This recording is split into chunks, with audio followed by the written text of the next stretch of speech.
Ramesh, start பண்ணலாம்ப்பா. Am I audible? Am I audible? Just I'm checking.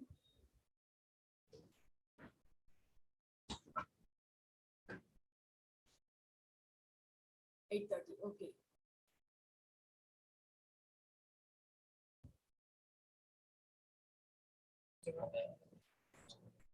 Angelina, am I audible? Yes, ma'am. Yes. Yeah, thank you. Angelina. Yes, ma'am. Just I make a call to you. You attend the call. I want to convey one information.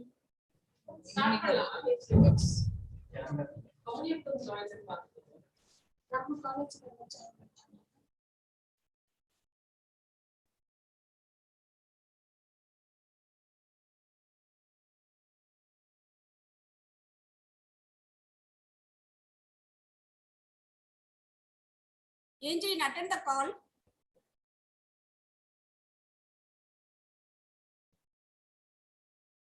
அந்த இவங்க doctor ஜெயகோவிலுக்கு chairperson இல்லைங்களா,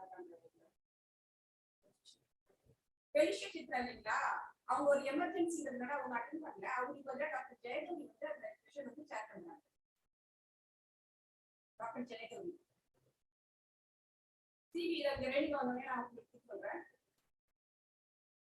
அவங்க வந்து east coast principal, former principal of Annamalai University, College of Nursing, Rani Villame College of Nursing. That's ஒரு slide மட்டும் ready பண்ணி இருக்கோம். நான் இந்த டீடைல் வந்து சிவி அப்படி சொல்றேன். இப்போ வந்து east coast College of Nursing.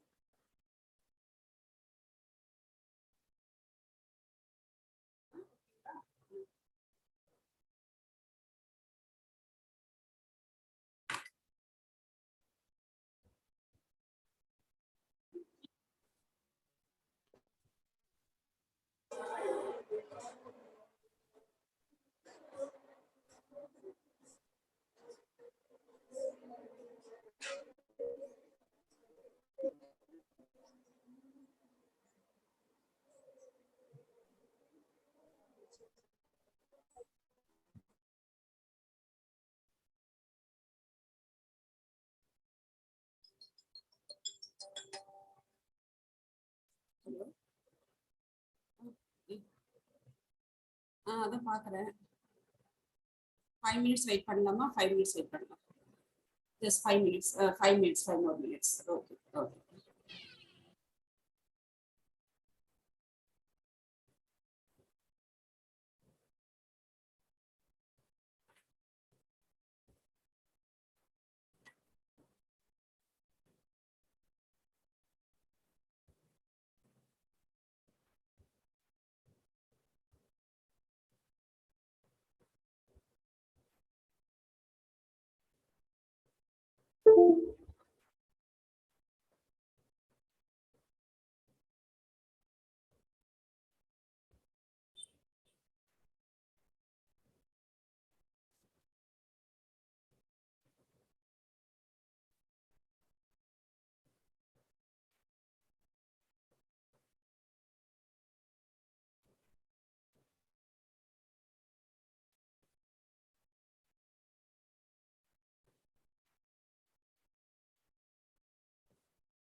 இப்ப யூடியூப் லிங்க் கிரியேட் பண்ணியாச்சா? லைவ்ல தான் இருக்கு. ஓகே, அதுல ஜாயின் பண்றவங்க ஜாயின் பண்ணிக்கலாமா? அவங்களுக்கு அனுப்பிச்சாச்சா? கொடுத்தாச்சுங்களா? Okay okay. ப்ரீ டெஸ்டா? ஒரு என்ன 41 தான் வந்திருக்காங்க. சரிப்பா. Okay okay. நீங்க எங்க இருக்கீங்க? உங்க ரூம்ல இருக்கீங்களா? ஓகே ஓகேப்பா. ஓகே, சரி சரி.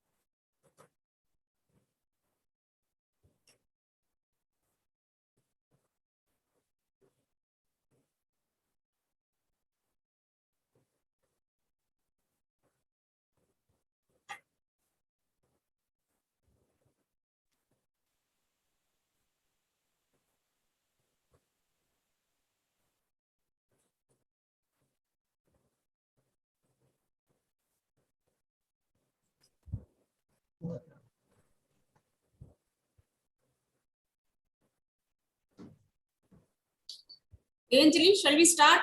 Yes, ma'am. Yes. Yes. Good morning to one and all.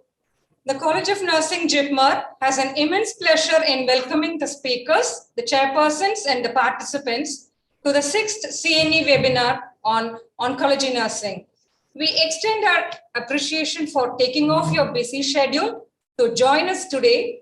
Hope you have a very exciting and enriching academic sessions.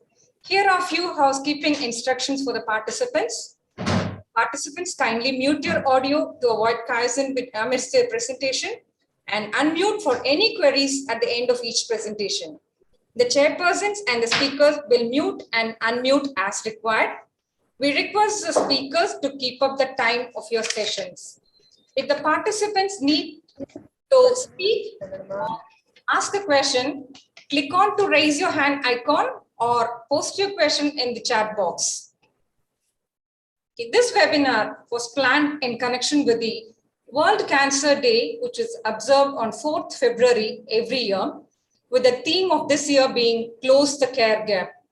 Our theme in connection to this is current updates in oncology nursing for effective patient care. In the year 2020, the worldwide estimation of cancer was about 19.3 million new cases,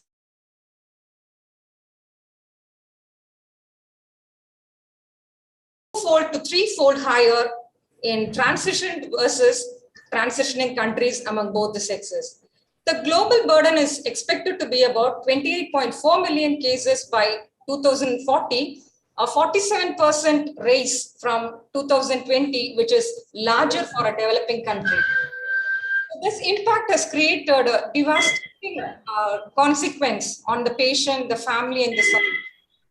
On the other hand, there are a lot of developments and new therapies and advancements in the management of cancer, which requires a sound knowledge, skill, and the scientific updates. As a nurse, we need to expand our professional knowledge on changing paradigm in managing the patient in everyday day-to-day practice.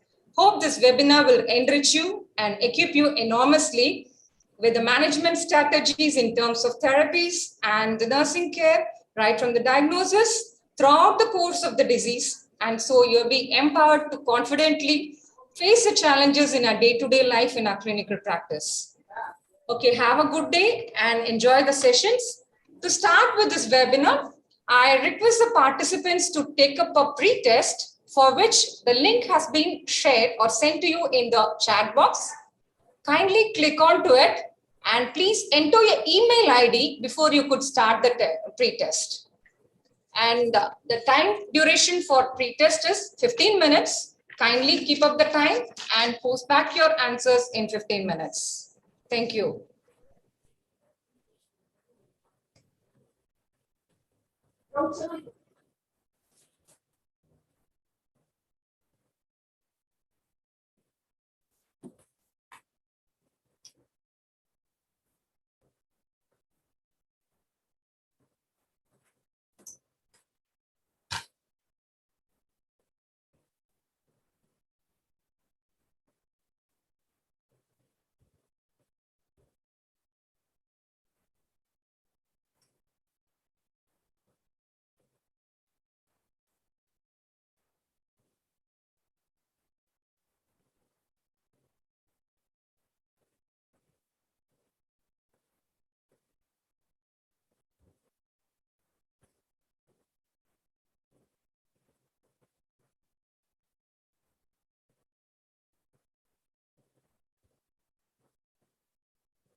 சரி சரி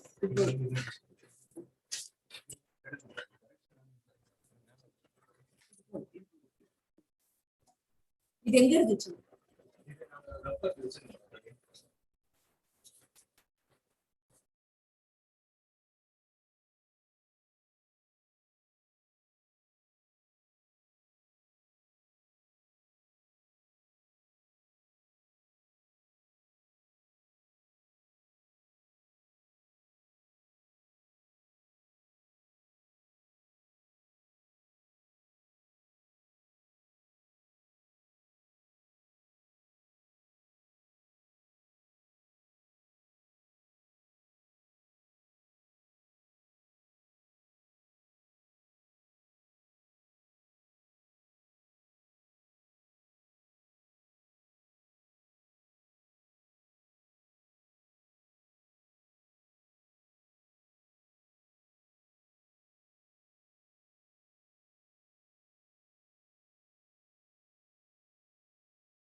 Good morning and welcome, Dr. Ashok. Hello, good morning, ma'am. Good morning.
Now it's time to submit your pretest. I request the participants to submit the pretest.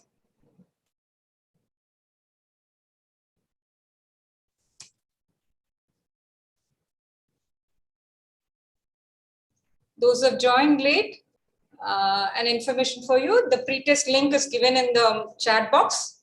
Please, you can check that and take up a pretest and send to us.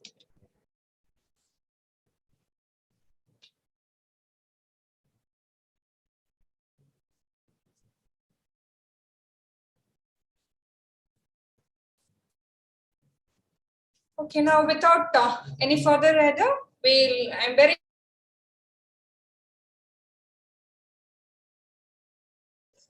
The chairpersons are Dr. Mallika Kannan, Professor cum Principal, Indrani College of Nursing, Puducherry; Dr. Ashok Kumar, Associate Professor, College of Nursing, AIIMS, Jodhpur. Dr. Mallika Kannan, she's a principal in Indrani College of Nursing. Ma'am has an experience of 20 years and she's a member in Board of Studies at Pondicherry Central University, member of Board of Nursing Education and Government of Puducherry, member of Board of Studies at SBV Deemed University. She has organized conferences, workshops at state level and national level, and she's been a chairperson and co-chairperson for various programs. And she's a member of Trained Nurses Association of India and reviewer of textbook Black and Joyce, textbook of medical surgical nursing, and Elsevier publication. Welcome you, ma'am. And our next person is Dr. Ashok Kumar. He's an associate professor in College of Nursing, AIIMS, Jodhpur. He has a vast experience in teaching and nursing administration, member of various professional organizations, and he has received a Rajya Puraskar State Level Award that for Bharat Scouts and Guides by Governor Rajasthan. The master trainer for GFATM with its HIV and AIDS and ART training for nurses under GFATM, and copyright registration of development of clinical learning environment and supervision evaluation scale for nursing students. And it's in the Government of India. And he has then taken 24 research projects and published about 37 papers, and poster presentation is about 26. And he has been a resource person, a faculty, and invited lectures for more than 60 conferences. Okay, and welcome you, sir, for this webinar. And the session is over to you. I request the chairpersons to introduce the resource person and take the lead over the sessions. Thank you, sir. Over to you, sir, ma'am.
Sir, am I audible to you? Yes, yes. I think my first speaker is someone else. I will introduce the second one. It's Dr. First- Salvi, sir. And as Malika ma'am has not joined, Okay. can you introduce Betty Salvi ma'am? Yeah, sure. Good Displaying. morning, everyone. I would like to give thanks to the organizing team, especially Dr. MJ Kumari, for giving me this opportunity.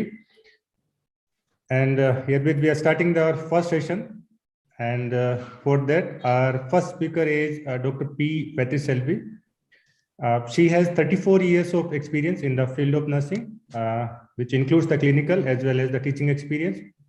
She is a life member of various professional associations, and she is a GFATM and neonatal resuscitation trainer also. And she is a member of editorial board in International Journal of Pediatric Nursing. She is having more than 35 paper publication in her credit, and she has presented more than 55 papers in national and international conferences and workshops. So welcome, ma'am, Betty Selvi, and I'm handing over for next 15-20 minutes.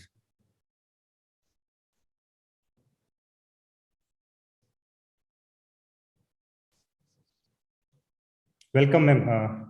Please go ahead.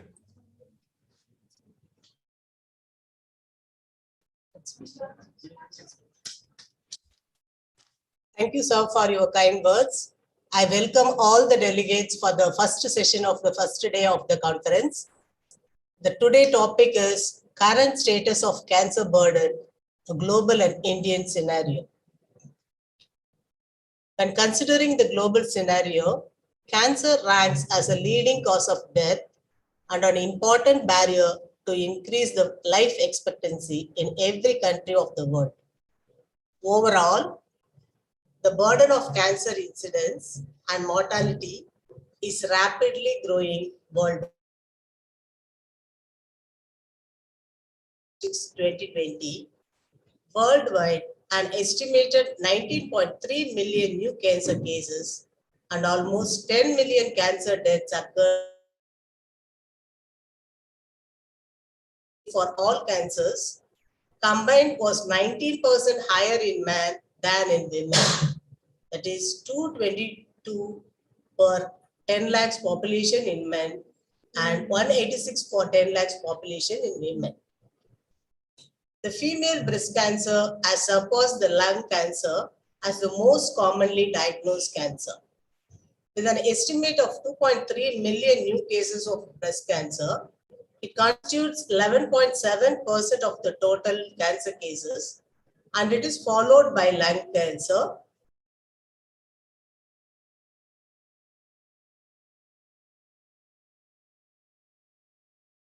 It constitutes 10% of the total cancer cases, and it is followed by prostate cancer, and it constitutes 7.3% of the total cancer, and stomach cancer constitutes about 5.6% of the total cancers.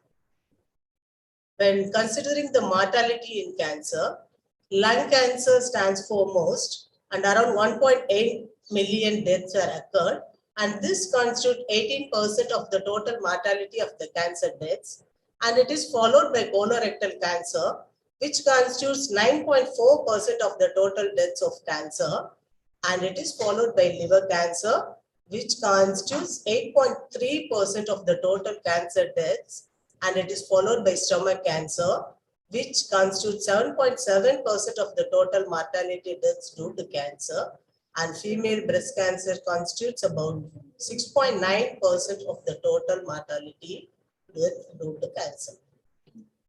For both sexes combined, 1/2 of all cases and 58.3% of cancer deaths occurred in Asia in 2020. The share of cancer deaths in Asia and Africa are higher than their incidence. In Asia, the incidence is 49.3%, whereas the death rate is 58.3%.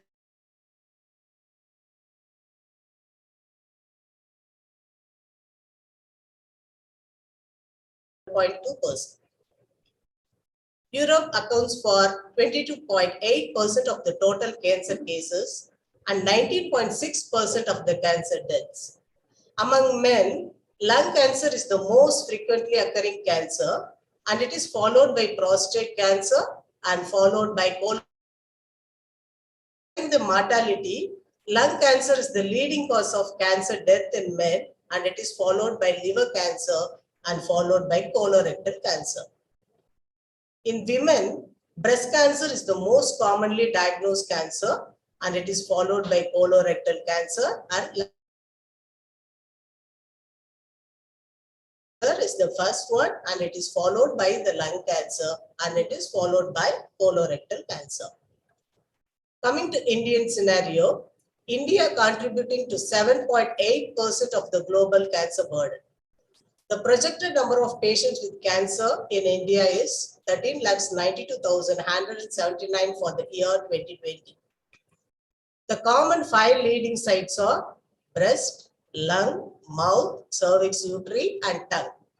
Mortality figures were 6,82,830, and it contributes to 8.33% of the global cancer deaths. This was 1.8 million.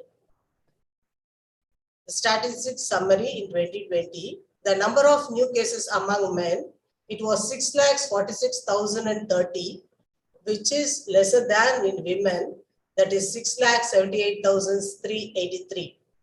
When regarding the mortality, in male it is 4,38,297, whereas in female it is 4,13,381, little lesser than men. According to the report from National Trends in cancer incident rate showed an increase in all sites of cancer in both sexes.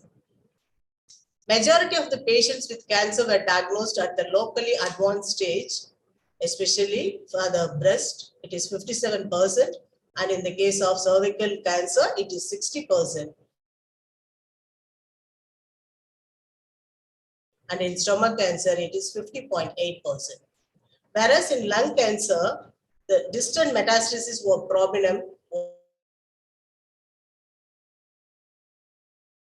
Among men, it is 44.0%, and in women, it is 47.6%.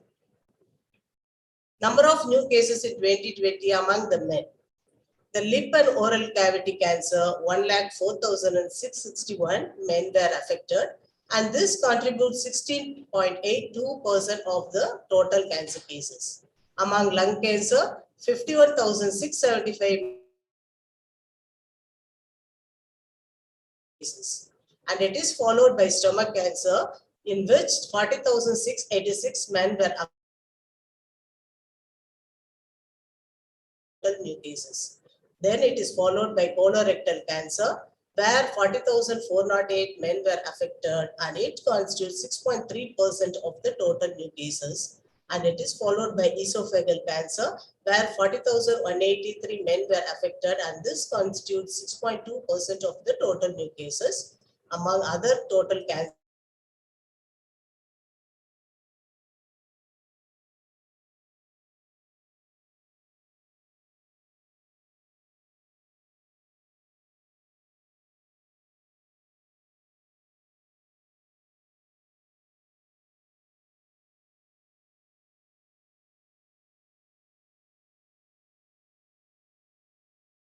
and in case of cervical cancer, 1,23,907 women were affected, and this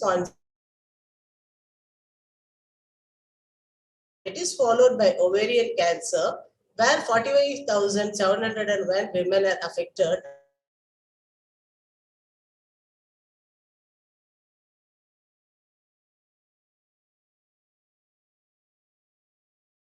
Women are affected, and this constitutes 4.6% of the total new cases, and it is followed by colorectal cancer, where 24,950 women were affected, and this constitutes 3.7% of the total new cases among women.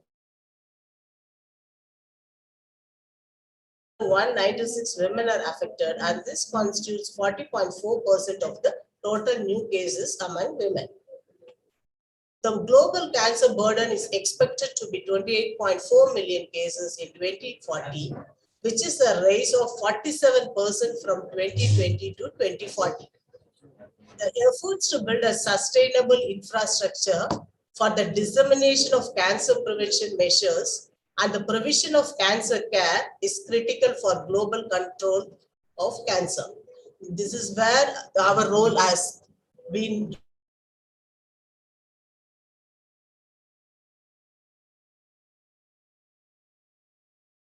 prevent the number of cases.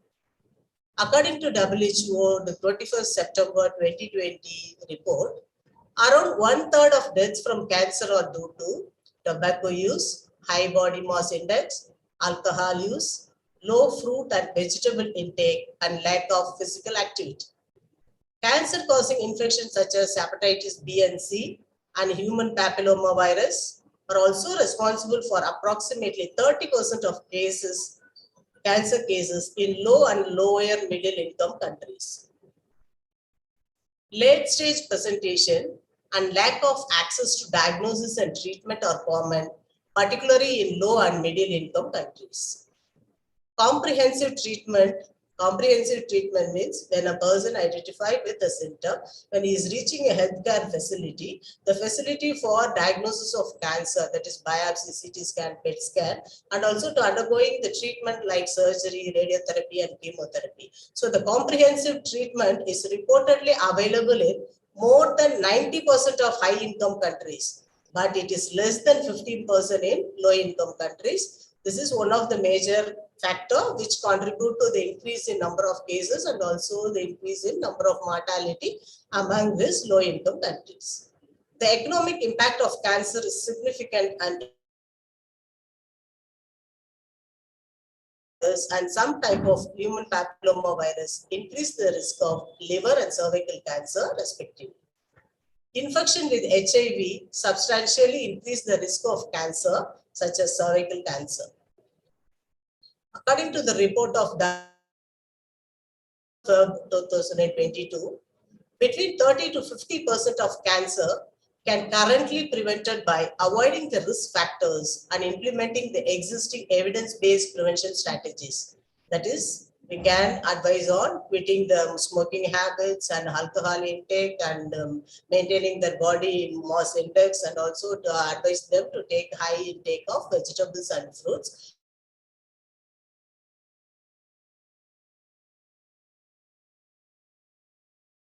Through early detection of cancer and appropriate treatment and care of patients who develop cancer. Many cancers have a chance of cure if diagnosed early and treated appropriately. Some of the most common cancer types such as breast cancer, cervical cancer, oral cancer, and colorectal cancer have high cure probabilities when detected early and treated according to the best practices. Here, where our role is that we have to educate them that not all the cancer, the prognosis is poor. When they reach the healthcare facility early and have a follow-up, the prognosis is better. That knowledge we have to disseminate among the grassroots level population. Some cancer types such as testicular seminoma and different types of leukemia and lymphoma in children also have high cure rates if appropriate treatment is provided, even when cancerous cells are present in other areas of the body. Cancer cases and deaths were highest in low and low middle socio-demographic index countries. By 2040, more than 2/3 of world cancer cases will occur in low and middle income countries.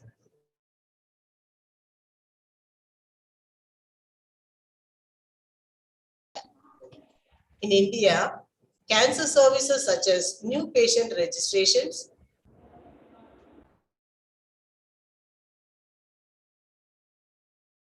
March to May 2020,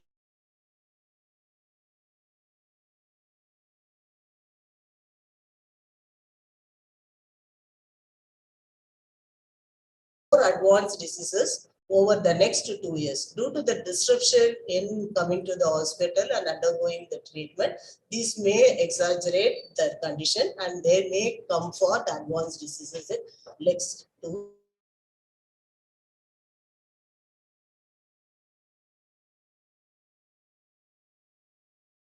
in more than 40% of countries during pandemic. The interruptions to an abandonment of therapy have increased significantly. Incident and mortality is rapidly growing worldwide. This reflects both because of increase in aging population and also the growth of the population, as well as the changes in the prevalence and distribution of the main risk factors of cancer. Packages of effective and resource-sensitive and the tailored integration into health planning nationally can serve to reduce the future burden and suffering from cancer worldwide.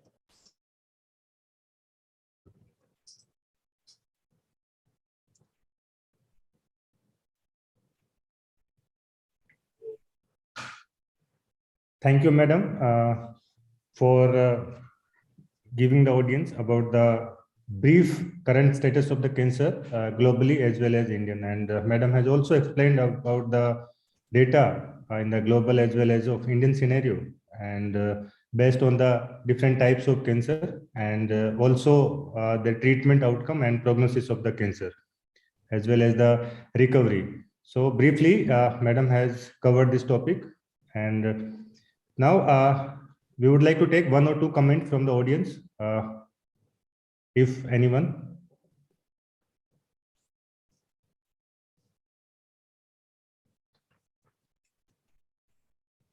There are no comments. We can move to the next session, and we will take the comments at the end of this scientific session.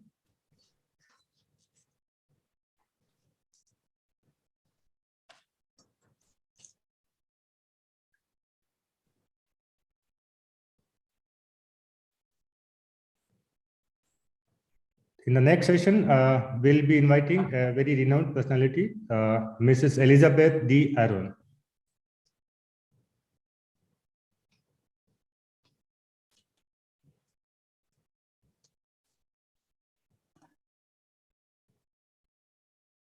It's my privilege to introduce Mrs. Elizabeth D. Aaron. She is an education specialist, and she is nursing professional development specialist. And she is nurse clinician and a nurse leader. And she is from the Methodist Richardson Medical Center, Texas, USA. She has started her career as a situ nurse in 2001 at the Apollo Hospitals in India.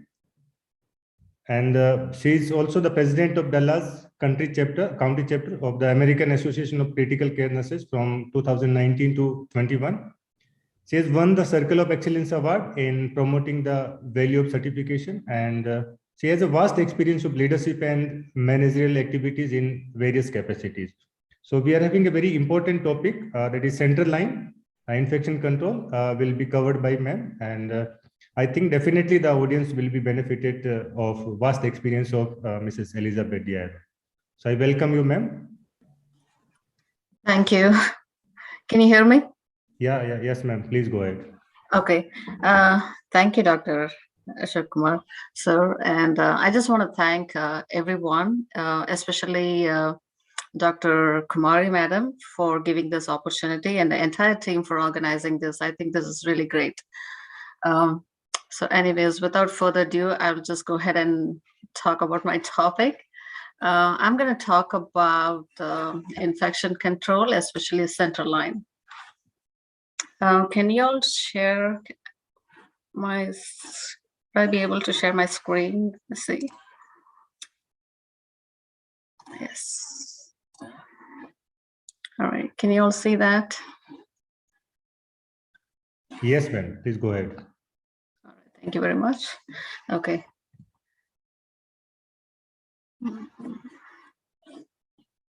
Sorry. Okay, so I know this is really an important topic.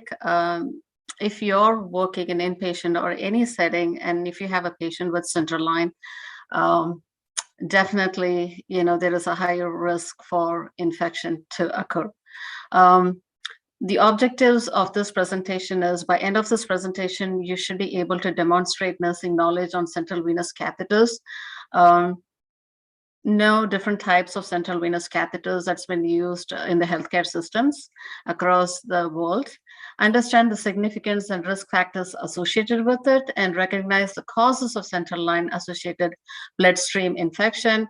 To make it really easy, we call that as CLABSI, and its implications, and explain the preventive measures of CLABSI.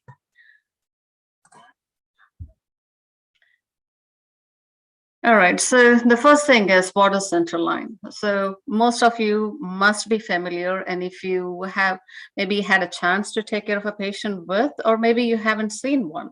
Well, central line catheters are devices inserted through central vasculatures that provide direct access to the bloodstream.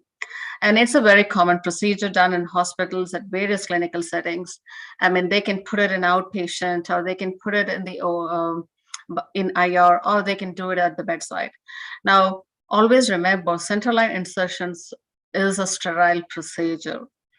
And the reason I say this is, like, as we move forward with more slides, you're going to understand what that means and why is it so important that we have to follow the sterile technique or the asepsis when it comes to maintenance.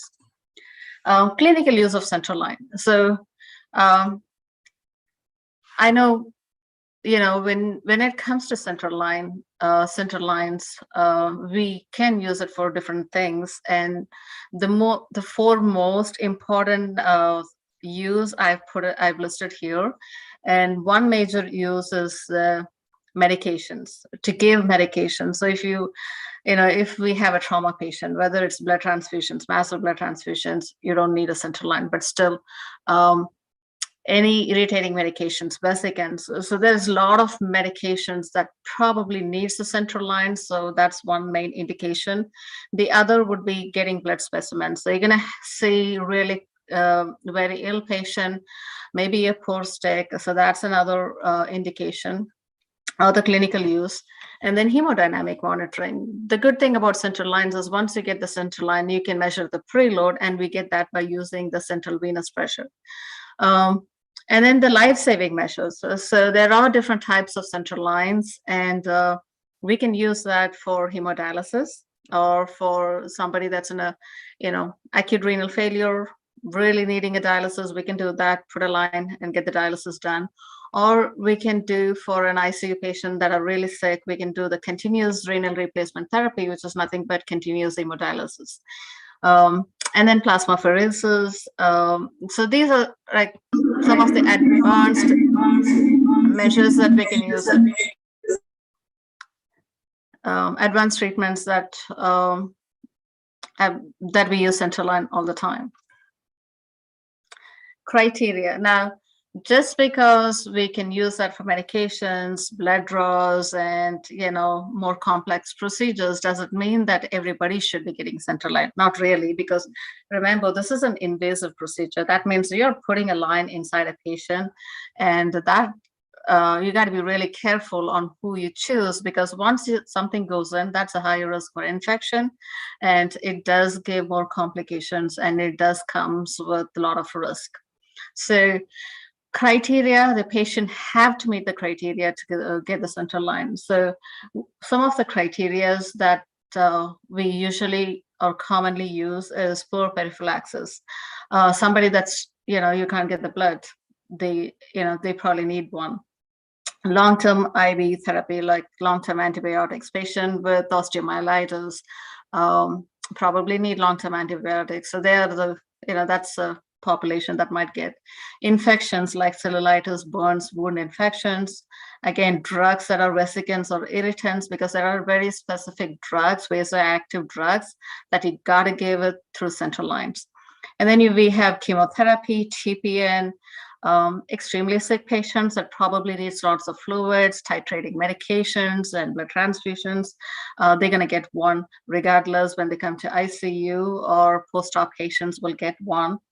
hemodynamically unstable patients. So somebody that needs pressure monitoring, like a CVP or a PAP, like pulmonary artery pressure monitoring. So if you're monitoring other things like cardiac output, you got to measure the CVP as well, central venous pressure. So in that case, the patient will have a central line. So talking about the central line, right? It is a sterile procedure. Now, I know it's a big group. I see there's about 96 people, and you probably know what a sterile procedure is, and by this point you should know. And sterile technique means it's aseptic technique that we use for any procedure, and that means we gotta have 0 microorganisms when something is being done, especially invasive procedure, whether it's trauma, surgery, whatever it is. Sterile procedures, complete absence of all the microorganisms. Now, once the patient gets a central line, and then as nurses, we take care of it in the maintenance phase of the central line, so that becomes more of a aseptic technique.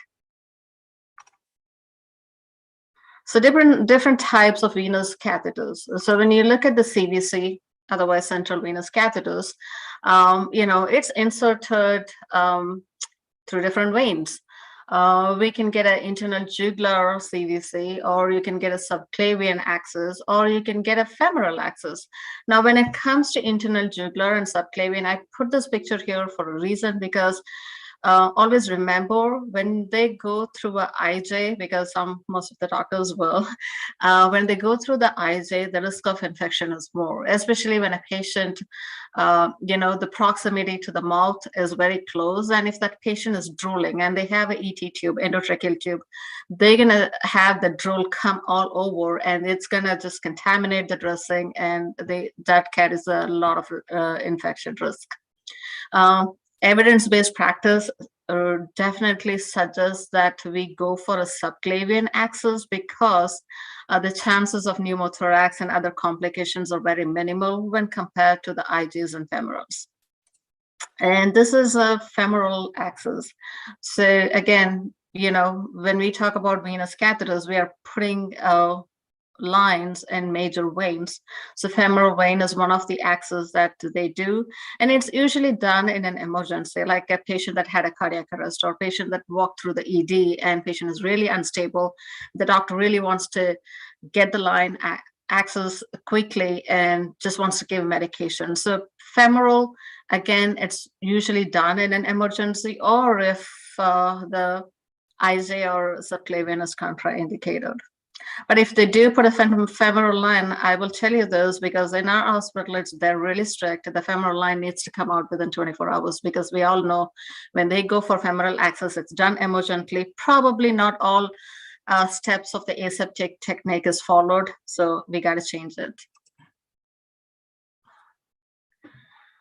So now that we know we have, you have different access, and in central venous catheters, we have different types as well. So the first that I would like to want you to see is an implanted venous port, or portacath, or you can call that as a mediport. Now, mediport is actually, this is mostly used for oncology patients, long-term use, and you can leave that for years. It's threaded under the skin, and it's only accessed when the patient needs it. The good thing is, yes, it's used for oncology patients who are really immunocompromised, but this is one of the catheters that actually carries less chance of infection when compared to other lines, and that's what I read. Again, we got to follow every single process to make sure, we are not giving an infection to the patient. So again, that's just, you have a hubble that you access whenever the patient needs it, and you got to be trained before you do this. This is another picture, again, with the mediport. That's their needle that you need to access. You use to access a line. The other one very commonly used, I would say, is PICC lines. Now, these are non-tunnel catheters. When I talk about dialysis catheter, I will tell you what tunnel means. So these are tunnel catheters, meaning the doctor just takes a line, just throws one into the vein, and it's not threaded under the skin or the subcutaneous tissue. Now, PICC lines are peripherally inserted central lines. So this is a central line for sure, and you can have a double lumen or a single lumen depending on the needs of the patient. Commonly used for medium to long-term use, meaning if somebody that probably needs a 14-day medication or antibiotics or any other medications, they can get a PICC line. And it can stay for months to sometimes a year. So again, PICC line is one the patient will have, and we send the patients home with PICC line where home health nurse would go and take care of it. And to get the PICC, we have trained nurses that can, vascular access nurses that are trained that would come in and insert a PICC line, or we can do it in the hospital where the patient goes to the IR and get that one. Usually cephalic vein or cephalic vein is used. And then the common ones, central venous catheters, CVC. Every time you hear that word CVC, if they're not specific PICC or Mediport, then we are really talking about a central venous catheter, which is what you see in the picture. It's a triple lumen catheter. Now, triple lumen catheters also, we do have quad lumen catheters. Again, we use that for patients depending on how many lumens they need. So this is a short term use only and used in acute cases or emergencies. Most of the time, I'm telling you, most of the time in ICUs, you can walk in the ICU or post-op patients, and you will see almost, half of the patients will have a CVC. Done at the bedside, we have nurse practitioners that can put this in, or we can have the intensivist put that in. It can be done by the ED or by the, the OR team. So again, with this central venous catheters, definitely you're going to be, if you need to measure a CVP, this is the catheter you would use to get the CVP. Hemodialysis catheters is another type of central venous catheter, and this is some of the hemodialysis catheters or tunnel catheters. Insertions go into right atrium, and it's done in the OR or IR, and it can be done through the arm, chest, wall, neck, or tunnel subcutaneously. So when you say tunneled, as nurses, we are trained, we are competent in pulling the line out if it needs to come out. But always remember, if it is a tunnel catheter, you cannot pull those tunnel catheters because it has to be done by the IR. So examples of tunnel catheters are Broviac, Ickman, and Hemocath, and then the regular dialysis catheters, which is like central line. What you see in the picture is a regular dialysis catheter. Mahukar, Quinton, Tessio. Quinton is the one that we commonly use. These are temporary dialysis catheters. And I'm going to show you. This is a tunnel catheter. Like you can see in the picture, the first picture, like how it's tunnel threaded under the skin. Again, these are dialysis catheters. You see there is a red and a blue port for arterial or venous access, but again, it is a venous access. Complications. Okay, so the complications of the line. I know I'm talking about infection control, but I really want y'all to know whenever it comes to central lines, you can expect a lot of complications to occur. So from anywhere from arterial puncture, hematoma, hemothorax, pneumothorax, infection or thrombosis. I mean, these are the complications that can occur, but infection kind of carries a higher risk. Why? Because we access it so many times, and we nurses are the ones that take care of the line, and the line stays there for so many days, and you're going to be surprised how many times we access the line. And it's a big deal because it is an infection that you give it to the patient. So again, in general, there are many complications that can occur with the central lines. And as a nurse, you always do your assessment from A to Z.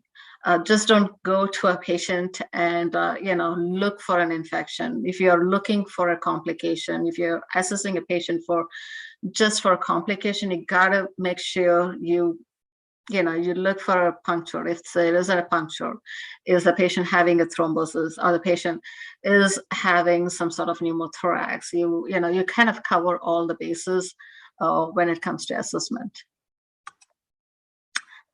And finally, in the topic, so here it is: central line associated bloodstream infection, or CLABSI, or bloodstream infection. These are different terms that's being used. This is a big deal, because it's a hospital-acquired infection. We know our nosocomial infection, we give it to the patient, and it's really serious because when somebody comes with an acute MI, heart attack, probably have to stay in the hospital for 4 or 5 days, and that patient needs a line. We put a line on that patient, and then 2 days, 3 days later, that patient developed a bloodstream infection, and now the patient is in sepsis and septic shock, and the life changes for that patient. The patient cannot walk back, walk out of the hospital. So things change. It's a big deal. Now, when you talk about central line infection, I really want y'all to know that we got to follow a definition. So I'm just quoting the definition, what we follow here in the US, and I'm sure it's going to be the same everywhere, or it might change, it might be slightly different, but it's really important for everyone to know that when you say infection, everybody knows an infection doesn't mean like one person calls an infection this, maybe a day two is somebody is calling. No, it's a standardized definition that everyone needs to follow and should report it. So according to the CDC, or Center for Disease Control and Prevention, National Healthcare Safety Network, this is one that really talks about any infections for healthcare systems, defines a bloodstream infection in a patient with a CVC without an attributable source of infection that occurs when the CVC has been in place for more than 2 calendar years or removed the day before the bloodstream infection. Again, the definition is very, very important because, you can't have 5 different doctors, each one calling a central line infection, because we want everybody to be on the same page when they are reporting a CVC. And what is the significance of this? Like, why is it so important? Why do we really care about the central line infection, right? Not just central line. I mean, we should care about any nosocomial infections because we don't want, that's not quality care, right? So the significance is in US dollars, if you really say it, that it cost about extra $46,000. And then the mortality, this is huge. The mortality is about 18 to 25% per year. That means you're going to see a large number of patients die because of this CLABSI. And guess how many catheters are used in the United States? That's about 150 million catheters, central venous catheters are used per year. Why the significance? Again, it's a hospital-acquired infection. And the healthcare cost, like overall, if you got to look at the big picture, right? It's not about one patient that we're talking. It's not about a small facility, hospital you're talking, or a big healthcare facility you're talking. You got to look at the big picture, right? So when you really look at the big picture, the healthcare cost, that it's millions and billions of dollars that we are spending just for the central line infections. And obviously, it's going to increase the length of stay for the patient, and it's going to make it more complex and give more complications to the patients.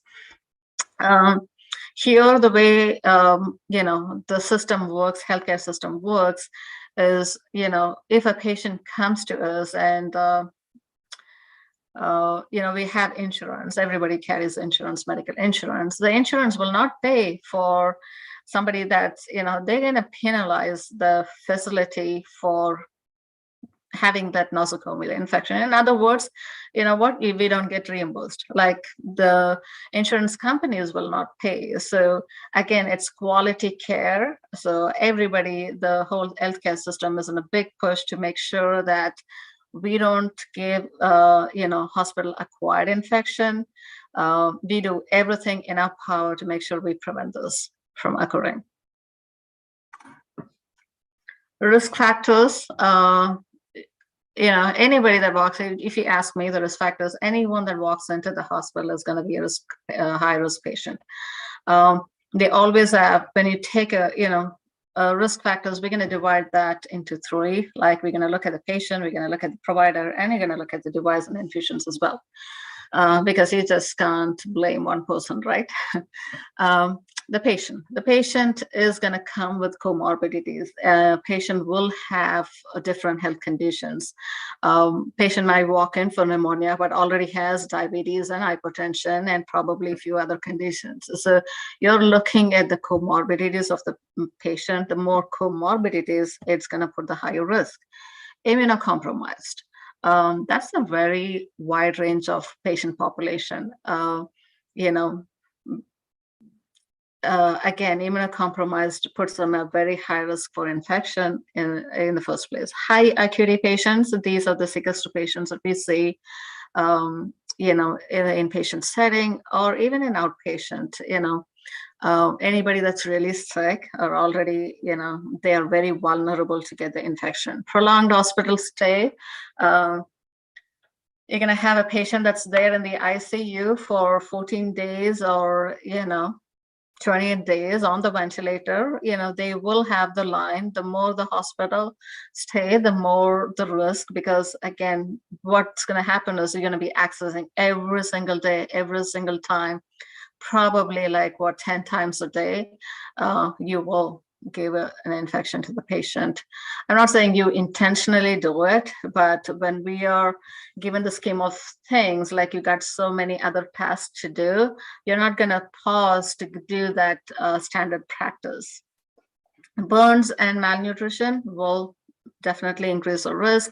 And then provider. Okay, so what's to do with the provider, right? So the doctors knows everything, right?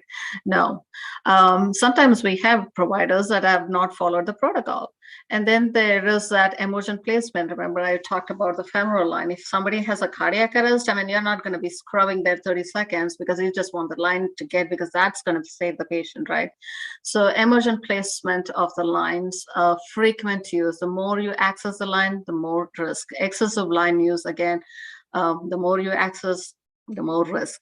No standard practice. If you have a facility where there is no education, no policy, no standard practice, and everybody is going to do different things, I'm going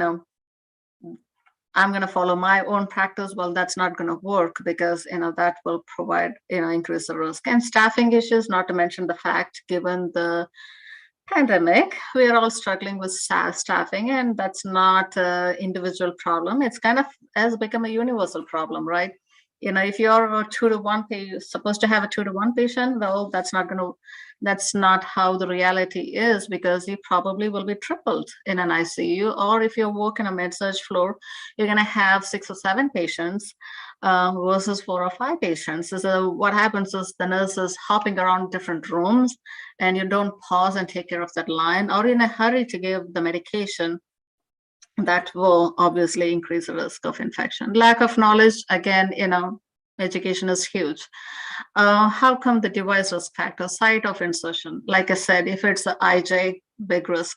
If it's a femoral, that's a given. That patient, if you leave the femoral for more than 24 hours, patient will develop the infection. And then the nature of medications like TPN and lipids, because these are happy media for the bacteria. Bacteria is going to have a happy dance when they see the lipids and TPNs, because, they like to grow in that. And then the chemotherapy, again, is some of the medications that would put the risk, would increase the risk.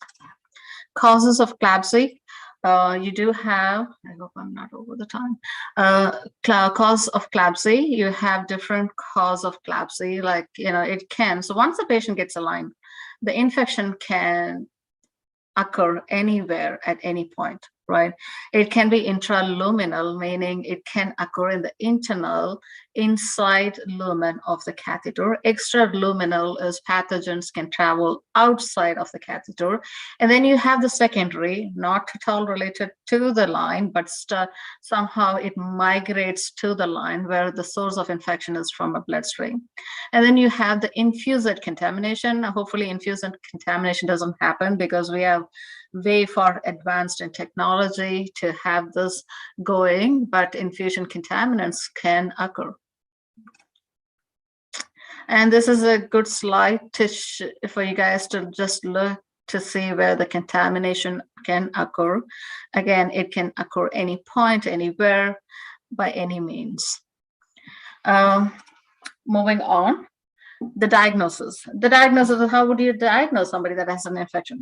That's easy because, any patient exhibiting any signs and symptoms of infection, you're going to obviously look for the source, and we got to look for the source of infection.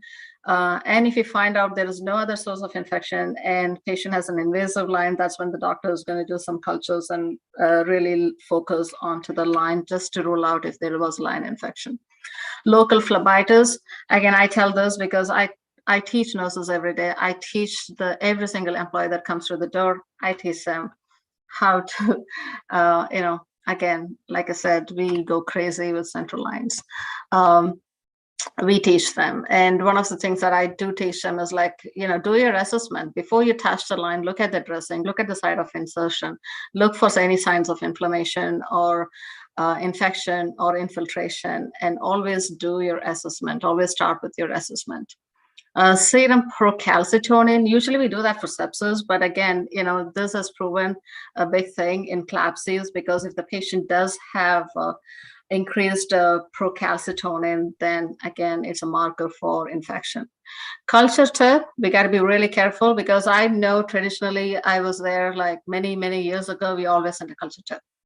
Not anymore, because we have moved to the newer evidence-based practice suggests that you can't do culture tip for every single line that you put it in. So it's a limited value, should not be done for subcutaneous ports, and there are certain bacteria that you can't do culture tip. Culture of the port reservoir is more sensitive. The substance of the line is more sensitive versus the tip. So again, different bacteria. If there are some bacteria that has a biofilm, then we got to be really careful on, it's really specific. Common organisms that I listed out all the common organisms that would infect the line, and I was reviewing the literatures, and I read that Staph aureus is the most common one. Treatment, how do you treat? When somebody has now that that someone has a positive infection, well, the first thing is we got to review if that patient really needs a line, because you don't want to keep the infected line. That's what we do. We take out the line. We're going to take it out. And then antibiotic therapy. Antibiotic is, again, based on the culture and sensitivity of the microbes, but you start with a broad spectrum antibiotic that kind of covers almost all the organisms. And once the culture comes back, you're going to treat specific to that organism. And then antimicrobial knock therapy. I have not seen this being used, honestly. But it looks like there are some mixed studies on this. What they really do is, depending on the infection, type of infection, they're just going to put some antibiotics and let it sit in the catheter for hours to days. There are some studies that says like it's really effective, and there are some studies say that there is no change. So again, it's a mixed study. I have not seen that being used, but that can be one of the treatments that, you might see. Removal of an infected CVC, I will tell you, they're going to remove that line, and they will wait and see if there is any other access, and they might see some other means of getting that access for the patient. Always treat the underlying cause. That's, again, in the medical field, you will hear this all the time. We got to treat the underlying infection. Don't just put the Band-Aid on things just to cover it up, or treat it temporarily. How do you prevent it, right?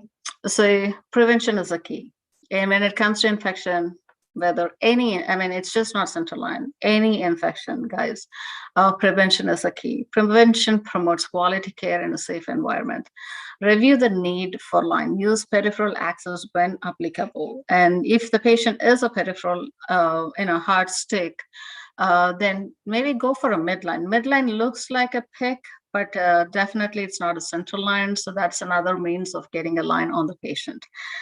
Daily review of line necessity and removal. If patient does not meet criteria. So I do not, I worked for a very, very short period in India, and then I moved here. My background was ICU. I've been an ICU nurse for 21 years. And then I moved to leadership.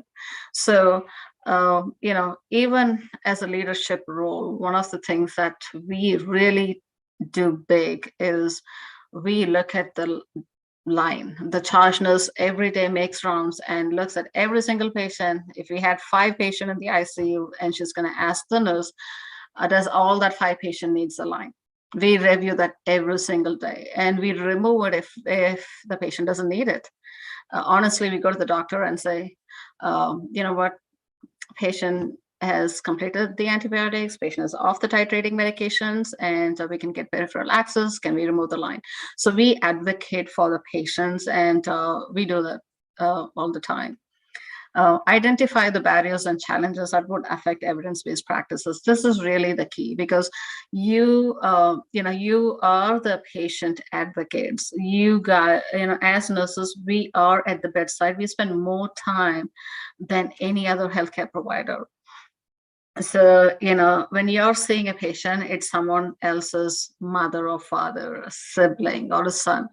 You got to empathize with the patient, and you always know that, you want to take care of them like you would do it for your family member. So, you got to speak up. That is very important. If you don't speak up, you're not going to see any changes. So if you think that, it's not an evidence-based practice, you might want to talk to your supervisor, or talk to your nurse manager or a nurse leader. And, you might want to bring that practice, implement best practices at workplace. That's very, very important. Always find the, reason, and find the whys behind everything. Follow standards of practice, use protocols, use checklists and bundles.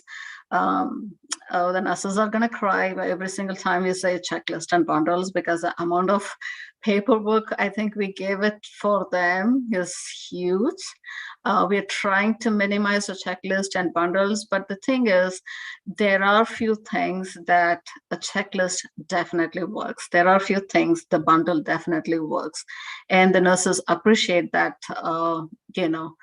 at the bedside, because when you are so busy and you're so, it's so much chaos, and you work in such a big, complex environment, you really can't stop and think. Sometimes you just want that checklist to make sure you complete all the A to Z and you don't miss anything. Central line care, guys. I can talk. If I have time, I will definitely talk a little bit on what we do at the bedside. Central line care is very important. We train every single nurses, anyone that's going to be floating, anyone that's going to be taking care of central line, maybe doesn't see the central line, maybe sees once in a blue moon, doesn't matter. We train them.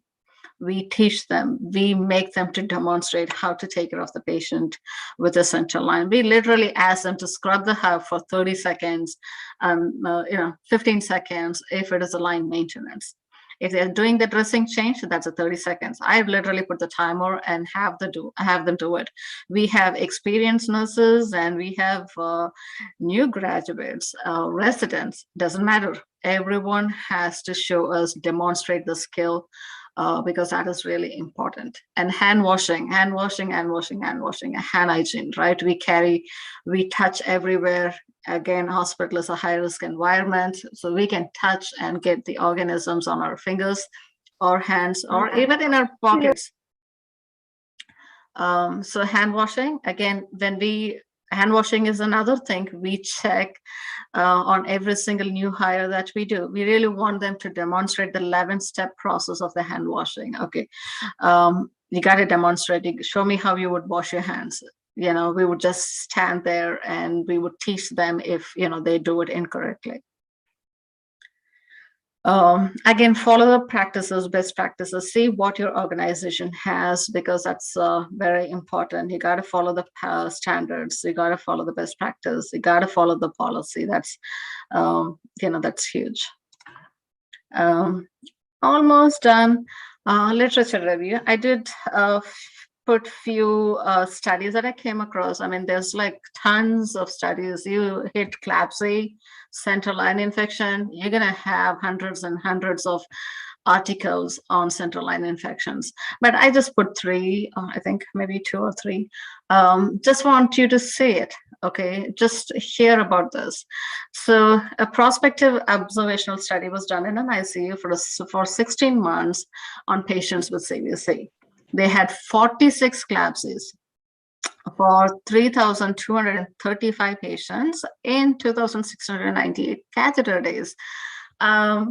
So in your world, if you haven't worked at the bedside yet and you're still learning, you're in the journey, you might be thinking, well, that's not bad. It's just 46 CLABSI. Well, let me tell you this. If I have 2 CLABSIs on my unit, I was a nurse manager of ICU. 2 CLABSIs on my unit, the hospital, they would drill me down. They want to know why that CLABSI occurred. We do audits on every single patient. We slice and dice the data, rip the chart apart, and we want to know if if everything was done for that patient. And we look for opportunities and we learn from the opportunities or the outliers, because we are going towards zero harm. Like, even if one catheter infection occurs, we really don't want to hear, we don't want that for our patients. So we are literally trying towards a zero harm, meaning no patient should have an hospital-acquired infection. So that's 17 per 1,000 catheter days is a big number. It is a very, very big number, just FYI.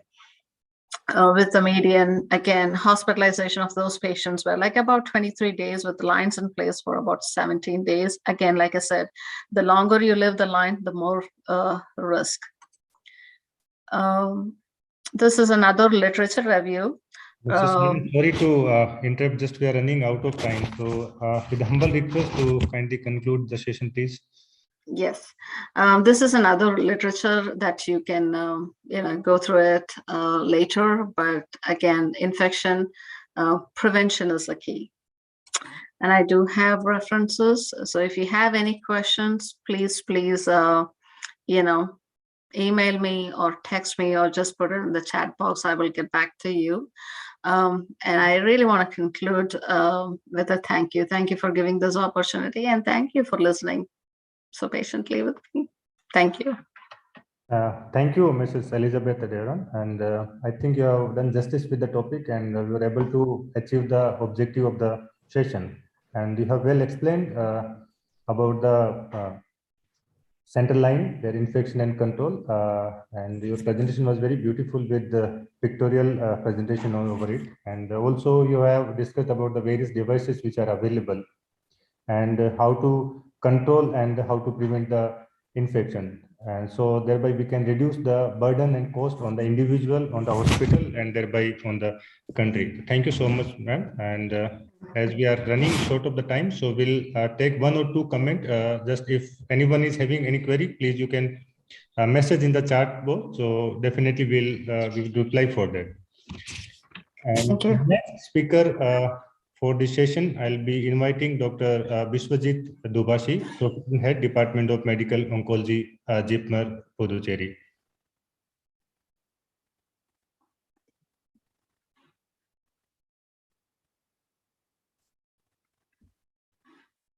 And sir will be discussing about the cancer treatment strategies, the current perspectives and challenges. So, am I audible? And is the screen visible? Yes, sir. Yes, sir. Okay. Thank you, Dr. Ashok. And at the outset, I would like to thank Dr. Kumari for giving this opportunity and also for conducting this appropriate topic of cancer as a part of the theme on this nursing year. And the topic given to me is on cancer treatment strategies, and we'll look at the current perspectives and what are the challenges related to cancer treatment. This is the incidence of cancer. We know that we see around 18 million new cancer cases per year currently, and the estimates is that almost it's going to become 30 million cases by end of 2040. At the same time, the death, we see around 9.6 million cancer deaths currently, which is again going to almost double by the time it is 2040. So what we need to understand is over these years, we have tried understanding the cancer biology. We have seen whether the treatment modalities can be improved so that the survival has become better in our cancer patients. And reasons for improvement in survival. So from 1975, the survival has improved from 49% to so somewhere around 68% for the 5 years across all cancers. And the reasons for this have been early detection, advances in the molecular diagnostics, and improvement in definitive cancer treatment in terms of surgery, radiation, as well as chemotherapy. The most important is the improvement in the supportive care management in terms of infection management, transfusions, treatment delivery systems, and nutrition. And over the last decade, we have seen the emergence of targeted therapy and immunotherapy, which again has pushed the cancer survival up. So over the last 200 years, a paper which was beautifully written in NEJM clearly showed that there are 4 areas which cancer research has improved, and starting from understanding the cancer in terms of the basic cancer biology, to treatment in terms of new drug discovery. As I said, the last decade has been the decade of immunotherapy. And then the technology in terms of identification, detection, newer methods, for example, the advent of PET CT scan, and the delivery systems in terms of radiation, for example, the various radiotherapy equipments. Have all this over the last 200 years have definitely improved the outcomes in cancer. So if you take the cancer treatment modalities, they are basically divided into 2, local therapy and systemic therapy. And local therapy is based on, basically there are 2 modalities, which are surgery and radiation. And then you have the systemic therapy, which is traditional chemotherapy, targeted therapy, and immunotherapy. So each has its own place in the management of cancer. And for example, you have surgery. We know that is an integral part of most solid tumors, where the definitive treatment is to remove the tumor. And then you have the next modality is to give radiation to prevent the recurrence of the tumor. And again, the systemic therapy, for example, the cytotoxic chemotherapy, the age-old modality of treatment, the issues with them are being non-specific side effects. And then the newer drugs like the targeted therapy, which works precisely on the targets. And then whether you could it's not the cancer cell alone which probably needs to be targeted, but the surroundings of the cancer cell also needs to be targeted. And that's where the immunotherapy comes into play. A few words on surgery as the modality. The surgery is the oldest modality of management in cancer.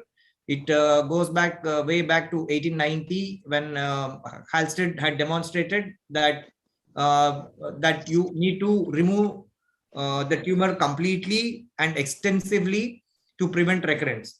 But over the next century, we come to know that cancer is not a local it's not a local issue, but it also has its own systemic problem, and unless you actually address the systemic part of it, you may not be able to cure the disease. And it's not necessary that extensive surgery will result in a better survival. And then over a period of time, the technology has improved, and then we have gone down from doing extensive surgeries from example in a breast cancer, from mastectomy down to doing a breast conservation surgery and trying to preserve the organ. So organ preservation surgeries have become the standards in the recent years without affecting the survival. Now the second group is the radiation therapy. We know high doses of radiation can kill cancer cells by damaging the DNA. We have generally two types of radiation given. One is called the external beam radiotherapy or teletherapy, where you use a external machine which provides the radiation. The other kind of radiation is the interstitial radiotherapy or brachytherapy, where implants are put and into the tissue, and the radiation is directly provided into the tumor. Now, the various equipments are used for teletherapy. You have linear accelerators, you have cobalt, and you have other multi-planar treatment system like the IGRT, and we also currently have proton therapy. So there's a lot of advancements. Each of this advancement is, the aim is to give the radiation to the target volume so that you actually give effective dose to the tumor, at the same time do not cause much side effects to the normal adjacent tissue. So the common cancers which can actually be cured by radiation, early stages of prostate cancer, head and neck malignancies, cervical, uterine and cervical cancers, where radiation are the primary treatment.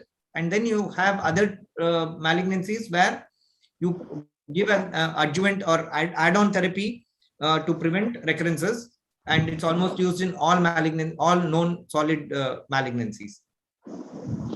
The third part is the cytotoxic chemotherapy, the age-old non-conventional method of delivering a systemic treatment for cancer. And this is Dr. Paul Ehrlich, who won a Nobel Prize in Physiology, was the one who actually coined the term chemotherapy. And the medical oncology department was born out of the Second World War, when in 1943, Alfred Gilman and Lewis used nitrogen mustard for inducing remission of lymphoma in mice. So these were the first few experiments of cancer chemotherapy drugs. And subsequently, within a few years, Sidney Farber and Subbarao were the one who developed aminopterin, and they were able to induce some remission in patients with acute lymphoblastic leukemia. So aminopterin is nothing but subsequently it was more refined, and methotrexate was available. So if you see over the last few years, over the century, how the chemotherapy has evolved, and the most important is the first chemotherapy which actually was used was methotrexate, which actually cured a disease called a cancer called choriocarcinoma, and we have currently 90% of this tumors getting cured. Now over the centuries, there were cures for ALL and Hodgkin's lymphoma. And then subsequently, the monoclonal antibodies was approved in 1997, which was the first targeted therapy. And then imatinib, which came in 1996, was again a targeted therapy which revolutionized the treatment of chronic myeloid leukemia. And over the 2000 to 2020 have been the decades of targeted therapy. And this is the decade of targeted therapy where lots of newer molecules were developed and used. Now, one person we cannot forget in the history of treatment is Dr. Dennis Burkitt.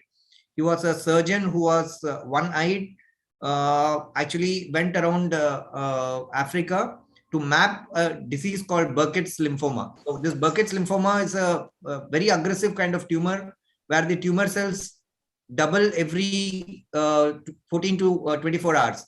And so children used to die. The ones they developed the Burkitt's lymphoma, the children would die within a month. And Dennis Burkitt actually moved all around Africa, mapped it, and was able to pinpoint to a virus which is called the Epstein-Barr virus. And then they started giving treatment with a drug called cyclophosphamide. And with one dose of oral cyclophosphamide, these children got cured. So he is one person who we cannot forget. Now the goals of chemotherapy are to cure the disease, to get the disease under control, or you could use it for palliation in very advanced malignancies. Now the types of chemotherapy are divided into primary chemotherapy and adjuvant chemotherapy, neoadjuvant chemotherapy and palliative chemotherapy. The goal in a primary chemotherapy is where it remains the main modality of treatment. Example, most of the hematological malignancies like leukemias and lymphomas. In adjuvant chemotherapy, you add to a primary therapy where you use, for example, there is a breast cancer where the primary treatment is surgery, and post surgery you give chemotherapy to prevent micrometastasis. Now, neoadjuvant chemotherapy is given again prior to a definitive treatment. Here, the basic aim is to reduce the size of the tumor, to look for the chemosensitiveness of the tumor. Currently, most of the breast cancer are treated using neoadjuvant chemotherapy. You could use concurrent chemotherapy with radiation as sensitizers and commonly used in head and neck malignancies, rectal and lung cancers. Now we have lots of different cytotoxic drugs, each having a different mechanism of action. And there are tumors which are highly sensitive, and there are some tumors which are very poorly sensitive to chemotherapy. Now, the chemotherapy drugs are generally calculated. So we use, so it's not a fixed dose formula for most of the cytotoxic chemotherapy.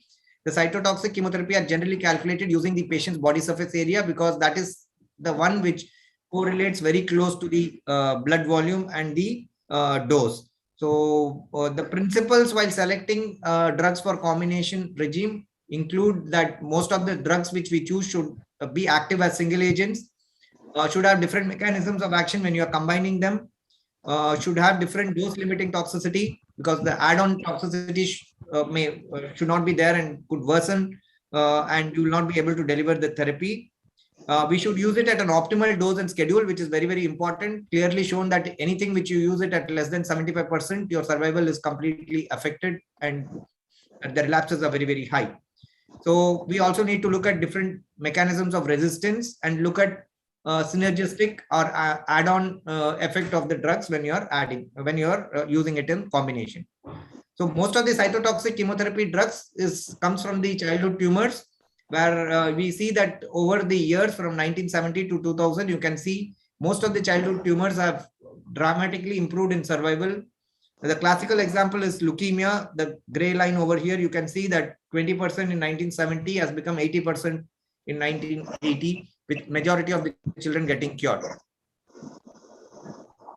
Now, the chemotherapy toxicity is obviously a non-specific drug, so it always will affect the tumors as well as the normal cells. So you have immediate side effects like one is the effect of the drug itself when you administer, resulting in extravasation, nausea, vomiting, phlebitis, skin rash. And then the early side effects include mucositis, thrombocytopenia, alopecia. Delayed side effects include anemia, neurotoxicity, pulmonary fibrosis, nephrotoxicity, cardiotoxicity. Almost every organ could get affected. And then subsequently, you could look at infertility and second malignancy. So some of these tumors are hormone sensitive. You could use hormone therapy for treatment of these malignancies. Next few slides are on the targeted therapy in cancer. as I said, this was the magic drug in 1996 when the drug was initially used. This is a disease used in a disease called chronic myeloid leukemia, where there is a specific molecular abnormality where there is a translocation of a particular chromosome resulting in a continuous proliferation of the tumor cell. So this drug actually inhibits this target, which is called the BCR-ABL, and you can clearly see what is the effect of the drug. So prior to the imatinib, you had a survival which was 10 to 15%, 10-year survival in CML. And even with the transplant, you could reach somewhere very close to 40 to 50%. But look at the drug, with imatinib, look at the 10-year survival. You have a 10-year survival of almost 90%. And this drug actually revolutionized the treatment of CML. Basically, the targeted drugs are two types. One is the monoclonal antibody, other is the small molecule inhibitors. The difference is that the monoclonal antibodies work on the receptors, whereas the small molecular inhibitors go into the cell and work at a much lower level. Now, the targets could be at different sites. As I told you, it could be an extracellular where most of the monoclonal antibodies work. Then it depends on whether it is intracytoplasmic, whether it inhibits the apoptotic pathway. It could just inhibit any proliferative pathway. We have drugs for PIK3. We have specific drugs for RAS-RAF pathway. Then it could also inhibit a cell cycle progression. And then you have drugs like palbociclib. Then you can also inhibit VEGF pathways. And then we will discuss on the immunotherapy. Now, the targeted therapies act specifically onto the cancer cells and are often cytotoxic. How does it work? This is an example of a monoclonal antibody. You can see that this is a receptor. When the ligand goes and sits over it, it activates the downstream pathway. Now, if we have a drug like the monoclonal antibody, if it blocks this receptor, then this ligand cannot sit and cannot activate the downstream pathway. Now, the drugs can be one, you could inhibit this part, which is the receptor, which is the monoclonal antibody or cancer vaccines, whereas the small molecular inhibitors will go down into the pathways and inhibit the pathways. The third part is the hematopoietic stem cells, which have been stem cell transplant, which have been used for now almost more than 50 years.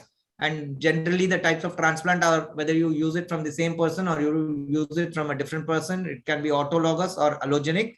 And the source can be from bone marrow, peripheral blood, or umbilical cord. And currently, we use peripheral blood most of the times because we have good therapies available. And what we generally do is we give an injection, mobilize the stem cell, and then we collect the stem cells using a machine, and then we cryopreserve this. And after that, we give very, very high doses of chemotherapy and then rescue the cells by giving back the cells collected. Now, there have been two major challenges of using this kind of conventional therapy and target therapies. One has been the toxic side effects, the development of drug resistance, and also the development of resistant tumor cells.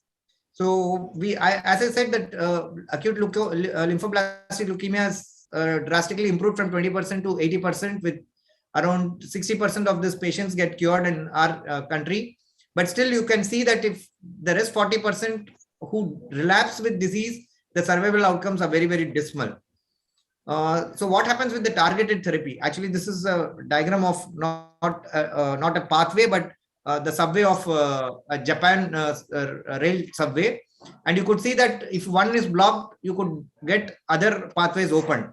So similar is the way that if you actually target and block one part of the pathway, it opens up other pathways and the drug resistance develops. So to overcome the drug resistance, people are looking at whether you could attack the immune cells, and if you avoid the cancers generally try to avoid this immune system and then they start proliferating. So whether you could just target the immune system, make them more strong so that the cancer cells could get eradicated. And here there are two parts of it. I mean, there are three different methods by which you could do that. One is the monoclonal antibody, which we already discussed. The second is the immune cell checkpoint, and the third is the chimeric antigen receptor T cell therapy, which is called the CAR T cell. Now, the monoclonal antibody,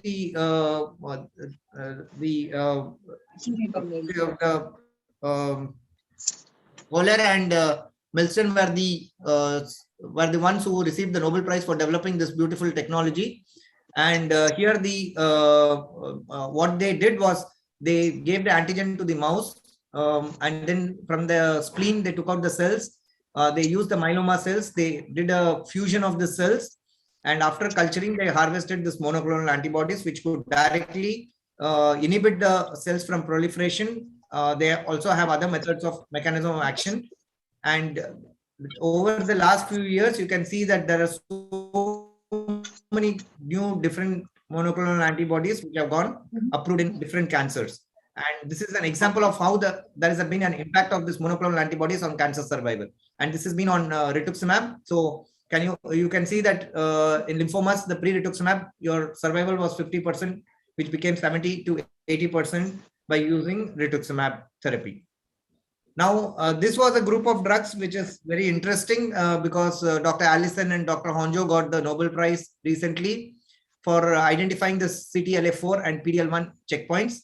And what it basically says is, I'll try to explain in short, that this is a T cell, this is a tumor cell, and the T cell has a receptor. And once this receptor binds to the major histocompatibility complex, it kills the tumor.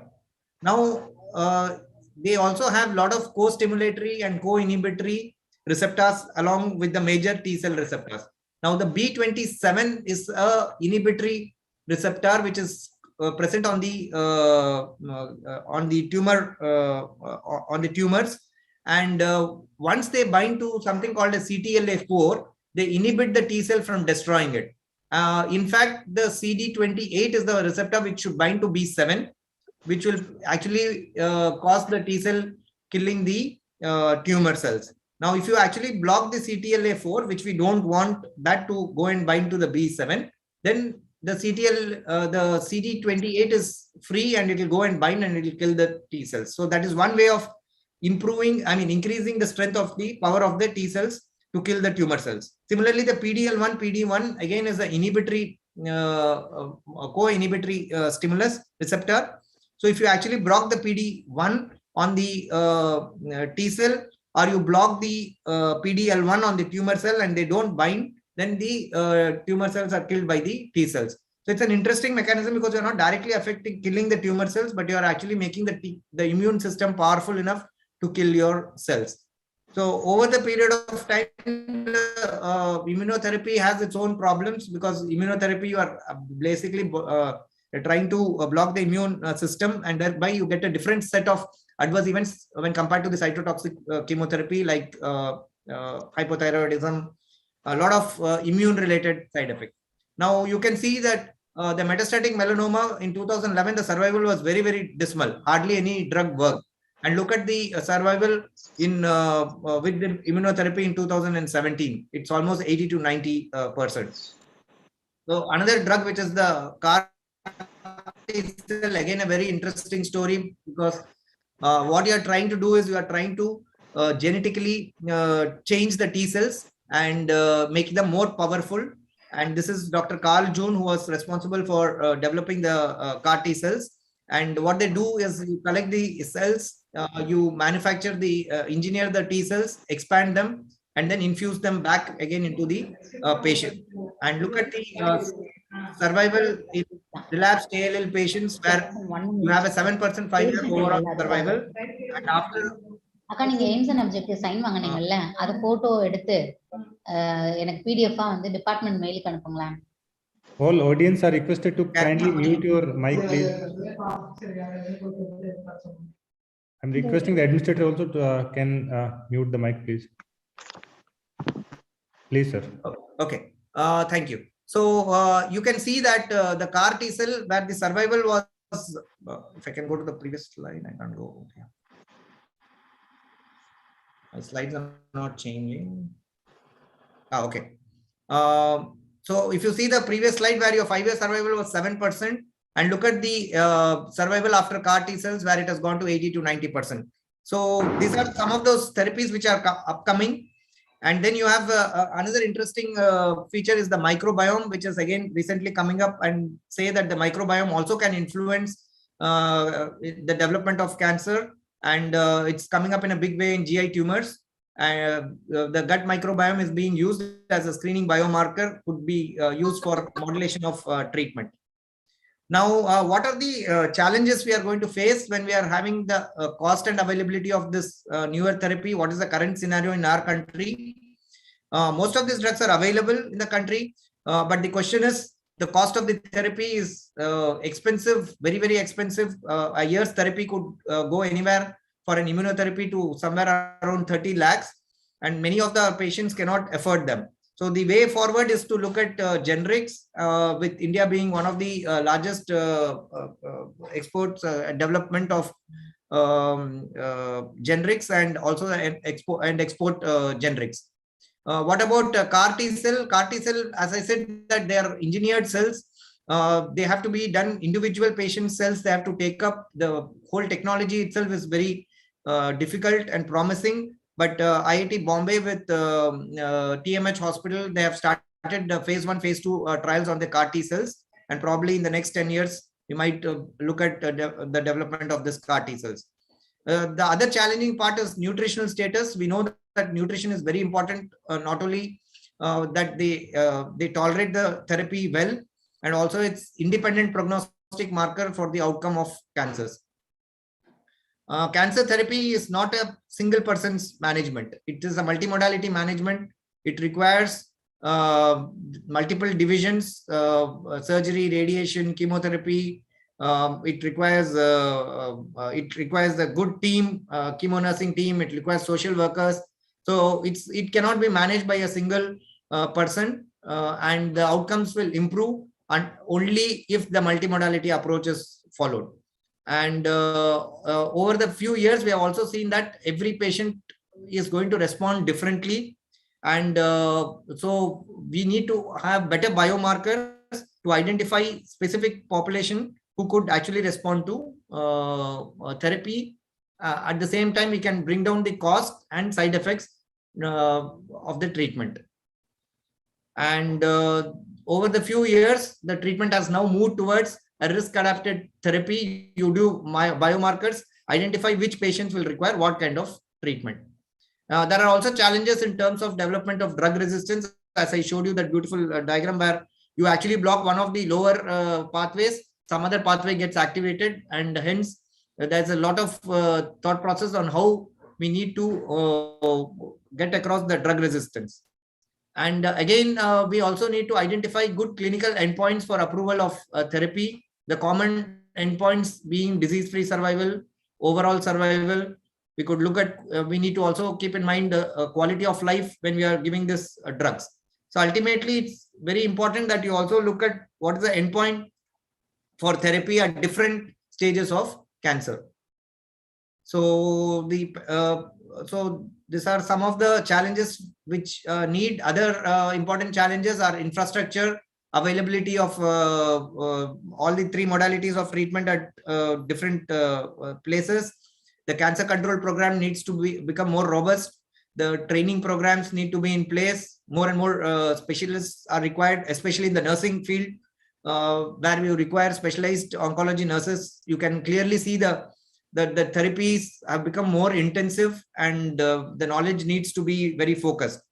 And advanced treatment facility needs to be there, and a basic science and clinical research facility needs to improve.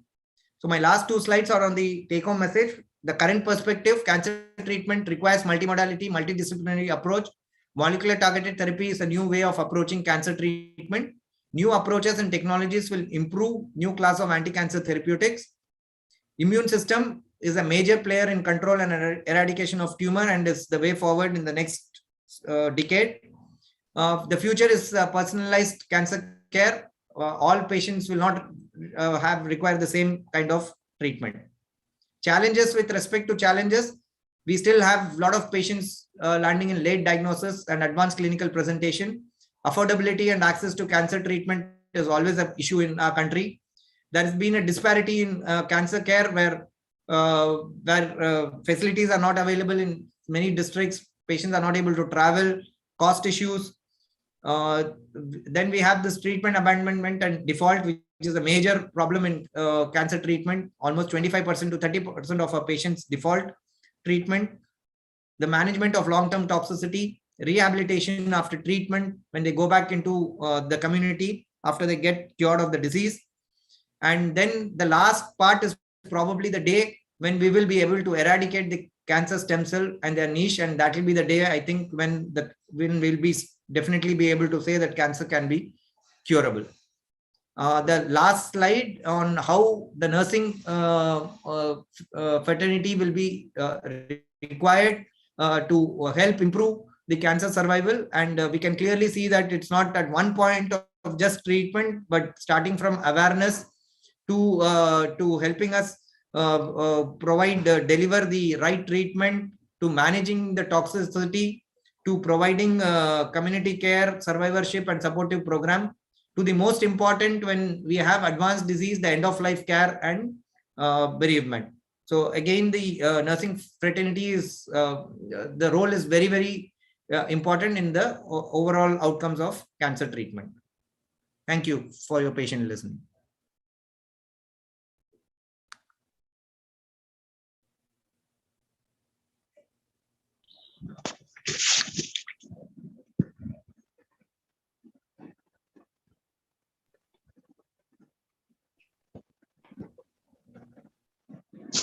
Am I still audible? Yes, sir, audible.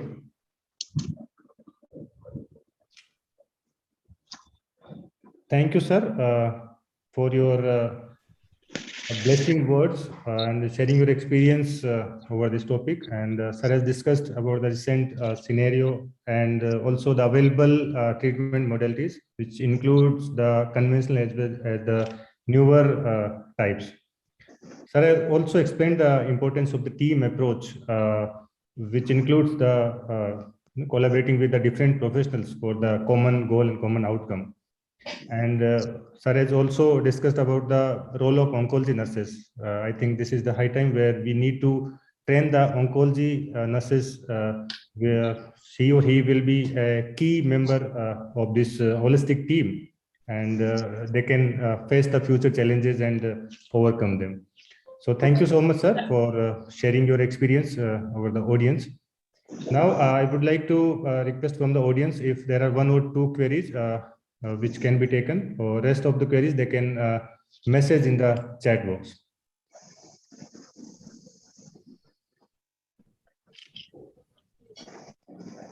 Dr. Ashok, am I audible? Yes, yes. Yeah, another chairperson, Dr. Malika Kannan, has also joined. Hi, good morning all. Yes, good morning, ma'am. You are audible. Please go ahead. Yeah. So, good morning all. Very well organized conference. The first session, that is Dr. P. Vettiselvi, has highlighted about current status of cancer burden. It was very alarming that cancer rate is increasing, and she has stressed the importance of diet and lifestyle in the prevention of cancer. It was a very highlighting session. And the second session was by Mrs. Elizabeth on central line and infection control. Again, a fantastic session. She has mentioned about the various central lines and the ways of managing the central lines, how to detect the infections from the central lines, and what nursing care will actually maintain the patency of central line and prevent infection. A fantabulous session, that one. And the final session, Dr. Biswajit Tribashi on cancer treatment strategies, current perspective and challenges. That was an amazing session. Doctor highlighted very well about the surgical management, the total removal of the, he stressed about the total removal of the cancer tumor cells, and the medical management, especially the chemotherapy and the newer drugs which has emerged now. and the nutrition in the plays a key role in the management of cancer. And also he said that the pediatric cancer management, the life expectancy is very good. That's a very interesting point. And finally, he highlighted about the role of nurses in the management of cancer, and he stressed that it is the role of nurses is highly commendable in the management of cancer. So overall, all the three sessions were eye-opening and very nicely presented by the resource persons. And I take this opportunity to thank Dr. Kumari for inviting me as chairperson. And the overall conference is very well organized, Dr. Kumari and the team. Thank you, one and all. Thank you, ma'am. Thank you for chairing the session. I thank the resource person for giving a very crystal clear presentation about your topic. Thank you so much. Okay, now let's move on to the inauguration of this webinar. So we are going to have a formal inauguration.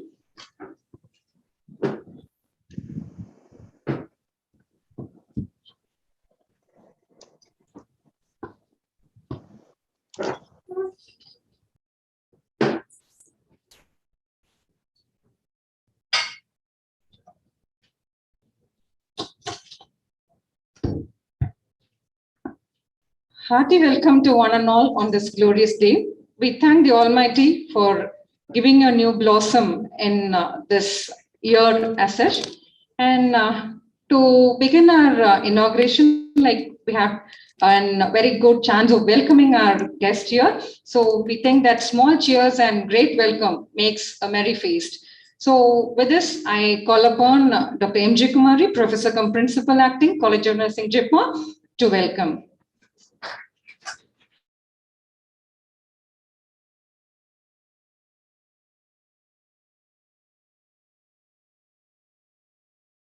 On the theme of current update on oncology nursing for effective patient care. Every year, 4th February observed as the World Cancer Day, which was organized in 2000 at the first World Summit Against Cancer held in Paris.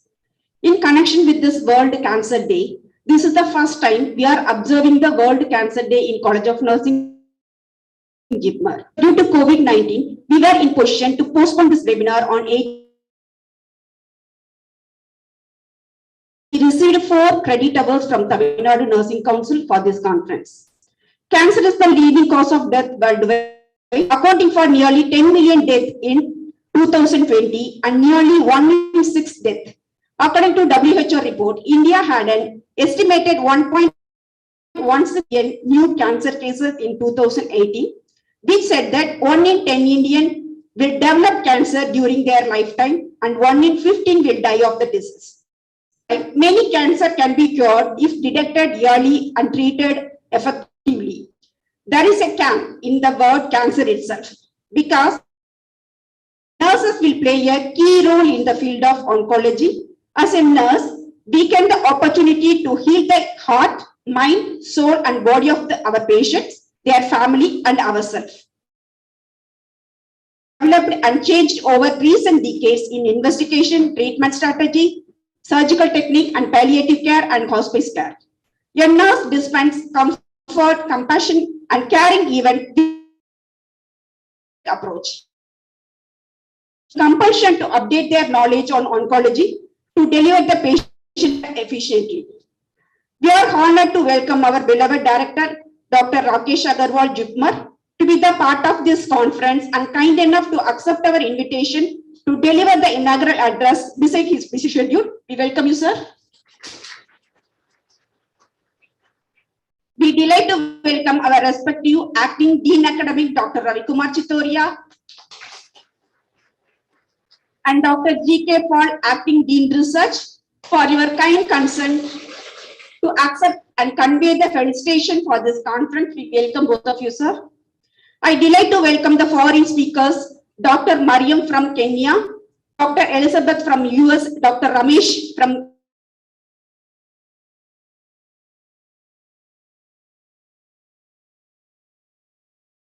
experts Dr. Suresh Sharma, AIMS Jodhpur, Dr. Gopi Chandran, AIMS Delhi, Dr. Friksha Sharma Mageshwari from Barbara Farid University of Health Science, Punjab, Dr. Ruchika Rani from AIMS Rishikesh. Then our internal speaker, Dr. Biswajit, Professor and Head of the Department of Oncology, JIPMER, Dr. Sumito Koil, Additional Professor, Department of Oncology, Medical Oncology, Dr. Bala Subramanian, Professor and Head of the Department of Surgical Oncology. Then Dr. C. Sivakumar, Medical Social Worker from JIPMER. Then Mr. Ramesh, Assistant Professor, Dr. Lakshmi Ramurthy, Assistant Professor, College of Nursing, JIPMER. I feel welcome the organizing secretary for this conference. I'm glad to welcome dear faculty members, College of Nursing, all the delegates and dear students. Once again, I welcome you all. Actually, this is the first international webinar we organized in the College of Nursing. We are involved in international speakers in the conference. Given the permission to organize this conference in College of Nursing. Thank you, one and all. Thank you, ma'am. Now we have a very energetic person who is always really challenging and motivating to our students. Now I'm happy to invite Dr. Ravikumar Chitra.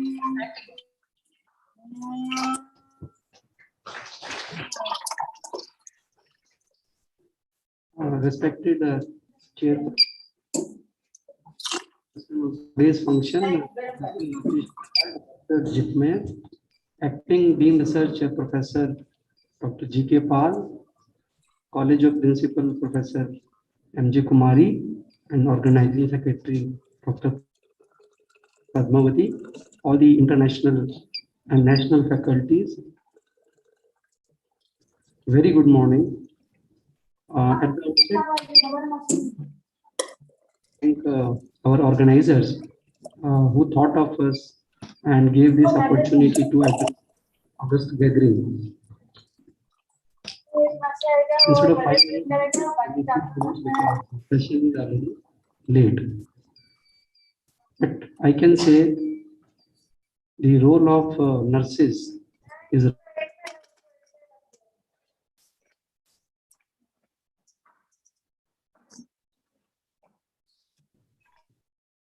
we as a plastic surgeon, when are called in regional cancer center or when we are doing cancer reconstruction, we know what role these nurses are playing. We as a consultant just come, take round, plan the treatment and go. But it is the nurses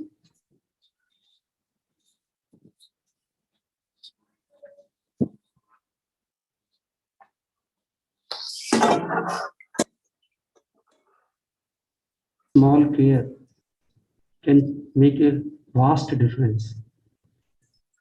To the extent that there is a special prayer meant for nurses when they treat for cancer patients. Why? Because it means it is so important to them. So I will just read out that prayer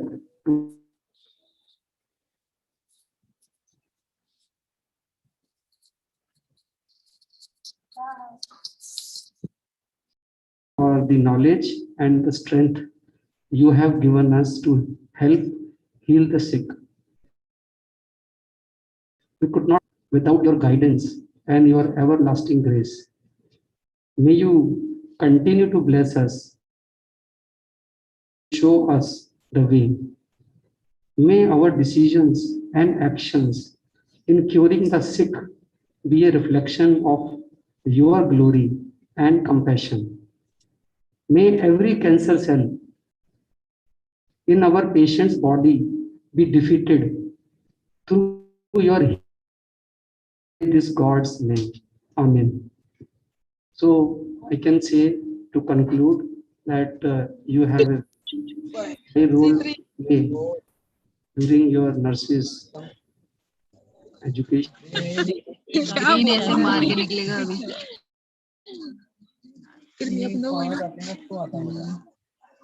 हाँ ये अच्छा किया मैंने अच्छा किया ना 6 ला देते तो और भी अच्छा हो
अनम्यूट कर रही हूँ।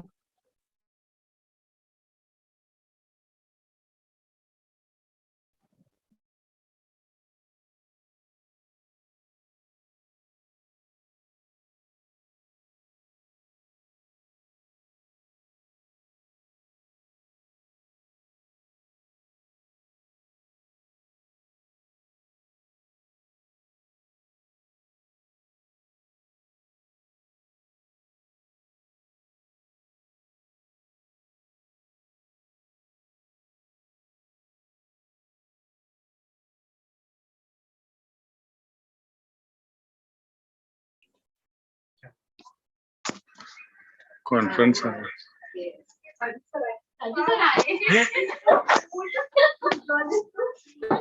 क्या ऐसे क्यों वो लोग कुछ कर रहे होंगे उसमें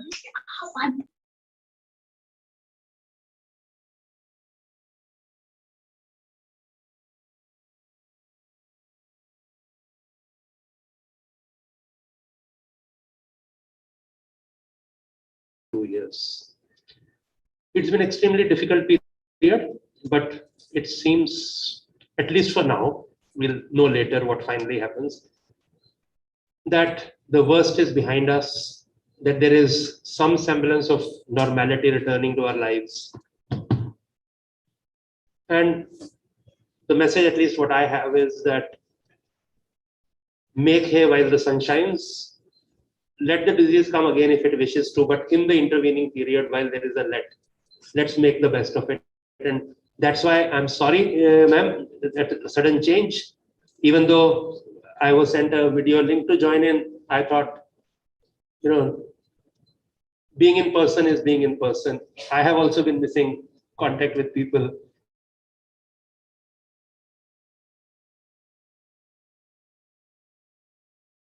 Thanks for providing me this platform. Oncology nursing, different people look at it different ways. It has to be. Each individual looks at everything. Yes, there are a lot of advances in oncology. We have newer treatments coming. We may have CAR T cells. We may have specific antibodies. We may have small molecule directed inhibitors like JAK-STAT inhibitors, etc., which are changing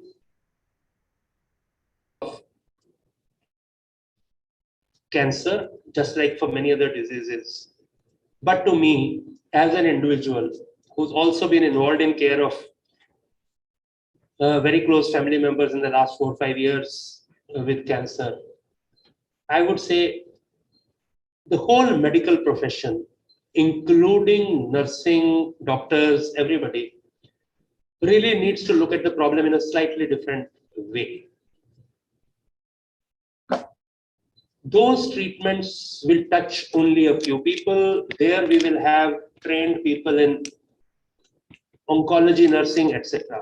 But what every nurse to be an oncology nurse, and that is exactly what has been emphasized by the previous two. Much larger number of patients with cancer will need palliative care. They will need comfort care.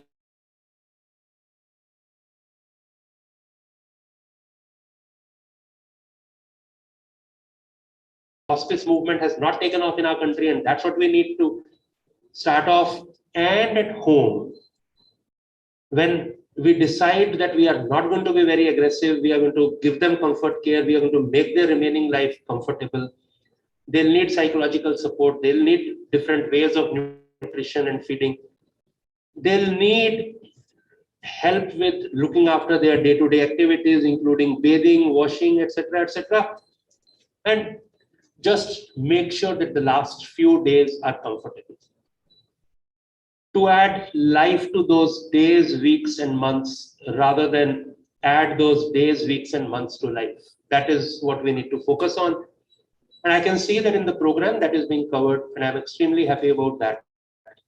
So very few of us are going to become oncology nurses, but each one of us will need to add a little bit of oncology nursing perspective into our training, into our knowledge, into our way of functioning.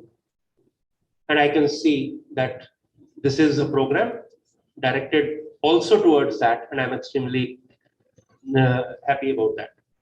With that, let me not take more time of yours, because what is more important is the academic program. Thanks, welcome everyone, and thanks everyone for joining in. COVID has had negative effects, but has had positive effects. Now, a way has been opened for us to do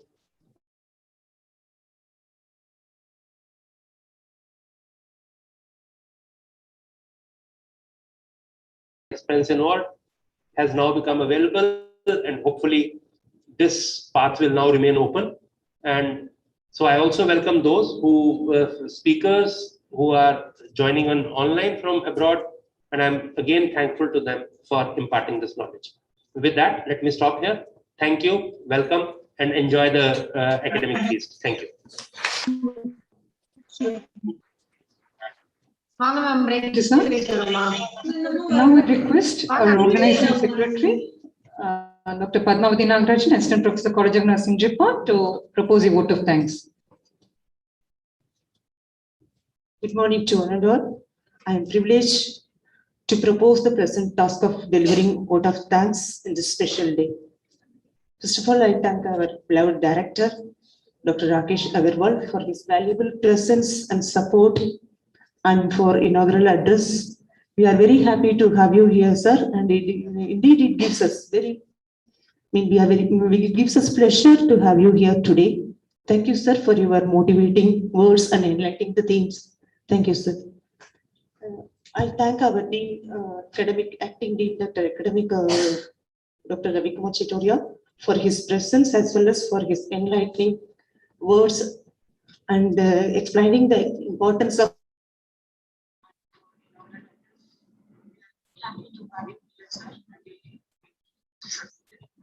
presence, as well as he enlightened the theme of the conference, as well as he told what is the importance as well as the topics covered here. Thank you, sir.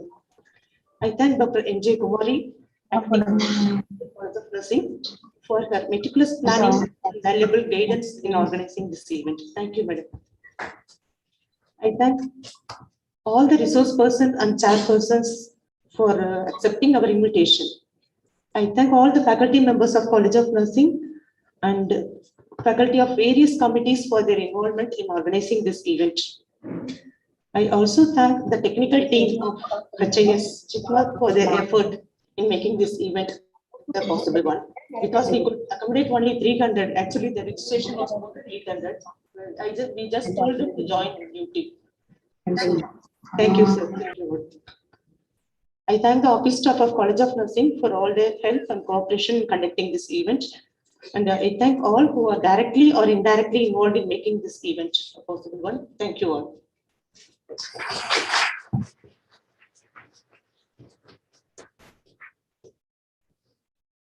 Thank you, sir.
So having finished the inaugural function, okay, now let's go on to the next session. Please stay connected, okay?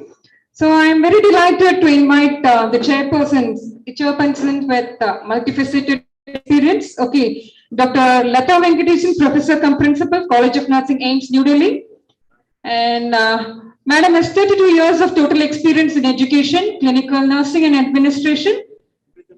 She's an guide and PA for PhD and a WHO, IMC and RGUHS consortium, and nursing thematic lead for learning content creation for COVID by Ministry of Health and Family Welfare. She has published several articles in index journals and authorized textbooks. And she has organized several international, national conferences and short-term courses.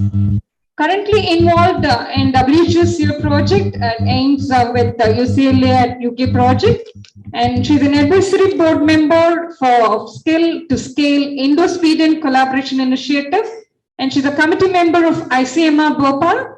She's a UPSC advisor, selection committee member, and a member of UG and PG student admission committee of various aims, expert committee member of RIMS and AGRIMS. Experienced as a governing council member, president of faculty, member of selection committee, finance committee, senate member, board of studies member, board of research member, doctoral advisory committee member of distinguished universities. And ma'am has been the North Zone president of CNRS and founder of ANEI. Ma'am, we are happy to have you here, ma'am. And our next chairperson is Dr. M.J. Kumari, Professor cum Principal, College of Nursing, JIPMER. Yes, ma'am. Yes.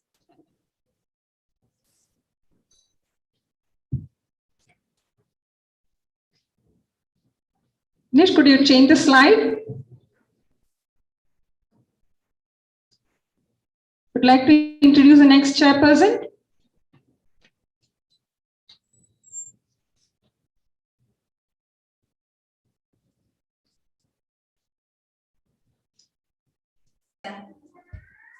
Here we have Dr. M.J. Kumari. Madam has 24 years of teaching experience. She has received awards for excellence in medical surgical nursing by Venus International Foundation. Madam has received a prestigious IRDP Award 2018, Dr. APJ Abdul Kalam Lifetime Achievement National Award for outstanding excellence and remarkable achievements in teaching, research, and publication.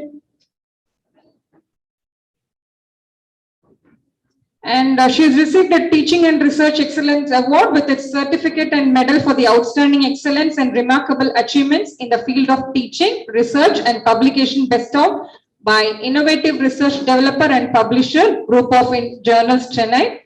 She has received the Best Educationalist Award and the Certificates of Excellence by the Economic for Health and Education. And she's been member of various professional organizations and committees at JIPMER. And she has published about 44 papers in national and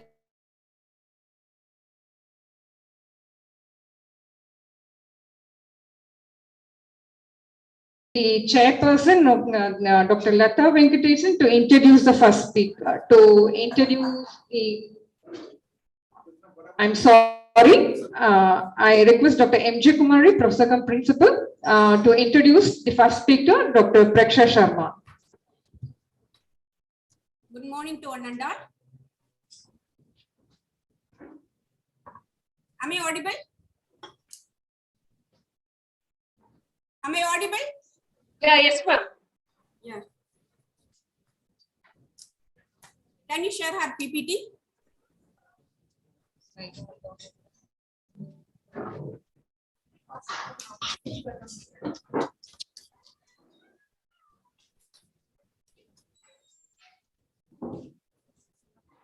Can you share the PPT here?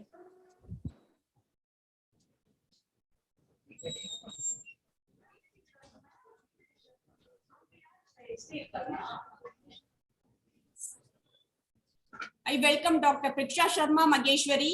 Thank you so much for accepting as a speaker for our scientific session. And she has the 13 years of teaching experience. She published editorial board members in the various international and national oncology journals, a member of nursing academic societies. She is the right person to be the speaker for our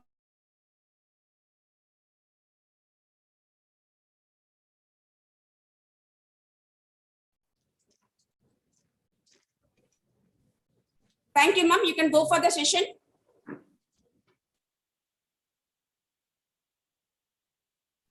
Thank you, everyone. Sharma, you can start your session, ma'am.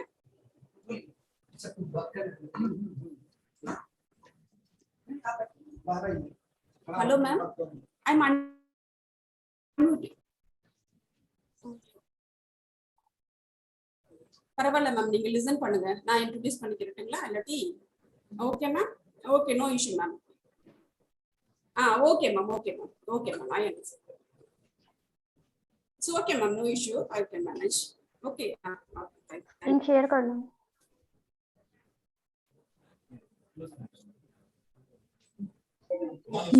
ரொம்ப அடிக்க கூடாது. இதை ஒண்ணு 4 மணிக்கு மேல அடிங்க. அதுக்கப்புறம்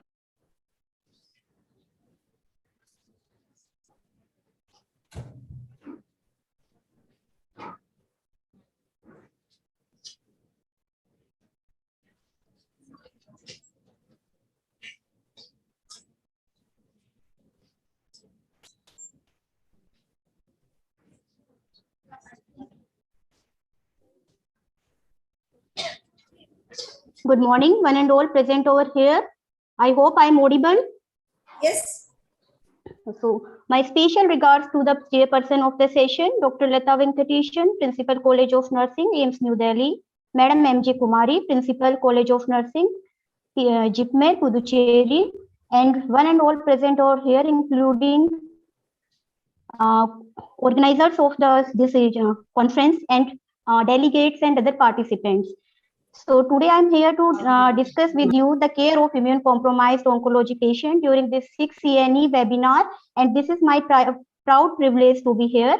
So starting with Madam, can you make it, excuse me, Madam, can you make it full screen, ma'am? Dr. Friksha Sharma, can you make it full screen? It's already full screen, ma'am. Okay, can you make it slideshow, dear? Yes, I have already made it slideshow. Is that okay now, ma'am? No. No.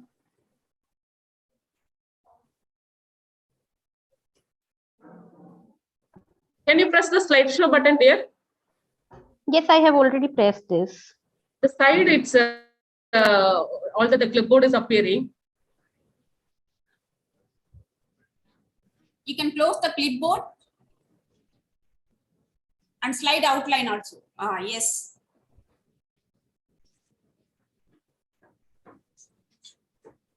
Is it okay now, ma'am? Not at shared. Your screen is not at shared. You share the PPT.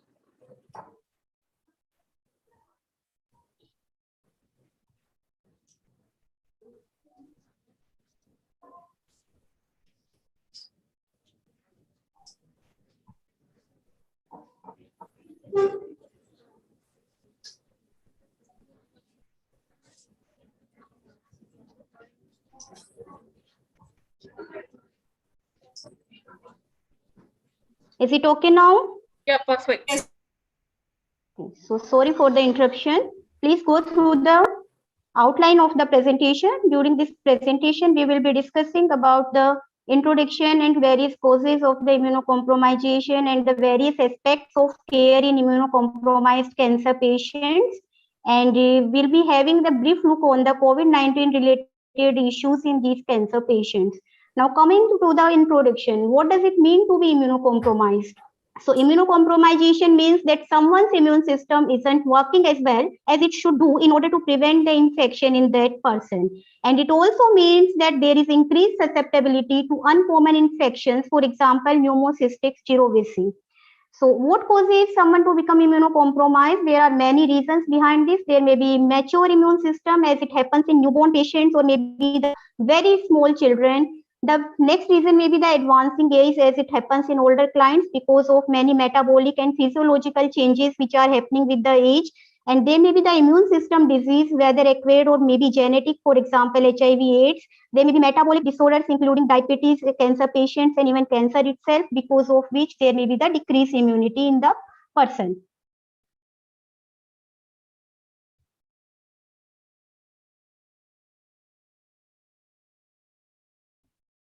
Now coming to the immunocompromisation in cancer patient, as we have discussed that patients who are receiving cancer treatment or who are having cancer itself, they are having the lower immunity. So what is basic reason behind this? The important reason behind this is either in there is the impairment, whether in number of the WBC or whether in the functions of the WBC. So cancer and cancer treatment, we know it causes bone marrow depression in cancer patient, and because of this number of WBC cells is decreased. And even in case of some of the cancers, including leukemia, lymphoma, or multiple myeloma, if the number of WBC is normal, but these are not functioning well. So these WBCs are not capable in case of decreased number or decreased functionality to protect a person against the infection. Now, what are the factors which are affecting the immunocompromisation in case of cancer treatment? So these factors are length of treatment, what is the extent of the treatment, what are the doses of various chemotherapy or radiation therapy regimes, and of course, what is the extent and duration of the nadir.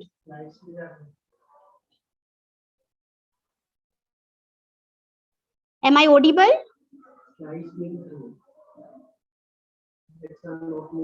Audible, dear. Perfectly. Please continue. Okay, thank you, ma'am. So, having more understanding regarding nadir. So, what the nadir is? The nadir term is standing for the lowest point of anything.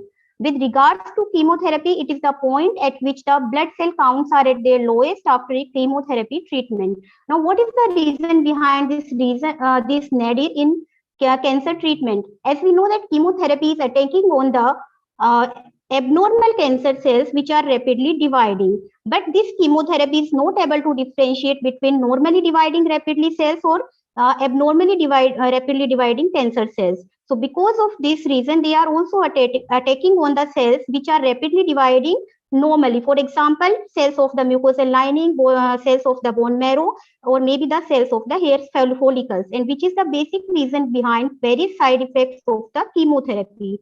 So as we have told that these drugs are attacking on the bone marrow and causing bone marrow depression. So because of this is resulting in the nadir or the immunosuppression in these patients. But this is unavoidable, and with each chemotherapy treatment, there comes a nadir period, and because of this, to prevent this, the chemotherapy treatment is spaced apart so that severe episodes of nadir can be prevented.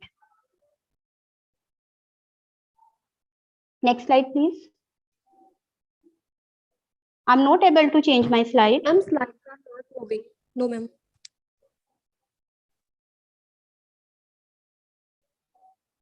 I'm not able to change my slides. No, ma'am.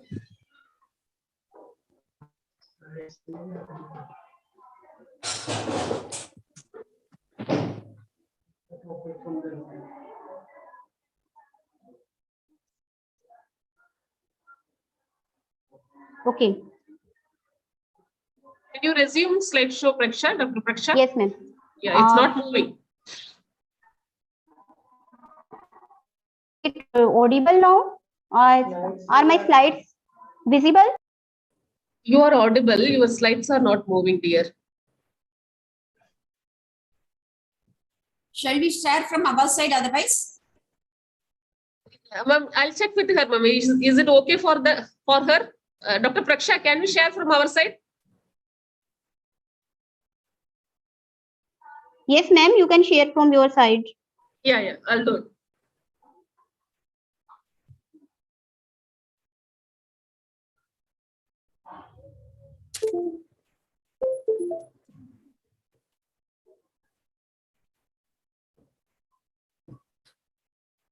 Next, please. Next one, yes. So previous ones, please. So other cancer treatments, including immunotherapy, it also changes the way the immune system works. Has been discussed in previous class that immunotherapy also has its side effects and various immune issues. And in case of stem cell transplantation, as stem cell transplantation requires very high dose of chemotherapy and total body irradiation in order to kill all the cancer cells in the body so that new stem cells can be transplanted. And during this process, there is severe bone marrow depression, which lasts for a longer time. And also due to this high dose of the treatment, that there is the damage of the skin and mucous membrane is also occurring over there. So this is damaging the first line of defense and thus resulting in the decreased immunity in these patients.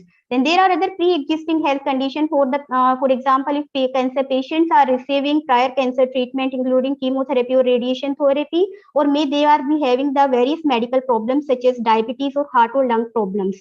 Next slide, please. The next reason for the immunocompromisation in cancer patient is the person's poor nutritional status. So like any other chronic patient, cancer patient also require extra calories and protein to support their immune system cells and other tissues. But due to many reasons, these patients are poorly nourished.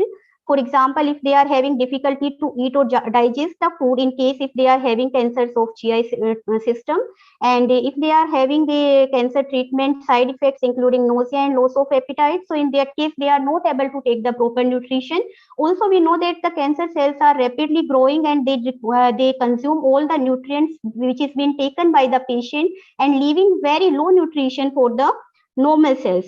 So it is a fact that people who are poorly nourished, they are having the more risk for the development of the infection. Next slide, please. So what are the complications of immunocompromisation? So severely immunocompromised patient can have life-threatening infection due to opportunistic infection. It may also result in treatment withholding or delay of the treatment in these patients, and it can also result in febrile neutropenia and septic shock. So we'll be discussing this. Please move to next. So what we mean by febrile neutropenia? So febrile neutropenia, it has two components. The first one is neutropenia and the other one is fever. So what we understand by neutropenia? It is the decrease in circulating neutrophils in the blood as evidenced by the absolute neutrophil count ANC, which is less than 1500 cells per ml. And there are many types of neutropenia, including neutropenia itself, which is known as moderate neutropenia, in which their ANC is less than or equal to 1500 cells per ml.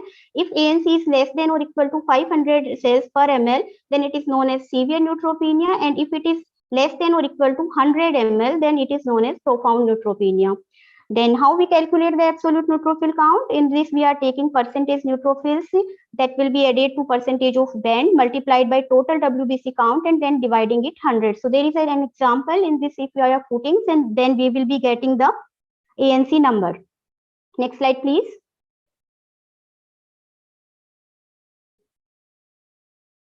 Slide, please.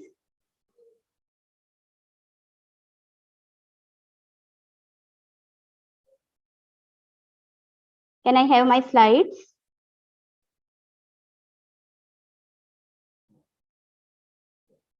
Ma'am, I am not getting my slides. Just a second, Praksha. We are doing it. The network down. It's not moving.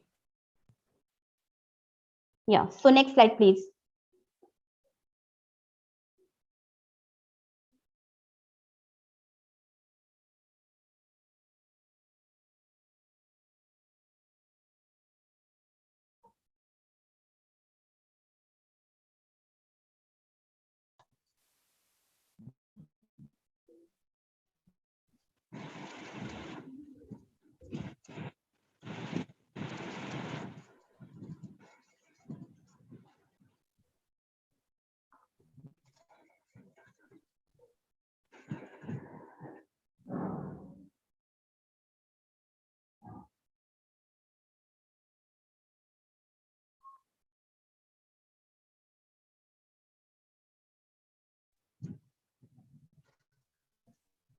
Yes, next.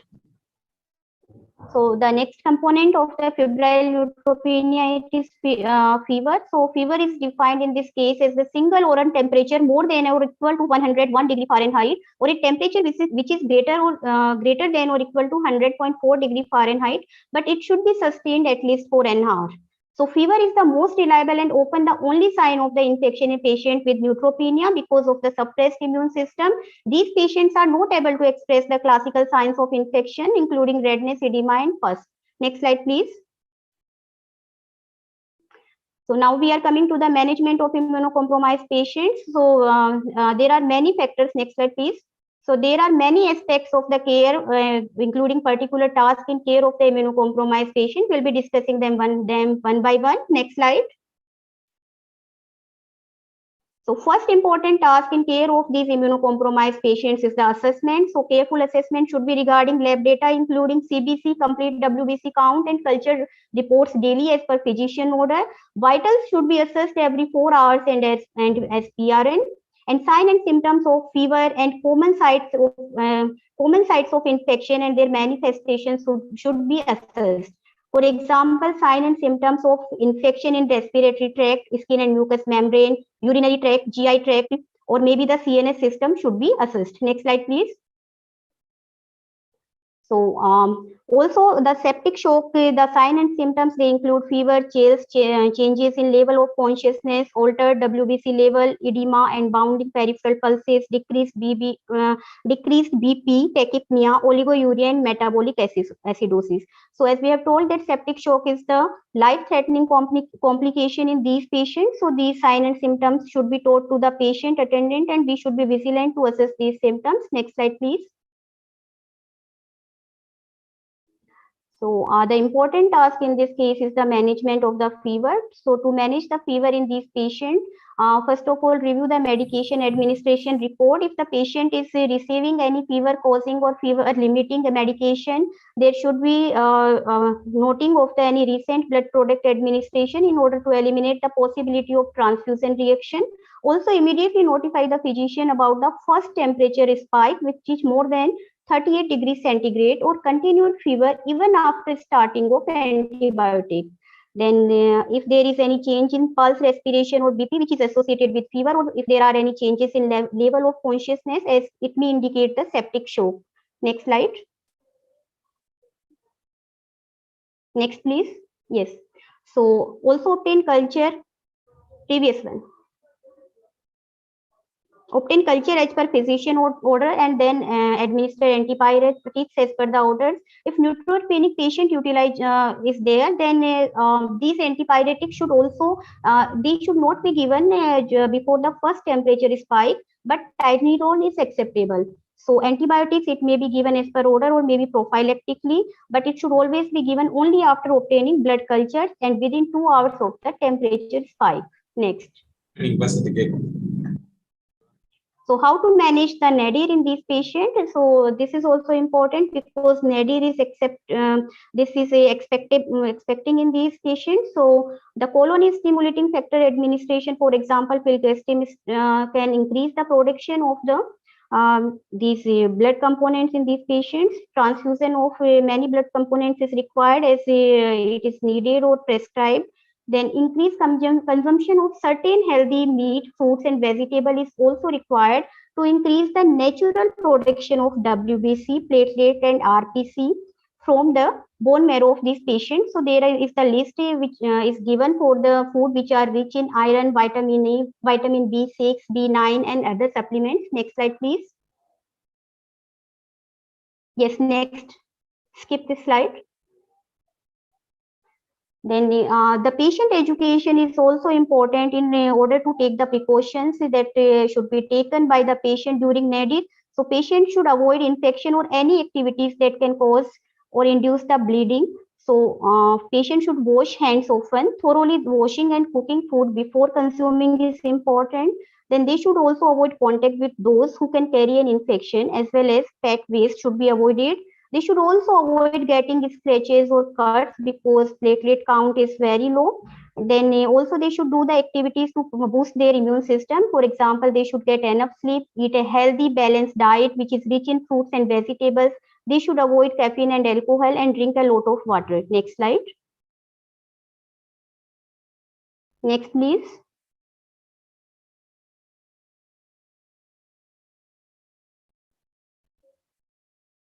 Next slide, please.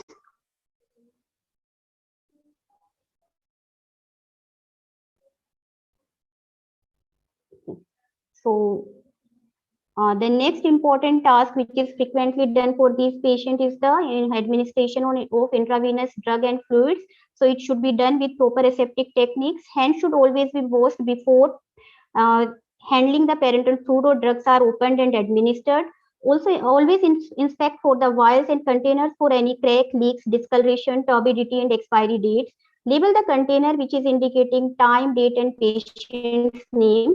Parenteral fluid should be discarded if not it is used within 24 hours. IV set should be changed every 24 hours or as per institutional guidelines. Blood specimen should not be withdrawn through IV tubing, and the cannula should be changed if there are signs of the phlebitis. Next. Then it's a frequently occurring important task is the cytotoxic drug administration, and care should be taken to prevent any error in chemotherapy administration. For example, it should never be given in hurry, and only after it should be given with proper arrangement, because this is not an emergency procedure. Only trained should give the chemotherapy. Follow hours for the medication administration. For example, right dose for right drug for right patient via the right route according to the right schedule. The nurses need to question any chemotherapy order which is contrary to the customary practice in order to prevent the side effects. Then avoid distractions while administering chemotherapy, for example, mobile phones or any visitors. Then chemotherapy order should always be written. It should never be given on the verbal orders. Select a suitable vein if central line is not in place. Avoid anticubital fossa for vesicant administration and flush with 5 ml saline before and after giving a vesicant drug. Next slide. In case of extravasation, stop the drug, aspirate as much as possible, call the doctor, infiltrate antidote if it is available, avoid undue pressure, apply cold or hot compress as indicated. Next. So disinfection and infection control, the nurses should do hand washing practices, then use antiseptic solution 70% before handling IV tubing or giving IV fluid. Keep all the instruments in the antiseptic solution. Avoid flowers since they may contain bacteria or fungi. And for bone marrow transplantation patient, MRSA precautions should be taken. Proper disposal of all the infectious waste and the use of the protective clothing is very important. Hospital should prevent the bird species gaining access to the hospital ventilation duct. Next, please. These immunocompromised patients, they require protective isolation. Always they should be kept in a private room which is having HEPA filters for the germ-free environment. They should never be kept in negative pressure room. These patients should always be kept in positive pressure room. And if they are out for any reason, maybe for walking in the hallway or maybe for any diagnostic investigation, they should always wear mask. And nowadays they should prefer to wear N95 or double masking should be there. There should be no fresh or dried flowers, live plant or moss allowed in the room. No source of stagnant water should be there. They should avoid tap water and ice made of tap water. Low microbial neutropenic diet should be given to these patients. If they are on NG feeding and whatever medication are given to them, it should be prepared under biosafety cabinet, which is providing product safety for the germ-free products. So scrubbed hand note should be there outside the room door of this patient. So everyone who is entering should first scrub the hand, and if the patient who are the recipient of BMT or SCID diagnosed patient, there should be 2-minute antimicrobial scrub prior to entering in the patient's room and every time whenever re-entering in the hospital. Next, please.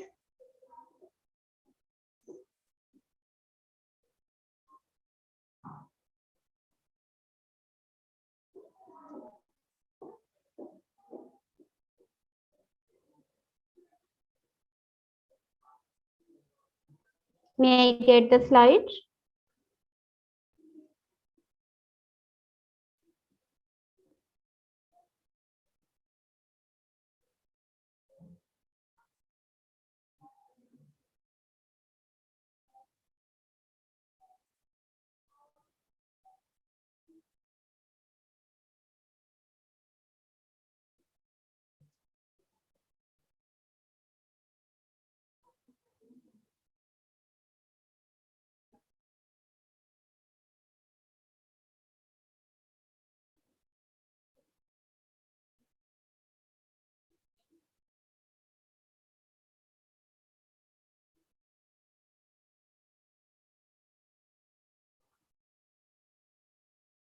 Previous one. So patient should be educated regarding personal hygiene, and it should be ensured that patient take daily bath with antiseptic soap, keep skin and body creases clean, wear clean, dry and light clothes and change them frequently, ensure trimming of nail and hair. If there is drying of skin and breakage of the skin, then alternate day bathing may also be allowed, but the personal hygiene should be maintained. Next, regarding toilet hygiene, that patient should be taught the toilet hygiene practices. Next slide, please. So they should use separate shoes for that in the toilet. Wash genitals and any area thoroughly. Female patients should wipe the perineum from front to back in order to prevent the UTI. They should wash hand with soap and water twice, once before touching the clothes, and finally they should wash the hand before coming out of the washroom. Then always flush the waste containing tank, and do not throw anything in the waste container because it can harbor the microorganism over there. Then oral care, so their painful stomatitis is the common side effect which can result in further infection in the immunocompromised patient. So careful oral assessment at admission. For complete oral cavity is required. Saliva should also be assessed whether it is normal, thick or sticky. The voice quality of the patient should also be assessed for any signs of the pain because of mucositis. Their ability to swallow should also be assessed. The teeth for caries or any ill-fitted dentures should be assessed. Next.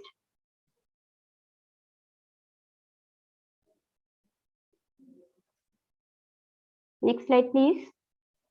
So other preventive measures regarding oral care include proper oral hygiene, toothbrushing 3 times daily, and normal saline wash should be done, or mouthwash should be done 2 to 4 hours.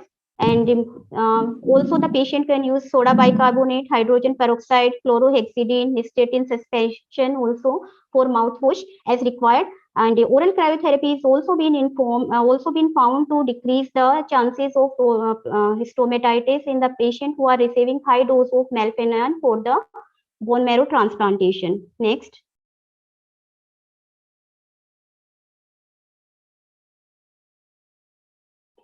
So if the person is having mouth ulcer, in this case, sucralfate suspension, paracetamol mouthwash, xylocaine gel 2% or low dose morphine infusion may be considered. Next.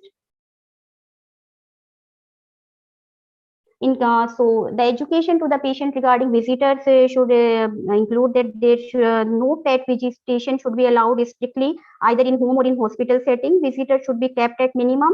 If anybody that has got active infection like flu, measles, chickenpox, etc., should not be allowed to come in contact with these patients. In case an attendant is required for patient kept in isolation, then he or she should not be changed frequently. सोचने वाली बात नहीं है। गाड़ी तो उसने पिछले साल ली है। हम तो मई जून जब हमारा ट्रांसफर हो गया तब से गाड़ी तो मेरी जा रही थी।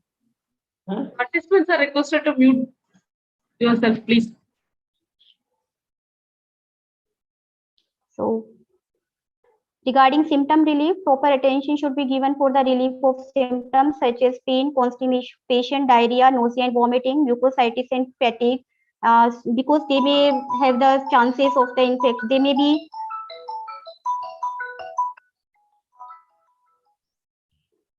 They may be indicating the infection, or they may be already giving the symptoms of these infection in these patients. So they should be immediately relieved. Next, please.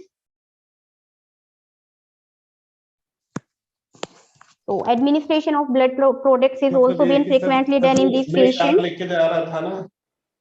So allergic reaction and should be. मेरी गाड़ी किस रही है? हाँ? और उस समय सड़कों की हालत आपको पता थी? हाँ? जब मैं कार लेके जा रहा था ना सर, सड़कें एक तो बन रही थी। Mute yourself. Participant request to mute yourself. Thank you. Okay.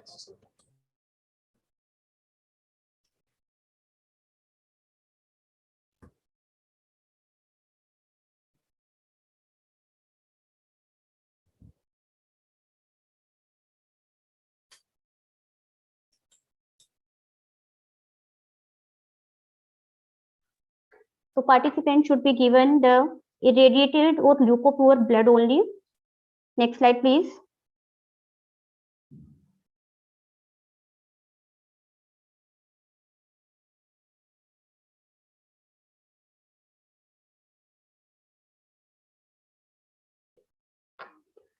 So the next important task is the care of central catheter. It is also been nicely discussed by Dr. Elizabeth, so we are not focusing in that, but the strict aseptic technique should be taken into care whenever we are taking any of the aspects of the central catheter. Next, please. So then patient should be educated regarding the various aspects of the hygiene, as we have already discussed, detecting infection, prevention of infection which are directly or transmitted by respiratory route, regarding the handling of the pets and visitors, and hand washing, because hand washing is required in many aspects. Next slide, please. So it may be necessary, means hand washing may be necessary before eating, before and after preparing food, after touching pets or animals, after sneezing, coughing or blowing the nose, after going outdoors, before and after any central venous catheter care or intravenous infusion, before taking oral medicines, after touching soiled linen or clothes, after changing diapers, after using the bathroom, and always remember to wash hand even if gloves are worn. Next. Then travel safety. Travel should never be done to foreign countries without taking doctor's permission, and the vaccination is important in case of the patient, in the household members of the patient. But if they are getting the vaccination from live vaccines, then the contact should be limited because the patient may be at risk for the developing of this disease. Water safety should also be there. There should be avoidance of swimming or playing in recreational water. And regarding diet and good food practices, the diet should be low microbial.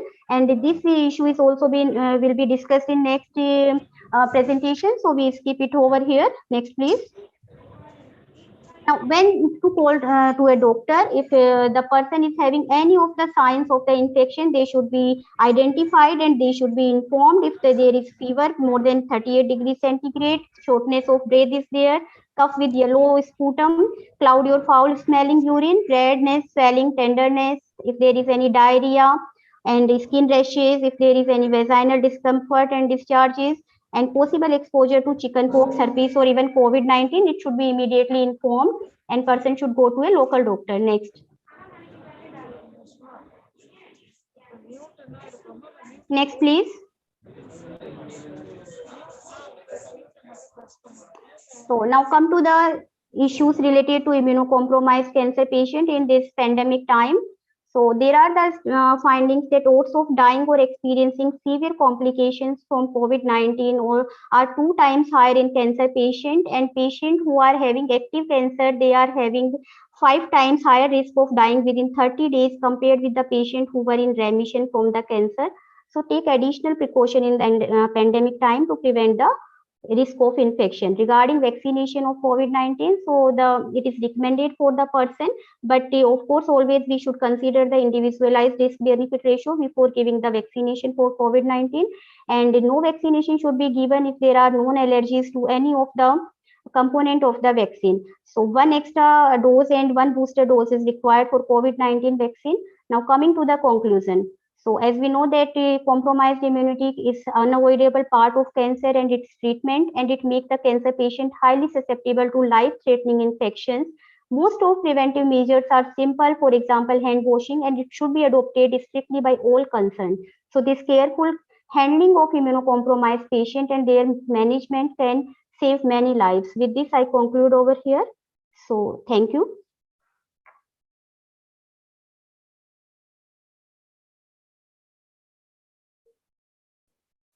Thank you, Dr. Prisha. You are presented a wonderful session. You are covered all the important points for your topic. Thank you so much. Be the part of this conference. Due to the time constraint, we are going for the shortage of timing. Thank you for joining with us. Thank you so much. Thank you, ma'am. Next, I am inviting Dr. Suresh Sharma. He is an eminent speaker. Can you share the slide? Dr. Anjali, can you share the PPT? Yes, it is shared.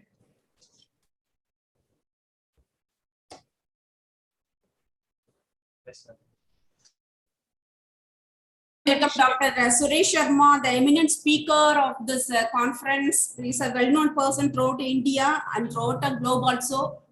He completed a medical surgical specialty in JIPMER, Chandigarh. PhD he has completed in Punjab University, Chandigarh. He obtained international postdoctoral fellowship nursing and fellowship in University of California, San Francisco, US. Postdoctoral fellowship of nursing, Research Society of India 2019, and ICN leadership program at Global Nursing Leadership Institute, Geneva, Switzerland on 2020.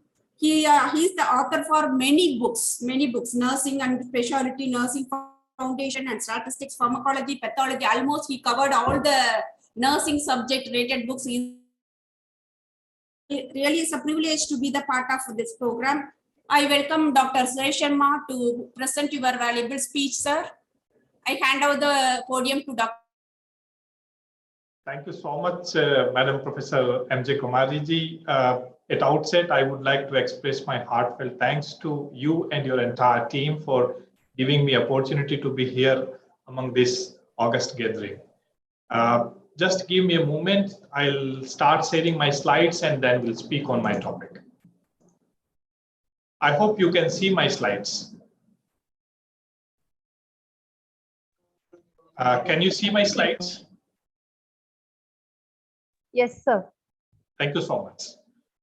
I would like to, start with a quote which in the morning, Dr. Rakesh Agarwal, Director, JIPMER, mentioned that it is very important in cancer care practices to add the life to the days of a patient who is with cancer. Either it is a curable or it is a terminal illness which requires palliative care. So here essentiality is adding life to the days, not the days to remaining life. So in that, for the cancer patients to add the life, keeping them free of the pain and free of symptoms is very, very important. And most nagging problem is the pain in cancer. We all have seen in our practices. Just give a moment, I'll stop and we'll say it again because slides are not moving.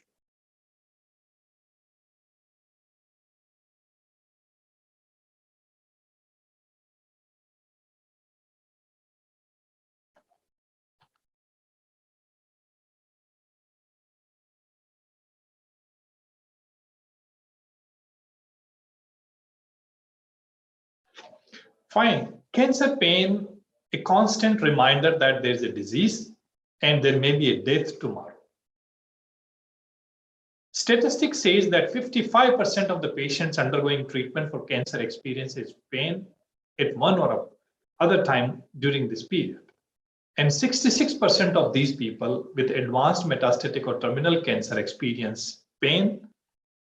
45% of cancer patients have inadequate pain control. This is Western statistics. We don't have Indian statistics. Probably that will be more than which has been documented in the West. And 25% dies in the pain. Pain relief improves quality of life for the patient. So it is most important that we take care for pain control. And nurses has a very important role in pain management because they are the people who are interacting with these patients more when they are in hospital. And they can quickly assess the need of pain management, and then they can consult with a treating physician and can do interventions so that the patient remains free of the pain.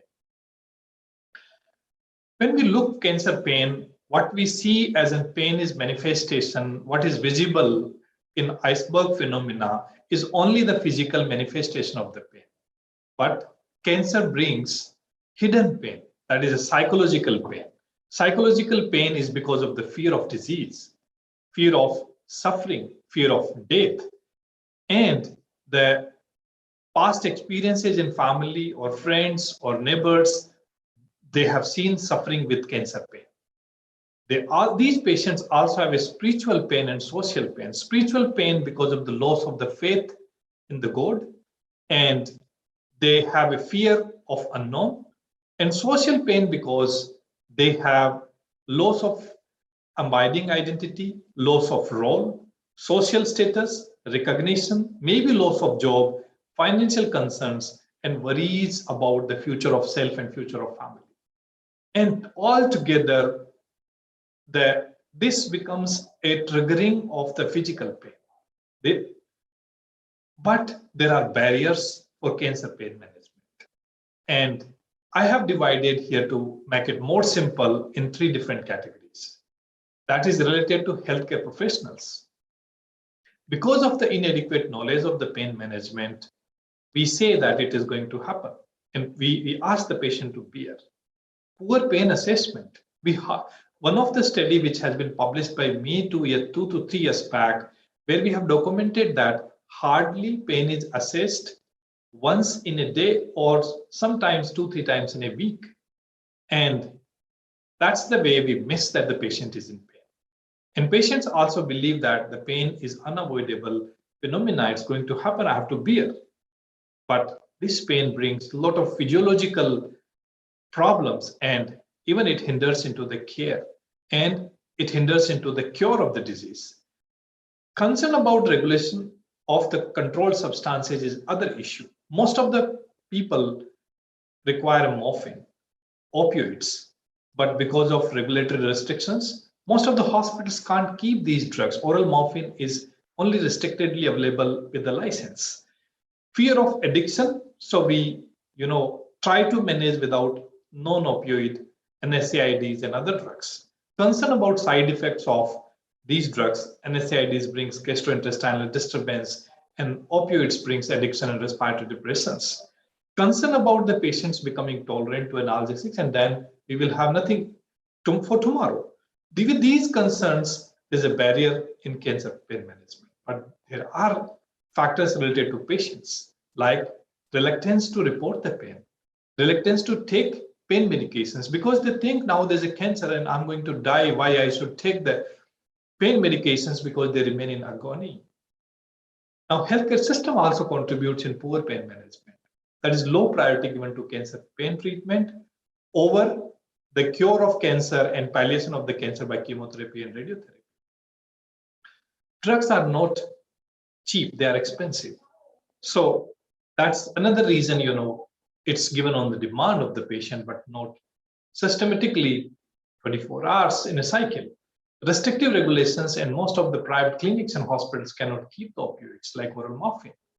Problems of availability or accessibility of treatment, as I said, that in remote areas, they have only managing by NSAIDs, but not opioids, because there is lack of availability because of the regulatory restrictions.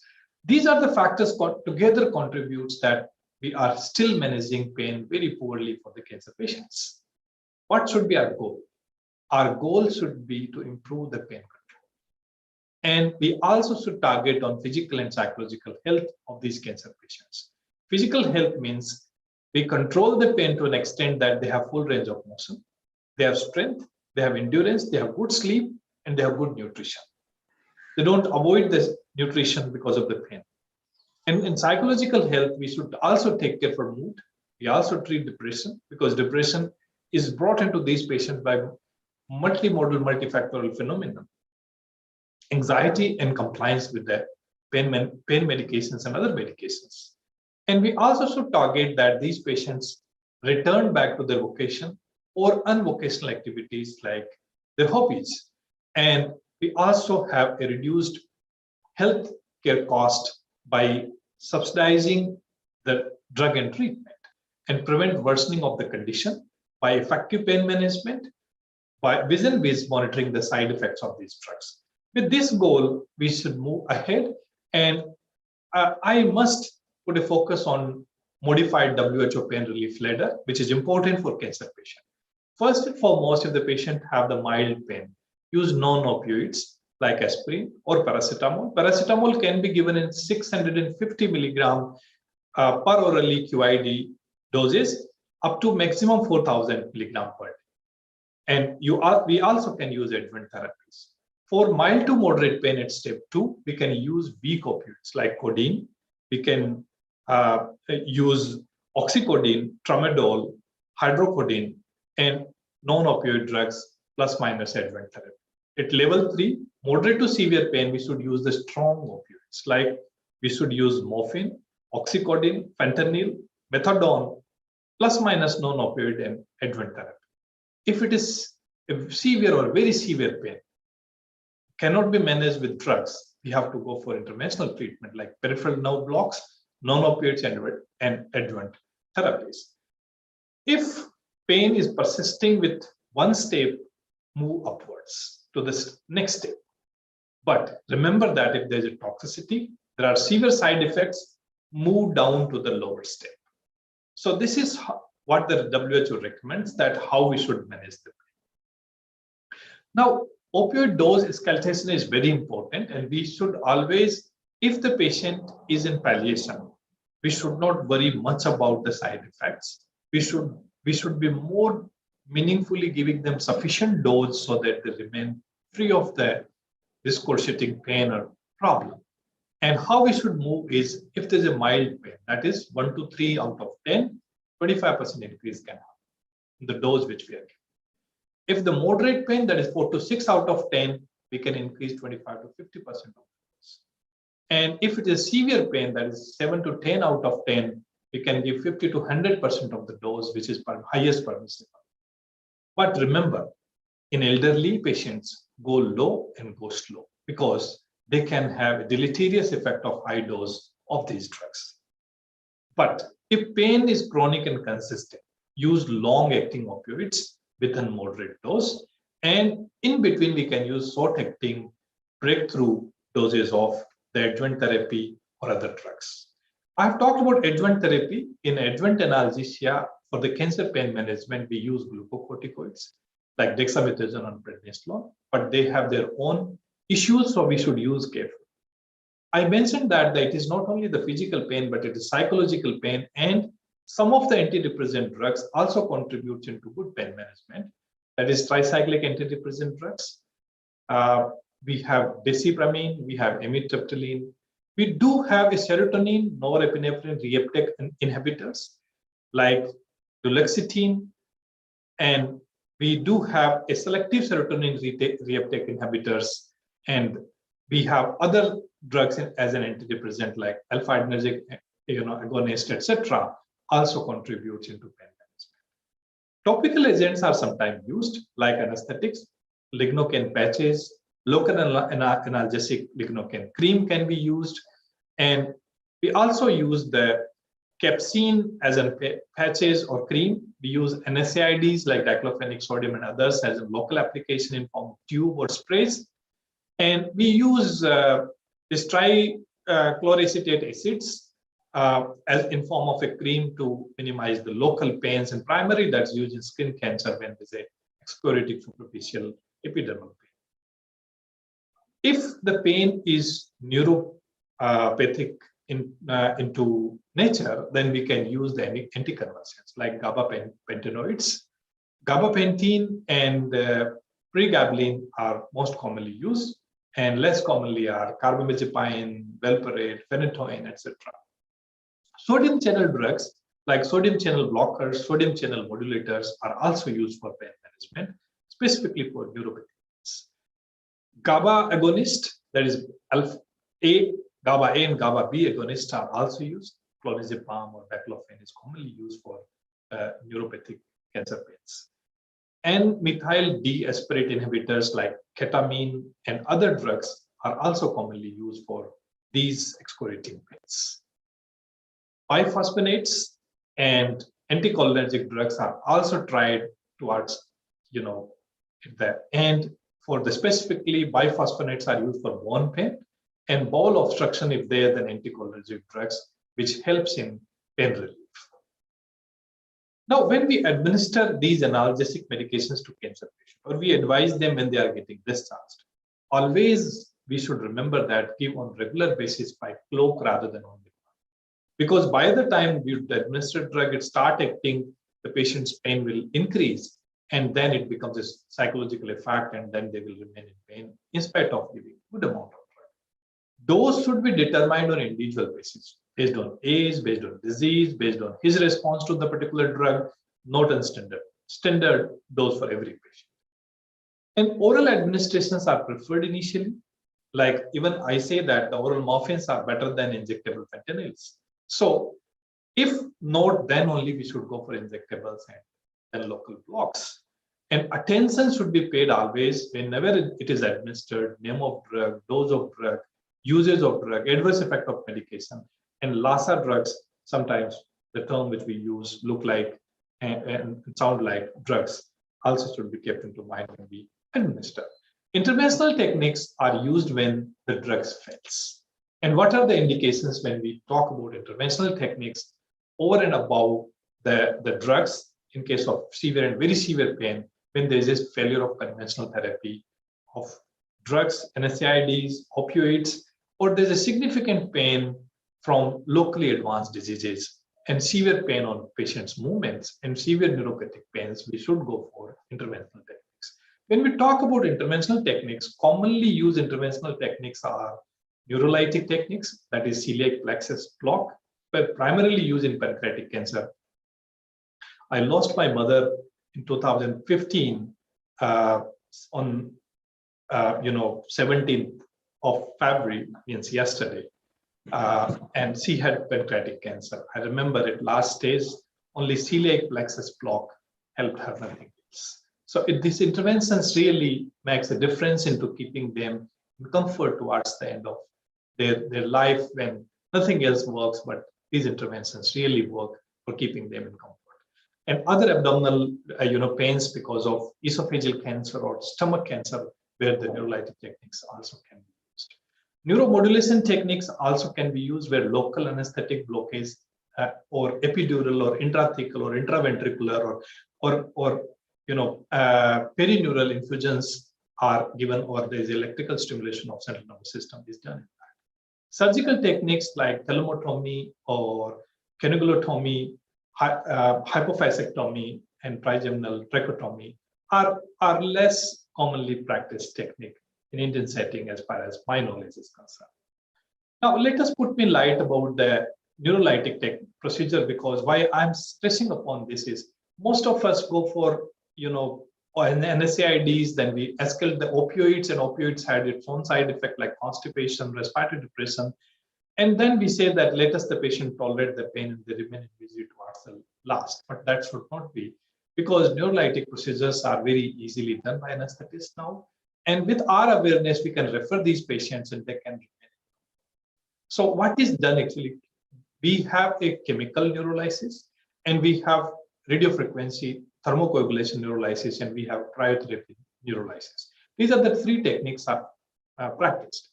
In chemical neurolysis, alcohol in combination of phenol and glycerol is used, and alcohol is used in 50 to 100% concentration.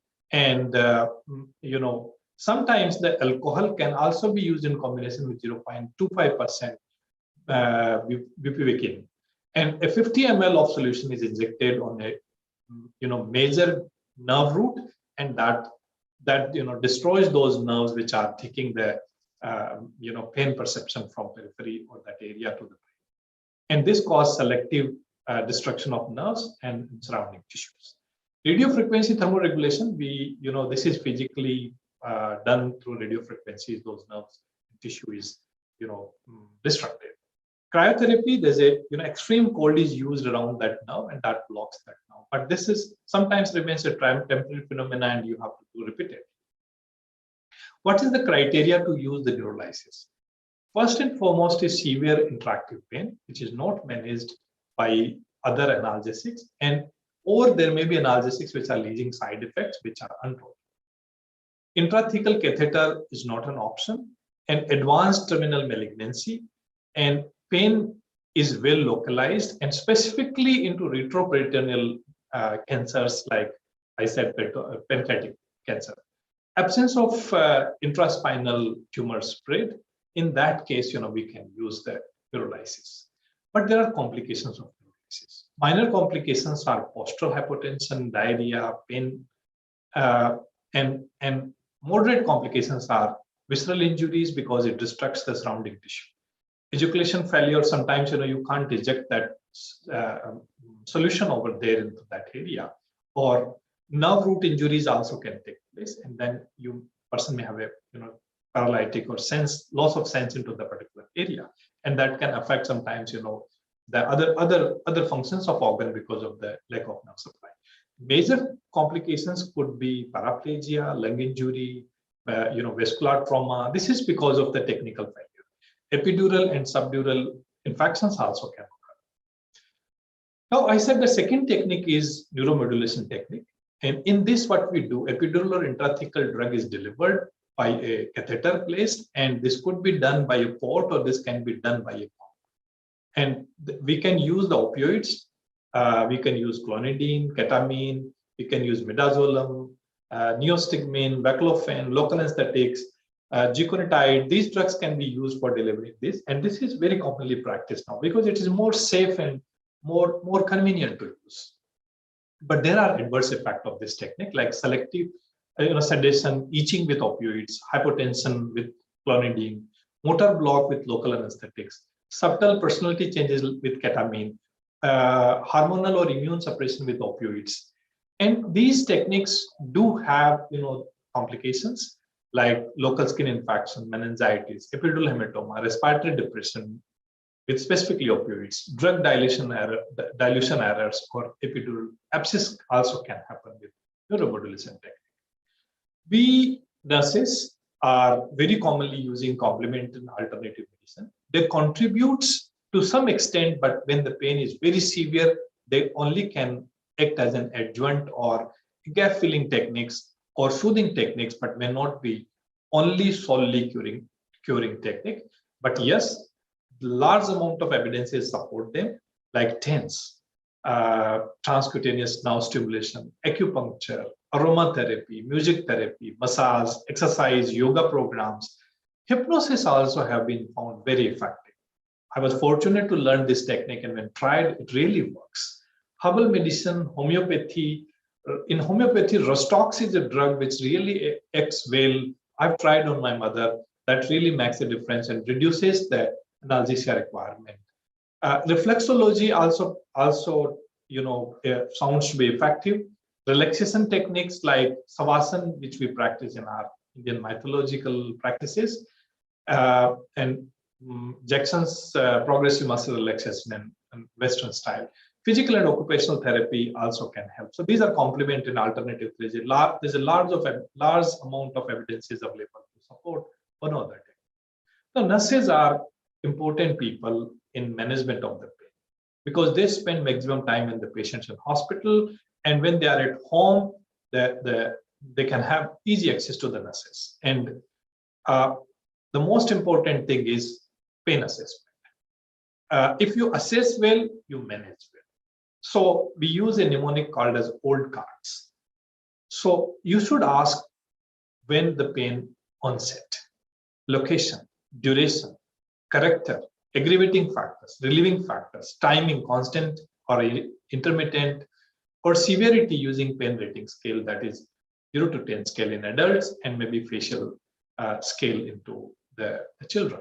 And once you assess the pain, then most key points I'm just highlighting, all of you know what else nurses do need to do, but the most important is evaluate and be aware of the pain effects of particular therapies like radiation, chemotherapy, and surgery, so you can plan the effective pain management in addition to the cancer pain, which is therapy, escalates this pain. Determine the timings when using around the clock agents. Like this is a specific time when you should repeat without the patient's demand. And increase the complementary therapy. The list I have listed here: TENS, aromatherapy, hypnosis, acupuncture, acupressure, reflexology, or maybe homeopathy.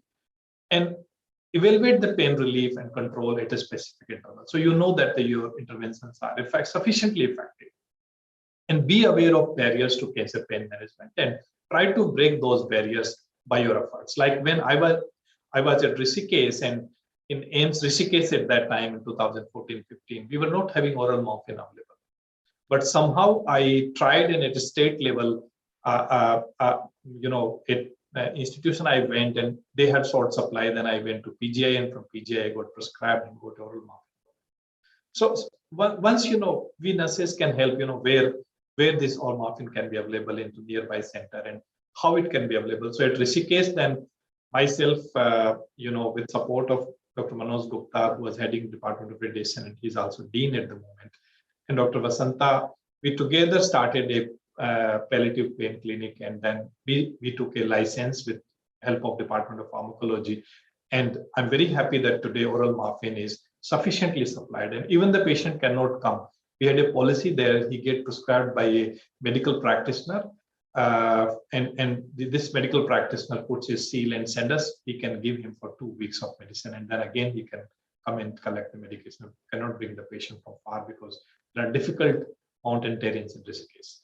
So, discuss the management and side effects of the pain, this pain control medications. So the patient knows that these are the these are effects of side effects of these drugs. And if they are, going to our toxicity, then they can, come and discuss with you, and then you can change the treatment. Include psychosocial care into pain management is very, very important, because pain is not a physical pain. Pain is psychological pain, social pain, spiritual pain. So this psychosocial spiritual care really, really helps in, managing the pain well. To conclude, cancer pain management requires a multimodal approach, not a single technique works. pain assessment, well-planned use of pharmacological and non-pharmacological approaches, including interventional approaches towards the end, is the key for success of cancer care. That's all from my side. Thank you so much for paying the attention. If any questions, I'm happy to take them and answer. Thank you, sir. Any query from the participants? You need any clarification? The excellent speaker is here. You can clarify your doubts. It's the right opportunity. You can throw your question in the chat box.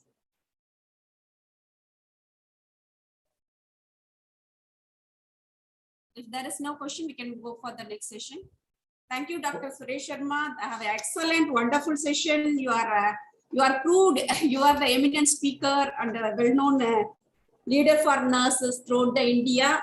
Almost you are covered all the highlighted important innovative management for the pain and what are the barriers, how to you can overcome the challenges in the pain management, what are the innovative surgical intervention is there. So these are the important thing which is more relevant for the nurses, how they can hope all the participants.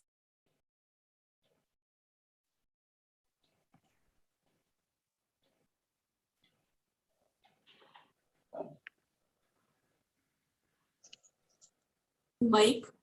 So thank you so much, sir. It's our privilege you the part of this conference. Thank you so much. Thank you. Thank you so much, ma'am. I welcome Dr. Gopi also joined now, Dr. Kamala ma'am, Dr. Jayagauri. Welcome all of you. Good morning, everyone. Good morning, madam. Good morning. Good morning. Thank you so much. Thank you so much, sir. We are going for the next session. Thank you so much. Good morning, ma'am. Good morning, ma'am. Shall I start? Also, now I welcome the next chairperson, Dr. S. Kamala, Professor and Vice Principal, Rani Mayamai College of Nursing, Annamalai University, Chidambaram. Madam has 31 years of experience and 19 years in research. And she has published 42 national papers totally, national 8.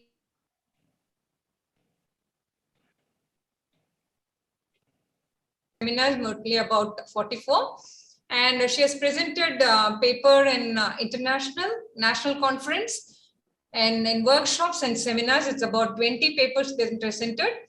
And she's serving as an inspector in Indian Nursing Council. And she has authored chapters in 4 textbooks, member of various professional organizations. Ma'am, we welcome you.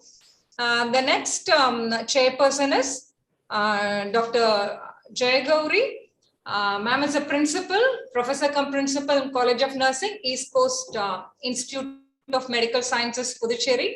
She has 40 years of experience in teaching and clinical area in nursing.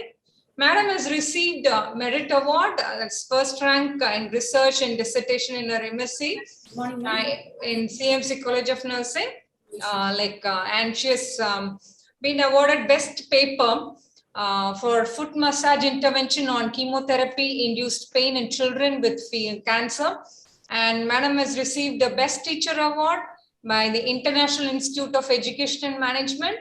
And Madam is a life member of various professional organizations, and she has authored book like Basic Concepts and Health Sciences. And she's an editorial member of International Journal of Pediatric Nursing. And she's published more than 74 research papers in index journals. And Madam has received like National Mahila Ratna Gold Medal Award by Indian Solidarity Council in December 2017. And she has been guiding students, and at present she's guiding 10 PhD students. Ma'am, we welcome you, ma'am. And I request the chairperson to take over session, and they can introduce the resource person and proceed with the sessions. Good morning. Good morning, everyone. It is, thank you so much for introducing me. It is so wonderful to be here, and I'm delighted to be the chairperson for this session. And I thank the principal, organizing committee, and organizing committee for giving me or inviting me for as chairperson in College of Nursing, JIPMER. Thank you so much. And it is my pleasure to introduce Dr. L. Gopichandran, Associate Professor, College of Nursing, AIMS, and he has a lengthy profile. Could you please share me the PPT?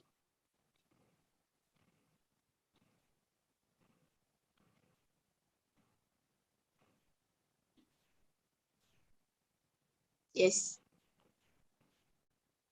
Yes, Dr. L. Gopichandran is Associate Professor, College of Nursing, AIMS, New Delhi, and he has a lengthy profile. I will just highlight the top credentials of him. He is President of DNAI Delhi branch and founder and President of Society of Cardiac Nurses. And he is also Principal Investigator of ICMR funded project and UCL and AIMS project. And he is also a member of EC member of TNAI. And he is also a BLS, ACLS, and CCLS, the faculty of American Heart Association and IRC of AIMS. And also he is Advanced Trauma Care Nursing faculty in International Society of Trauma Nurses. And he has more than 20 years of experience in teaching. He has completed almost 10 certificate courses in cardiac life support. And he is also a recipient of 10 awards in international, national, and institutional awards. He is also just to highlight, yes, he is a recipient of Best Faculty Award at Taif University, Ministry of Higher Education, Government of Kingdom of Saudi Arabia. And he also has received a national award, National E-Governance Award by Department of Administrative Reforms and Public Grievances from Government of India. He has published more than 57 papers, in which 40 research paper publication in indexed journals. It is really my pleasure to introduce him. May I request Dr. L. Gopichandran to start his presentation. Thank you, Madam, for your introduction. And I really would like to congratulate the whole JIPMER team for the organizing the first international conference. It's a proud moment for everyone.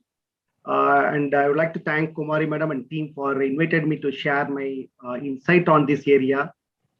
Let me just share my slide. I hope I am audible and my slide is visible.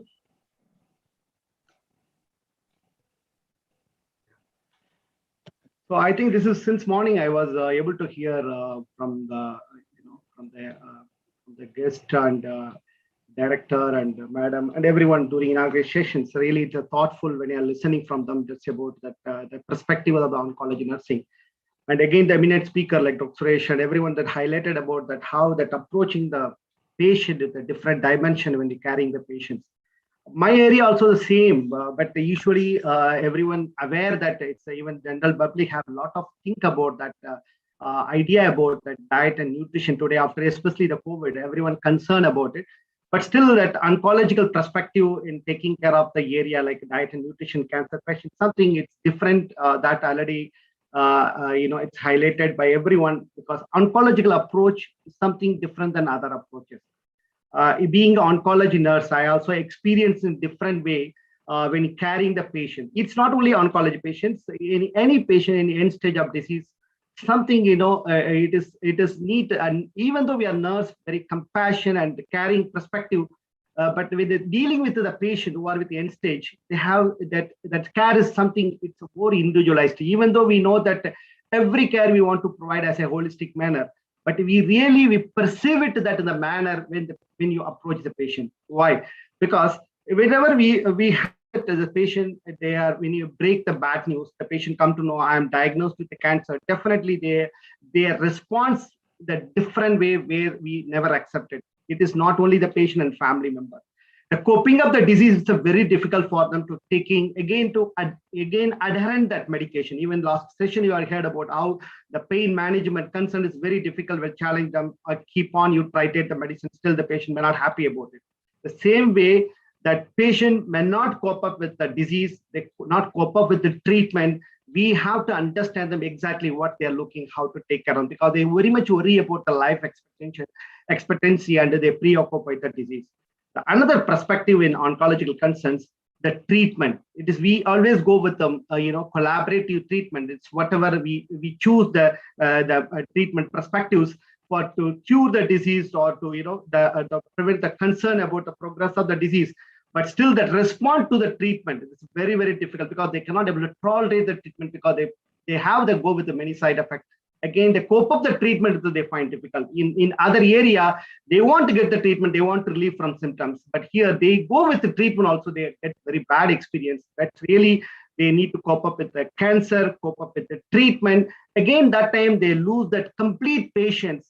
And it's still individualized. Someone is very mature, someone able to adapt it quickly, someone is not possible, and family also find difficult. In that concern, earlier, everyone individual, it's very common to follow day-to-day life. They may ignore to drink water, they ignore to take proper diet in that concern. The patient suffering with the end-stage disease and suffering like cancer-like disease, that how much they are coping up the nutrition or maybe diet, that concern, that really it's a must important. And you have being a nurse, being a whole healthcare team, they are more concerned about this for carrying the patient, because the outcome which you are want to improve. Nowadays, as per the trend, it is all protocol based, the approaches which improve the patient care outcome, either mortality, morbidity, or quality of life, or patient safety, whatever you're looking for the outcome, that including the nutritional outcome which you're expecting is not easy to. That's why we nowadays go with a lot of systematic approaches. The systematic approaches means do assessment, pre-assessment, baseline assessment, see the status of the patient and do some intervention, even the nutritional intervention, whatever we do. Again, that also go with the proper approaches, proper guideline, then you see the outcome that patient is improved. Same thing also it's required for the nutritional management also, because we also being a nurse or any member, because it's a team, everyone is concerned, either doctor or nurse or dietitian, everyone is a team involved for taking care of the patient at the nutritional perspective. Everyone to be very transferable, and everyone should know exactly what we are looking, what we are expecting to improve for the patient, because here not only maintaining the weight of the patients, and also provide the better nutrient to the patient to improve the health status of the patient. At the same time, that we are preparing the patient to fight against the cancer. This is the most concern, that the importance of the nutrition for cancer patient to understand more important. And same time, I told this side effect of the cancer treatment, it is not only to the patient to lose the weight, and also they will also become very weak and they cannot able to tolerate the treatment also. That also our concern for taking care about the nutrition for the cancer patient. And one more thing important, every time we think that the patient may end up with a weight loss, sometimes may also go into the weight gain due to the cancer treatment. Some of the cisplatin, like example, any I know chemotherapy drugs, it may also cause weight gain. So balancing the diet, balancing the weight, and again to ingredients of the nutrient that definitely improve the patient, that able to fight against the cancer, and same time they get the energy to promote the health of the patient, because it is overall our outcome is to improve the quality of life through the how they physically active. Again, the physical active depend upon how much they have energy. That is our concern.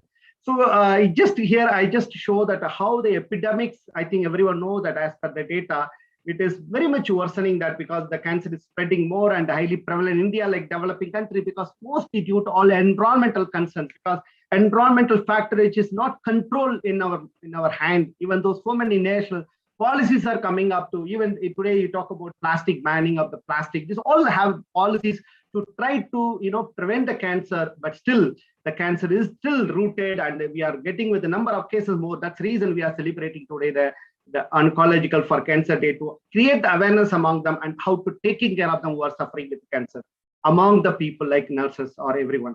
So you see that any kind of cancer definitely may affect that nutritional factor, because you know that when there is a hypermetabolism, the lose the energy, the patient lose the weight, definitely it's weaken the patient, that you have to taking care of them, how to again to compensate that how much the energy they required through the either whatever the nutrient they require. But still there is some of the cancer. You can see that in overall the global colon, rectum, and again stomach or liver, all are related to GI related cancer, definitely directly, because you know that it is not a matter of the only digestion, absorption, how you take the food. It's all, it may be altered, the result is go for the nutritional deficit and the patient landed with a nutritional problem.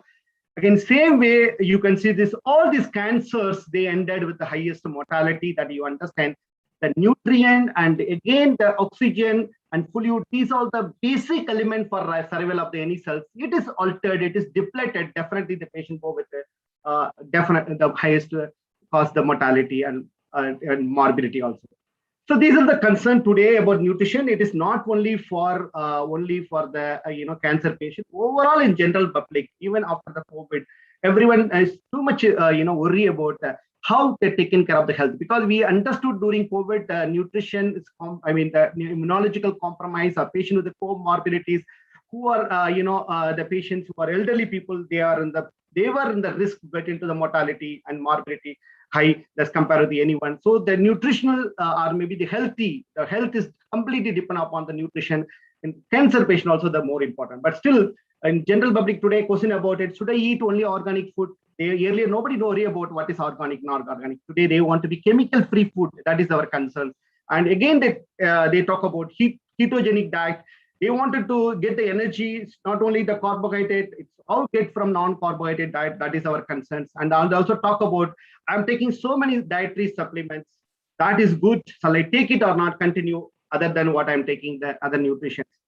So everyone, that will be get answer later on during my session, but still that's the most concern today. Getting the questions, thinking about it, get the answer, do it and practice this, improve your health. That is our concern. It is not only for the cancer patient, everyone today general, because prevention of the cancer also most important. And once you land the cancer, how to maintain the health also concern. So understanding about the nutrition, understanding about the dietary pattern is concern today to take care of your health. To come to the hypermetabolism, that we understand what is the relation, what is this cancer nutrition, what is this something thing about you today, why we concern about nutrition for cancer patients. Yes, there is hypermetabolism. It is happening due to the cancer that leading to cancerification. That cancerification is the loss of the weight. That's due to the increased metabolic activity. That definitely it worsening you, because you lose the energy, you lose the weight. Result is you are not able to do actively involved in any work, and you lose the weight also. That is the concern today we talk about why the nutrition is more important for cancer patients. So again, another one concerns everyone know that due to the stages of the cancer, that is all I told you, all outcome is not only for the related to that your only treatment, it's outcome related to the stages of the cancers. Again, how other factor also, that comorbidity, so many things are it's associated to to understand that it's maybe to concern that how to improve your outcome.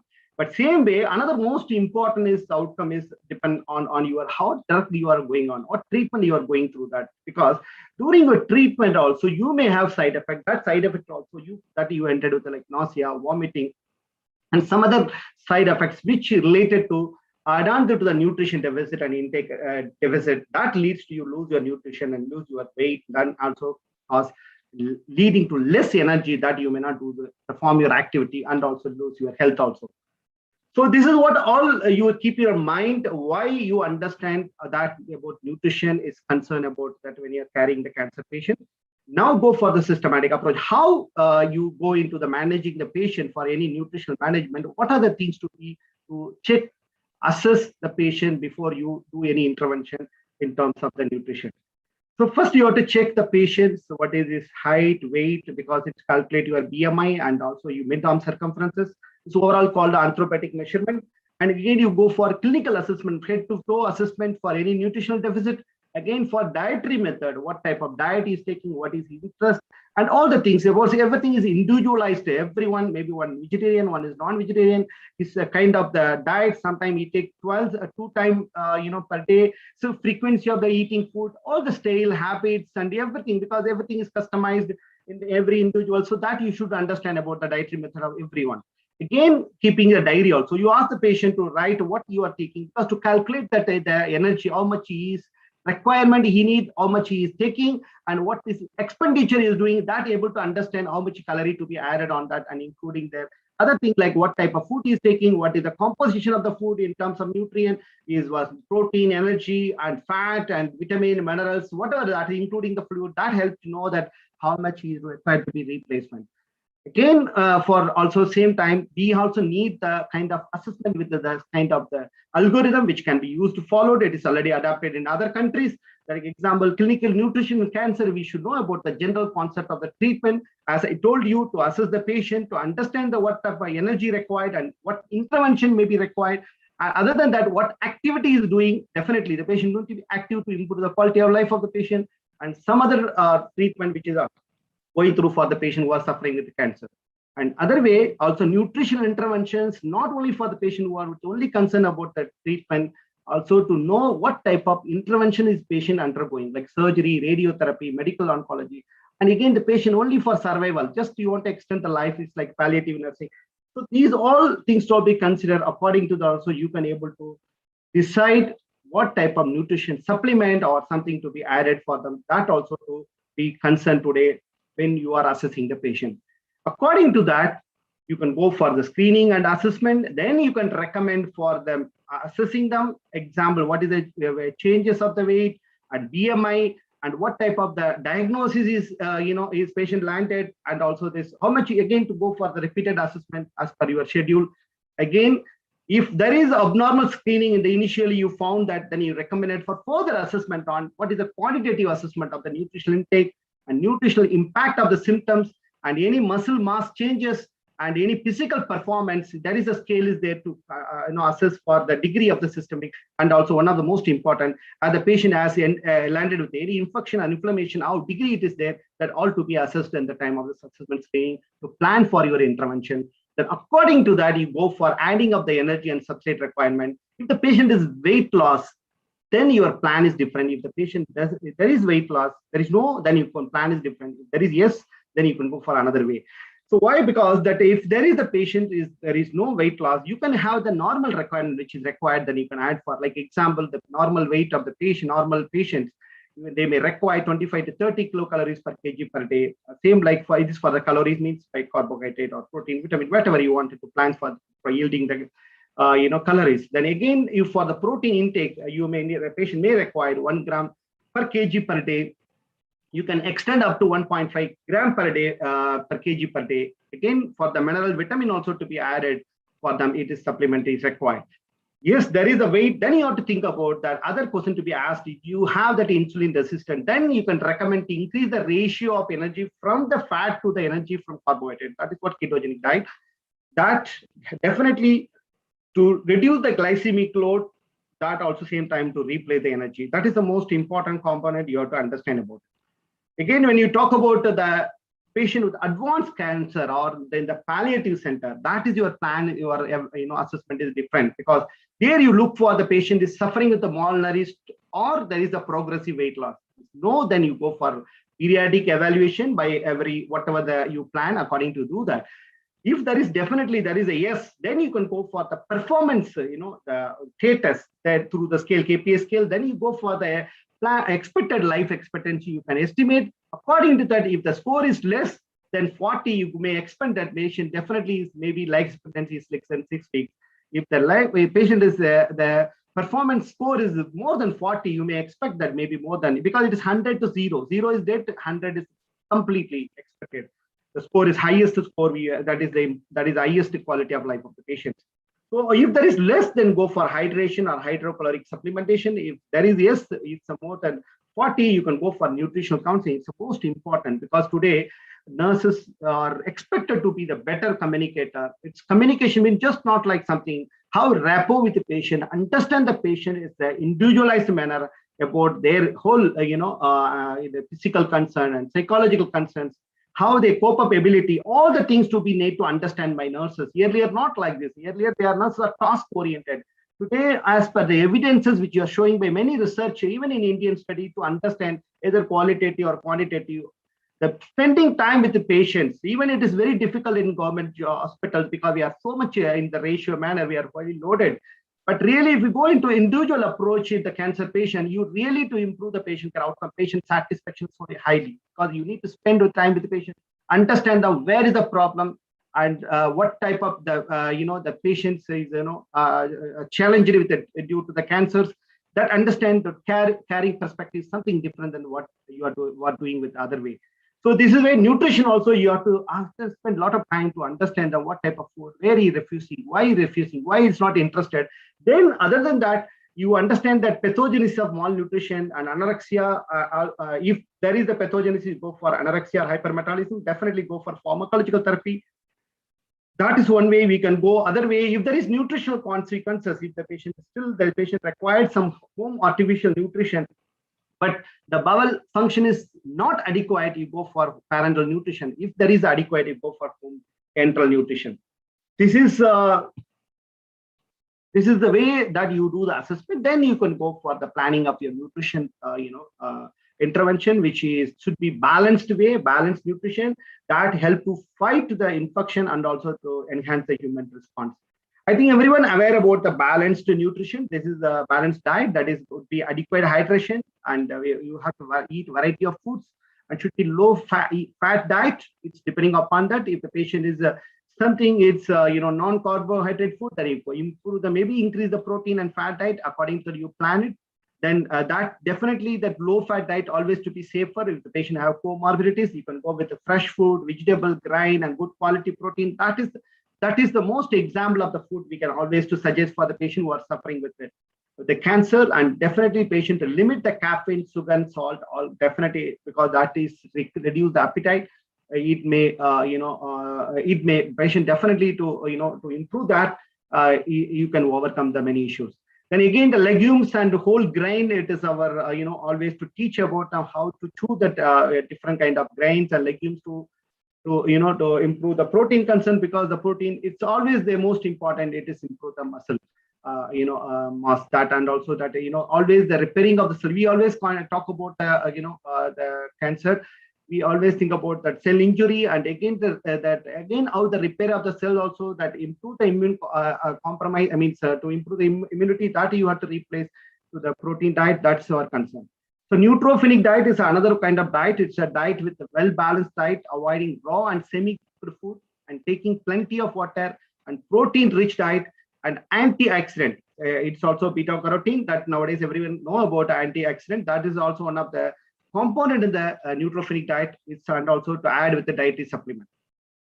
When we talk about use of the dietary supplement, we are always in the confusions whether we can add on many multivitamin tablet, all the minerals that should be advised or not. That is a confusion. But always start with a low dose dietary supplement. If the patient not taking the oral, or not have the problem with the nutritional consequences due to some other due to stage of the cancer, patient definitely required that dietary supplement. Then you can go for that, is according to the consultant choice. So again, if the patient undergoing some treatment, or the patient think that the treatment is over, chemotherapy is over, or maybe the radiation therapy, we completed all the course. Now the patient back to the home, and again to continue with this healthy diet. And most important to advise them to stop smoking and maintain the same weight which is required, and also stop the alcohol, and also physically to be active to improve the quality of life of patients. Again, when you talk about the modes of the feeding, definitely it's something diverse than any other patients, because here the patient, depending upon the stages of cancer, you may do surgical correction, you may need to be rerouted your food, for the pathway, the GA pathway. So we need to be concerned about the patient not able to have the enteral route. They may go for the parenteral route, or maybe go for jejunostomy, or maybe the patient may go with the ENG tube. And sometimes the patient may even they have to require TPN, total parenteral nutrition. That only to replace the nutrition, to get the requirement of the energy to do the normal as much possible, to get the patient to adjust and attain the nutrition which is required. The patient education and family education is a concern, because whatever you do, the discharge of the patient and from the when they come for the OPD, or maybe at the time from the ward, so patient to carry out the same thing which is required to do, because otherwise increase the readmission rate is very common, and patient may develop so many complications, because they are not only the adherence of the medication, not only including the nutrition also, because sometimes they go and they may depressed, they may not eat properly, they may not hydrate it properly, then they back to immediately with some other complication, or maybe due to fluid deficit, they may require to admit for the improve the status of the patient. So that's why always the patient stability depending upon the nutritional the management. That's why we always need to advise the patient and family member the importance of the hydrating. Stay hydrated. Every time drink as much you can, during the day, And again, always nausea, vomiting may definitely lead to dehydration. To always overcome, you always carry the water bottle. And sometimes they require more energy. Then you can add on some calorie liquids. That also can be replaced with a different kind of fruit juices. So many things which be very good in healthy food and should be it's not chemical. So free from chemical. That can be advised because fresh fruit juices always good to compare with something it's kind of with the tank foods. So again, importance of eating the balanced diet, that also our concern. That we always talk about how to balance with in terms of protein and fat and other nutrient, and how keep up the strength and energy, and how to, because the balanced diet definitely the patient free from the risk of it. Then, as I mentioned, that it is not only the protein, that energy yielding food, and again, muscle binding food, all these things foods they definitely to patient to heal and recover faster, and also the free from infection. And same time, it also helps the patient to tolerate the treatment related side effect. This is what to be educated them, the patient definitely to adhere this all nutrition things, whichever the intervention which is be required. Definitely they improved in terms of their all clinical outcome. Other than that, they improve their quality of life also. So again, counseling, I highlighted about the that how they should understand that the side effect of the every therapy, and whatever the symptom, to manage the symptom. Same time, we do to the nutritional compromise due to any other symptoms, that also to be overcome, that need to be educate the family to follow up adherence what they're supposed to take it. And they also should expand, they also to understand that what is the energy requirement, what is the energy expenditure, and what is the energy to be taken up. So this all to be well informed, transformed to the patient. Then the patient able to cope up all the things that the way you understand them, you have to talk with them, communicate with them to understand their problem in terms of their dietary pattern, their style, lifestyle, everything. Then you can able to do education very easily. Then directly just give information, to give some pamphlet to them, just to follow that. Sometimes you may expect it that you may come to that patient may not follow, and you may be come to them again. The patient may return to hospital with some type of same what you feel that they are in the worsening conditions. And again, something we can say that sometimes patient water taste is unpleasant. How you adjust them to take different kind of food to overcome. Again, sometimes food taste is bland. Again, you give them some flavorable, spaces or something to ask them to eat and to overcome. Again, instead of giving 3 large meals, tell them to break your meal, because overfeeding not good. Use them to eat 6 small meals. That also to help them to adjust their calorie, and also they are able to tolerate the food very well. And again, if meat is no longer appealing, then you can replace this kind of some like a fish, egg, cheese, or something. That also can to overcome this. The patient who are vegetarian and sometimes may not to take in the meat, to how to replace that nutrient which is be required, especially protein. And sometimes the patient may have metallic taste in their mouth. That again, you can ask them to step on the meat or chewing gum, fresh citrus fruit, which that also make feel the patient up. Because what is overall our thing is patient to be more comfortable, patient to feel that something their quality of life feel better. Even they are suffering with the cancer, even they are getting many side effects. That side effect that landing the patient with the kind of the nausea, vomiting, or maybe sore throat, whatever it is, or mouth ulcer, whichever that they are not able to do some normal daily eating habits, or maybe whichever they want to do functionally. And safety also most important, food safety, because that they have a lot of chances to get infection due to the handling of the food, and the patient is immunocompromised due to cancer. So further, we used to ask them to routine practices, what daily practices they have to do, like washing the fruits, vegetable, and the hands, and storing of the food. These are all something to be need to be educated, because sometimes they are careless, to do that. Yes, madam. I'm just another 2 minutes. Running short of time. Yeah. Could you please? So yeah, eat fully cooked food, and also don't drink unpasteurized food, and make sure that food purchase not passed on that. And these are the evidence-based studies that already proven that this is combined diet and exercise intervention during chemotherapy and radiotherapy in patients with early breast cancer lead to positive changes in range of psychological and physiological and behavioral outcome in the end of the intervention.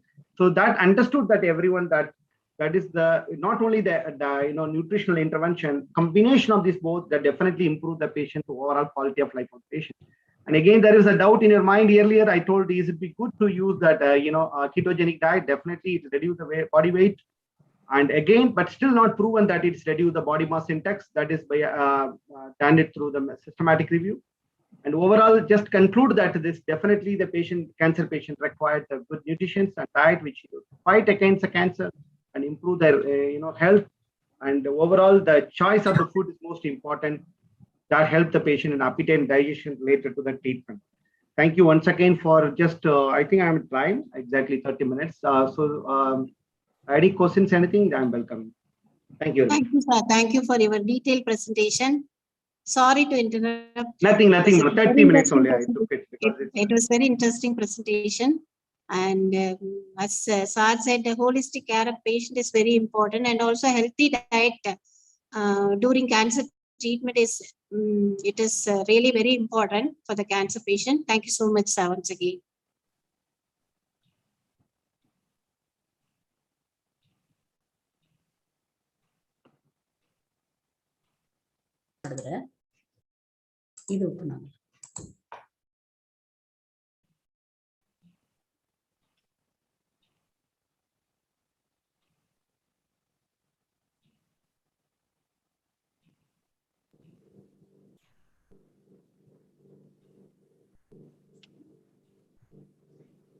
Shall I introduce or madam will introduce? Ma'am? Yes. Jayagori ma'am will introduce, ma'am. Am I audible, ma'am? Hello? Am I audible? Yes, ma'am. Madam is taking over. Am I audible? Yes. Okay. Very good morning to all of you. At the outset, I want to thank our God Almighty for His abundant blessings, which He has showered on all of us today to conduct this online international webinar in grand success. I congratulate the administrator, director, dean, principal in charge, Dr. M.J. Kumari, the organizing chairperson, Dr. Padmavati, the organizing secretary, the other faculty members for organizing this wonderful online international webinar on oncology nursing to enhance the patient care with dedication and commitment. I also thank all of them for inviting me and giving me this opportunity to chair a session. Thank you all. Now about the session on oncological emergencies, Dr. Smita Koyal, the eminent oncologist, additional professor, Department of Oncology from the great institution, JIPMER Puducherry, is here with us to deliver a speech on oncological emergencies, recognition and initial management. A few words about Dr. Smita Koyal. Dr. Smita has a very good credential for her age. Previous slide.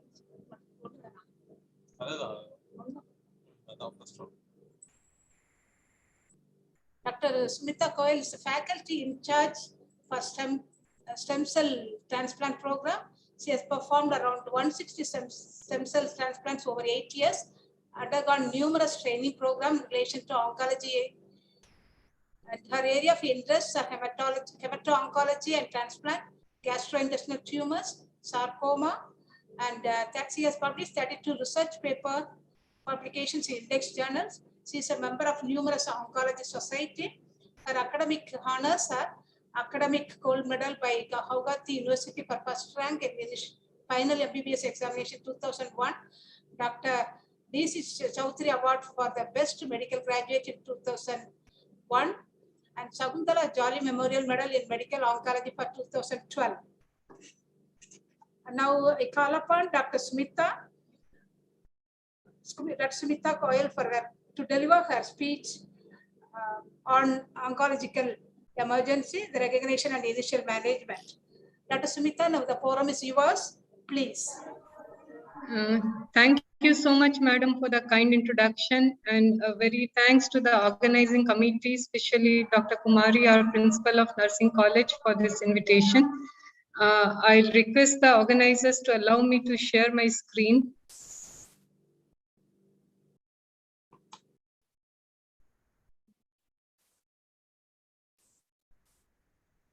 Is my screen visible? Yes, ma'am. Okay, thank you. Okay. So starting with the, yes, please. we can continue? Yes, ma'am. Okay, thank you. So today for the topic for discussion for me today is oncologic emergency. Is how do we recognize it and do the initial management for these conditions.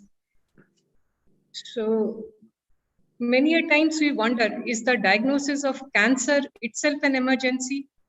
Cancer has been labeled or crowned as the emperor of all maladies, and rightly so, because of the high morbidity and associated with it. Many a times we have patients visiting our OPD saying, we have been recently diagnosed with cancer and do something urgently, admit us urgently. So a diagnosis of cancer itself is perceived as an emergency by many. But in contrast, we have a subgroup of patients who, after a diagnosis, go into denial, delay their treatment for several months, and when they present, they land up in several complications. Recently published paper from British Medical Journal evaluated this reasons for delay in various malignancies, and they have shown how does this delay in the treatment affect the mortality and outcome of these patients. And this study has shown that every month delay in cancer treatment can raise the risk of death by around 6 to 13%. So cancer itself is an emergency, but we know there are more than 200 types of cancer, different types of cancer affecting any organ system in the body. And previous speakers have summarized the global and national burden of this disease, which is close to 20 million new cases annually across the globe, with half the number of patients, 10 million deaths, cases dying annually. But all these malignancies are not similar. They have a wide spectrum ranging from indolent cancers to very aggressive tumors. Some of the malignancies, for example, chronic lymphocytic leukemia or low-grade lymphomas, may not even warrant a treatment at their diagnosis. Whereas other conditions, am I audible? Yes, yes. Okay, okay. You can interrupt any time for any queries. So, okay, we'll go ahead.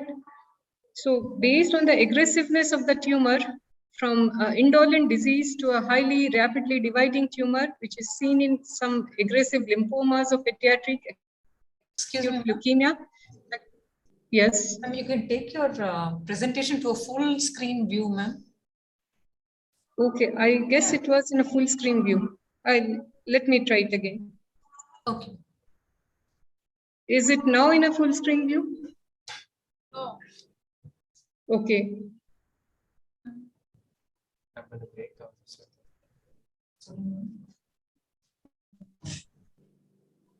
No, ma'am, it's not yet. Just a moment. Okay. Okay, let me.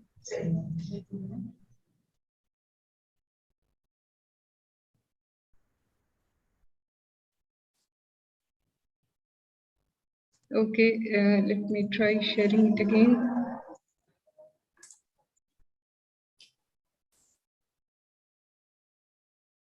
Is it now in a full screen view? No, not able to see the. Okay, sorry.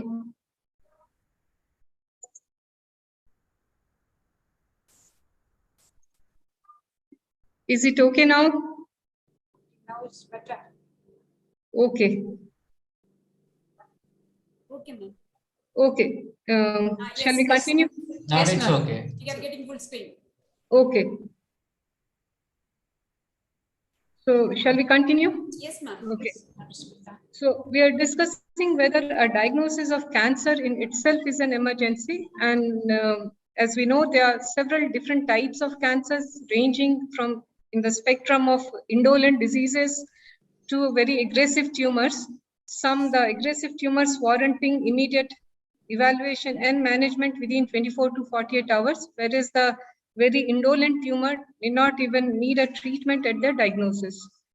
So what are the conditions during the diagnosis or treatment of cancer which makes them an emergency? So an oncologic emergency is generally defined as any acute a potentially morbid or life-threatening event, which is either directly or indirectly related to the tumor, the malignancy, or its treatment. So in the next 15-20 minutes, we'll be discussing a broad approach and an outline of how to go about these malignancies, how to identify them in the various tumors, and how to manage them. Who can get an oncologic emergencies? As we discussed, there are aggressive malignancies, which at presentation, example, acute leukemia, acute promyelocytic leukemia, because of the aggressiveness and the risk of complications, are emergency in themselves. Other patients, any patient can get one of these emergency condition during the course of their treatment, either from diagnosis during the treatment or in their end stage disease. What are these emergencies? How they are classified? How do we approach them? The classification is one of these systems is based on the organ of origin. As example, the cardiovascular emergencies, neurological emergencies, pulmonary system, or hematological. The other way we can classify them is by their pathophysiology or the causation as metabolic emergencies caused by the high rapidly dividing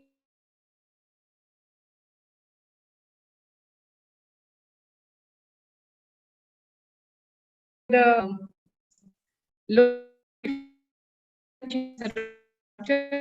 malignancies in hematological emergencies seen in hematological malignancies, and because of the myelosuppressive effect of the treatment. And these patients, as we discussed in the previous lecture, they are immunocompromised because of their disease and its treatment, and they are prone to several infections, of which a neutropenic fever is a medical emergency. We'll briefly discuss how to diagnose and do an initial management and treat some of these common conditions. So as we have discussed, it can an emergency can present anytime in a previously undiagnosed patient who present with one of these conditions, and during the process of evaluation, we diagnose the underlying malignancy. It can come anytime during the course of treatment of these patients with either surgery, radiotherapy, chemotherapy, or during their relapse or at their end-stage disease. Broadly, as we discussed, it can be classified into structural, metabolic, hematologic, or infectious emergencies. So what are the other conditions which are classified under this broad subheads? In the metabolic emergencies, we have the common ones are the tumor lysis syndrome caused by the rapidly dividing tumor cells and the high burden of disease, hypercalcemia seen in lymphoma, myeloma, by the paraneoplastic hormone secreted by these tumors or by their bone metastasis, syndrome of inappropriate antidiuretic hormone secretion seen in some of the pulmonary malignancies and because of certain treatment. Neurologic conditions as malignant spinal cord compression, which can cause paraparesis, paraplegia in a patient.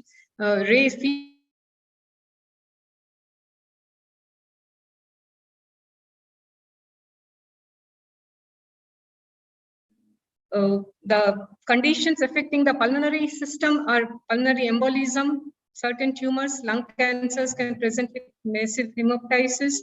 Certain other condition can have diffuse alveolar hemorrhage related to thrombocytopenia from the malignancy or its treatment. The common hematological emergencies are seen in leukemias, which present with hyperleukocytosis with a count of maybe up to more than 1 lakh to 2 lakh, which can cause leukostasis and complications in the pulmonary or the CNS system. It can present as disseminated intravascular coagulation, coagulopathy, thrombosis. These are certain specific conditions seen in post-transplant. Infectious complications, as we discussed, febrile neutropenia, fever occurring in a patient with neutropenia and leading to neutropenic sepsis and septic shock, sometimes can result in mortality in this patient. The other structural or surgical emergencies result from the locoregional effect of the tumor, resulting in bowel obstruction or perforation, GI bleeding, or pathological fracture from primary or metastatic tumors in the bone.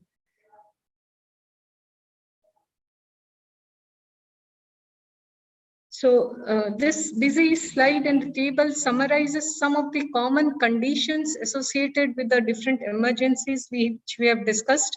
What are their presenting signs and symptoms, and how do we manage them? Not going to go through all this in detail. We will be discussing some of the common conditions from this list of all the emergency conditions which we encounter more commonly in daily practice with some case-based scenario.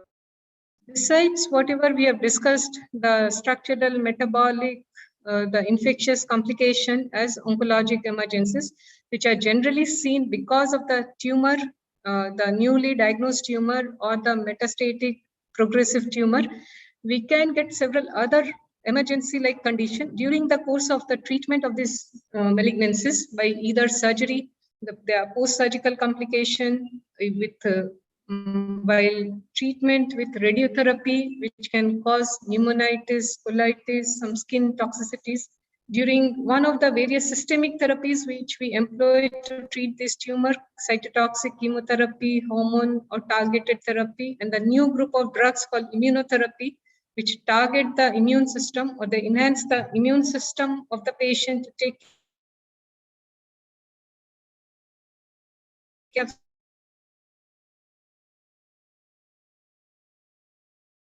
sometimes present in a severe grade 4 condition and present into emergencies. Not in the interest of time, we will limit our discussion to some of the common oncologic emergencies which we see in our practice with some schedules.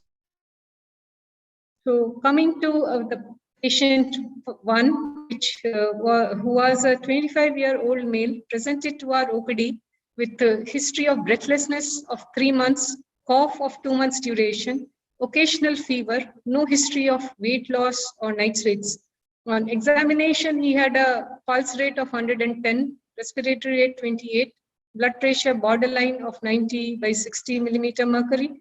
There was no stridor, no peripheral lymphadenopathy on examination. He had dilated veins in the neck and chest wall with facial puffiness. On auscultation of the chest, there was reduced entry at bilateral lung bases. Per abdomen examination was not significant. There was no organomegaly. So what is the clinical emergency condition in this patient, if anyone can volunteer? And what could be the underlying malignancy or the differential diagnosis for him? So this, as we can see. Ma'am, it could be superior vena cava syndrome. Yes, very good. Thank you. So it is a superior vena cava syndrome. As we can see, there is some facial puffiness, engorgement of neck veins, and a cyanotic appearance. This is caused by obstruction of the superior vena cava by the underlying tumor mass in the mediastinum. So the various common conditions which are associated with this presentation, superior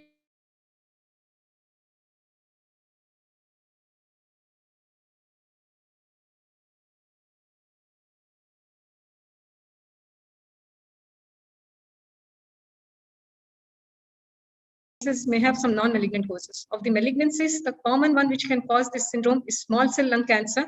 But nowadays, the overall incidence of small cell lung cancer is less common. We see this condition more commonly in non-Hodgkin's lymphoma, in adolescent and young adult age group who present with a T lymphoblastic lymphoma. One of the common presentation of this T lymphoblastic lymphoma is with mediastinal mass, which over period can develop a superior vena cava syndrome. Some of the metastatic cancers, some of the solid tumors which metastasize to mediastinum or lung can cause this syndrome. And some primary mediastinal tumor as thymoma or mediastinal germ cell tumor can really present with superior vena cava syndrome. So the common presentations, as we have seen in the case which we have discussed, can be with facial swelling, head fullness, headache, cough, chest pain, dyspnea, sometimes dysphagia, depending on the extent of the disease. The signs on examination, we can see are the distension of the neck veins, facial edema, tongue edema, cyanosis, upper extremity edema, Sometimes Horner's syndrome can come proptosis and dilated vessels of the retina on fundoscopy. All cases of superior vena cava syndrome are again not to be treated urgently. We can wait to establish the underlying diagnosis, and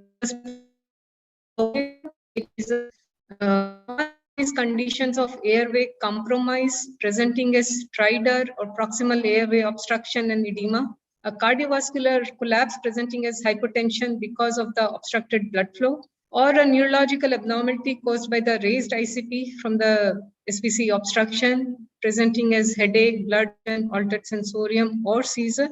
This is one of the conditions. These are the conditions which need immediate intervention with therapy even before evaluating further for a specific diagnosis. The general measures in the management of superior vena cava syndrome is, bed rest with head elevation, supplemental oxygen. Diuretic may give some temporary relief, but the risk is dehydration.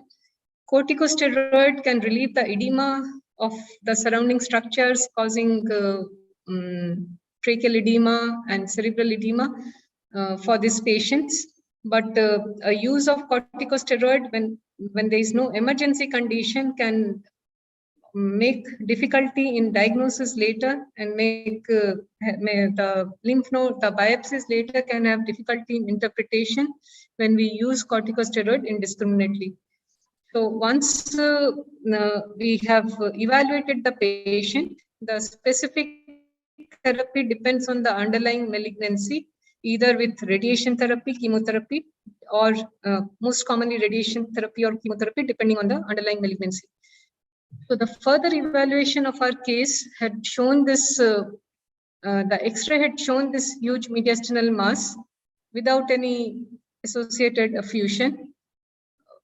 As we had discussed, the common conditions which we'll consider in this patient is a young 25-year-old male is a T lymphoblastic lymphoma or a germ cell tumor. And accordingly, we evaluate with a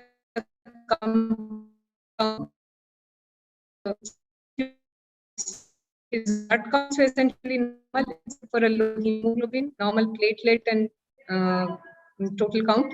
Renal function, liver function, uric acid was normal. There was no underlying tumor lysis in this patient. The same mass is seen here in the CT scan, showing the obstruction of the superior vena cava and the surrounding compression of the vessels. Evaluation for the tumor markers, alpha fetoprotein, beta HCG, LDH was normal in this patient. So they were, it was not suggestive of a germ cell tumor. So a further biopsy was done from the mediastinal mass, which suggested a lymphoblastic lymphoma presenting as small round blue cells, and some immunohistochemistry marker were done to the diagnosis. Biopsy was normal. So based on this background case, there is some general approach to a suspected SVC syndrome, as we discussed with the evaluation of the signs and symptoms when we suspect a SVC syndrome. The first evaluation to be done is with a chest X-ray, which can identify a mediastinal mass or a mediastinal widening. If it is there, we assess the severity, do the general supportive care measures, and try to establish a diagnosis previously not diagnosed malignancy. If this is realized in the X-ray and we suspect a SVC syndrome, we do a CT with CT of the contrast and CT of the chest and confirm the diagnosis in the structural diagnosis. After the general measures, we see if any of the life-threatening conditions are there in terms of airway compromise or cardiovascular collapse, hypertension, or any neurological signs. If it is not there, we can evaluate the patient further for one of the underlying conditions as we discussed with specific tests as tumor markers, complete blood count, sputum cytology for the lung cancer, diagnostic pleural tap if there is an associated effusion, or a lymph node or a biopsy from the mediastinal mass, and further evaluation. If any life-threatening condition is there, then we try to fast track the workup and can use emergency steroids in these conditions, which can reduce the edema and reduce some of these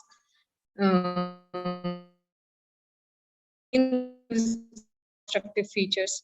And the other emergency measure which can be used is radiotherapy. We call it a postage stamp radiotherapy, a short course radiotherapy for immediate relief until the time we have a specific diagnosis.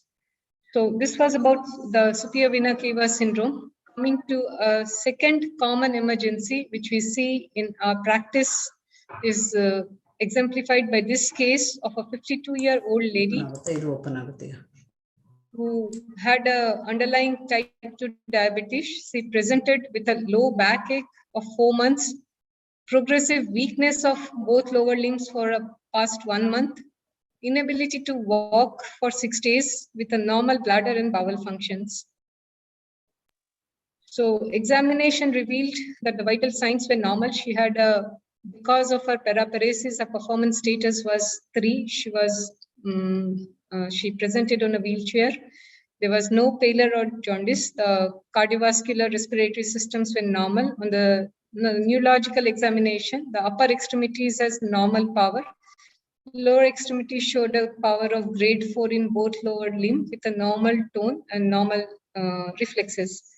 On further examination there was a breast lump palpable in the upper outer quadrant, 4 centimeter in size, with a ipsilateral right axillary lymph node of 2 centimeter. So can anyone volunteer what can be the diagnosis, the emergency condition in this patient and the underlying malignancy? Ma'am, spinal cord compression. Yes. So this is a case presenting with a malignant spinal cord compression.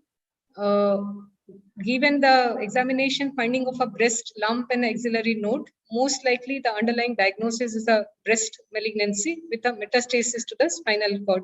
As we can see in this X-ray, not very clear. There is a collapse of the T11 vertebra with some destruction. So the different mechanisms by which the tumor can cause spinal cord compression is either spread to the spine by hematogenous route or by circulation, which is metastasis, or a primary tumor in the spine, which can cause extension to the paravertebral tumor or the intradural, or by a leptomeningeal disease.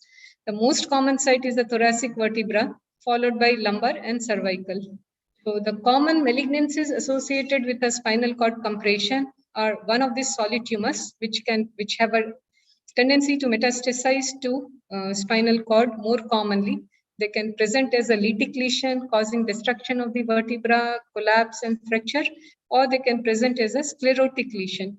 So the common malignancies are breast, prostate, lung cancer, renal cell, hepatocellular, or for that matter, any other advanced malignancy in the solid tumor can have a metastasis to bone, more commonly to the spine. In the hematological malignancy, multiple myeloma is the most common condition which can present with we call plasmacytoma masses in the spine, which can cause spinal cord compression. Sometimes lymphoma can have a spine as the primary site or as one of the involved extranodal site. In pediatric tumors, again, lymphoma or a neuroblastoma can have primary in the spine, or sometimes a bone tumor called Ewing sarcoma can present in the spine and can present with the cord compression. So the evaluation is first, as we have done an X-ray spine, the most definite evaluation is an MRI of the spine to establish the level of the extent of the tumor mass or the soft tissue mass, all the loco-regional spread, the extent of the spinal cord compression and other signs. And there are grading systems available to going by the clinical and the radiological features to grade this patient into the nature of severity and plan the rapidity of management accordingly. CT myelography was done earlier, not done regularly nowadays. Bone scan to see the metastasis to other bone sites, and investigation specific to the suspected diagnosis. As in this patient which we are discussing, she has a breast lump with an axillary node.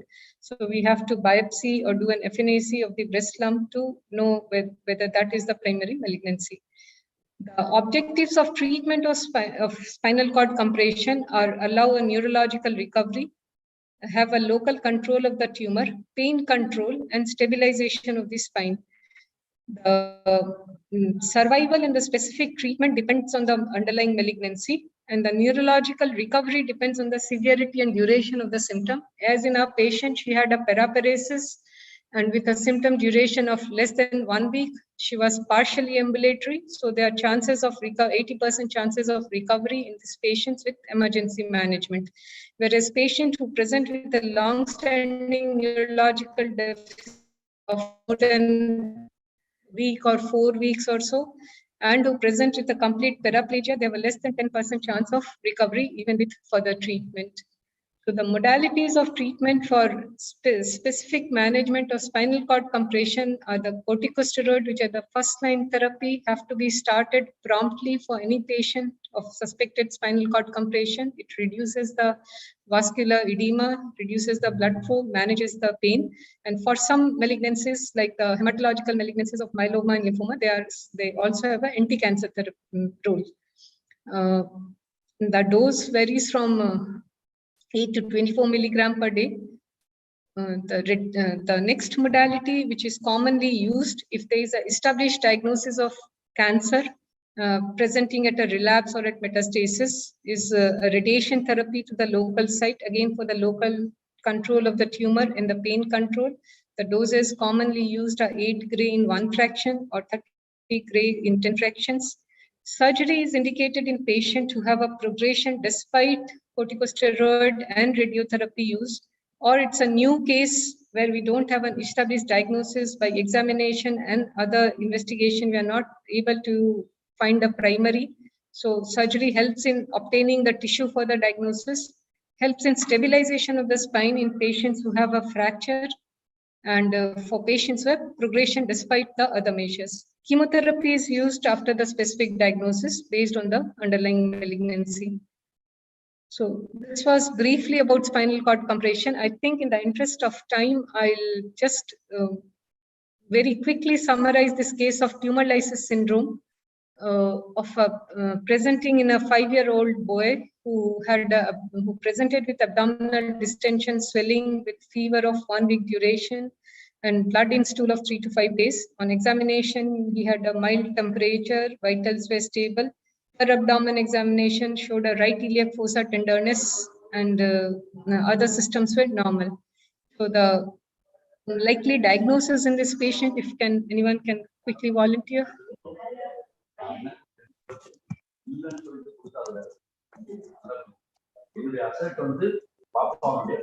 So, okay, we'll continue. The diagnosis for this child is a suspected Burkitt's lymphoma.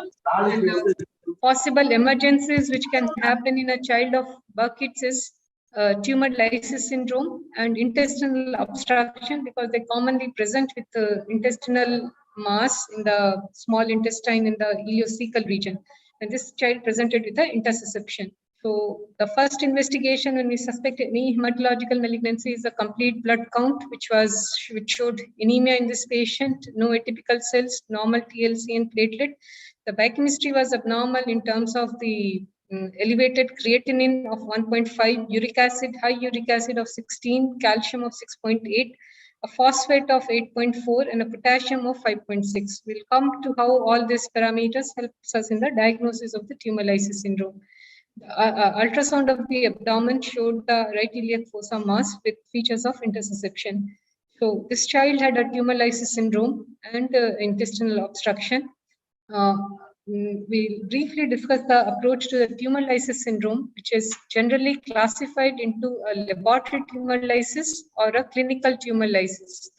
The laboratory tumor lysis is defined by abnormality in any of the 2 electrolytes. In any of the given, of the 4 of any of the 2 given 4 electrolytes, these electrolytes increase in the blood. They are released by the rapidly dividing cells, and thereby their levels increase in the blood. The commonest one is uric acid, which is released from the nucleic acids of the rapidly dividing cell. A uric acid of more than 8 milligram per deciliter, potassium of more than 6 milligram per deciliter, phosphorus 6.5, and a calcium of less than 7 milligram. Any 2 of these criteria fulfills a diagnosis of laboratory tumor lysis. Along with the laboratory tumor lysis, if we have one of the clinical manifestation of a renal dysfunction with a high creatinine, or a cardiac dysrhythmia or arrhythmia which arises from the high potassium and low calcium, or a seizure again resulting from the low calcium and the other electrolyte disturbances is labeled as a clinical tumor lysis. Various malignancies are at risk of they are at different risk of tumor lysis. Some tumors are at very low risk. Most of the solid tumors don't have a risk of tumor lysis at presentation or during their treatment, whereas certain aggressive lymphomas and leukemias are at a very high risk of tumor lysis. So we can, in patients who are at very high risk, we give them prophylaxis for tumor lysis when they present with that diagnosis, and we monitor them for occurrence of any tumor lysis. If the prophylactic management for tumor lysis is mostly hydration, that is the first key component of tumor lysis prophylaxis or management.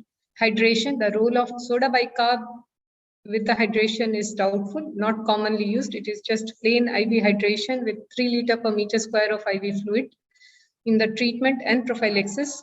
The other drugs which are used are directed to the specific electrolyte abnormality which we identify. If there is a hyperuricemia, it can be treated with the anti-uric acid drugs, which are rasburicase, which converts the preformed uric acid into allantoin and allows it to be excreted. Allopurinol is another drug which prevents formation of new uric acid. It takes time to work. Rasburicase can work immediately. So for rasburicase can be used in a prophylaxis in high-risk patients or for treatment for a established laboratory or clinical tumor lysis syndrome. The hyperkalemia, hyperphosphatemia, hypocalcemia has to be managed according to their guidelines, and the electrolyte abnormalities needs to be corrected. One thing I want to highlight is hypocalcemia asymptomatic does not need correction because it is secondary to the high phosphate, which is a symptomatic hypocalcemia. Excuse me. It needs IV correction. So the last case is a case of febrile neutropenia. I'll skip because that topic was discussed in the presentation on the management of immunosuppressed patients. So in the interest of time, let me just skip this. So coming to the summary and take home, we need to be aware of these conditions which can arise anytime during the course of diagnosis, treatment, and follow-up of this patient. And early identification can lead to better outcomes, better prognosis, because these treatment conditions can be life-threatening. And we further we establish the specific diagnosis and do the management of the underlying malignancy. Thank you so much. Thank you, ma'am. Excuse me. There is one query in the chat box. Ma'am, yes, how will we differentiate the low back pain is due to some PIVD or Ewing sarcoma? So the question in the chat box. Yes. So that is a radiological diagnosis. We can do an MRI and see the radiological findings. If there is a mass lesion with surrounding edema affecting the bone with a soft tissue component, it can point to a diagnosis of a tumor and a malignancy. A PIVD is mostly the abnormality of the intravascular disc dislocation or a desiccation of the intravascular disc, does not commonly present with a soft tissue mass, does not commonly present with the vertebral destruction. Is it clear? Or, I mean, this is what I can understand. The rest of the radiology colleagues can tell us better how to differentiate these two conditions with the MRI. Any clarification you need from ma'am?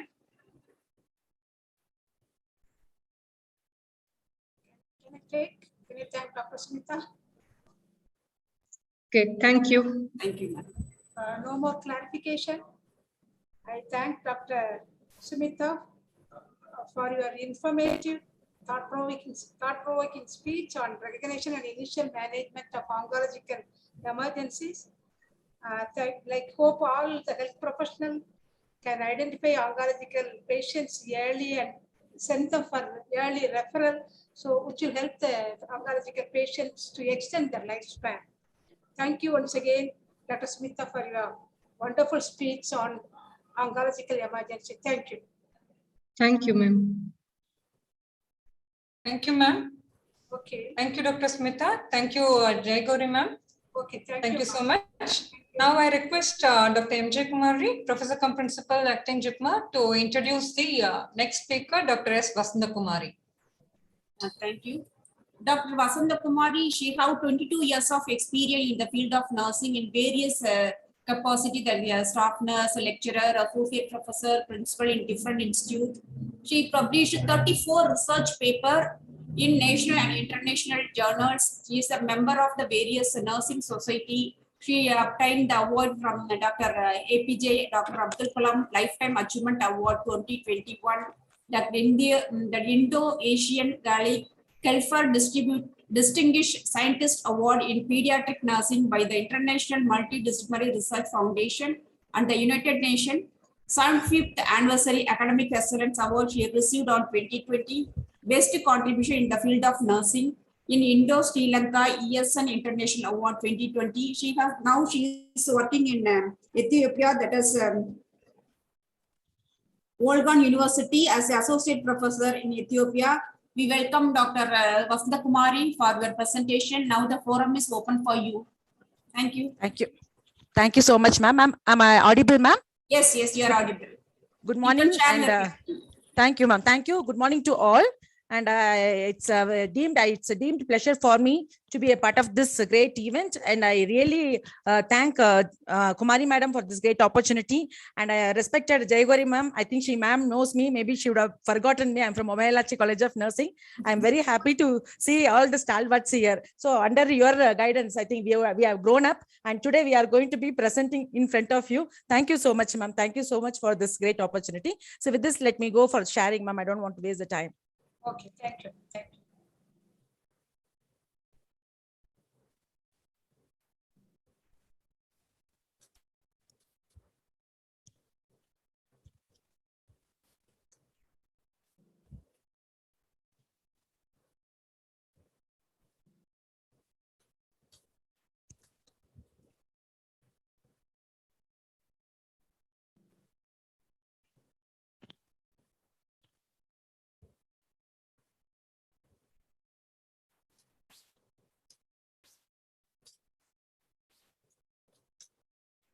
Ma'am, is it visible, ma'am? You can share your PPT. Yeah. Yes, ma'am, I've shared. Yes. Thank you, ma'am. Thank you so much. So I welcome one and all for this great one. That is, I think this is February is the month of for the cancer, and cancer it's a non-communicable disease, a prevalent disease globally, which is causing a lot of alarm. And everybody is, we don't know, one or the other, we can see our own family members are getting affected, and many losses, mortality rate and morbidity rates are getting increased. So day by day, the prevalence is increasing, which cannot be controlled. So we cannot even prevent. Many times we don't know, we don't go for prevention. And same time, the curative aspect is also very much delayed and very difficult also. The reason is when the patient or somebody, when they go to the health facilities, they are going in the last stage. So where it is very difficult to treat them. So coming to this particular very important, significant focus on this particular oncology aspect, I would like to welcome everyone for the CNE webinar on oncology nursing, a very good theme, which is on current updates. So I would like to acknowledge my own management, Olega University, also JIPMER, management, principal, organizing secretary, organizing members, and for providing this great opportunity and initiating this great event. So my topic is completely, it is very much essential because we have to go for finding out at the earliest. So screening and detection of the cancer, so pediatrics and adults. So here, when we talk about that, I wanted to introduce by a quote given by Matt Bleno. He is a cancer survivor. So he's saying there is no way that in the end, that cancer is going to beat me. I need to beat this because I do have a family, and that's what I live for. So everybody needs to survive for the sake of the family because we have commitments. We wanted to be a part of the family, to contribute something to the family. So that is why everybody has a concern. So any health concern, we are very much worried. So in this case, everybody, not only healthcare like patients, even the healthcare professionals, many healthcare professionals also have missed this cancer signs and symptoms. They are not able to get alert. They were not able to identify their own symptoms. And many people we have lost because of this, especially stress-induced cancer. Most of the time I can see the colonic cancer, which is going to be very common in healthcare professionals. And coming to the introduction, simply we can define screening. It is the use of test, and we can say it has been done among the individuals with a population who is at risk actually. So we cannot go for everybody. It should be done for the risky population and who are higher probability of getting the cancer. So maybe they have some kind of criteria where they are having a family history, or sometimes it may be because they had some kind of symptoms. So we need to target. So that is very important, is we have to go for the secondary and tertiary prevention only. Primary prevention is never possible in case of cancer.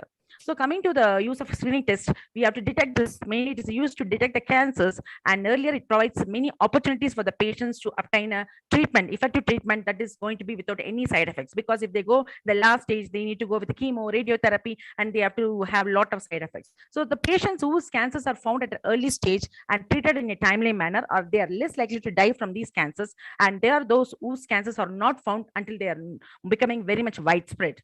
So the early diagnosis of cancer is mainly focusing on detecting the symptomatic patients as early as possible, and this cancer treatment should not be delayed. If it is going to be delayed or it is going to be inaccessible, there is a chance of survival will become very much lower, and also the problem of getting treatment also will become very much difficult, and also the cost of the care will become increased. So that is where we need to be very much we have to envision on this. And screening is a very different strategy, and that is very much important because than the early diagnosis. So first we have to go with the screening, then we have to go with the detection, then only we'll be able to diagnose. That is very important. So when you do a screening program, mostly it includes many core components, because screening process has a lot of steps. So we have to go based on the different types of cancer. Also the screening varies.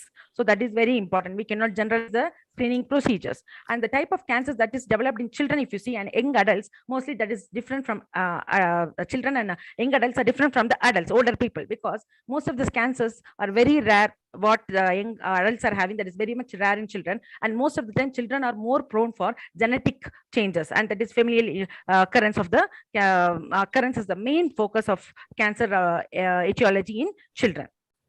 So we can see mostly they need a regular checkup. That is where we can identify it earlier. Otherwise, it's not possible. So how many people are going for a regular screening? So every year the screening should be done, especially when there's a certain age has occurred. Everybody has to go for a self-examination, or they have to go for a screening, and they have to go for a regular checkup. So it has become a very challenging. So cancer is very the detection and the screening has also become a very challenging process. So when you talk about the screening, I don't want to talk that if WHO is recommending the screening programs, okay, as they say a lot of resources are given, and that is being covering especially the target groups, the risk population. So they are putting the risk population classification as low risk population, average risk, and high risk. So based on this, we can go for the screening procedures. So WHO is always, it is supporting it. So the WHO support the member states mainly to implement the cancer early diagnosis and screening program. So that is actually targeted. So we can tell this only as a prevention, like a primary level of prevention, though it is not.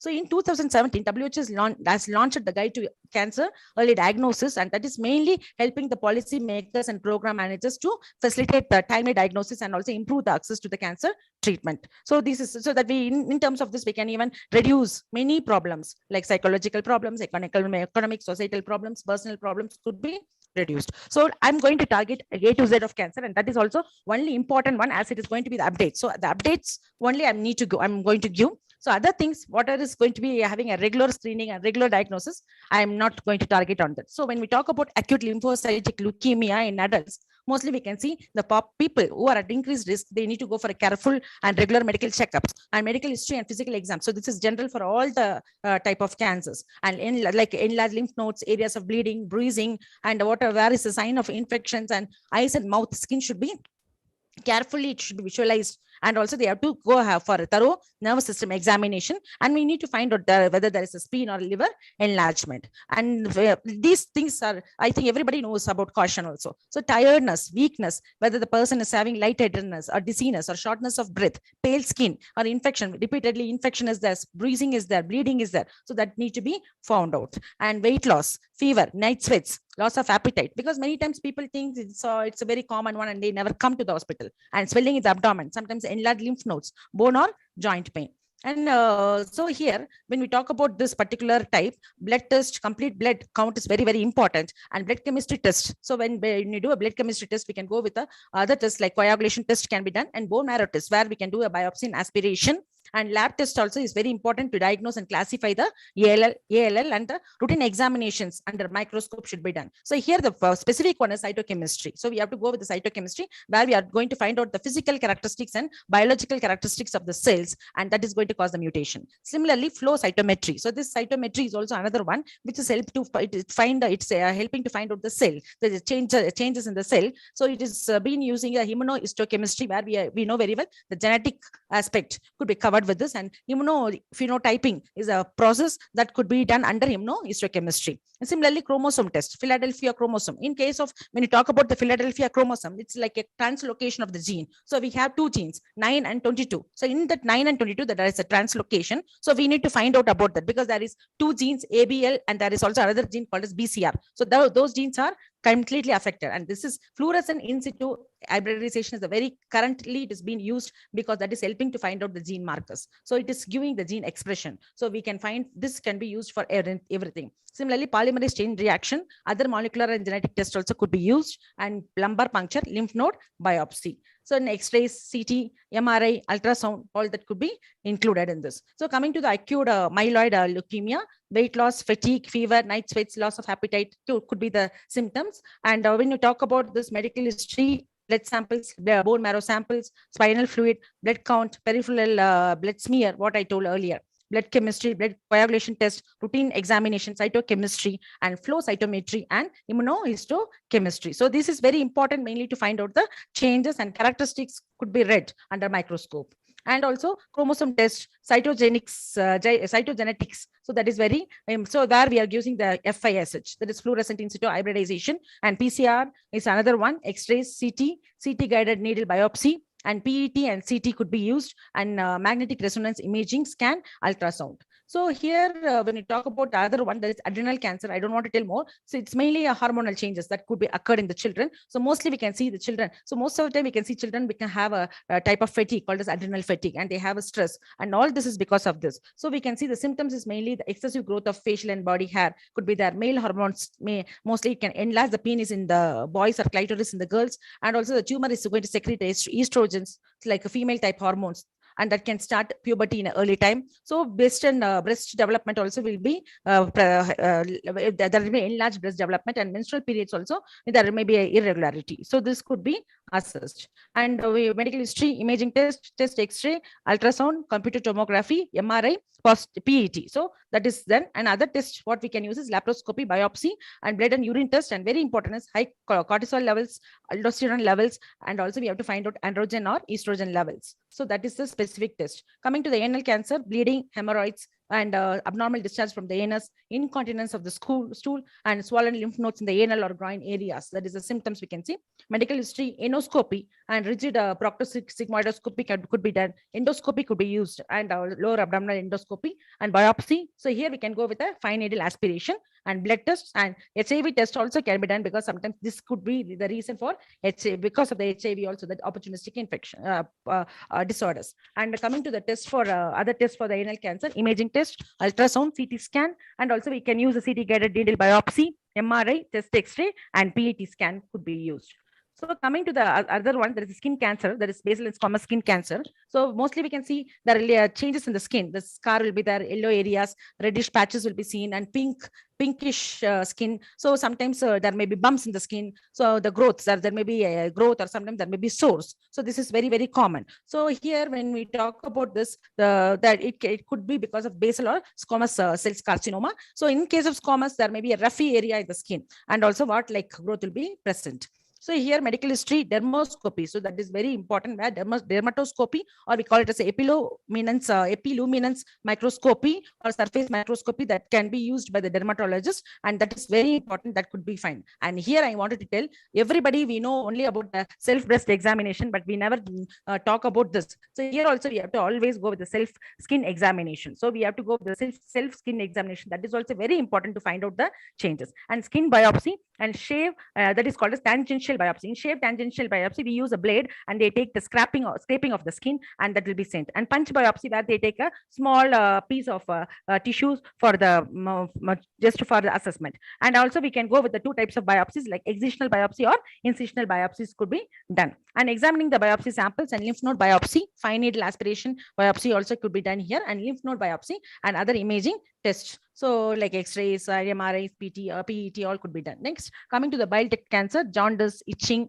Sometimes they have a greasy stools, dark urine, abdominal pain, loss of appetite, fever, nausea, vomiting. So here also we have to go with, I'm not talking about the medical history. Physical examination is common, blood test is common, but here we have to find out the liver and gallbladder function, and very important is tumor marker. That is, we have CEA and CA 19-9. So CEA is nothing but whenever we are going to do this one, whenever there is a cancer, this particular antigen. So we all know very well, it's a carcinoembryogenic antigen. So that antigen should be assessed. So that is very important one for this type of cancers. So also ultrasound, abdominal ultrasound, and the biopsy, endoscopic or laparoscopic ultrasound, CT scans, and also MRI. Then here we can go with the MR cholangiopancreatography, MR angiography, cholangiography. So that is helping us to find out the organ structure of the organ, and percutaneous transhepatic cholangiography, angiography, laparoscopy, cholangioscopy, and biopsy, needle biopsy, and lab test of biopsy samples that could be done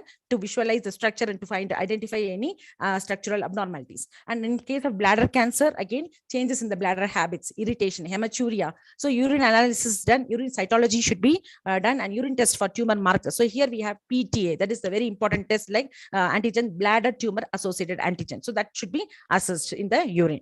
And next one is we have another one, that is immunocyte. So this is also one type of CA. There is a carcinoembryogenic antigen that could be present in case of bladder cancer. And another one is NMP22 bladder check. So this is also a type of protein, that is called as nuclear matrix protein 22, that also could be present in the urine. So here the signs and symptoms for the next one is bone cancer. We can see the pain, lump in the or swelling in the bone, very severe pain will be there, fractures, other symptoms also could be associated symptoms will be there. So here the examinations and imaging X-rays. Apart from that, we have to go with the needle biopsy, fine needle aspiration, or surgical, that is open biopsy could be done. And here the very important is we have to find out the blood test to assess the alkaline phosphatase and lactate dehydrogenase. So that chemicals will indicate this. And here we have other one, that is when we talk about the important aspect of the bone cancers, there are many other problems that we can see in with the case of bone cancers. So mostly associated symptoms. So most of the time, whenever the person is having other type of cancers, the associated one, that is the spread, could occur in the brain, the bone, and that also could be early need to be identified. Then brain and spinal tumors, headache, nausea, vomiting, blurred vision, balance problems, personality changes, seizures, and drowsiness can be the alert. And here where the person, when he comes, we can take a history, physical examination, imaging test, MRI, magnetic resonance angiography, magnetic resonance venography, and we have to go with the spectroscopy examination, magnetic resonance perfusion, functional MRI. That is very important. And another one is computer tomography scan. So then angiography scan, PET scan, chest X-ray, and there is also biopsy. So brain or spinal cord tumor biopsy should be taken. Then we can use a biopsy called a stereotactic needle biopsy and open biopsy. So where we can go with the craniotomy, that is surgical biopsy, where we can use a craniotomy surgery could be done, and with that we can take the biopsy specimen and could be sent to the lab. Then there is other very important mutation in case of brain and spinal, that is called as IDH1 and IDH2. And when you talk about IDH1 and IDH2, it is hydrogenase proteins which is being present, dehydrogenase protein that is being present, and that is also a very important marker in this case. And also we have to go with the spinal puncture, tap, that is lumbar puncture, and blood and urine test. Then coming to the breast cancer, very important aspect. So here the criteria itself, the guidelines itself says women who are between 40 and 44, they need to start screening with the mammogram even without any symptoms. So 45 to 54, you have to go for mammograms every year, and women 55 and older can switch to mammogram every other year, or they can choose to continue early mammograms. So screening should continue as long as the woman is in a good health also, and it is expected to live at least 10 more years. So when we talk about all women, they need to understand, they need to know what is being expected. So first of all, when they should know what is mammogram and why it is required. So breast cancer screening, why it is important. So, and also you have to teach them the self breast examination or the clinical breast examination should be done. So in mammograms, there are 2D mammograms or 3D mammograms, which is very important and which is giving a very clear view of this. And in recent years, there is another type of mammogram called as digital breast tomosynthesis. So this is updated version. And also we have other one, that is breast MRI and mammogram is being present. So here when we are going to do it for the women who are more than 30, first of all, the criteria is they should have a genetic testing, that is BRCA1, that is breast cancer antigen, and breast cancer antigen 2 gene mutation could be identified. So this, if it has been identified, then we have to go with the mammograms, and MRI should be done immediately. So ultrasounds also can be done along with this. So otherwise, then we have to go with the other tests like abbreviated breast MRI, nuclear medicine test, that is radionuclide imaging, and molecular breast imaging could be done. Sinto, that is Sinchi mammography or breast specific gamma imaging, and positron emission tomography scans, and also biopsy. So we all know about fine needle aspiration biopsy will be done in this case. Then contrast enhanced mammography, that is otherwise called as contrast enhanced spectral mammography. Then electrography. This electrography is mainly to find out the firmness of the breast tissue. Then we have optical imaging test and electrical impedance tomography. So these are the different views that could be done. And coming to the breast cancer, we always focus on men or female only, but also in the men there is chances for they also have the prevalence of breast cancer. So the similar to the same symptoms like lump or swelling will be there, dimpling of the skin or puckering of the skin, nipple retraction, redness, discharge from the nipple will be identified. So here also we have to go with the medical history, physical exam, imaging test, diagnostic mammogram, breast ultrasound, breast biopsy, FNA and open biopsy, and lymph node biopsy should be done. So next, coming to the cervical cancer. So we all know very well the most of the signs and symptoms is like they have vaginal bleeding, they have sometimes the bleeding like a bleeding after vaginal sex, or sometimes bleeding, spotting, and unusual discharge from the vagina. So pain will be present in the pelvic region, and also we can see they have sometimes some symptoms with some advanced diseases, like sometimes swelling of the legs will be there, sometimes they have a bowel like problems urinating or having a bowel movement, blood in the urine. So these things should be we have to identify this, detect this, and then we have to go with the abnormal. If there is going to be any abnormality present, then we have to we have to identify the HPV, that is human papilloma virus, or we have to go with the pap test as to be found. The result should be taken. Then other examinations like colposcopy, cervical biopsy, and colposcopic biopsy, and also there is one more, that is curettage. We have to take the scraping from the cervix, that is endocervical curettage, and also cone biopsy. So we all know conization, so that could be done. So here we have two types of procedure: loop electrosurgical procedure, where we use a loop wire under the current, and then we are trying electric current, and we try to remove the piece of for the examination. Similarly, LLETZ. So this is mainly, we can see large loop excision of the transition zone. So the zone, that is where we are going to identify that zone. From that area we have to take the sample. And cold knife cone biopsy, it is mainly we are going to use, we are just trying to take a cone shape, a small shape of that is conization. And also for people with cervical cancer, the cystoscopic proctoscopy and also other imaging studies also should be done, because we need to find out, because sometimes test X-ray, because most of the time we have to find out if there is any migration to the lungs. And also CT, MRI, positron emission tomography, PET, CT scan, and we also here we have to go with the intravenous urography, because most of the time cervical cancer, it has association with the bladder, and also that should be done. And coming to the next one is chronic lymphocytic leukemia. So if you know, there is the children, mostly if you see that adult children, mostly they'll have a weakness, tiredness, weight loss, and chills, night sweats, lymph nodes will be swollen, and also they have full sensation of the abdomen, anemia, leukopenia, neutropenia, lymphocytosis, thrombocytopenia. So all this blood analysis should be done, and blood test should be done, complete blood test should be done, and we have to find out the smudge cells. Smudge cells is nothing but the blast cells that will be present in this. So flow cytometry should be done, where the flow cytometry, it is ZAP, that is zeta associated protein, we have to find out, and CD38. So these cells are very important that will be present. So these type of proteins could be present where there may be changes in this gene mutation. And also other blood tests like blood immunoglobulin, antibody levels, protein, blood protein, that is beta-2 microglobulin could be measured in this case. And also other tests like bone marrow test, bone marrow biopsy, gene test, cytogenetic test, and FISH, and molecular test. And here we should do for cDNA sequencing. cDNA is nothing but complementary DNA sequencing. This complementary DNA is it's from the messenger DNA, and that is helping us to find out any genetic change. Then coming to the lymph node biopsy, in lumbar puncture, imaging test, computer tomography, MRI, ultrasound. And coming to the other things, like we have already I told the same thing, we have to just follow. And the bone marrow test, that is additional one, which is also very important, and microscopic examinations could be done in this case. So in cDNA sequencing, lymph node biopsy, imaging test, MRI, CT, and ultrasound. Then coming to the myeloid leukemia, in that case, lab test, same, bone marrow biopsy and aspiration, blood chemistry, genetic test. Here we are again going with the Philadelphia chromosome, as we have seen in the acute. So here also the same BCR ABL gene translocation could be identified. Also, we have to go with the karyotype chromosomes also should be identified using a conventional cytogenetic examination.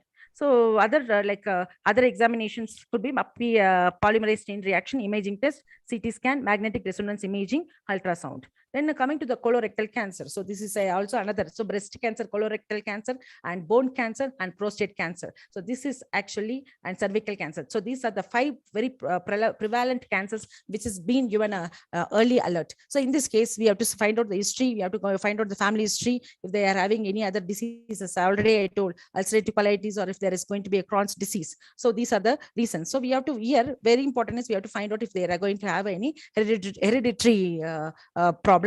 Also, we have to see whether they have any history of any radiation to the abdomen or pelvis. So here the signs and symptoms could be as such. We all know very well the changes in the bowel habits, rectal bleeding, blood in the stool, cramping, pain in the abdomen, and the weight loss will be there. So stool-based tests, that is very important here. So we have to do 2 types of tests. One is highly sensitive fecal immunochemical test, and that also should be done every year. Similarly, every year we have to go with the fecal occult blood test. So many times we never know whether we are bleeding because it's going to be a occult bleed. So the occult hidden bleed, we have to go with the GUAC test, and multi-targeted stool DNA test. So that is should be done every 3 years, and visual examination of the colon and rectum also should be done, and colonoscopy should be done every 10 years once. It should be done. And there is a newly updated one is ColoGuard. So this ColoGuard is a type of diagnostic evaluation that is being done. Mostly it has started in abroad countries also, where they are trying to go with the finding out of this particular colorectal cancer. Very that is actually, it is a updated version. So colonoscopy, we all know that is being used here, and CT colonography, that is mainly virtual colonoscopy, that should be done every 5 years, and flexible sigmoidoscopy, that should be done every 5 years, and other procedures like MRI or proctoscopy with ultrasound. So what I'm saying, every 5 years means it's for the general people, the people with good health, they have to go for this, because we cannot identify it. So to early identification, we have to do this. And also other tests, other examinations like digital rectal examination, blood test, CBC, liver enzymes, tumor markers. Here we have to go with the carcinoembryogenic antigen, CEA, and diagnostic colonoscopy, proctoscopy, and biopsy could be done, and other imaging studies. So endorectal ultrasound, abdominal ultrasound, intraoperative ultrasound, MRI, endorectal MRI, positron emission tomography, angiography, and other gene tests is we have 3 genes, which is very common here: KRAS, NRS, we call it as KRAS, NRS, and BRAF genes, and also MSI and MMR testing, that is called as microsatellite instability or mismatch repair genes could be found out, and we can do it. And MLH, that is actually, it is going to be a type of MLH and MSH2, MSH6, PMS2. So these are the types, subdivisions of these genes that is being present. And also EpCAM gene is related to MSH2, that also should be assessed mainly. So these are the genes which is completely which is having an association with colorectal cancers, and also biopsy and scans. Then coming to the chronic monocytic leukemia, same, liver enlargement will be the spleen enlargement, bruising, bleeding, nose bleeding will be there. So here we have to go with the CBC. And here very important is we have to find out the level of monocytes, and bone marrow examination, measuring the blast cells, and also cytogenic test, Philadelphia chromosome. So in all the leukemia, this is very important. Philadelphia chromosome, the translocation need to be identified in the level of chromosome 9 and chromosome 22. Other tests like immunocytochemistry, flow cytometry, molecular genetic tests should be done. Then coming to endometrial cancer, vaginal bleeding, spotting, discharge, pelvic pain, mass, and sometimes weight loss will be there. Apart from that, so here the test mainly we have to do is ultrasound, endometrial tissue sampling, which should be taken, hysteroscopy should be done, and DNC. So that is to take the scrapings and we have to identify and other imaging studies and also the blood level. And here CA 125 blood test is very important. That is to be done in this case. And barium swallow. Sorry, next one is we have to go with the esophageal cancer. So in esophageal cancer, we have to go with the barium swallow test, endoscopic ultrasound, that is upper GI endoscopy, bronchoscopy, thoracoscopy, laparoscopy, and also we have two types, that is HER2 testing. That is actually, it is called as human epidermal, it is a growth factor. Okay, so it's like a growth factor 2, that is very important, that need to be tested. And also PDL1, that is programmed death ligand. So this is also a 2 types of protein gene which has been present that need to be tested in this case. And also we have to go with the MMR and MSI testing, which already I spoke in the previous one.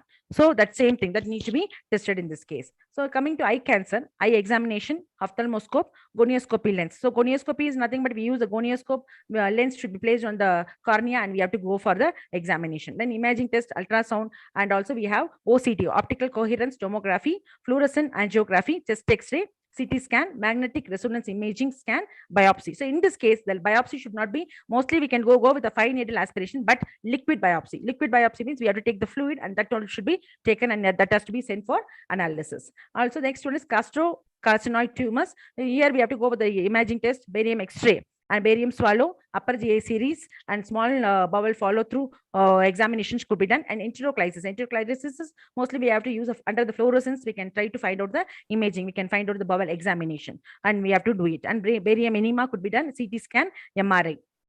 And also radionuclide scans can be done and PET scans. And that is in that case, we have to go with the osteoscan, somastostatin receptor scintigraphy. And there we have one type of that radionucleotide, what you use is I-131. That should be used. That is MIBG scan is done in this case. And endoscopy, colonoscopy, flexible sigmoidoscopy, capital endoscopy, double balloon enteroscopy, endoscopic ultrasound. Yes, ma'am. Ma'am, I'm going to complete, ma'am. Yes, ma'am, I'm just finished. Thank you, ma'am.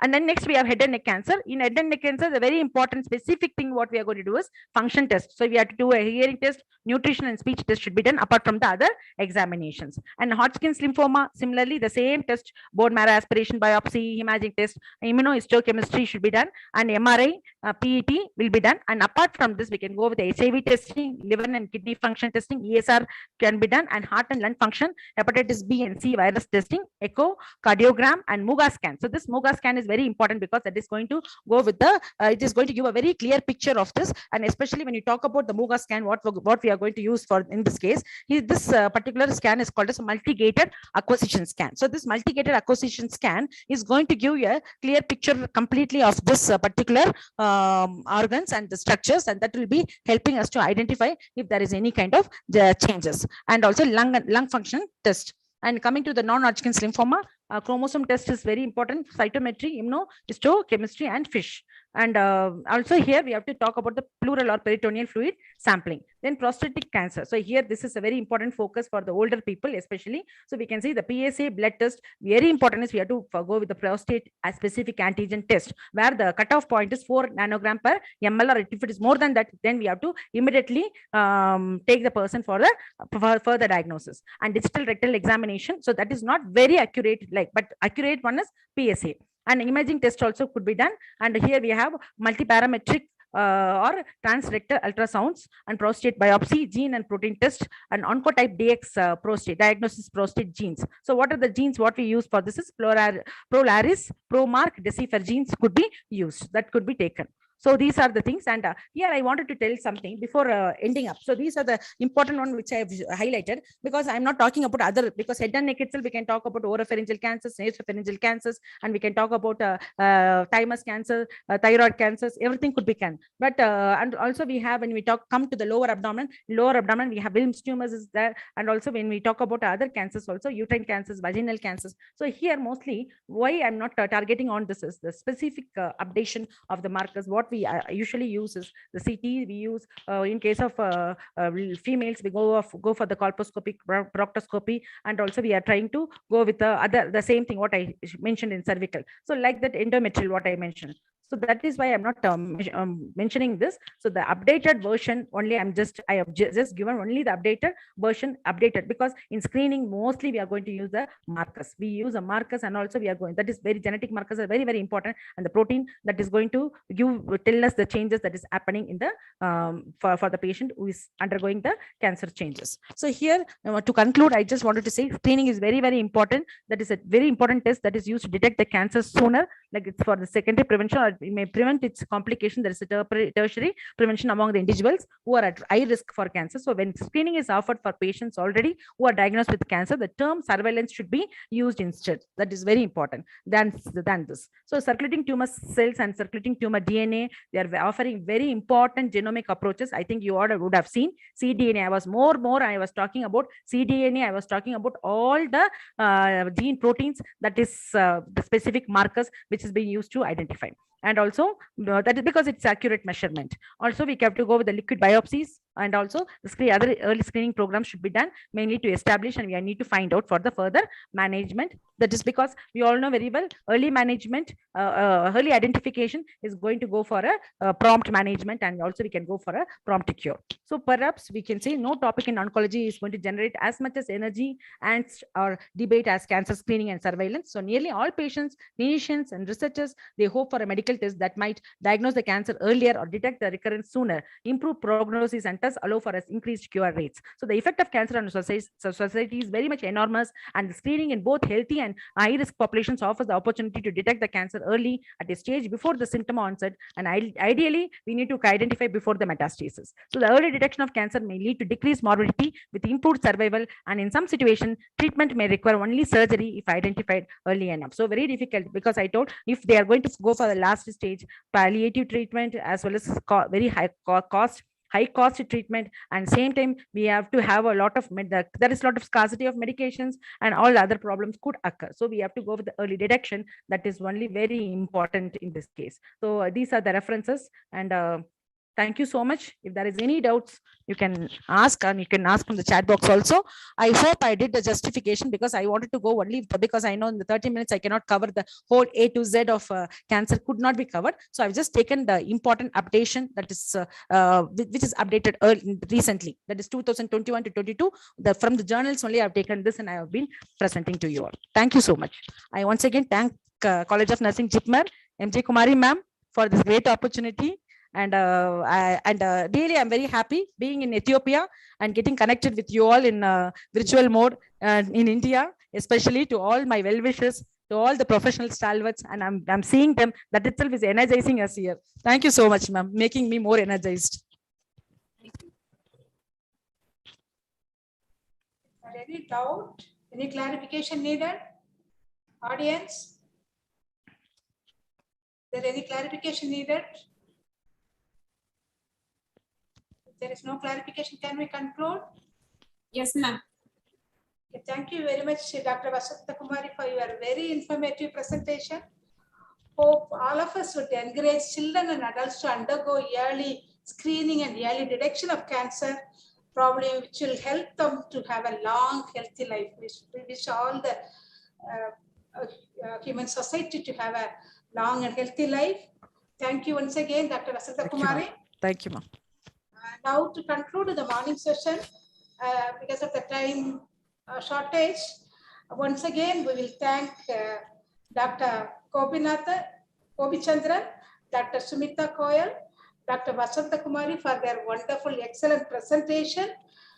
And further, I thank the organizer, Dr. Kumari and Dr. Padmavati, and the other faculty members and participants for arranging and attending a wonderful online webinar, international webinar. Thank you, one and all. Thank you.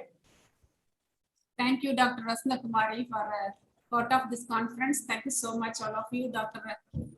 Gopi Chandran, Dr. Suresh Sharma, Dr. Vishwajit, Dr. Smita Koyal, Dr. Vetri Shelvi, and all the Dr. Elizabeth, everyone, the morning session, those are presented, they are organized very well. You presented excellent presentation. You put your maximum time for the conference. Thank you. Thank you for your valuable contribution for our conference and make this conference successful. Thank you so much. Thank you. Thank you, ma'am. Thank you so much.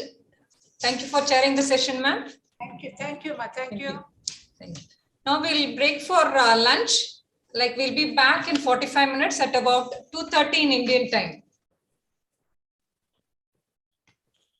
Dr. Ramesh, your presentation on 2:30. In Indian time, 2:30 your presentation we are starting. Okay, next to Dr. Marker. Okay. Thank you. Thank you so much. Thank you so much. Dr. Vasant Kumari, how are you? Ma'am, I'm fine, ma'am. Nice to see everybody here. And ma'am. Ramesh, I was at Ethiopia, Dilla University. Okay, ma'am. Okay. Nice to see you. Oh, ma'am. nice seeing you from Ethiopia. Thank you, ma'am. Thank you, ma'am. Ma'am, 2:30 you can join, ma'am. Yes, Okay, yes. Thank you. Thank you, ma'am. Thank you so much. Kumari, ma'am. Thank you so much, Kumari, ma'am. Thank you, ma'am. Thank you for the opportunity. Thank you. Thank you, Ramesh. I need to acknowledge you also. Thank you so much. Okay. Shall we leave the meeting for the lunch? Yes, ma'am. Yes, ma'am. Thank you. Angeline, shall we leave for the meeting, lunch? Angeline. Yes, ma'am, you can leave for the lunch and you can join again. Okay, thank you. Thank you, ma'am.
Hello, Dr. MJ.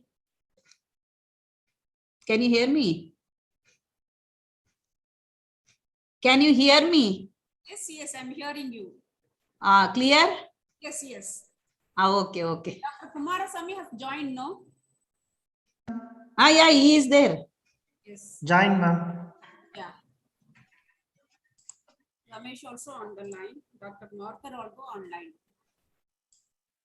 Yes. Good afternoon, ma'am.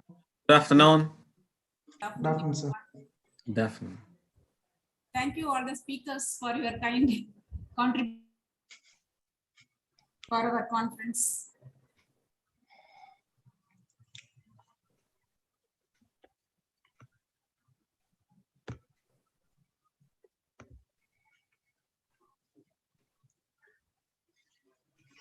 You said you are displaying the brief note what they have prepared.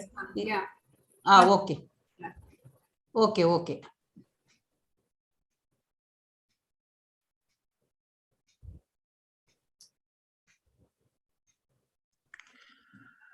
Ma'am, Kartyayani, ma'am. Who is speaking? Ma'am, I am Kumarasamy, ma'am. Kumaraswamy. Ma'am, your light maybe you can on, ma'am. Matlab your face is not visible.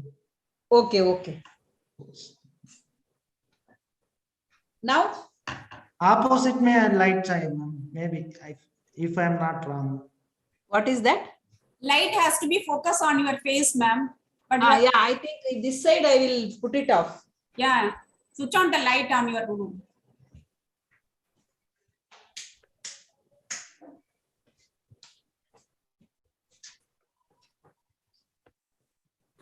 Now?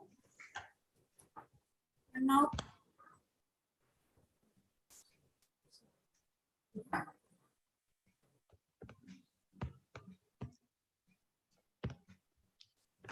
Background light is more, ma'am. That's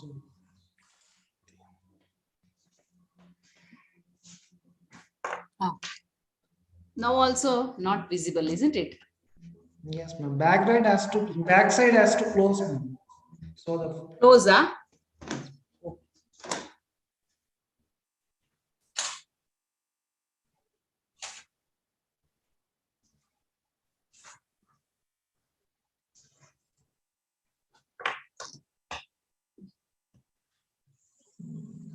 Some problem.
My voice is audible, ma'am? MJ. Yeah. Yes, audible, audible. Can you switch on the light on the room, ma'am? Yeah, actually both the side lights are there. But your face is look dark. Then I will come other side. Okay, somewhat better. Let's see. Yes, now it's okay. Yes. Yeah, I will Fine. opposite side. Yes. Yes, ma'am, it's good. Till my. Can you see me now? Yeah. Oh. ಬಂತು ಸದ್ಯಕ್ಕೆ ಇದು ಕೊಡು ಅಲ್ಲ ಇದು mouse. Hello, madam. Who is going to start now? Dr. Ramesh or me? Dr. Ramesh. ಕೂತ್ಕೊಳ್ಳೋದು ಕೊಡು. Dr. Ramesh. Then follow. Okay. ಅದೇ ಕೊಡು. ಇಲ್ಲ ಯಾಕಂದ್ರೆ ಇದು ಸ್ವಲ್ಪ ತುಂಬಾ ಕೆಳಗಾಗ್ತಾ ಇದೆ ನಂಗೆ. Dr. Mohidan. Yeah. ಬೇಡ.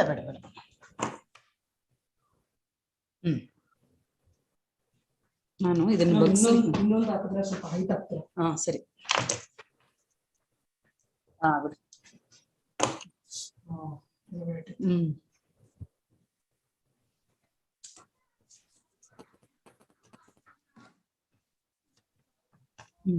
ಸಾಕು ಬಿಡಿ, ಬೇಕಾದಷ್ಟು.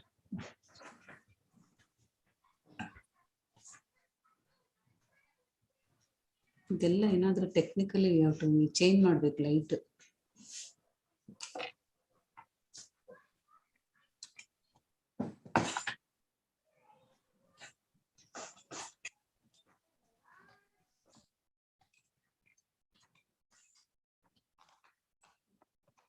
ಅಯ್ಯೋ ರಾಮನೆ.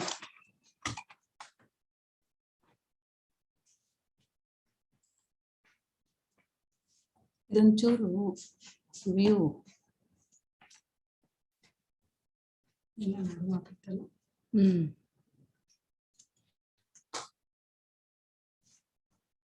ಇವ್ರು ಇದು ಮಾತಾಡ.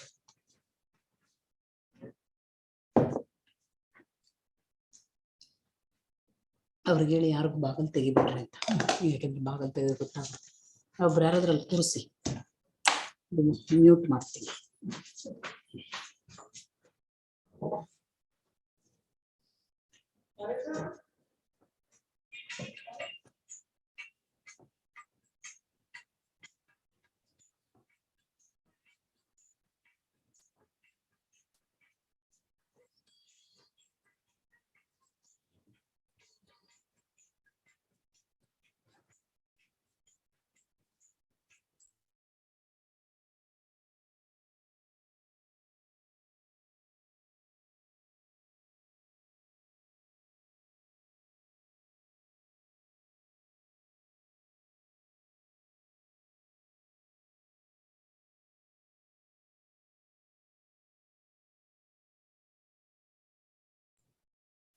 Good afternoon. So here we are to start a session after lunch. Hope you try to keep up the resource person.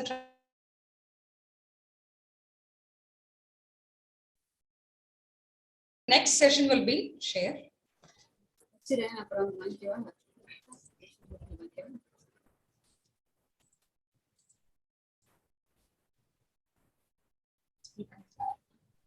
அதுகிட்ட நாளைக்கும் இன்னைக்கு கொண்டு வந்த மாதிரியே நாளைக்கும் 3 tea.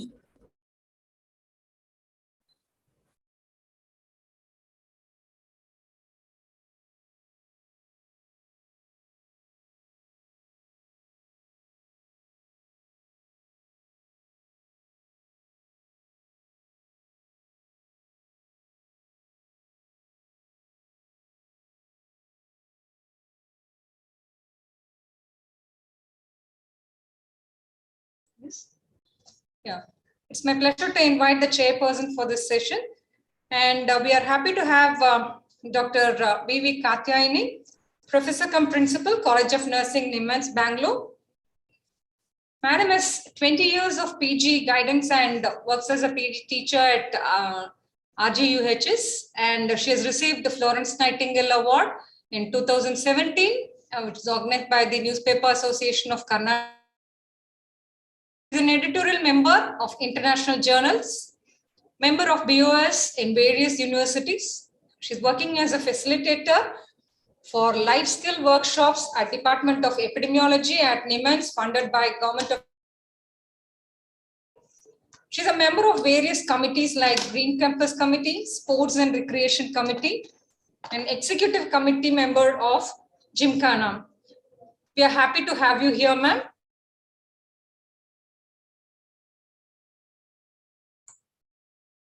College of Nursing, AIMS, Bhopal. We are happy to have him. And Sir has 16 years of experience in both clinical and teaching experience. And he's a lifetime member in TNI, Telemedicine Society of India, Society of Indian Neuroscience Nursing, and Nursing Research Society of India. And he's a reviewer for Indian Journal of Surgical Nursing.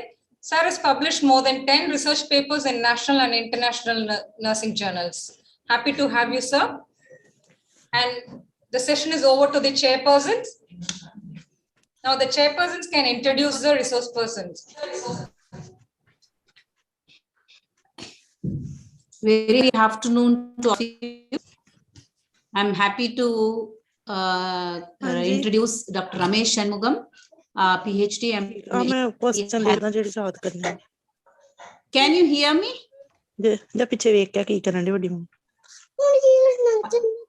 Can you hear me? Hello? All the participants, please unmute. Can you hear me? Yes, ma'am. Okay.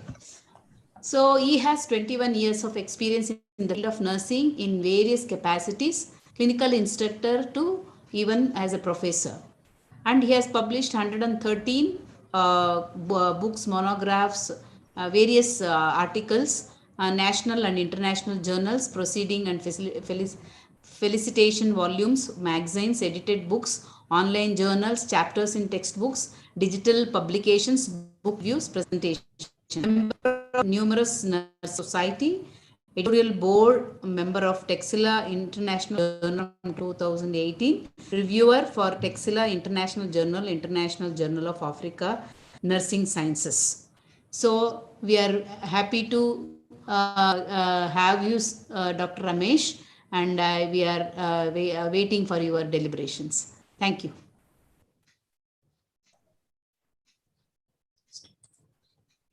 Stop sharing screen.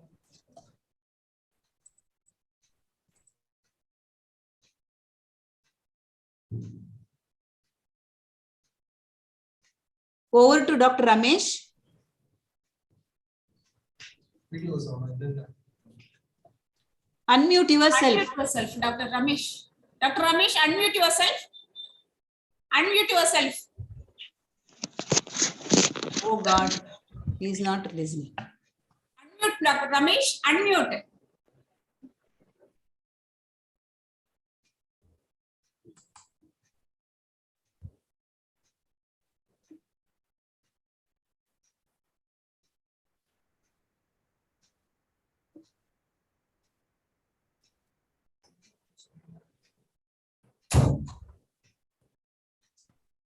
Please unmute yourself. Ma'am, are you hearing my voice, ma'am? Now we can hear you. Sir. Yes, sir. Yeah, okay. Ma'am, actually, did you saw the screen, madam? Slide?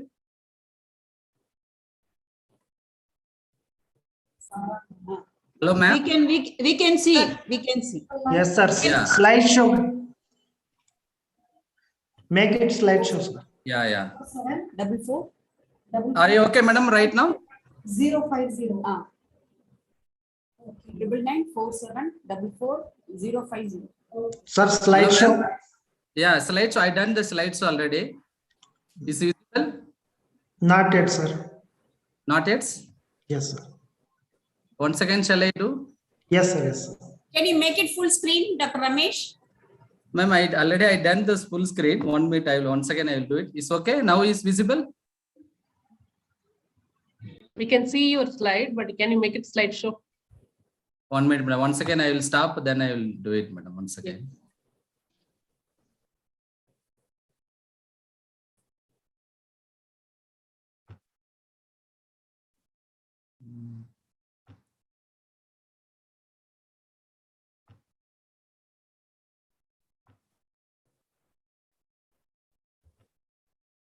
Now it's okay, sir. Please do the slide. This one, no slide show. Actually, I didn't. It No, is no, visible, but it is in the form of slides only, but you can go for a slide show. No, madam, already I done the slideshow. Okay, no problem. You start. Yeah. You start. Yeah, okay. Okay, madam. Thank you so much. Actually, good afternoon to one and all. Actually, first of all, I would like to thanks to Dr. M.J. Kumari, College of Nursing, Principal in JIPMER. First of all, I would like to thanks to the Chairperson of Karthikayani, Madam Professor, Principal and Demands, Bangalore. And the second, the Chairperson, Mr. Kumaraswamy, Assistant Professor, College of Nursing, Bhopal. Actually, there are 17 eminent speakers. They are participating in the conference of oncology nursing as like webinar, international one, today and tomorrow. Among these, I am one of the speaker and a former student of Dr. M.J. Kumari in Adipura Shakti College of Nursing. Actually, once again, I'm giving thanks to Dr. M.J. Kumari given this opportunity to share my experience and presentation of this title. So I'm going to enter. Excuse me. Sir, you're Yes, ma'am. Are you hearing, madam? do it. Are you hearing? Can you hear, sir? Yes. Yeah, I'm hearing, madam. I'm Sir, hearing, madam. We have shared your screen now and we have made a show here and we'll do it, sir. Yeah, okay, madam. Okay. So, okay, madam. So I'm going to now present my title of the management of common side effect of chemotherapy. So can you move the slide, ma'am? Actually, this is a learning objectives. Actually, this is my profile and learning objectives. At the end of this module, the learner will gain the adequate knowledge regarding the management of common side effect of chemotherapy. So next. Next, ma'am.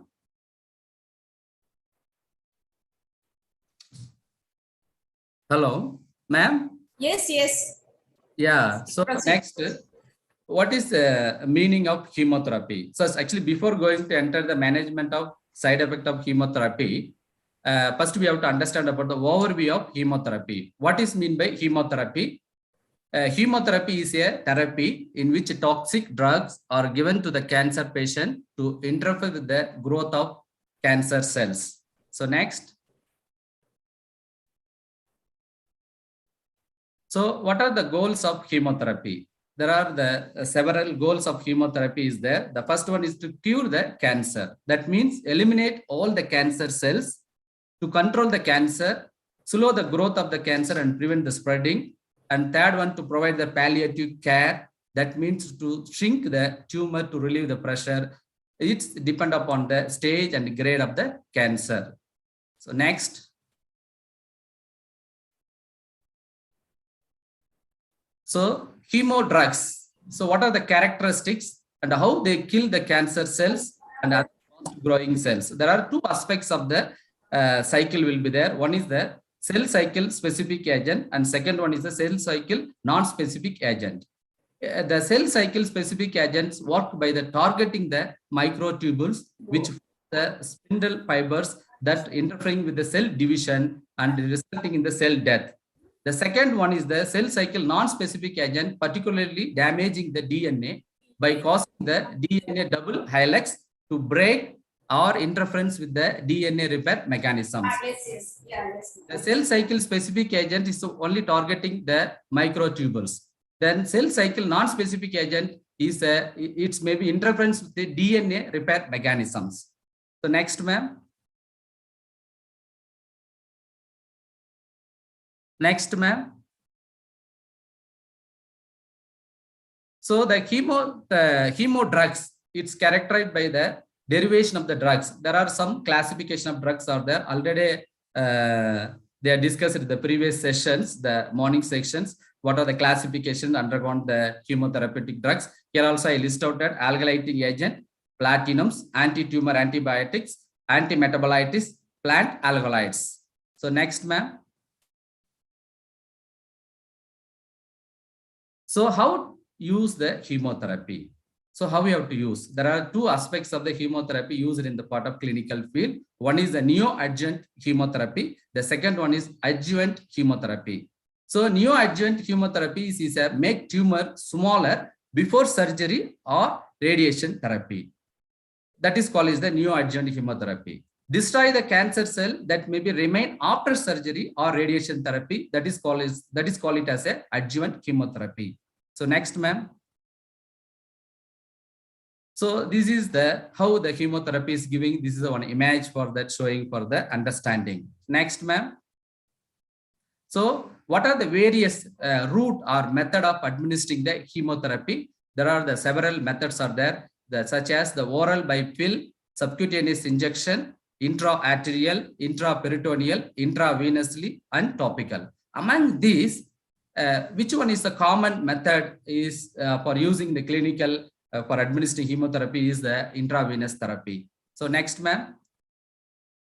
So this is the image. You can see the observation of the administration of the intravenous line inserted for the chemotherapy. Next, ma'am.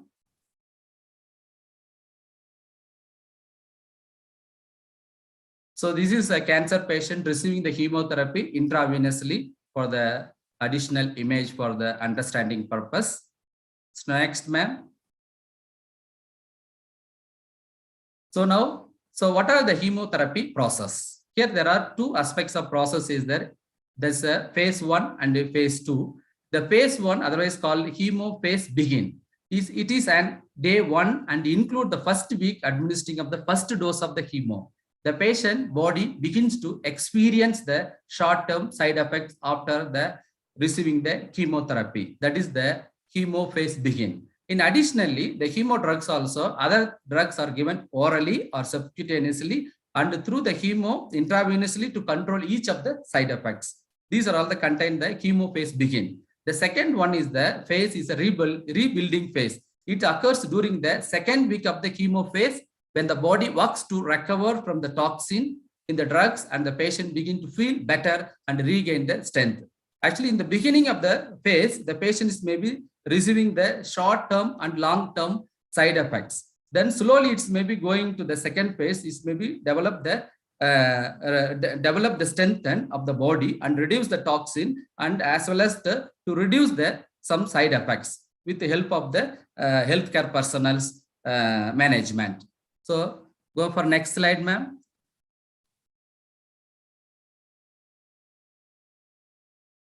So management of common side effects of chemotherapy. This is my topic going to present for right now. Next slide. Actually, next slide, ma'am. How to manage the common side effect of chemotherapy. So next slide, ma'am. So here the ways to manage the side effect. The first one is anemia. Actually, what it is and why it occurs. Thus, everyone to try to understand this point of view. Then only you can able to manage that anemia. So what it is means red blood cell carry the oxygen throughout your body. So anemia is when you have too few red blood cells to carry the oxygen your body needs. So anemia can also make you feel shortness of breath, weak, dizziness, and pain, and very tired. So this is the call it as anemia. So why it may occur due to the chemotherapy? What is the reason? Because they make its order for bone marrow to produce the new red blood cells. So bone marrow suppression is a delay effect with the help of chemotherapy, drugs is example in doxorubicin. So next, ma'am. So the ways to manage for anemia, how to manage the anemia. So first the points are already I mentioned the several points here. Get plenty of rest. First of all, try to sleep at least 8 hours each night. Limit your activities. That means doing only the activities that are most important to you. Accept the help when your family members or friends offer to help, let them to do. Eat a well-balanced diet. So choose a diet that contains all the calories and proteins your body needs.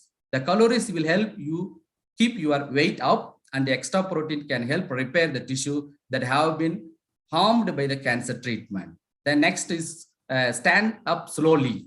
So automatically what happens, you can see these slides, accept the help when your family or friends offer the help to let them to help it. You can accept it. You should not neglect or hesitate to receive the help. So next, ma'am. So the second one is the appetite changes. So what they are and why they occur. Chemotherapy can cause the appetite changes. You may lose your appetite because of nausea, mouth and throat problem that make it painful to eat, or drugs that cause you to lose your taste for food. So appetite changes can also come from the feeling depression or tired. This problem may last for a day, few weeks, or even month. So next, ma'am. So how to manage that appetite changes? So already is previous section, they have mentioned that the dietary and nutrition, the section also you may understand. This is additional information for you. Eat 5 to 6 small meals or snacks each day instead of 3 big meals. Set a daily schedule for eating your meals and snacks, and drink milkshakes, smoothies, juice, or soup if you do not feel like eating the solid foods. Even most probably the patient provide to the liquid food than the solid foods. It's maybe easy for digestions, and the liquid food have the how these can help to provide the protein, vitamins, calories your body needs. So next, ma'am. So this is one image to see that.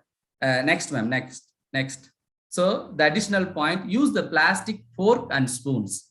Sometimes some type of chemotherapy give you a metal taste in your mouth. So eating with plastic can help decrease the metal taste. Second point is increase your appetite by doing something active. So you have to do some exercise before you are going to have the food. That's maybe either breakfast or lunch or maybe dinner and whatever may be. Change your routine. That means eat in different places, such as dining room rather than the kitchen. Eat with other people instead of eating alone. If you eat alone, you may want to listen to the radio or watch TV. This is may consider as a change your routine. It's maybe stimulate the increase the appetites. And talk with your doctor or nurses or dietitian about your appetite changes. So here maybe helping to the increase appetites. So here you see this is one image for increase appetite by doing something active with the help of the nursing personnel or healthcare personnel to stimulate the increase the appetites. So next, so here next third one is the bleeding. So what it is and why it occurs. So platelets are the cells that make your blood clot when you bleed. So chemotherapy can lower the normal number of the blood platelets because it affects your bone marrow ability to make them. So low platelet count is called as a thrombocytopenia. So the bleeding from your nose or in your mouth or rash or tiny or red dot. So that's why it's maybe occur due to the administration of chemotherapy. So next. So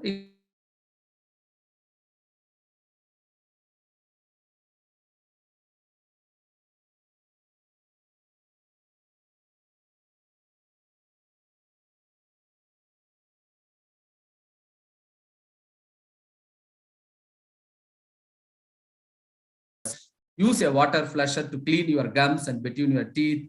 Blow your nose gently. Be careful when you're using the scissors, knives, other sharp object. Use an electrical shaver instead of a razor. Applying the gentle but firm pressure to any cuts you get until the bleeding stops. Wear your shoes all the time, even inside the house or hospitals. So next. Next, ma'am.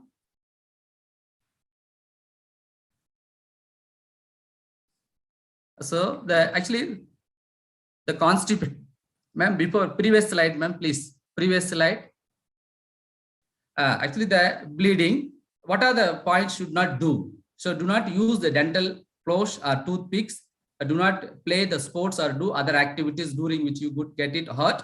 Do not use the tampons, enemas, suppository or rectal thermometers. Do not wear the cloth with the tight collars, wrist or weights bands. These are all the management you have to follow it. Next is the constipation. What is it and why it's occur? So constipation is when bowel movements become less frequent and stools are hard or dry and difficult to pass.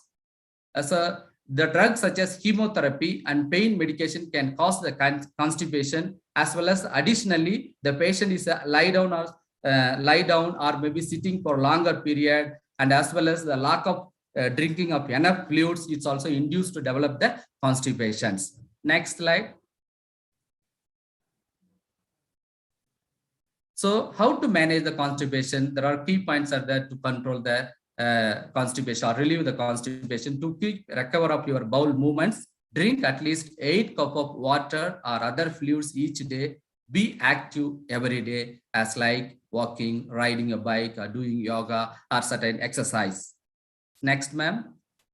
So this is the one image I'm showing for encouraging for drinking the water, adequate water in daily, each other to with happy memorize. And the next is the diarrhea. So what it is and why it is occur. Diarrhea is a frequently bowel movement that may be soft, loose or watery.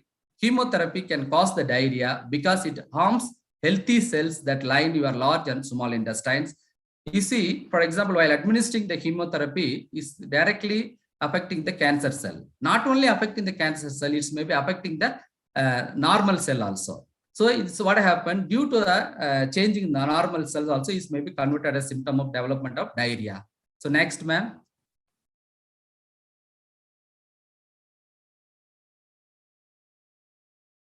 Next, ma'am.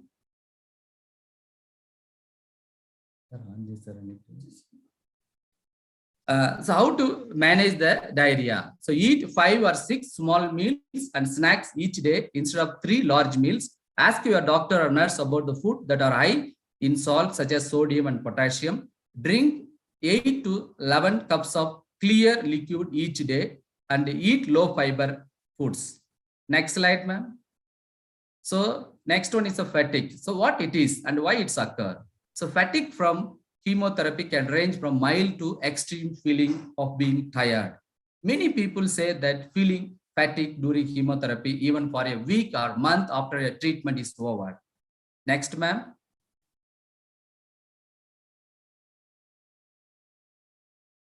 So way to manage the fatigues, actually be a relax. So you might be want to try meditation, prayer, yoga, guided imagery, visualization, and other way to relax and decrease the stress.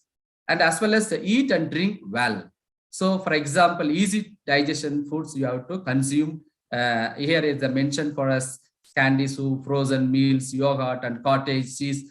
Drink plenty of fluids each day, about 8 cups of water and juice. This also may helpful to reduce the fatigue. In the additional points, plan time to rest, be active, try not to do too much, sleep at least 8 hours each night, plan your work schedule that works for you, let others help, learn from others who have cancer, and keep your diary how you feel each day, and talk with your doctor or nurses regarding to reduce the fatigue.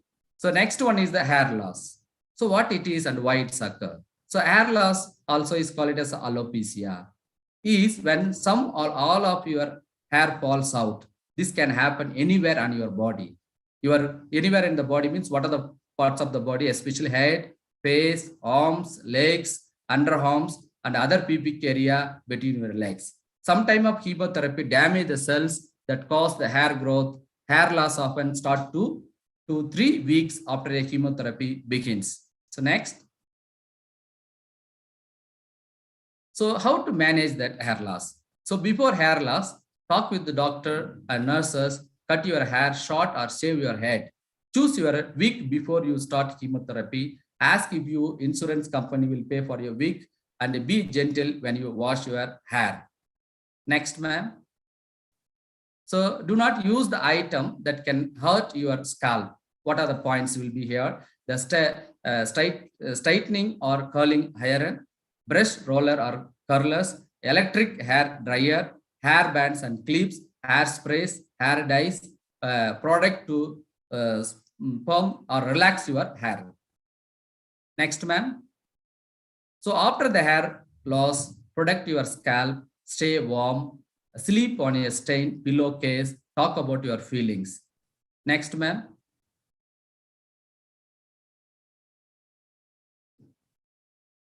Actually, this is the talk about your feelings. So actually you see the image already what you are shown. Next is the infection, what it is and why it's occurred. Some type of chemotherapy make it harder for your bone marrow to produce the new white blood cell. So white blood cell help your body fight infection. Since chemotherapy decrease the number of your white blood cells, it's important to avoid the infection. There are many type of white blood cell. One type is a neutrophil. When your neutrophil count is low, it is called as a neutropenia. Your doctor or nurse may do the blood test to find out whether you have the neutropenia. So next slide, ma'am. So how to control the infection? Your doctor or nurse will check your white blood cell count throughout your treatment. Sometimes it's find out the low white blood cells as the doctor, actually the doctor will prescribe the medication to increase the white blood cell count. It's may helpful for decrease the your risk of infection. Additional point to control the infection, wash your hands often with soap and water. Use the sanitizing wipes to clean surface and item that you touch. Be gentle and true when you wipe yourself after a bowel movement. Stay away from people who are risk. For example, people with colds, flu, measles, or chickenpox. It's maybe going to away from this particular infected persons. It's may helpful for the controlling the infections. Next, ma'am. So at the additional point of view, controlling infection, stay away from crowds, be careful not to cut or nick yourself, watch for signs of infection around your catheters. So the infections is maybe going to drainage, redness, swellings, or soreness. These are all the infection is around the catheter. Just you can observe it and you have to protect it and maintain the good mouth care. Take good care of your skin, clean cuts right away. So that is means use the warm water or soap and antiseptic to clean your cut area. Be careful around the animals. Don't get a flu shot or other type of vaccine without first asking your doctor or nurse. So next additional infection, wash the raw vegetables and fruits well before eating them. Do not eat raw or undercooked fish, seafood, chickens or eggs. This also is helpful for controlling the infections. Next is the infertility. Actually, what it is and why it's occurred. The women's most probably undergone for chemotherapy, they will cause the infertility and as well as the damage the ovary and lower the hormones and as well as the development of early menopause. This is for the man and woman. Next, man means is maybe going to damage the sperm cells and as well as that cause for the development of impotence. Next, ma'am. So here, how to manage that?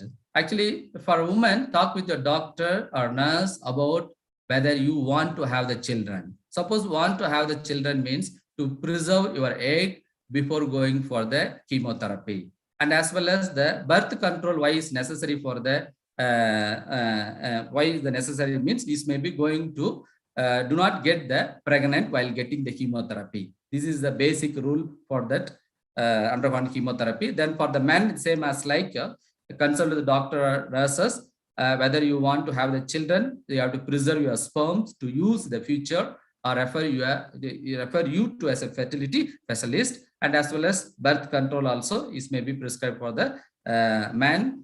It's very important that for the spouse to not get the conception. Then next is the mouth and throat changes. What they are and why they occur for that. Actually, the mouth and throat changes, some of the symptoms are maybe going to include here: dry mouth, changes in the taste and smell, infection of your gums, teeth or tongue, increase the sensitivity to hot or cold foods, mouth sores, troubling eating when your mouth gets very sore. Next, ma'am. So how to manage the mouth and throat changes? Visit the dentist at least 2 weeks before the starting the chemotherapy. Check your mouth and tongue every day and keep your mouth moist. Clean your mouth, teeth, gums and tongues. Next, ma'am.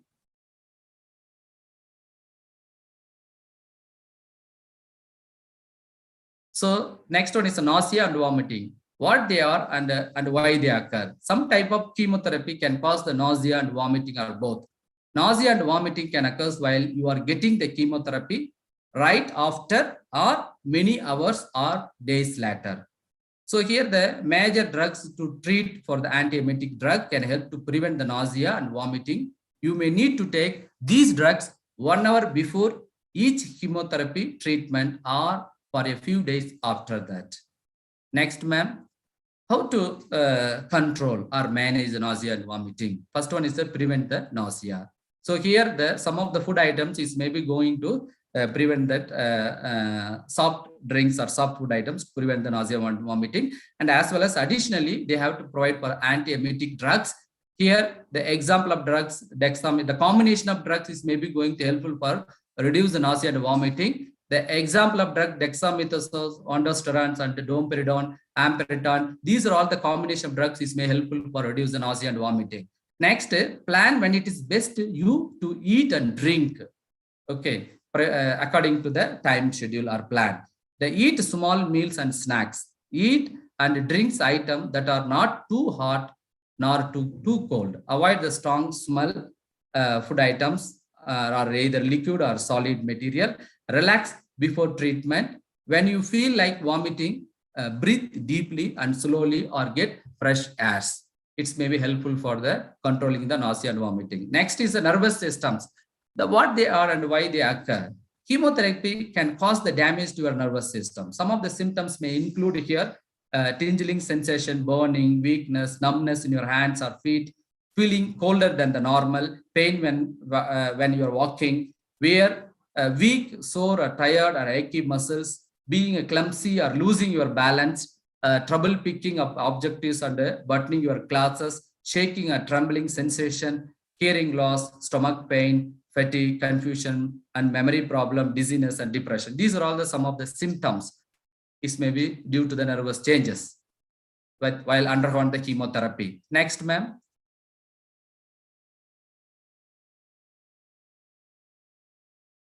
So how to manage the nervous system changes? Be careful when you're handling knives, scissors, and other sharp or dangerous objects. Avoid falling. You have to use for the crutches. Be careful when using the hot water. Rest when you need to. Talk to your doctor or nurses about the abnormal any changes due to chemotherapy. And the next one is a pain. Already they discussed about that is a Dr. Sharma, Suresh Sharma. Is about the management of pain. So what it is and why it's occur. Some type of chemotherapy also here the management. Already they discussed it. What are the management here? Practice to pain control. So analgesic drugs maybe they provide for the patient. Other than the analgesic, they have to provide for the relaxation technique, and as well as to meet with the pain or palliative care specialists like oncologist, anesthesiologist, neurologist, neurosurgeon, nurse or pharmacist to discuss regarding about your pain, the severity and duration, timing, all those things. Next one is the sexual changes. So actually some type of chemotherapy can cause the sexual changes. These changes are different for woman and man. Woman, the chemotherapy may damage the ovaries, which can cause the changes in hormonal levels. Usually the hormone levels may be going to come down. That leads to the problem like vaginal dryness or early menopause. For men, it's maybe developed for the impotence or damage the nerve cells and as well as the reproductive organs. Next, ma'am.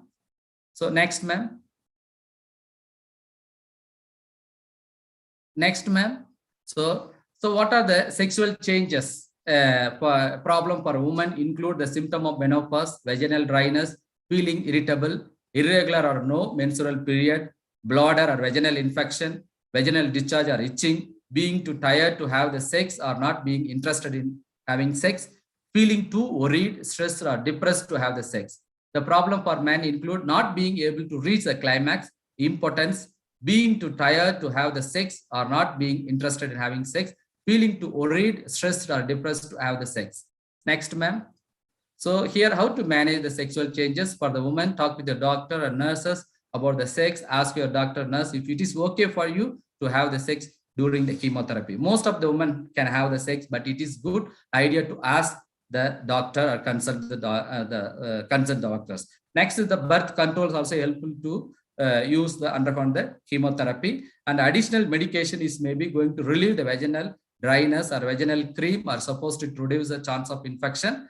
To help to prevent of infection, wear the cotton underwear or underpants or pantins with a cotton lining. Do not wear the tight pants or shorts.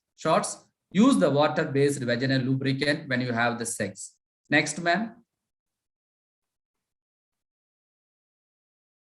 For the men, talk with your doctor and nurses about the sex. Ask your doctor or nurse if it is okay for you to have the sex during the chemotherapy. Most men can have the sex, but it's a good idea to ask. And as well as additional, they can use for the birth control methods also for undergoing the chemotherapy treatment. Next, ma'am. So next. So again, both men and women, be open and honest with your spouse and partner. Talk about your feelings and concern. Explore the new ways to show love and talk with your doctor, nurse, social workers or counselor regarding our sexual changes or problems. Next, ma'am. So next one is the skin and nail changes. What are they and why they occur? There are minor skin changes may include itching, dryness, redness, rashes, and peeling. Sensitive to the sun. Sensitive to the sun. Yes, ma'am. Before slide, madam. Previous slide.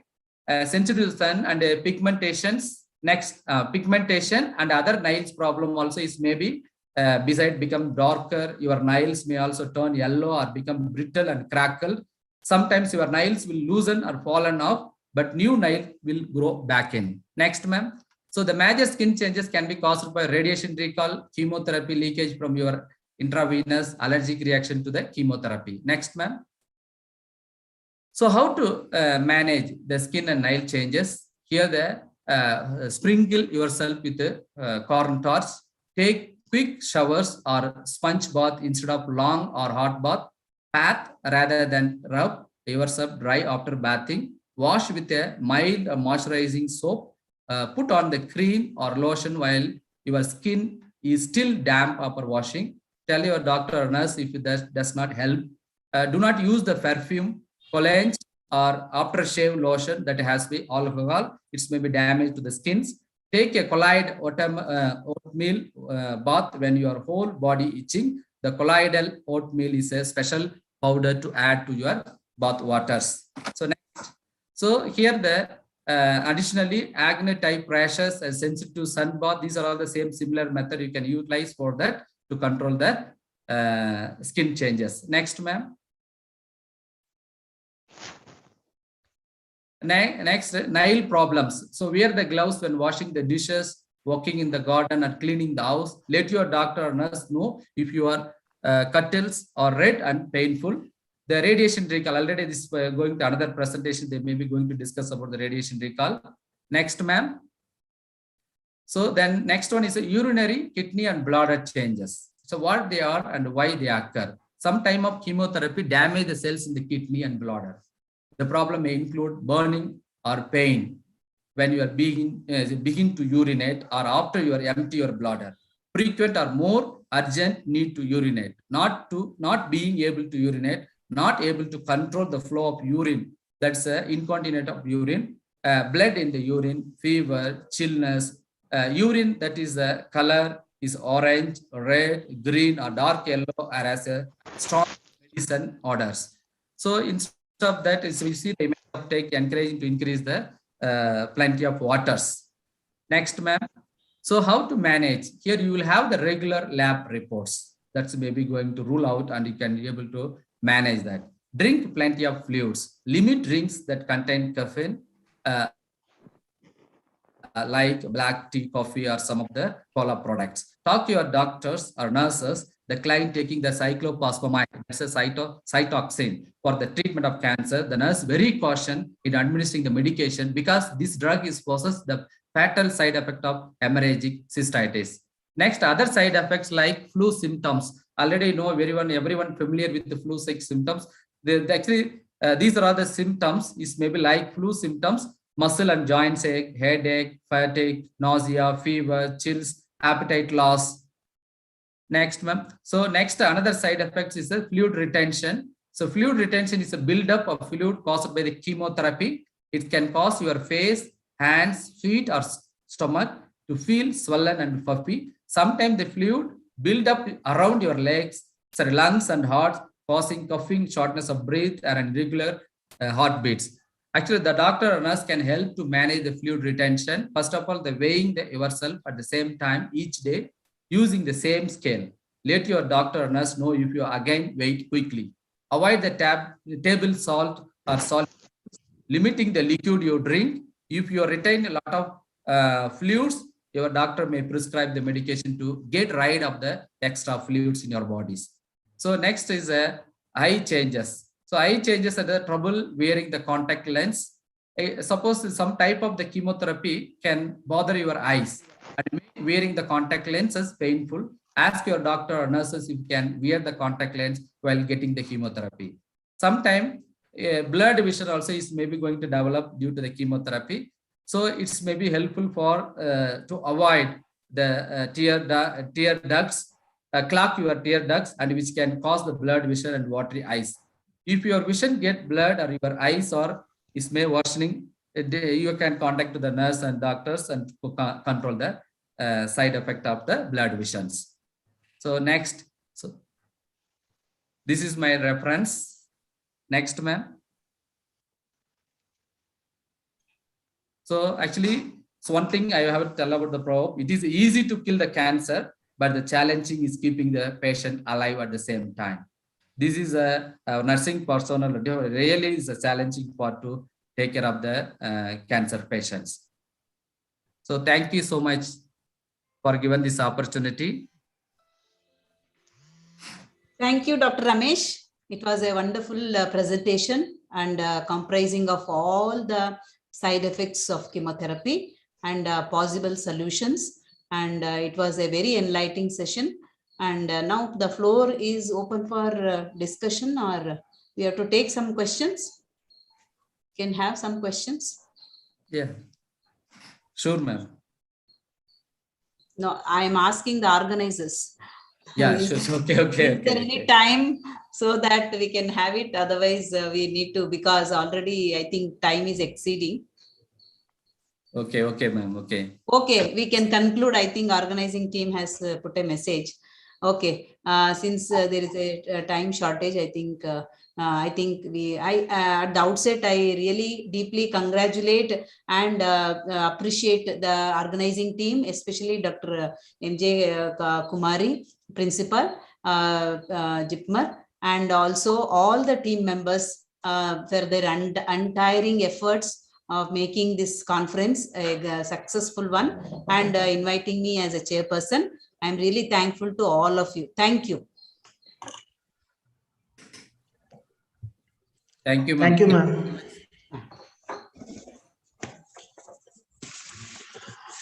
Good afternoon, all.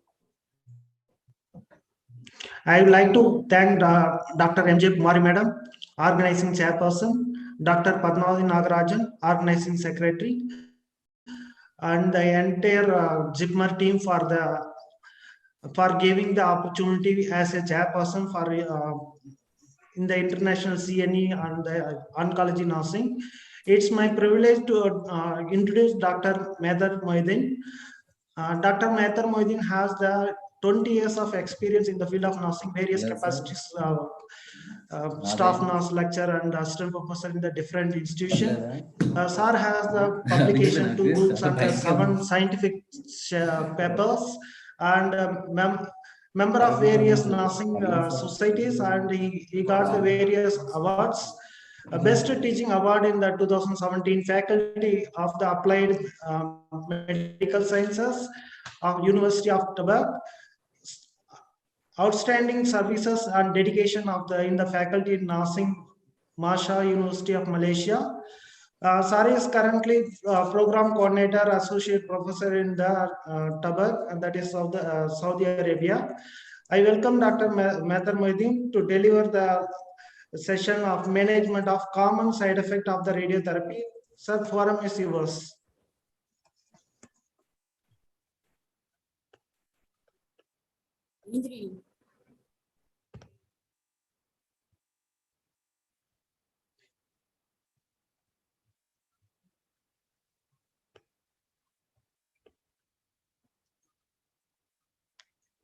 Sir? Dr. Mathur Moidin. Good afternoon, everyone. Thank you, Mr. Kumarasamy, for introducing me. First of all, I would like to thank the organizing chairperson, Dr. Kumari, as well as the whole organizing committee for organizing such a wonderful webinar. And for me, for today's session is about the management of common side effects of radiotherapy. So here, before we go to the management, we need to understand about the nature and the assessment on radiation therapy. So here on the radiation therapy, when you put your patient on radiation therapy, so it's a possibility for killing the normal cells also. Apart from the cancer cells, it's also going to kill the normal cells. Okay, that's a problem with the radiation therapy. So we need to prepare our patient for that, and we need to manage on that. And main thing is we need to identify these side effects in early stage, so that we will be able to prevent the long-term effect, or we can reduce the long-term effect. So being the nurses, the most important responsibility is to identify the side effects at early stage. So here before we learn about the side effects on the management, when we assess our clients, we should be familiar with the factors which are influencing the side effects. Like example, if the body site is radiated head and neck, the side effects are going to be different.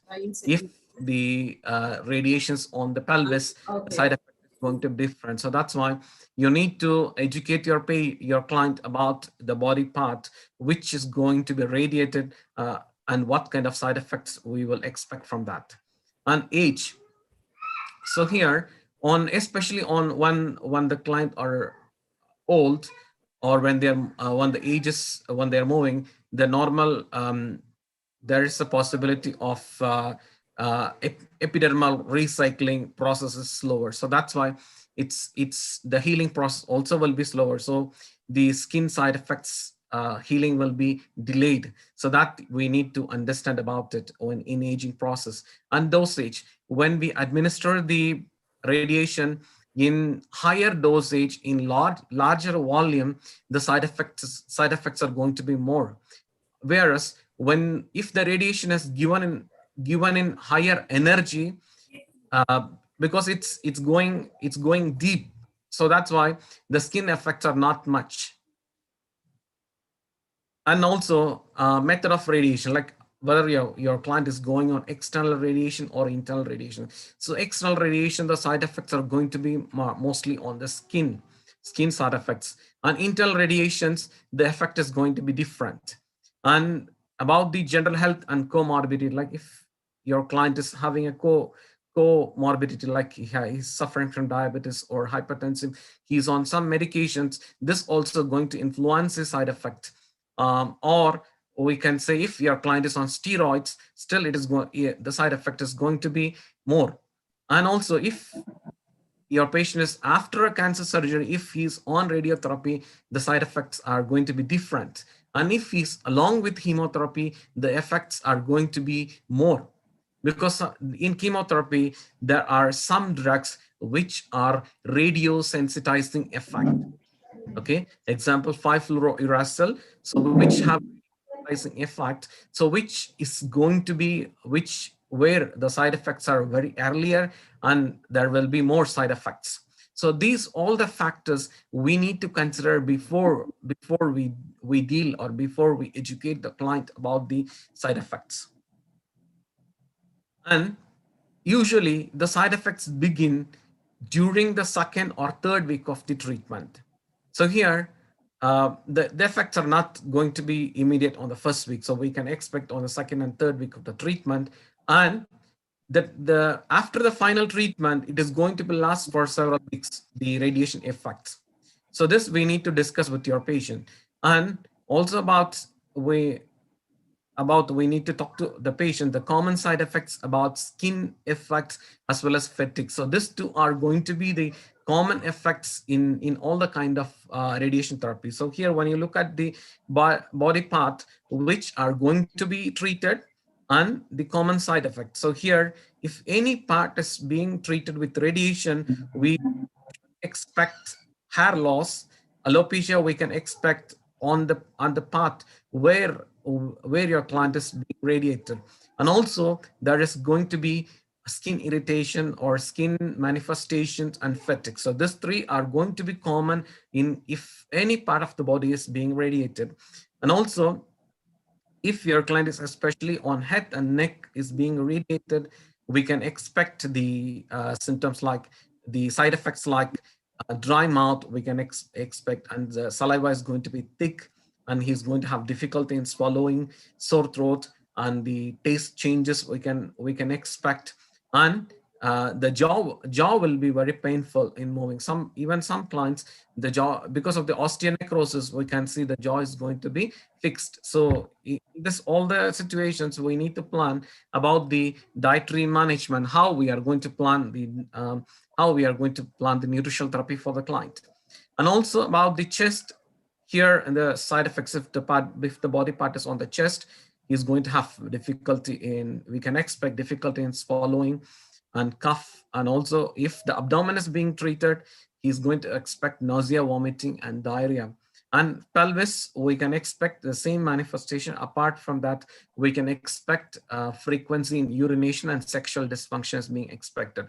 Okay, so this is about the common effects. So when we look at the same side effects into part by part, you can look at, like you can see it here, there are about in all the parts like brain, breast, chest, you can see in all the parts, the three side effects are common: fatigue, skin changes, and also hair loss. These three you can notice in all the area. Apart from that, if the brain is being treated, so he's going to have memory or concentration problem, and headache and blood vision is going to be associated. If the breast is being radiated, apart from fatigue, hair loss, and skin changes, there is going to be swelling. And chest, apart from this three, there is going to be throat problems and cough, shortness of breath we can expect. Head and neck, we can expect the same: fatigue, hair loss, and skin changes. Apart from that, we can expect taste changes and swallowing, and hypothyroidism we can expect. And in the pelvis, apart from the usual effects, we can expect the sexual and fertility problems we can expect for men and women. And also in the rectum is same as the pelvis. We can expect the same effects on the rectum. And stomach and abdomen, we can expect apart from fatigue, hair loss, and skin changes, we can expect diarrhea and urinary and bladder problems. So here, under normal circumstances, you can see the skin is in the state of constant renewal. So epidermis is going to be shed off continuously, and it is going to be replaced by keratocytes. So here, in the process of radiation, it's the DNA is going to be affected, and your client is going to develop adverse effect on it. You can look at this picture, and you can see here, if after starting of the radiotherapy, radiation treatment, the radiosensitive DNA are prone for DNA damage, where the DNA damage leads to, if there is a possibility for repair or unable to repair. So if it is not able to repair, so it's going for apoptosis. So it's going for the cell death. If it can launch for repair, you can see here, if it is correctly repaired, it's going to be function as a normal cells. If it is incorrectly repaired, we can expect cell dysfunction, cell death, and chromosomal abnormality. Either this DNA breakage can be at the basal damage, or it can be at this single brand or double strand break. You can notice it. So that's why we need to, the skin changes, we need to educate to the patient about the skin changes, because that is very, very important. So here, look at this one. There are commonly 3 changes we can notice on the skin. That is, first one is erythema. So here, if the dosage is between 2000 to 4000 centigrade, we can expect erythema from the skin. We can expect redness and edematous on the skin and dry desquamation. So here we can expect peeling of the outermost layer of the skin, and we can expect itching, pruritus on the skin if the centigrade is more than 3000, and if it is going to be 4000, we can expect this desquamation is going to be moist. Okay, on the area of the part where it is under radiation, that area you can expect the serious drainage, and especially on the area of skin folds, we can expect in the axilla or mammary folds, we can expect due to friction, we can expect moist desquamation. And this is important for us to grade based on radiation therapy oncology group grading tool. So here we have this to identify the skin reactions to the radiation therapy. So when you look at it here, so after your radiation therapy, if your patient have no visible skin changes, he's going to be rated as 0.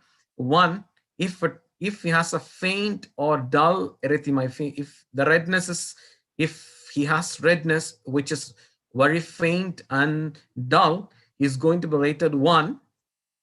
And in this area, he's going to have a slight tightness, or this area you can see dark, and you can see itching on that area. Then this faint is going to be brisk on the next stage. It is going to be brisk.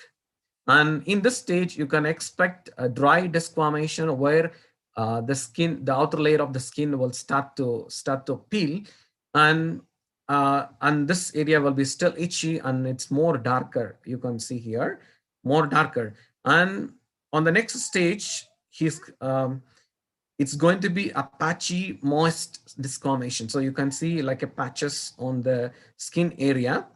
And you can see the exudate are visible. It's going to be a lower pale green color, and you can notice soreness and edema.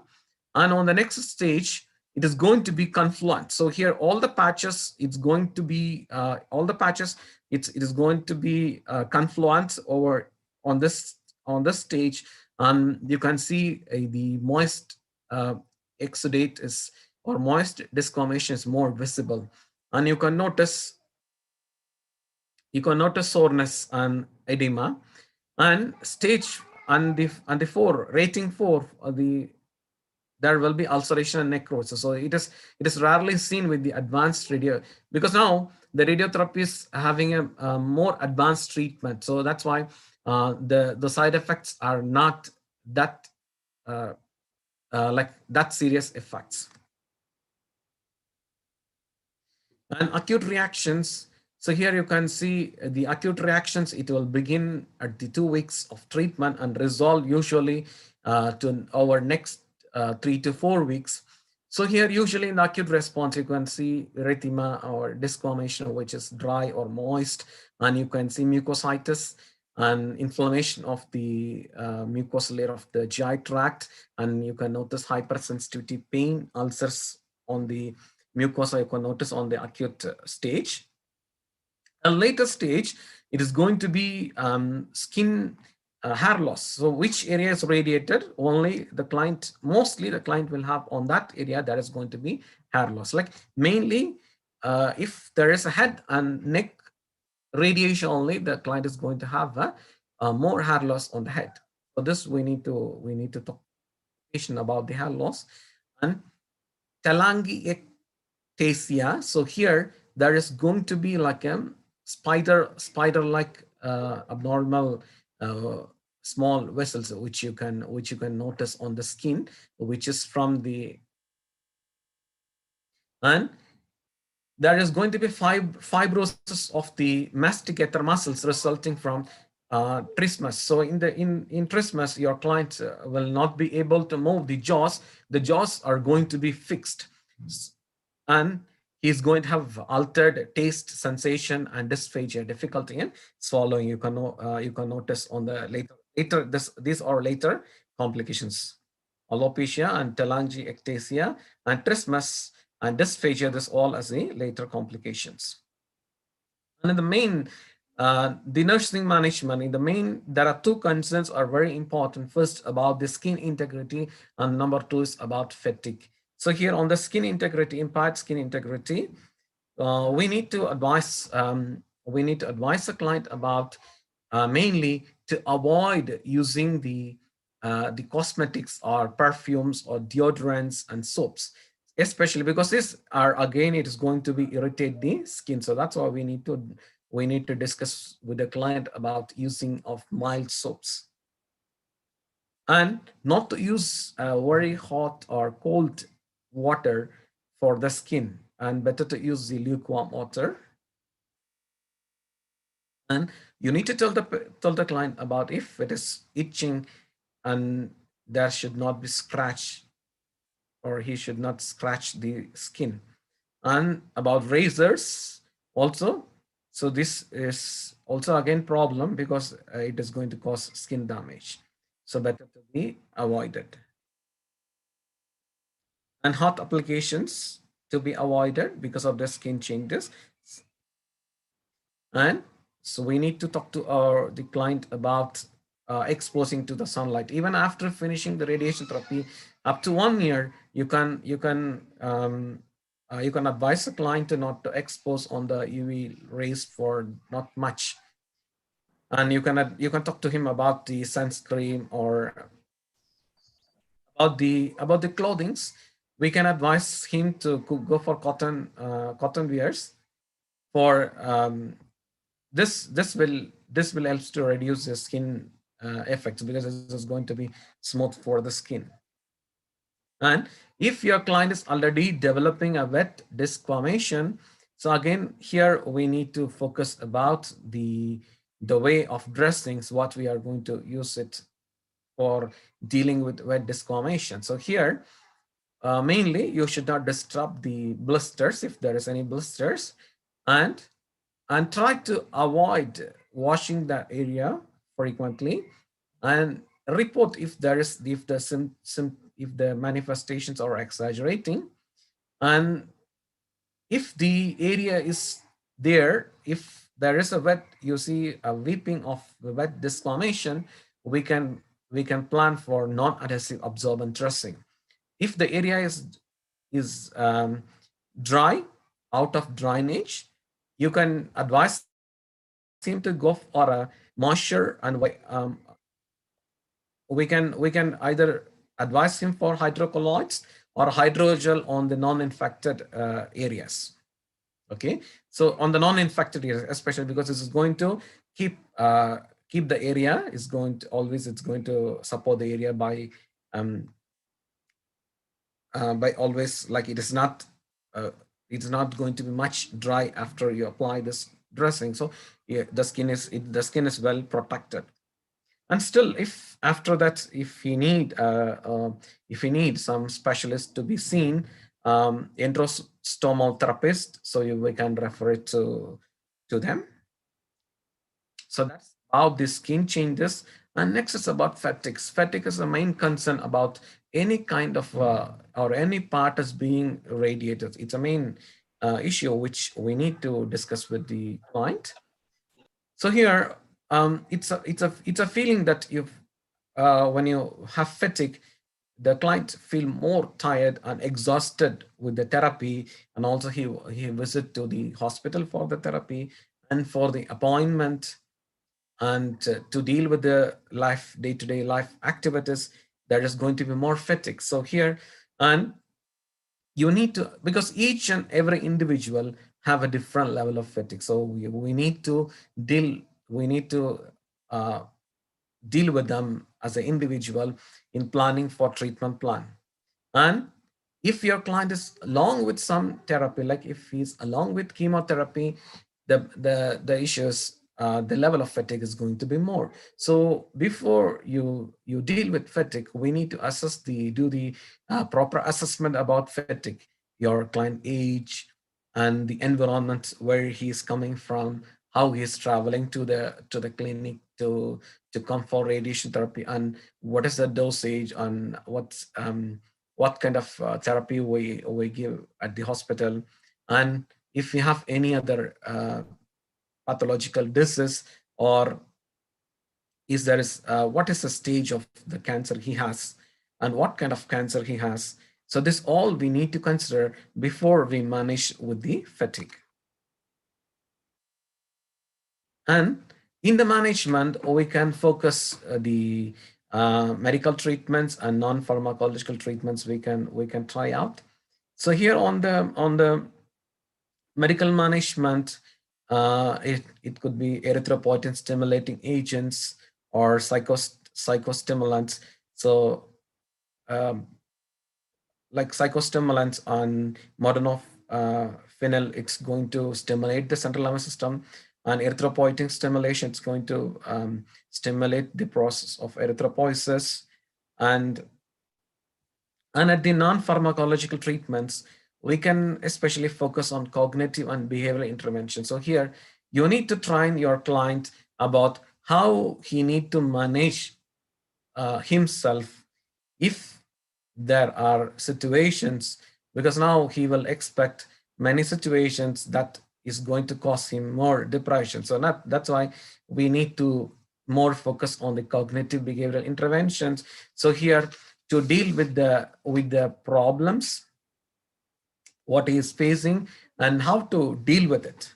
Okay, how to deal with it, and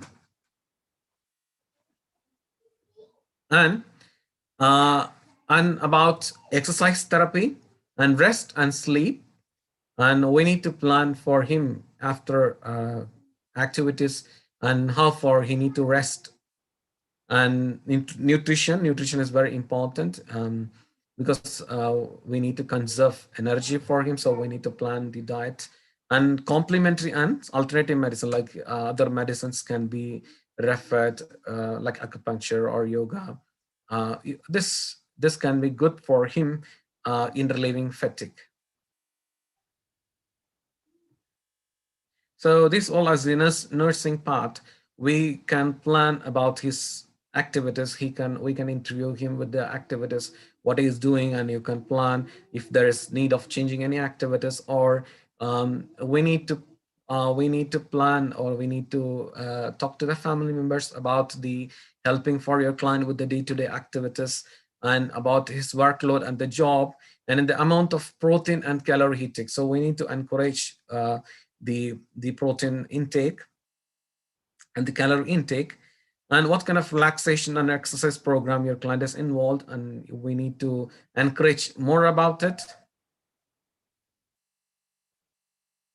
And on the salivary glands, mainly on the salivary glands, after the first dose of treatment, we can expect the dryness of the mouth. Xerostomia we can expect. So here, your client is going to have a dryness of the mouth due to lack of normal salivary secretion. So mainly this salivary, this effect, this dryness you can expect, especially when your client is going for brain or head and neck radiation. So we can expect this dryness. And the problem is here, the dryness is going to cause more on the dental issues, osteonecrosis, and there is going to be a problem in wearing dentures. And if we have already developed trismus and the jaw is going to be fixed, so he's going to be having a speech difficulty. So this, you need to plan for it. You need to see at what stage your client is in and what kind of side effect he has. And mainly especially for dryness, we can enhance on the oral hygiene and frequent sips of water, and avoid alcohol and smoking. That is very important. And we can prefer with the artificial saliva.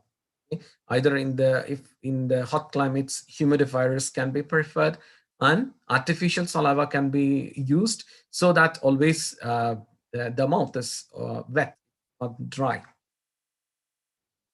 And GI effects, if your client is being radiated on the abdomen or in the pelvis, your client is going to expect on the GI side effects, especially large volume of watery diarrhea we can expect, and we can expect malabsorption, and we can expect about ileal obstruction and proliferative mucosal, like you can see the spider, abnormal spider blood vessels. So we can see on the mucous layers and ulcerations, and mucositis is on inflammation of the GI tract. We can notice. So this we need to focus on the oral care. In case of mucositis, we need to mainly focus on the oral care. If it is involved in the throat, then we need to plan for deal with the swallowing difficulties. And in the management of GIT side effects, especially we can because especially the most common side effect in the GIT is about diarrhea. So we need to deal with diarrhea because mainly we need to deal with the electrolyte and fluid and electrolyte balances. So here we need to focus on fluid management, and we need to plan for low fat and fiber diet, and avoid caffeine beverages, gas producing foods to be avoided. And kindly conclude the as soon as yes. मेरी online चल रही थी presentation ना ता आएगी थी हम बगते Okay. So when we deal with this, first we need to identify the risk, and here on the risk, you need to see your client on which risk he is. Like if you have low BMI, his risk of diarrhea, and if it's high BMI, it's going to be he's going to develop skin and mucosal complications.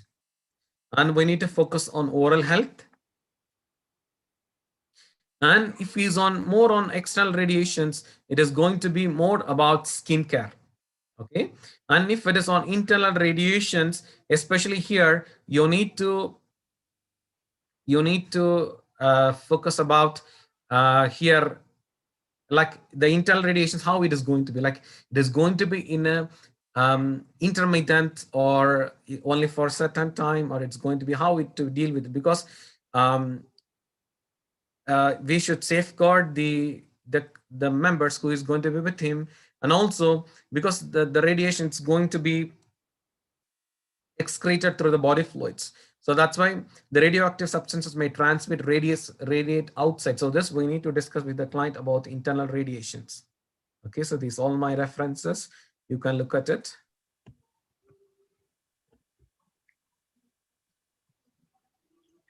Thank you so much. Thank you, sir. It was a thought-provoking and enlightening session. Thank you very much for sharing your ideas and experience with us. Today morning, Dr. Bishwajit Dubashi sir also quoted in the challenges, around 20 to 30% of the treatment people abandoned will be there. So this can be reduced if in case we are giving the our side effect that nurses can given an important role. If in case they given explained about the current management about the side effects, so that it will be reduced, their abandonment may be reduced. If you are comparing the benefit of the radiotherapy, that side effect is very negligible also. So that our role of nurse is very, very important in the treatment of chemotherapy and the radiation. So now the session is for the discussion. Any questions?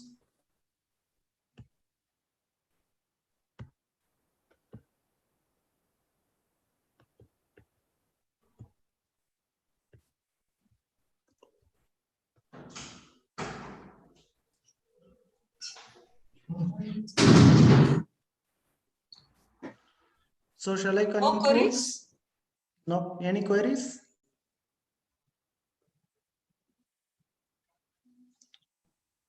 Okay. Thank you so much. Thanks, everybody.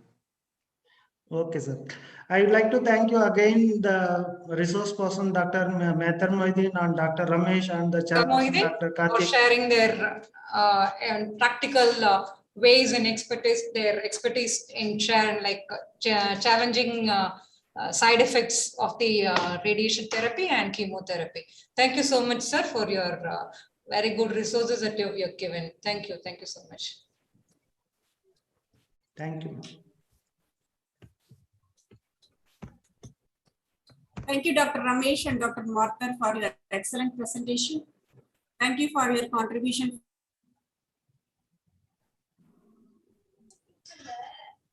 Like we'll move on to the paper presentation. Now I hand over the session to Mrs. Nixie Abraham, Tutor College of Nursing, to proceed with the paper presentation. So over to Nixie.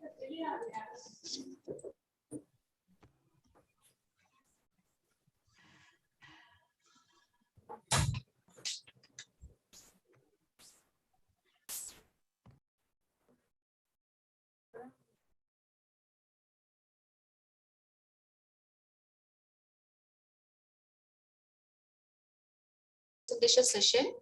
The presentation is for 8 minutes and 2 minutes for discussion. The paper presenter can share your PPTs.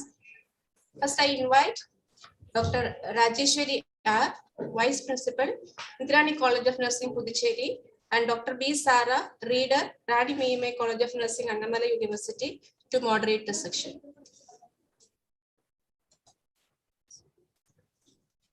Thank you, ma'am. We are here to moderate. I welcome the first presenter, Sara ma'am.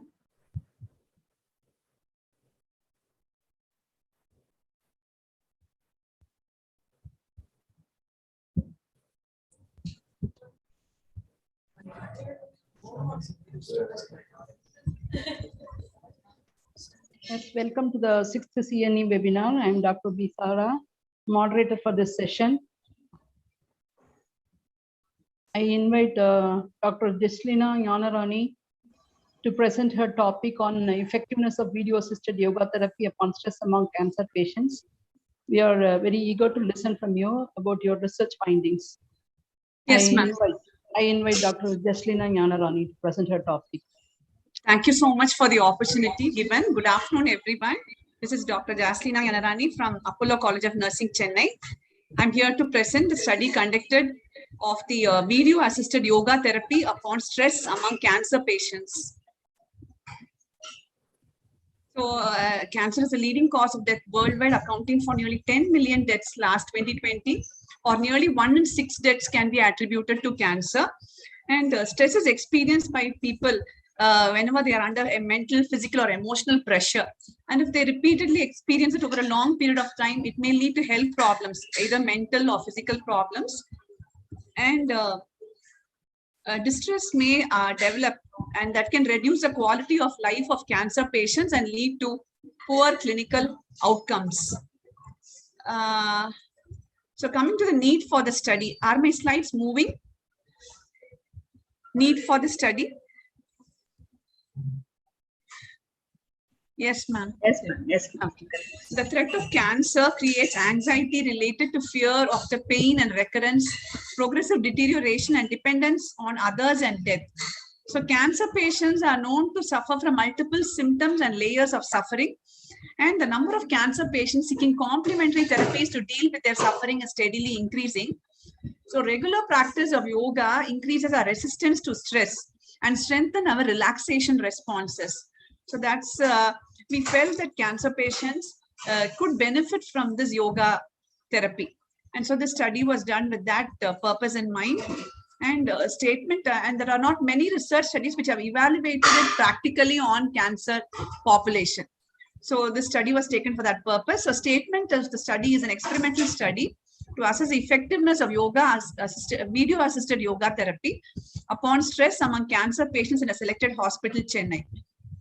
The objectives of my study were to assess the degree of stress experienced by cancer patients, to assess the effectiveness of yoga therapy upon selected physiological variables of cancer patients through pre and post assessment. Can you make it a slideshow? Yes, ma'am. Slideshow. Yes, ma'am.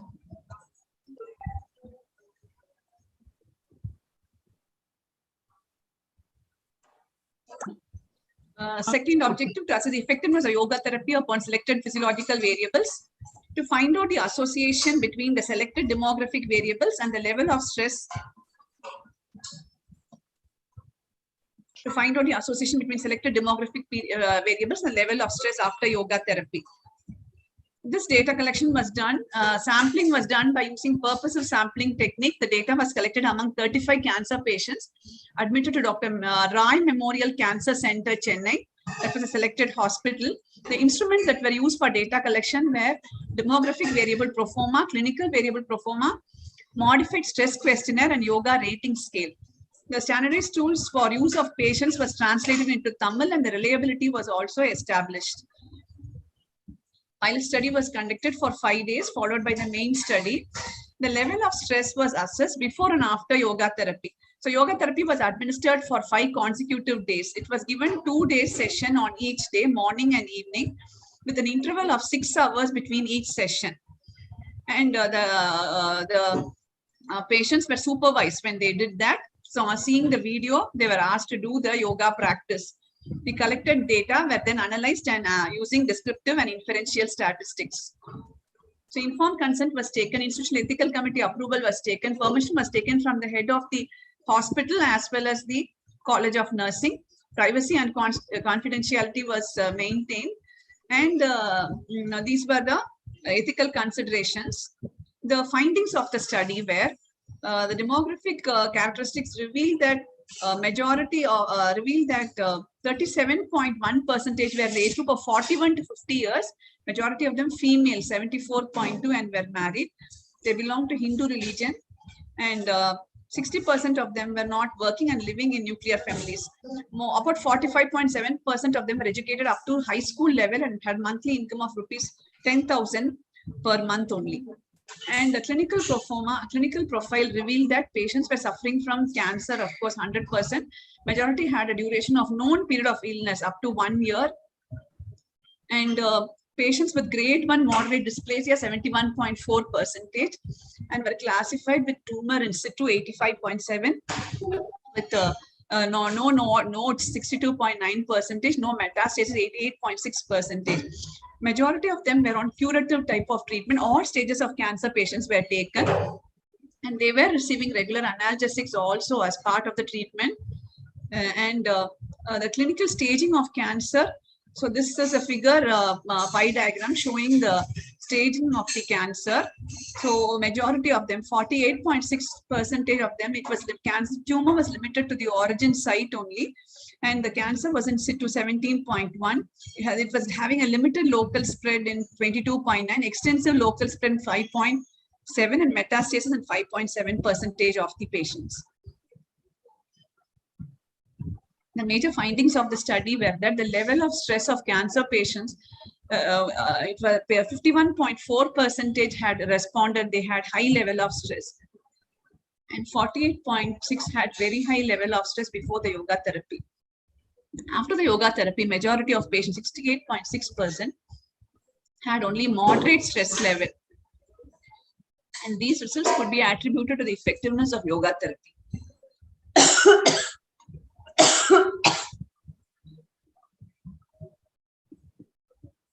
Coming to the mean and standard deviation scores of the stress scores of the patients with cancer. In the physiological category, before yoga, it was 38.83. It came down after yoga to 19.94. In the psychological category level, 49.08 and came down to 26.63. In social and spiritual, it was 28.54 and 16.91.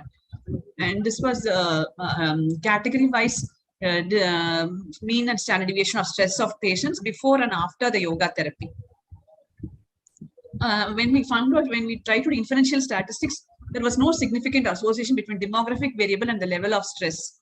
And there was no significant association between the yoga practice, level of yoga practice was also assessed.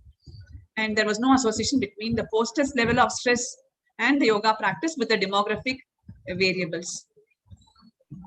The above findings reveal that there was a change in the stress level of patient regardless of the demographic variable of the patient. We can influence and we can reduce the stress level of these cancer patients and help them to cope up. So this study can be used in other areas of patients having hypertension. It can be used for promoting sleep, and it can be used for patients for rehabilitation purpose also. This can be done. So the findings support the use of yoga therapy and other complementary therapies, and it can be applicable to a larger, generalizable to a larger population. So these were my references.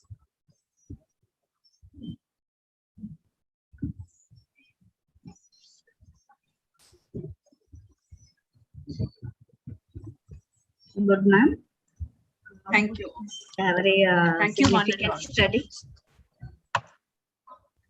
Thank you, Jaslina, ma'am. Very good study, presented nicely. May I know the yoga therapy, what you have implemented? 3 things were done. Meditation was done first, then pranayama, then shavasana. So these were the yoga treatments that were done. This was done for a period of 30 minutes, 2 times a day for 5 consecutive days. Any limitation, the limitations you set forth for doing this study? Any limitation, ma'am? Yes, ma'am. Yes, ma'am. The limitations? This was limited to the study period of 8 weeks actually, and to one single setting, one institution setting, and no comparison group. We were able to take only all the patients for experimental group. It was only limited sample size was available for who were available to do the yoga therapy for 5 days. So within that particular period, we were able to do only for one group. It was conceived that way, only for experimental group, only one single group only it was. And those were the limitations of my study. Single any treatment specifications for the cancer patients, what you have taken as sample? Chemotherapy or radiation therapy? They were on their standard regular treatment, ma'am. They were taking some of them were on chemotherapy, some of them were on radiation therapy. But however, when we did the association between them, there was no any significant association was not there between these things. So that's not a limiting factor. That's what we found out through the study. We had taken both patients who were on radiation therapy or chemotherapy. They were on either of this treatment mostly. Thank you. Surgical patients, we did not take for immediate practice during the hospitalization. They cannot do it. So that those patients were not taken. Yes, ma'am. Sarah, ma'am? Yes, you have. Anybody else would like to ask questions? It's open. The forum is open now. Anybody else would like to ask any questions? Anyway, I think I would like to congratulate Dr. Jaslina Nyanarani for presenting her topic very shortly and very crisp. And Dr. Rajeshwari Madam has clarified the doubts what we had in the mind, I think so. Now I thank you for your contribution to the nursing profession, Madam. Thank you, ma'am. Thank you, Rajeshwari ma'am. Thanks to Kumari ma'am and all the scientific committee conveners, organizers. Thank you, ma'am. Hello, ma'am. Yes. Ma'am, I just have a small clarification with the presenter. Can I ask? Yeah. You can go. Ma'am, you said that the video has been. Yes, ma'am. Yes. Video was validated. The video was validated. Can you hear me? Voice breaking. We could not hear. Voice breaking. Yes, the video. Yes. Video was used. Video was validated and we used it. Means this video was created by you, or it was just downloaded from YouTube or something? It was downloaded and it was validated by experts, yoga experts. Okay, was it a foreign version or Indian version, ma'am? Indian version. Indian version. Okay. Any other doubts? I think it's clarified. Now, as a short of timing, we go to the next presenter. Mrs. Am I audible? Am I audible? Yes, ma'am. I need one more clarification from this. Yeah. Yeah, you downloaded video only you are using for your study. Got you permission from the author? Yes, have you got permission from author? Yes, ma'am. The authenticated one? Yes, ma'am. It was authenticated by the yoga teacher themselves. Yoga expert itself. Their own video with their permission. ethical clearance, you got it for your study? Yes, ma'am. From the Institutional Review Board, ethical clearance was obtained. Okay, thank you. Thank you for all the clarification, Dr. Destina. Yes, ma'am. Thank you. Uh, Your team members, everybody has done a good job. Even though the study looks very short, but you have done a good study, experimental study you have done with one group retest, post-test. Yes. Thank you for your contribution to the body of knowledge in nursing profession. Now I would like to call upon Mrs. Komal Preetkar. Yes, ma'am. Who has done under the guidance of Dr. Preksha Maheshwari from College of Nursing, Faridapur, Punjab. She has conducted a study to Yes, assess ma'am. the effectiveness of wheatgrass supplement on blood parameters, fatigue, and performance status among cancer patients. So this wheatgrass, how far it is effective, we would like to hear from you how you have conducted the study. Did you follow the scientific temper in your study? So everything we would like to hear from you within 3 to 5 minutes of time. You can start doing your Yes, presentation. ma'am. Thank you so much, ma'am. Am I audible, ma'am? Yes. Yes. Go to the slideshow presentation, slideshow. Are my slidings are showing? Slide is shown, but it's in the not in the slideshow. Complete screen is not occupied. So And full. Now also it is not there in the slideshow. From the beginning, you go to from the beginning. Slideshow.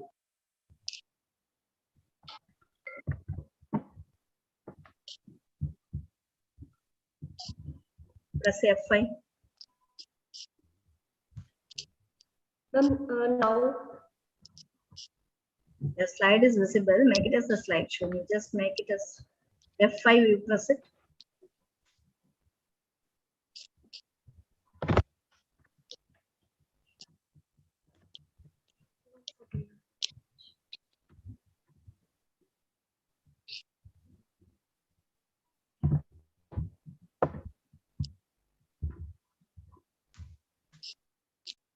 So go to the slideshow, Ma, without wasting much time. Yes, yes. Just go to the slideshow. Shall we share? Now you can do it. Okay. Good afternoon, ma'am. My name is Komal Preetkar, and I have done my MSc Nursing from the University College of Nursing, and throughout the study, I was guided by respected ma'am Dr. Preksha S. Maheshwari and co-guided by Dr. Pradeep. Ma'am, next slide, please. So my problem statement is from last one. My problem statement is a study to assess the effectiveness of wheatgrass supplements on blood parameters, fatigue, and performance status among the cancer patients at Guru Gobind Singh Medical College and Hospital, Faridapur, Punjab. Ma'am, next, please. Objectives of my study are to assess the blood parameters, fatigue, and performance status at baseline among cancer patients, and to assess the effectiveness of wheatgrass supplements on blood parameters, on fatigue, and on performance status among the cancer patients. Ma'am, next, please. So in introduction, as you know, that cancer is the purposeless and unconventional growth of the abnormal cells that can be anywhere in the body, and it can also be fatal. So as we discussed in the morning sessions, there are a number of treatments are available to treat the cancer and its symptoms, but along with cancer, its treatment also has many long-term side effects. So to treat these long-term side effects, we have a medicinal herb wheatgrass, which is considered as miracle medicine because of its healing properties, and it is a powerhouse of nutrients and vitamins that are required for our body, and it can also be available in the different forms of supplements like tablets, capsules, etc. The wonderful property wheatgrass has its chlorophyll, which has almost the same structure as that of the hemoglobin, and according to the studies, it also proven as anti-cancer potential. Ma'am, next slide, please.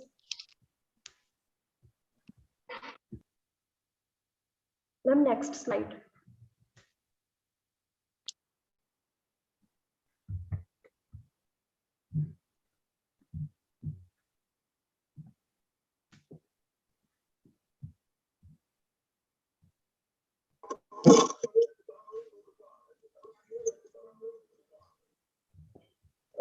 the criteria for sample selection is inclusion criteria, which includes the patient who are suffering from the cancer and from adult patients.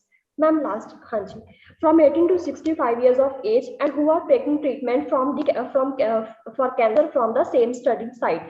Now, the exclusion criteria includes the patients who are not willing to participate, who are known allergic to wheatgrass ingredient or wheat itself, and who are physically and mentally not able to cooperate in the study. Ma'am, next slide. So here is the conceptual framework according to the study based on Ludwig von Butterfly. As here I gave intervention only in the experimental group and not in the control group under the process of throughput. And then I have to assess the effect of intervention in the experimental group as well as in the control group under as the output.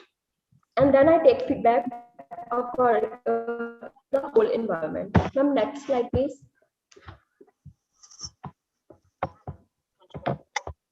In methodology, the research approach is a quantitative approach. Research design is a randomized control trial. Next. The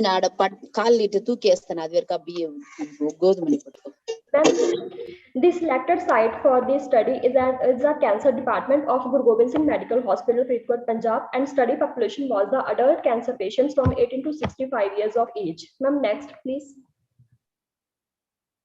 Now, the sample was considered of total 66 cancer patients, 33 members in each experimental as well as in the conventional group, and they are selected conveniently on the basis of their availability and their willingness to participate in the study. Next, please. Now, variables in the study are independent variable as a weight loss supplement, dependent variable is the blood parameter, fatigue, and performance status, and confounding variables are socio-demographic variables, clinical variables, common side effects of chemotherapy, and supplements received during the study period. Ma'am, next, please.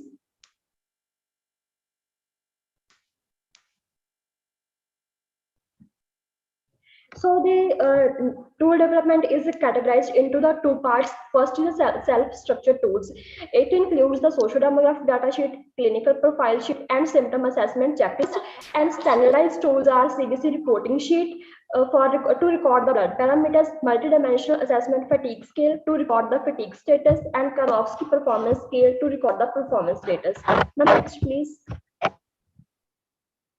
So as an intervention, we gave the intervention of Nutritional supplement in the capsule form with the 300 mg BD dose, which was prescribed by the doctor from the day of enrollment, that is week 0 to week 6. And in conventional condition, all the patient receives conventional therapy and supportive therapy. Ma'am, next, please. Ma'am, next one. So this is the whole procedure for the data collection, whereby patients who receive the treatment. Last one. Yes. So here the patient who receive the treatment from the selected site, firstly they are screened by using the screening sheet.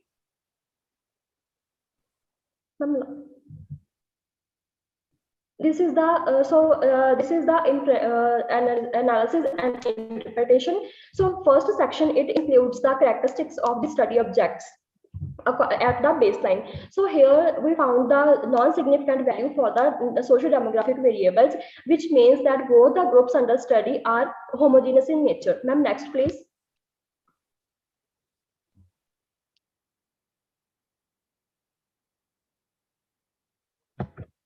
Ma'am, next slide, please. Next. Yes. So this is the second clinical variable, clinical profile, under which the same non-significant results are found for the clinical variables under the both groups, means that the both groups are taking both groups are homogeneous in nature, and results are found non-significant for the clinical variables. And next, please.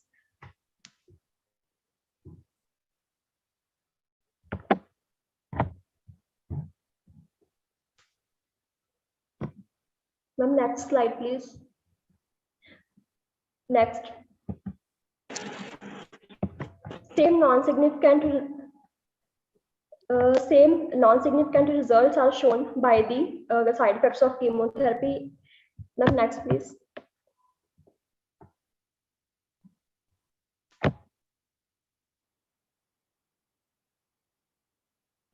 Yes. Now this section second, it includes the baseline assessment of the blood parameters, fatigue, and performance status at the baseline. So here the results are found non-significant for the blood parameters, fatigue, and performance status at the baseline. Next, please. Yes, so this section, it includes the comparison between the two sections. So here the chi-square test is done to make the comparison between the both groups. Here the P results also found non-significant at the baseline for the socio-demographic variables. Next, please. The same chi-square test was done for the baseline test on the clinical variables, and here both the groups are homogeneous in nature. Next, please. Next. Same non-significant results were found at the baseline for nutritional supplements. Next.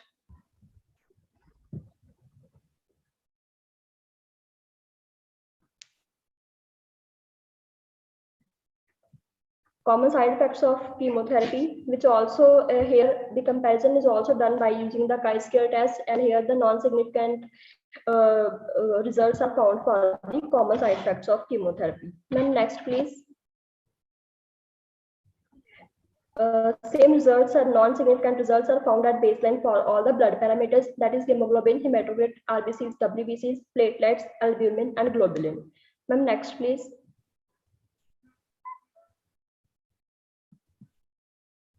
Next.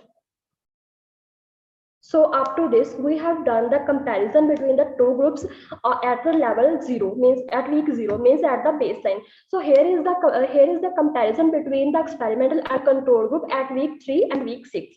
So the first blood parameter is the hemoglobin, where P value found significant. Ma'am, please next slide. Yes. So here in a graph, last one. Yes, so here we can say that with the help of graph, we can say that the hemoglobin level rises in the group 1, that is experimental or interventional group, and hemoglobin level decreases in the conventional group. So here we can say that the beta graph shows effectiveness for the hemoglobin level in the experimental group. Ma'am, next slide, please. Here, the pairwise comparison also shows the significance values for the hemoglobin in the experimental group. Ma'am, next, please. And same significant values are shown by the mean difference in the hemoglobin scores. Ma'am, next, please.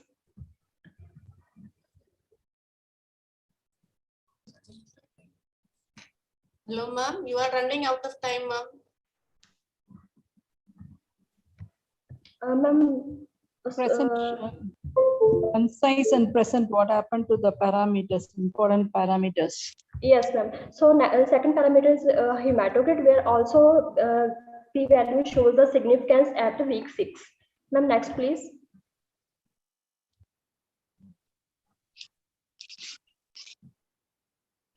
So as in our red blood cells, weight loss also shows the positive effect, and we found a significant P value at week 6, as it lies in the normal values at week 6 in the experimental group. Ma'am, next, please. Same in the WBCs, we found the significant results at week 6 for the hemoglobin, for WBCs. Ma'am, next, please. Now, there is only one difference. Ma'am, last one, please. Ma'am, last slide. Yes, ma'am. In that, the platelets are found as in platelets results are found non-significant. So that we can say that the weighted supplements does not show much effective for the platelets. Ma'am, next, please.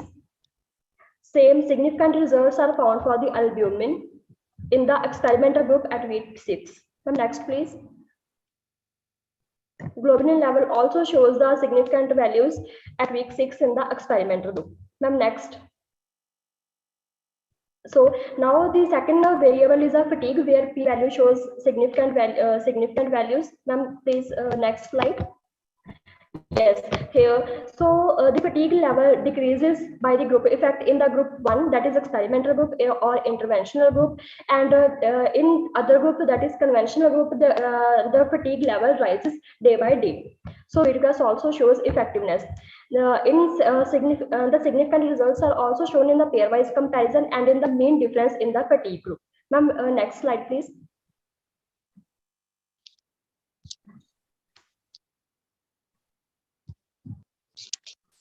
Ma'am, next, ma'am, the same significant present about the performance status. Variable is the performance Last status, where variable. the values also. Yes, this is the ma'am last variable, performance status. So here, yes, ma'am. Ma'am, last slide, please. So, ma'am, in conclusion, this is last, ma'am, last graph, please. Last slide.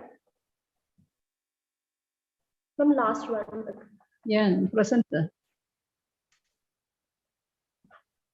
So in conclusion, ma'am, Virga shows effectiveness for all the parameters, all the major, all the more parameters other than that of the platelet. So it found only effective for the all parameters other than the platelets, and it also found effectiveness for the fatigue as well as for the performance status. So these are some recommendations that similar study can be replicated on large sample, and it can be conducted with more than one intervention. As well as this study can be conducted to assess the knowledge and practice of healthcare professionals on various non-pharmacological measures available for the cancer treatment. Thank you, ma'am. Good presentation, Komalpreet. Yes, ma'am. You just employed the randomization, no? Can you please explain how you randomize the sample? It is a randomized control trial study. So what here what technique you adapted? Randomized control study it was, and I have allocated the by lottery method. Allocated the participants by the lottery method. Lottery method you used.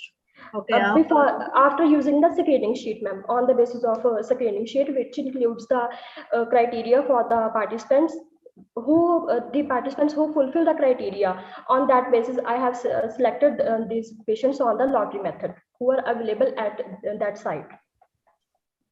How long you administered that supplements? Ma'am, by the help of my co-guide, Dr. Pradeep Garg. He ordered them. How many days they have taken that supplements? Ma'am, 42 days. 6 weeks, ma'am.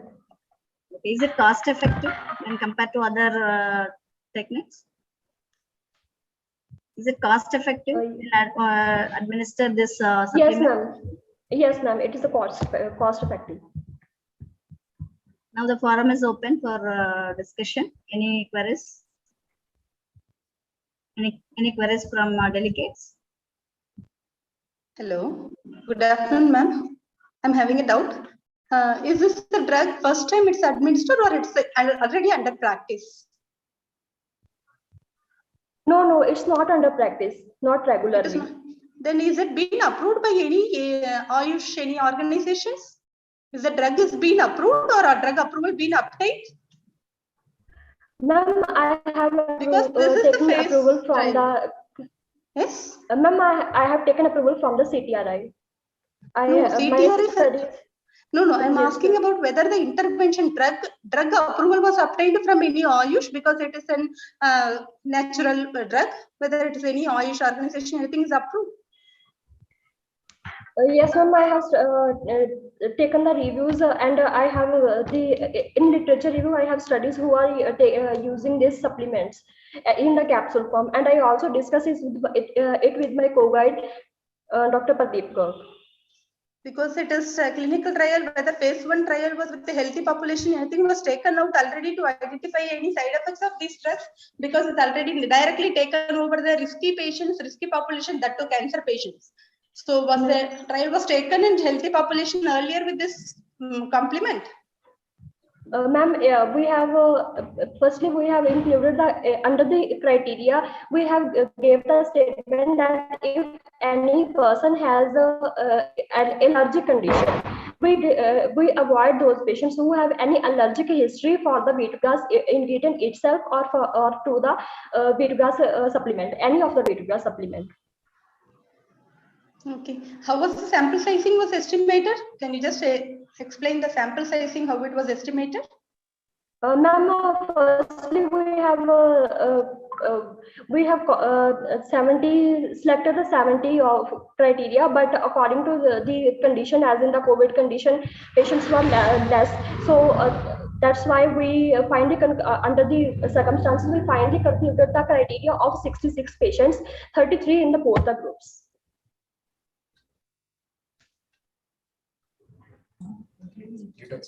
Due to the time constraints, the delegates, if they have talks, please.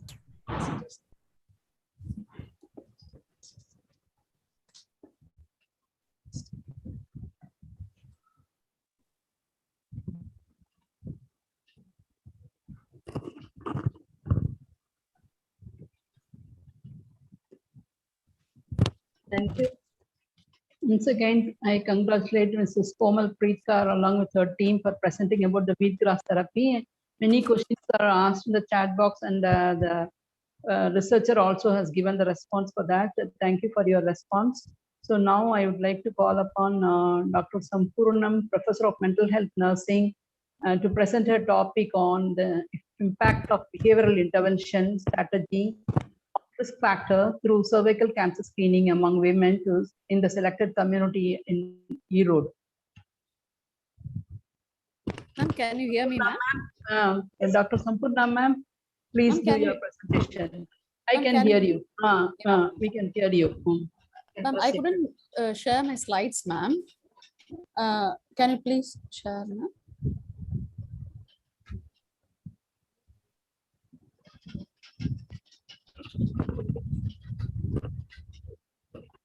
Here, I couldn't visualize my slides also. So through laptop, can I present them now? I think the organizers, please take care of this issue. They have added you as a co-host now. Try now. We are not, it is not audible, ma'am.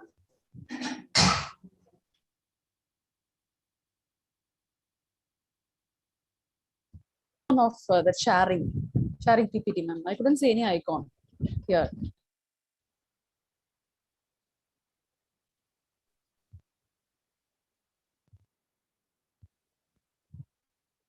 Should I start, ma'am?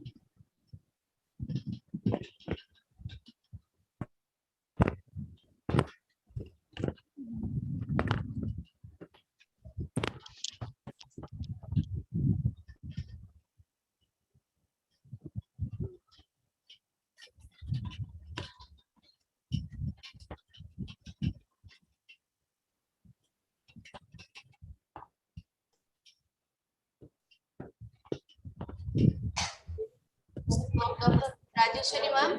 Dr. Sampurnam is online, ma'am. For presentation. We couldn't able to slide share, I think. Yeah. Can you help her to share, ma'am? Yes, ma'am. Doctor. Yes, ma'am. Yes, ma'am. Yes. Just share, ma'am.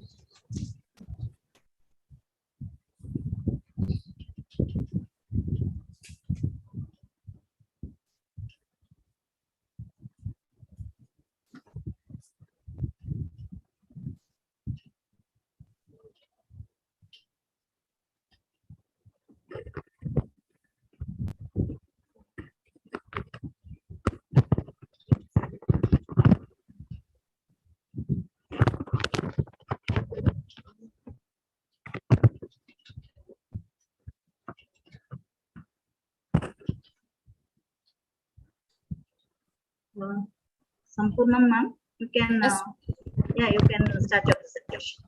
Okay, ma'am. Wish you all a very happy day. I'm Professor Dr. Sampurnam from the Department of Mental Health Nursing in JKK Sampurnam College of Nursing, Namakkal, India. I'm here to present a paper entitled Impact of Behavioral Intervention Strategy on Risk Factors through Cervical Cancer Screening among Women in Selected Community Area at ERO. Introduction. It is estimated that cervical cancer will occur approximately 1 in 53 Indian women during their lifetime. Cervical cancer-related deaths among women in India are often due to delayed diagnosis of disease. Knowledge about disease and early screening is the most effective measure for cervical cancer prevention. Lack of awareness, negative attitude, poor practice about cervical cancer and screening are major cause of increased incidence. Hitherto positive nursing literatures abounded on intervention like behavioral intervention strategy on risk factors of cervical cancer screening. Henceforth, this study was hypothetically tested. Methods. The data was collected from the women in both the arms. After obtaining permission from the president in selected community area at E-Road, in course of pretest, risk factors were assessed by using the risk assessment tool. Women with high score in risk assessment tool were sent for cervical cancer screening by opting via Willi test. Negatively tested subjects were assigned randomly to either experimental arm 50 or weightless control arm 50. All 100 subjects were interviewed before intervention to collect information on background variables like age, residential area, marital status, number of children, age at marriage, education status, occupational status, family monthly income, and type of family related to cervical cancer. Positively tested women were referred for further treatment. Experimental arm received behavioral intervention strategies rendered weekly twice for the period of 3 months.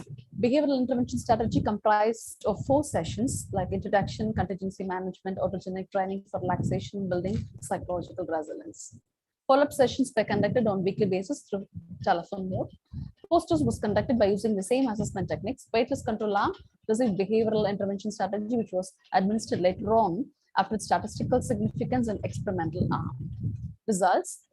Wilcoxon sign rank test in man with name test with statistical significance among women in experimental arm and later in weightless control arm depicted in table 1. This is tabular representation of the same risk factor of cervical cancer screening with captions and steps.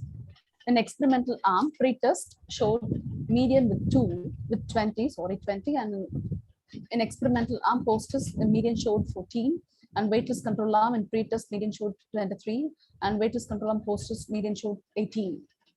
And Wilcoxon sign rank test in experimental arm showed statistical significance with Z is equal to 6.77, and weightless control arm showed statistical significance with Z is equal to 5.89.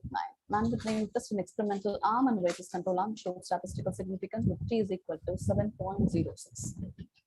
So discussion, behavioral intervention strategy was quite effective in scaling down risk factors among women. This result is consistent with the study concluded that behavioral interventions for young women which aim to promote sexual behaviors protective of STI transmission can be effective. In citation, Jonathan P. Shepard in the year 2017. And another one more citation, year 2019, reported that risk factors for cervical cancer showed that there was a significant association of cervical cancer with education, place of residence, using an old cloth sanitary napkin, young age at marriage, number of husbands, partner, washing the genitalia after sexual intercourse. And copy in the year 2019 stated that a total of 120 women were analyzed to find the role of risk factors in cervical carcinoma. Each woman under investigation had a clinical history, gynecological examination, and pap smear. A cervical biopsy was also taken for histopathology. Frequency of cervical cancer was found to be about 6.6% in the present study. The study revealed that high parity and early marriage as predominant and non-cytogenic factors in cervical carcinogenesis. Those are the citations. Any queries can be asked right now. Thank you so much, ma'am. Thanks for your patient listening.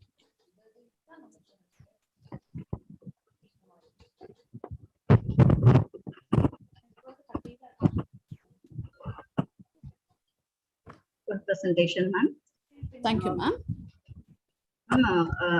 What intervention you have taken for your study? I've taken sessions, ma'am, behavioral intervention sessions like introduction, like creating trustworthy relationship. And next session, it was regarding contingency management, like reinforcement, use of condom, and avoiding oral contraceptive pills, and clean clothes during menstruation. And of course, washing genitalia after sexual intercourse.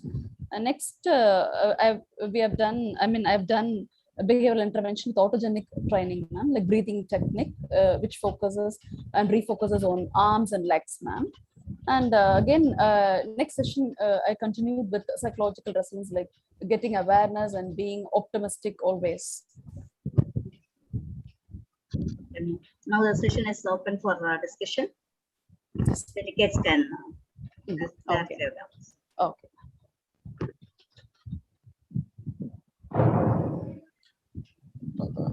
Dr. Sampurna? Yes, sir. Good evening. I just have a small clarification. Yes, you have spoken about this VIA and VLI test. Yes. Yes. Yes, sir. I mean, like, you have done the test, or what? I mean, what is the role of the test in the study? Really, we have just referred to the nearby PHC, sir. They have done. Okay. Whether it is positive now, it will be referred further, because they're not my samples. Only the Okay. negative case alone I'll just check for the risk factor, whether it is whether it is cleared or not. That is my exact objective of the study. So that was actually a kind of test which you have undertaken to choose the study participants. Am I correct? Yes, sir. Yes, sir. To look into their eligibility to take part in your study. Of course, sir. 16 items, dichotomous questionnaire. Okay. Okay. Thank you. Thank you. Thank you, sir. Dr. Sampurnam, another clarification. Yes, ma'am. You had a control negative arm and wait list arm. How did you do that? How did you do that? Yeah, ma'am. I'll tell you, ma'am. Initially, I gave behavioral intervention strategy for 3 months, weekly, twice for experimental arm. And after calculating the value like Wilcoxon sign, rank test, and man-made test, after statistical significance alone, again I've started to trace all the control group, and I gave same intervention for them for 3 months, and again I calculated the value to know its significance. I didn't get you. You said that is a negative arm and control arm. That is wait list arm. What Yes, is that ma'am. negative arm refers to? And No, wait no, list negative arm, negative patients alone I have taken. Negative women in alone I that, have taken. what is that waiting list next comes? No, wait list in the sense, ma'am. Initially, I'll test only the experimental arm. I'll give my intervention like behavioral intervention strategies only for the experimental arm alone. Okay, And only negative. yes, ma'am. Only negative for negative clients. After after calculating all the statistical significance, if it is really significant alone, we can shift it for a waitlist control group. It is really significant. That's why I gave for waitlist also. I just kept the control group with waitlist. That's it, ma'am. Okay, and another clarification, what risk factors got reduced because of your intervention you felt? Yeah, ma'am. Risk You assessed factors, what is the tool you made use for risk reduction? Assess it's the like risk reduction. Yes, ma'am. It's a global risk assessment tool. It consists of 16 items with dichotomous question, yes or no, ma'am. Like I assess low risk, moderate risk, or medium risk, and high risk factors, ma'am. It is a set of questionnaire which could say that patient has or may develop cervical cancer or not. Okay, these questionnaires are filled by the patient, or you have asked questions? No. I myself interpreted. Because some of the questions looks very private. Privacy is needed for this. Of course, ma'am. Took permission from. Yes, ma'am. Okay. Okay, nice presentation. Anybody else would ask any questions, clarification? You can ask now. We are running short of time. Please ask any more questions if it is there. Now I invite Mrs. T.B. Yamuna, tutor, College of Nursing, JIPMER, and Mrs.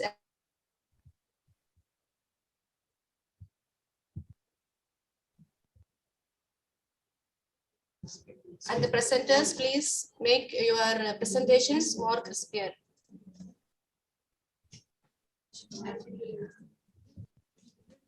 Good evening to everyone. Now I welcome Dr. Rajati Shaktivel, Vice Principal, Hindu Mission College of Nursing, to present a scientific paper on knowledge of regarding cervical cancer among women. Yes, ma'am. I'm audible. Yes, Dr. Rajati, you are audible. Yes. Ma'am, shall I share my screen from my end? Yes, you can do, but make it the presentation. Yeah, I will just do it It's in very open for crispy 2 manner. minutes more. Yeah. Section, you can say the title, methodology, and the results. Yes, ma'am. Yeah, pleasant good evening to the distinguished evaluators and the eminent professors. Once again, ma'am. It's not opening, ma'am.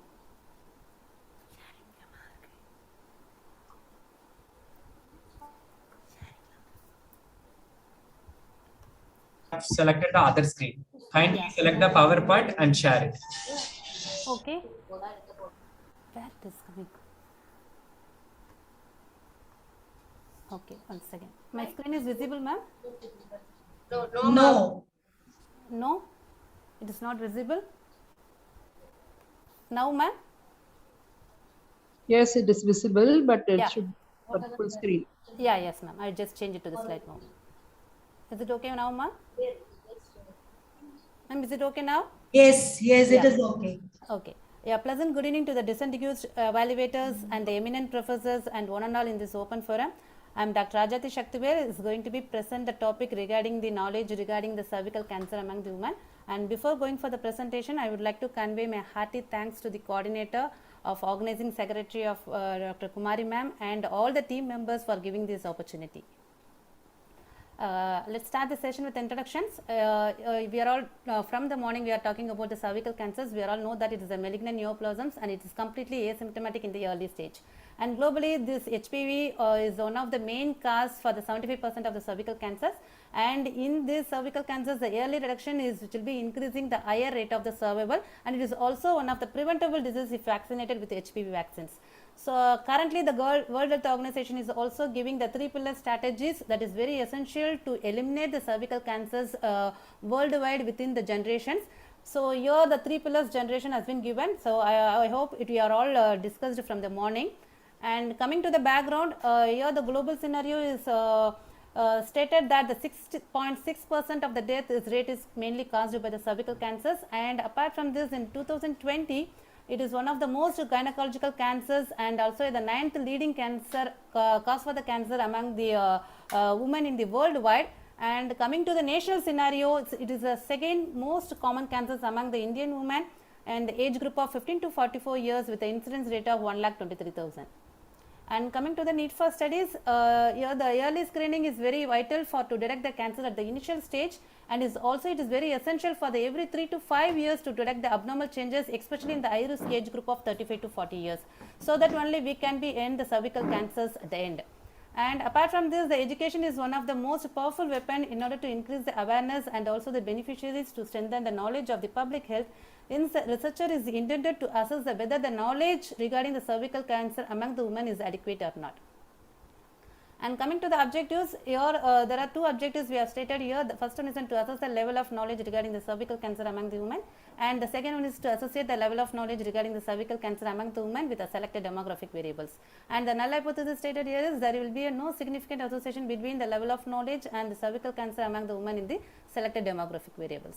Coming to a methodology, the quantitative research approach was used and the non-experimental descriptive design was adopted in the study. And coming to the sample and size, the 50 women in the age group of 18 to 49 years were selected. And coming to the sampling method, the non-probability convenient sampling method was used. And the setting used in the study was the Nandivaram village at Changalpet district. And the other area of methodologies, the ethical approval was obtained from the Hindu Mission Hospital, Chennai, and all the ethical principles were followed, especially the informed consent and as well as with the anonymity and the confidentiality was maintained. And coming to the tools descriptions, it includes of 2 parts. The part 1 which has the demographic variables, and the part 2 it includes of 30 structured questionnaires of in the areas of meaning, causes and risk factors, and management include the diet and lifestyle modifications, preventive methods and the vaccinations. Based on this minimum and the maximum score, the results was interpreted as good, moderate and poor. And coming to the data collection, the structured interview method was used to collect the women from the data from within the 5 days of 8 AM to 12 PM, and the data was collected used by the analysis of the descriptive and the inferential statistics. And coming to the result, the frequency and the percentage distribution among the demographic variables which has been shown in the table. Here they are, the demographic variables and the background variables are age in year, marital status, education status, occupation, religion, number of children, menstrual cycle and age at marriage and family history and the source of information. Among this, the majority, that is 70% of the women not yet any information regarding the cervical cancer was highlighted here. And coming to the other part of the results, so here the level of knowledge regarding the prevention of the cervical cancer among the women was plotted in the bar diagram. Here the interpretation was the 50% of the women have the inadequate knowledge and the 40% had the moderate and only the 6% of the women had the adequate knowledge. And coming to the association part, there is a significant association was obtained with age, menstrual cycle and the family history of cervical cancer and also the background variables of source of health information. And the null hypothesis was, since the null hypothesis was rejected above the variables and accepted with all other demographic variables of marital status, education and the occupational status. And coming to the recommendations view, here the study can be done in the large populations for the generalization of the findings and the comparative studies can be done in the rural and the urban women and also the experimental studies can be do for the planned teaching program or the video assisted teaching program so that they will be getting with the encouragement of knowledge. And coming to the conclusion of this slide, so this study findings is makes the eye opener for all the community and the public health nurses to increase the awareness program and organize a screening camp in order to end the cervical cancer and also the prevention and the early detection only save the lives of the women. So once if you started with these strategies, automatically we can be reaching the global targets of annual incidence rate of less from the 1 lakh populations in India, so that we can be reduce the mortality and the morbidity rate which has been regarding the cervical cancer. So in this study is intended to make all the women to build a healthy and the protected nation in the future. And thank you once again to all the organizers, the team members who are all given these opportunities. Thank you once again. Thank you for your presentation, ma'am. Can you say? Yes, ma'am. Who had inadequate knowledge, what is being done by you for them, ma'am? Ma'am, actually it is a descriptive studies. We can't give any intervention protocol, but actually the members who are all at the 35 to 40 years of the age groups is really having with an inadequate knowledge because we concentrate more onto them because in that age group of women only we are having the adolescent people also. So the adolescent women who are all having with these age groups, they are all not yet knowing about the HPV vaccine. So we are planning to do the generalization of the studies in the large populations and also we are going to be with a video assisted method of teaching also with among the people in the Nandivaram so that they will be having with good knowledge in the future. This is what we are planning, ma'am. Okay, thank you, ma'am. Thank you so much, ma'am. Forum is open for open discussion if they have any queries.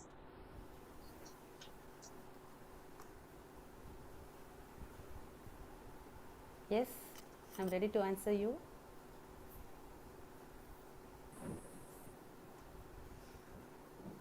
On attitude and practices regarding safe handling of chemotherapeutic drugs among nursing personnel.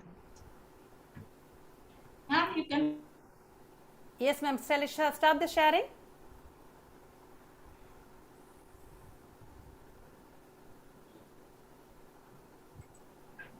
No questions from the audience side, ma'am. Shall I mute myself?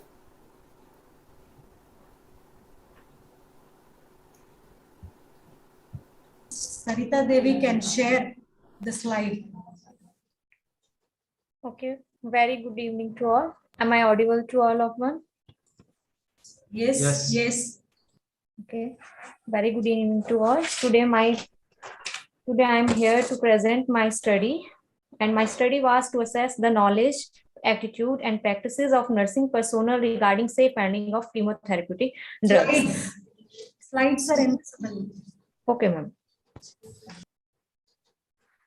And my guide name is Dr. Preksha Maheshwari, Associate Professor at University College of Nursing, Faridkot, and co-guide was Dr. Raja P.S. Benipal, Professor and Head of Department of Radiation Oncology, Guru Gobind Singh Medical College and Hospital, Faridkot.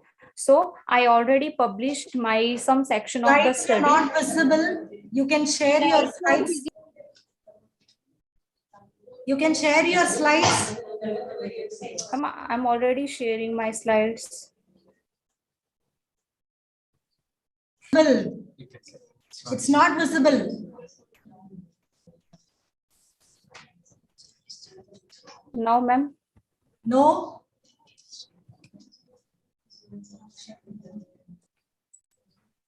Shall we share from our side, ma'am? Okay, ma'am. Side.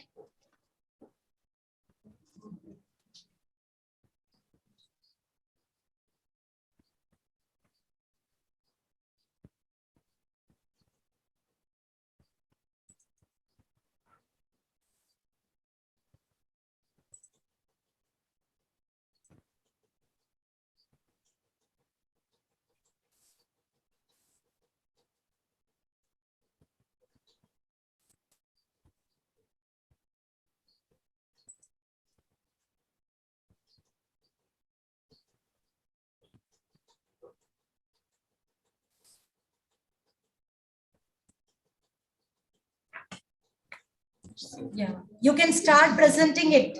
Okay, The ma'am. title and methodology and the results. Okay, ma'am. So today I'm here to presenting the impact of knowledge on practices and attitude of nursing personnel regarding safe handling of chemotherapeutic practices. So cancer is described as a disease that results due to cellular changes, and these changes cause the uncontrolled growth and division of the cell. So there is a rapid cell growth, there is a rapid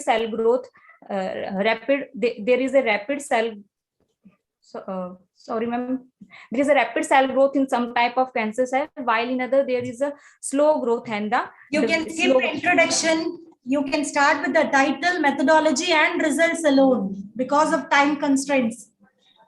Okay, ma'am. Okay. So my study objective was to assess the knowledge, attitude, and my first objective was to assess the knowledge of the nursing personnel regarding safe handling of chemotherapeutic drugs. Second objective was to assess the attitude of nursing personnel regarding safe handling of chemotherapeutic drugs. Third was to assess the practices of nursing personnel regarding safe handling of the chemotherapeutic drugs. And last one was to find out the association of knowledge, attitude, practices regarding safe handling of chemotherapeutic drugs with each other and with selected socio-demographic variable. My study approach was the descriptive research, and research design was non-experimental study. And my research settings were in GGS Medical College and Hospital. My sample size was 60, and tool under the study were self-structure socio-demographic variable questionnaire. Second tool was self-structure questionnaire to assess knowledge, self-structure self-reporting rating scale to assess practices, and Likert scale to assess the attitude regarding safe handling of chemotherapeutic drugs.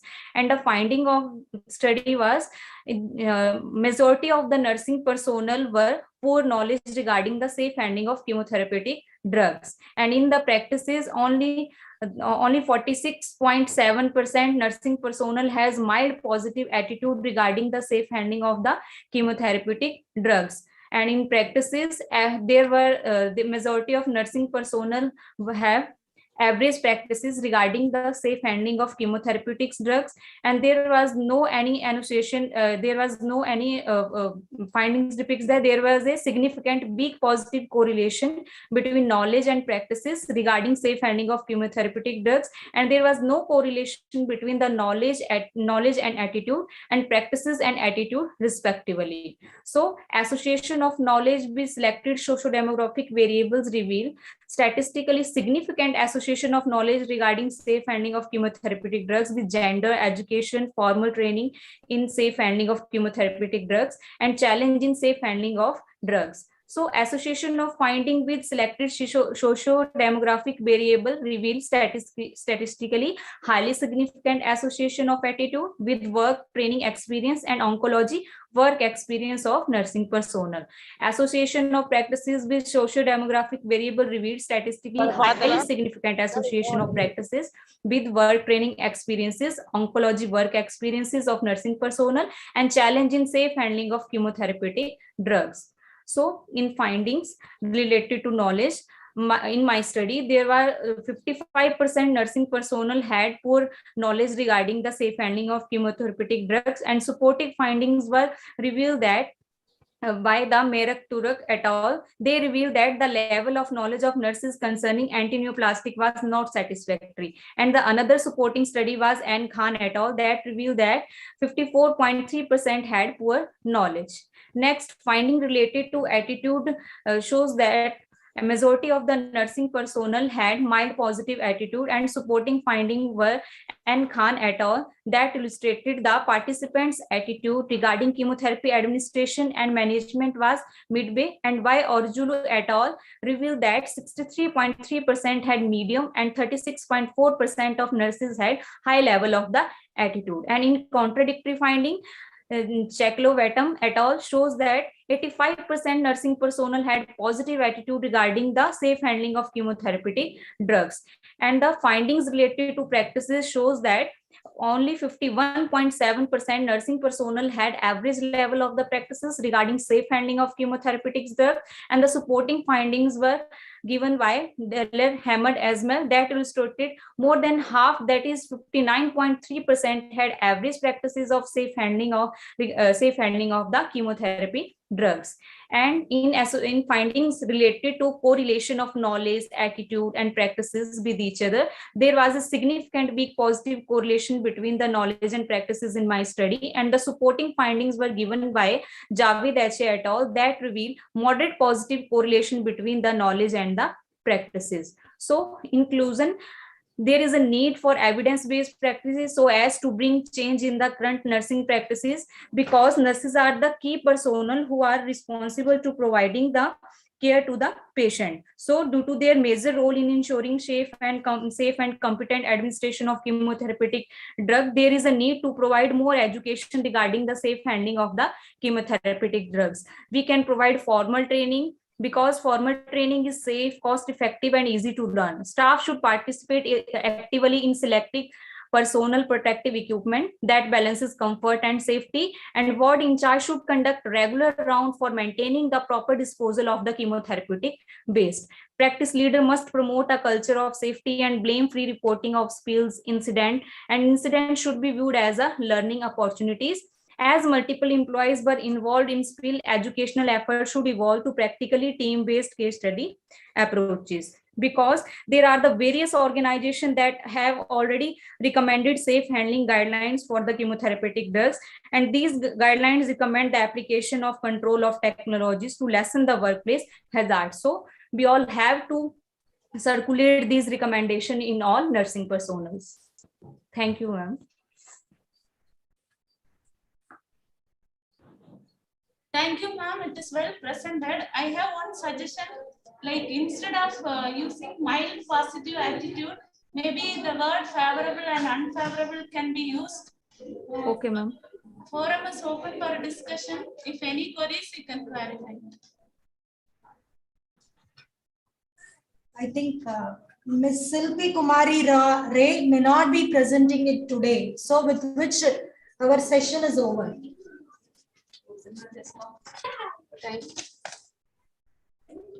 Thank you, Yamina ma'am and Arunisha ma'am, for moderating the session.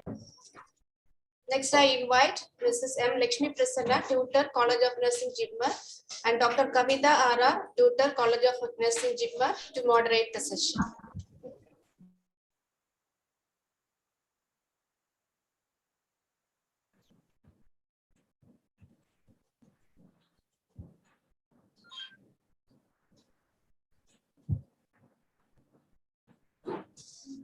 Good evening.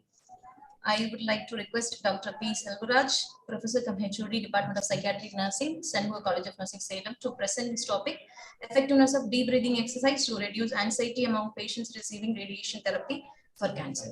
Sir, the stage is yours.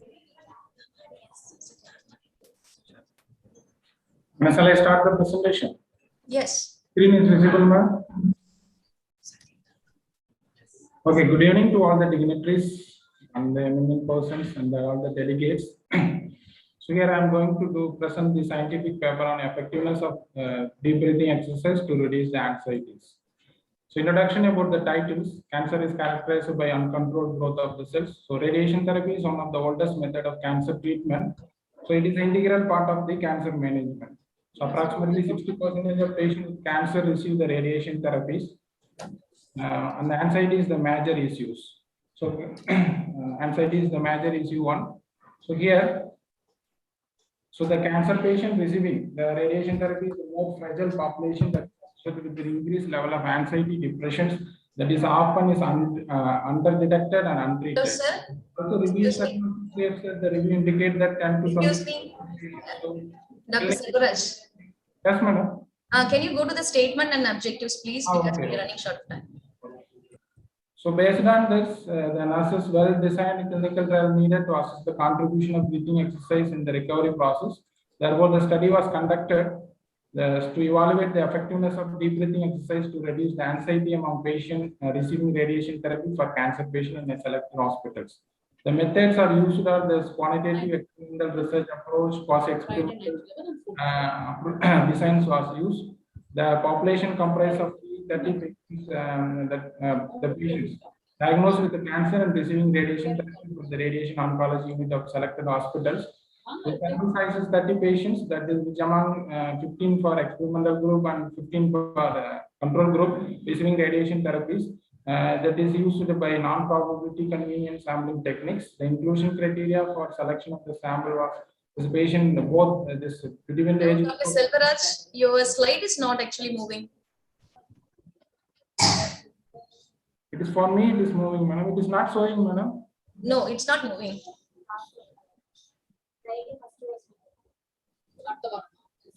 Yeah. Now it's moving. You can. Okay. So coming to this inclusion criteria, that is age group between 30 to 60 years and both the genders and the ability to communicate effectively and who are willing to participate in the studies are included.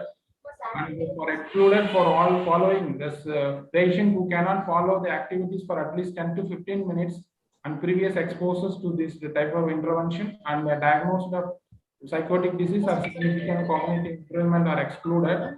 So the data collection tool uses structure interview questions, that is include demographic data and structure interview questions to assess the level of anxiety. The questions mainly, the items in the tool were mainly focused on towards the anxiety feeling, anxiety thought, and physical symptoms. And coming to the intervention, the deep breathing exercise, here the investigators used this advanced technique of inhale, hold, exhale technique, that is 4, 7, 8 techniques that were taught to the experimental group by the investigator. And it is, and also the patient were observed performing these exercises for 10 to 15 minutes after each radiotherapy session. This is about the data collection procedure. And coming to the result, this section deals with this demographic data of the samples. The majority of the samples, that is 46 samples, were the age group of 30 to 40 years, and 53.7% of samples are females. And regarding to the occupation, 26.7% samples were in agriculture workers. And in the control group, majority of them, 53.7% of samples were females. And regarding the occupation, 26.7% of the samples were business. And coming to this regularity of the treatment, 93.3% of samples were regular in taking the treatment. And coming to the next section of this frequency percentage comparison of pre-test, this experimental group and control group, that is compared with the pre-test and post-test. So this figure depicts that the experimental group during this pre-test, the 26.7% of subjects were in mild anxieties, 33.3% of subjects were in the moderate anxiety, 40% of subjects were in the severe anxieties. None of the subjects were in normal anxieties. And during the post-test in experimental group, 20% were in normal anxiety, 46.7% subjects were mild anxiety, 33.3% of subjects had moderate anxiety, and none of the subjects were in severe anxieties. And coming to this control group, there was no changes in control group data, comparing pre-test and post-test. And next session, comparison of mean pre-test and mean post-test, that is within the experimental group. So this table shows that the mean in experimental group, the mean post-test values of this 48.6 was less than the mean pre-test value of 65.4. That mean differences between this pre-test and post-test anxiety score was 16.8. And also the parity, the calculated parity value 12.9 is greater than the table value of 2.15 at 0.05 level significance. Hence, there is this less than the greater than the table values, the alternative hypothesis, the mean there was accepted and statistical hypothesis was not accepted. That means the mean post-test, there is a significant difference between the pre-test and post-test mean. And also in the control group, and comparing to the mean pre-test post-test, and also the parity values of 1.4 is less than the table value of 2.15. Hence, in control group, that is alternative hypothesis was not accepted and the statistical hypothesis was accepted. So that indicates that deep breathing exercise was effective in reducing the level of anxiety among the samples. And coming to the next section, it is only the comparison of mean pre-test post-test between the group experimental. Sir, please make it faster. Your time. I will complete it soon. This revealed that the pre-test mean score of the experimental group was 65.4 and the control group was 71 respectively. The unparated value shows as 1.1, which is not significant at 0.05 level. The same way the post-test of the score experimental group was 48.6, control group mean score of 70.3, and the table unparated values 4.67, which is significant at 0. That shows the intervention were effective in reducing the anxieties. Coming to the chi-square value analysis of this one, so there was no significant association between the selected variables of age, gender, and occupation at the 0.05 level of significance. So next coming this in the discussion of this study in experimental group, mean pre-test anxiety score of 65.4, the mean post-test anxiety score was 48.6. So the mean post-test score was less than the mean pre-test scores.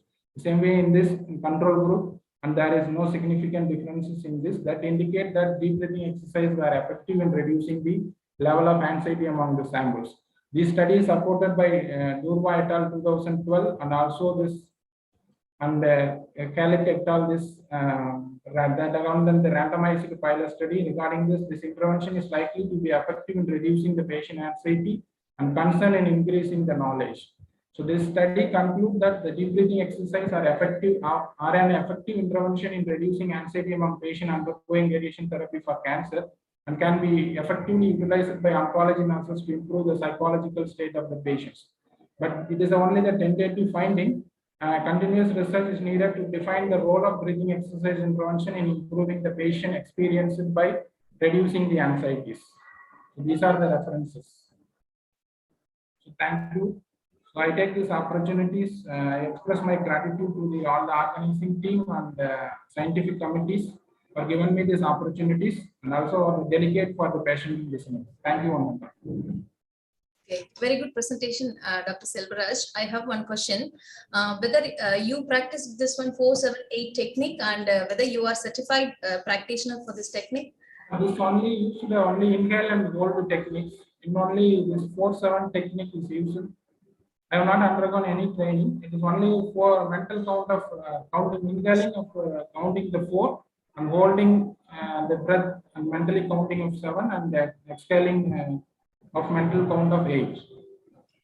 And one more thing, the patients undergoing radiotherapy will be in so much agony or else they'll be having so much trouble. So that time whether they can able to practice this one. Yes, You didn't got any hurdles regarding this? Those who can able to perform this the activities at least for 10 to 15 minutes only we have selected for the study. Okay. Thank you. Okay, thank you.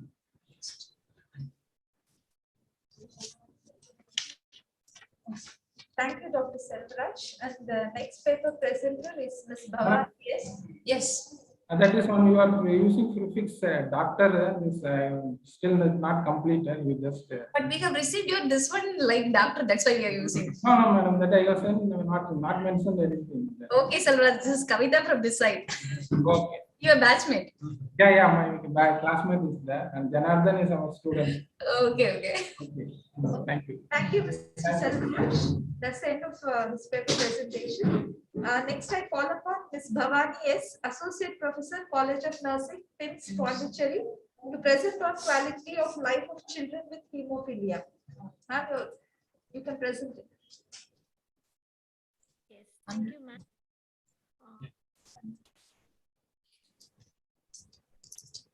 Yeah, you can start your presentation, madam. Ma'am, your voice is low. Yeah. Can you see my slide, ma'am? Okay. Good evening, everyone. Good evening, everyone.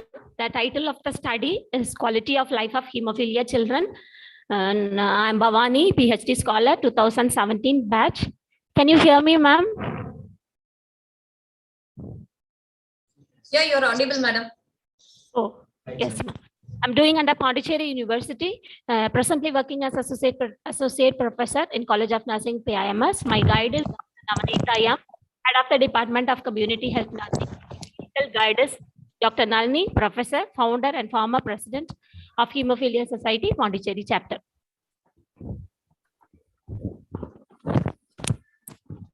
Moving.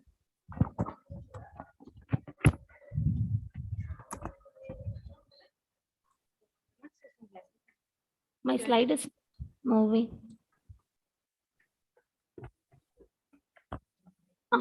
The need for the. Shall I go to research methodology, ma'am? Yeah, ma'am, please. You go to the statement and this and methodology. The objectives are to assess the quality of life of children with hemophilia, to evaluate the effectiveness of interventions on quality of life among hemophilia children.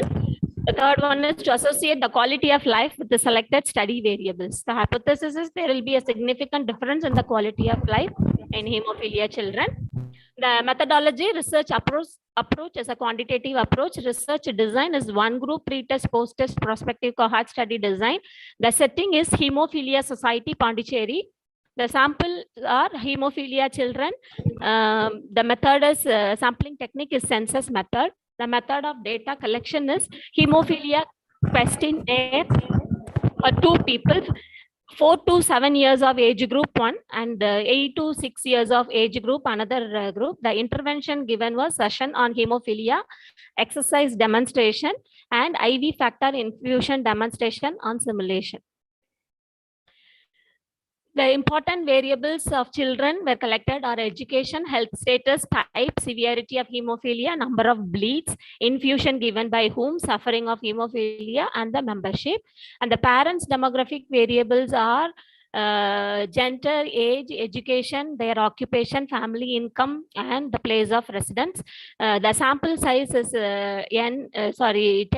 It's my pilot study report. So 4 to 7 years of age group, I took around 5, and 8 to 16 years of children, I took 5.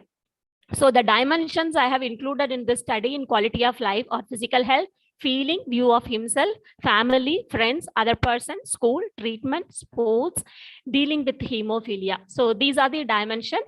But when we check in the 2 different age group, sports and dealing with hemophilia dimensions were not included in 4 to 7 years of age group. In 8 to 16 years of age group, the school dimension and the items were different. The items were 21 in 4 to 7 years of age group. In 8 to 16 years of age group, 35 items were there. The effectiveness, when we checked, it was not effective. Maybe it is due to less sample. And the association also, when I checked, the demographic variable had not shown statistically significant association between pre-test level of quality of life among children with their selected demographic and clinical variables respectively. It can be due to less sample. The other studies which shows like yoga, physiotherapy, aerobic exercises, and prophylactic factors that really have the impact on the quality of life of children. Thank you, ma'am.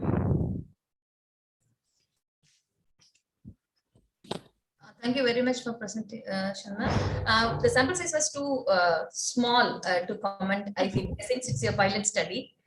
Yes, ma'am. Yes, ma'am.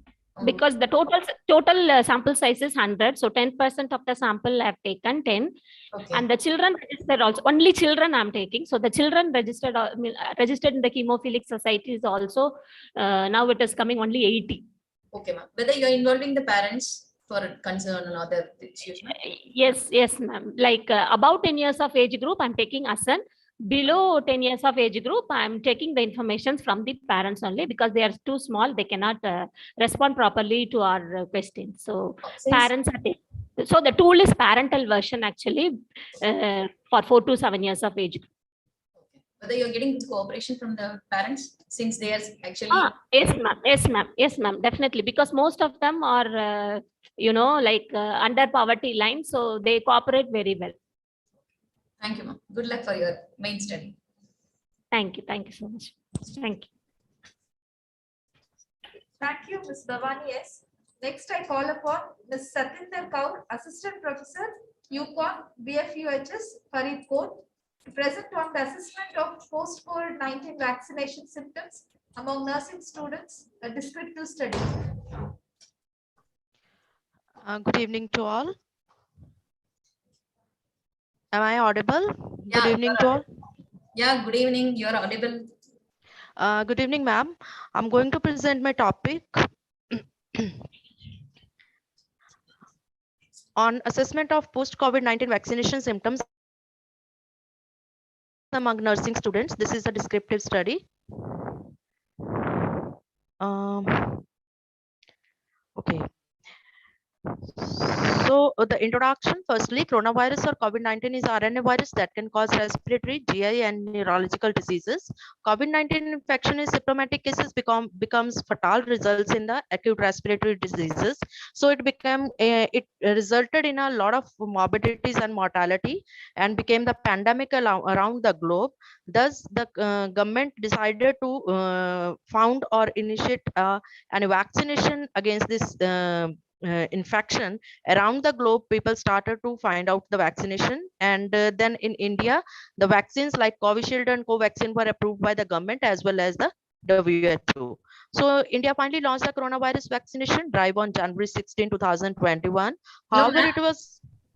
Sorry to interrupt. Please go to the statement and objectives and methodology. Okay, ma'am. Okay, ma'am. So my research topic was a descriptive study to assess the post-COVID-19 vaccination symptoms among nursing students of University College of Nursing, Faridkot, Punjab. And the objectives of studies were to assess the post-COVID-19 vaccination symptoms among nursing students and to assess the relationship between the selected socio-demographic variables and the post-COVID-19 vaccination symptoms.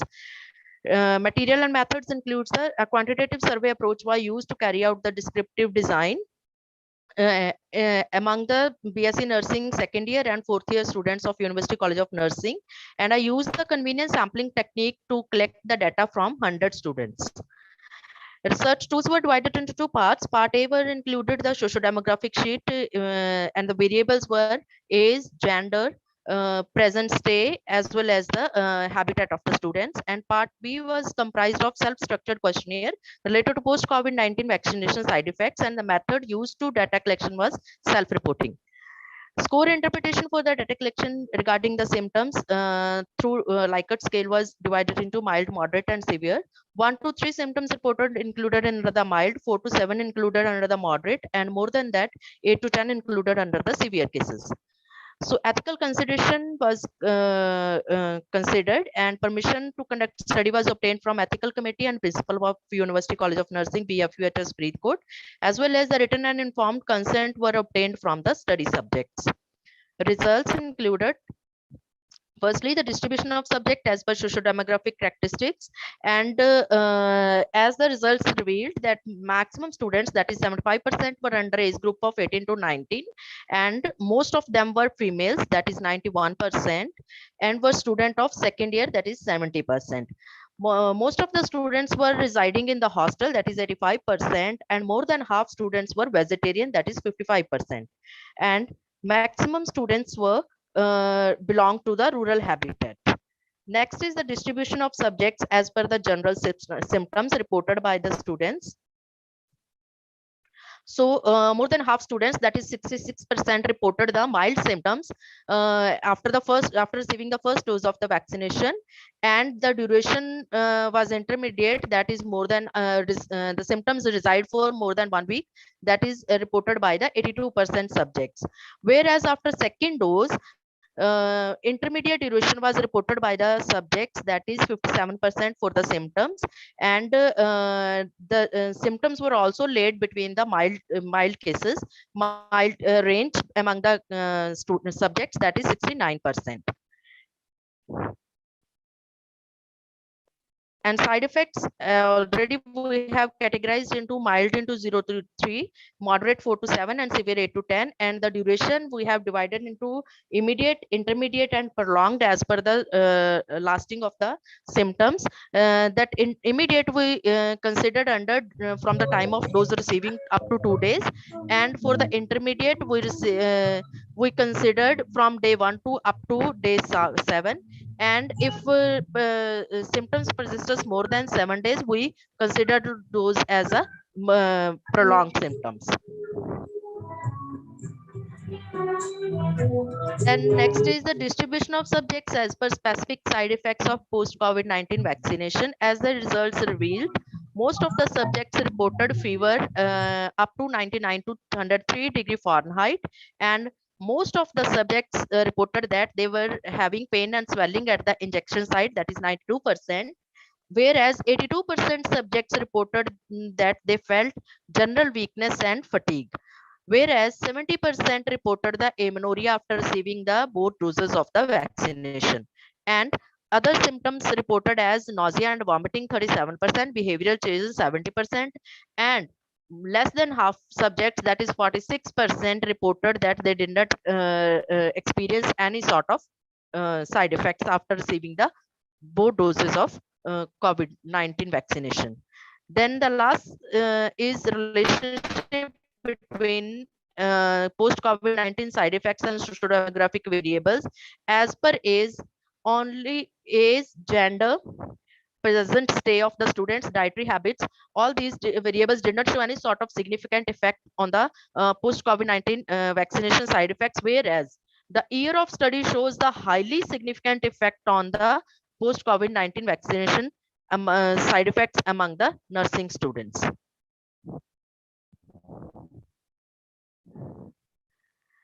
Discussion. The present study results revealed that more than half subjects, that is 69%, reported mild symptoms and some 30% reported moderate symptoms, whereas very few, that is 1%, reported severe symptoms as side effects of the post-COVID-19 vaccination. The results were supported by Raid A et al. That they conducted a survey approach on 814 subjects and reported that 94% were having mild, 62% were having moderate, and 37% were having severe post-COVID-19 vaccination side effects. The present study revealed that out of total 100 subjects, maximum 84% were having fever, 82% reported general weakness, and 70% reported the amenorrhea. Whereas most of subjects, 92% reported pain and swelling at the injection site, and less than half subjects, that is only 37%, reported nausea and vomiting at post-COVID-19 vaccination side effects. These results supported by Sharma D et al. They conducted a survey approach at 5,396 subjects, and the results revealed that 64.7% reported pain at injection site, 45.7% malaise and general weakness, 34% reported fever, and whereas 28% reported headaches as post-COVID-19 vaccination side effects. Another study also supported the results conducted by Jaydevan et al. At the 536 subjects, that 65.9% respondent reported post-COVID-19 vaccine side effect as fever 34%, tiredness 54%, local pain at injection site 27%, and myalgia 44%. The conclusion of the study revealed that the results illustrated that out of total 100 subjects, maximum subjects were female from BSc nursing second year, staying in hostel, and were belonged to the rural habitat.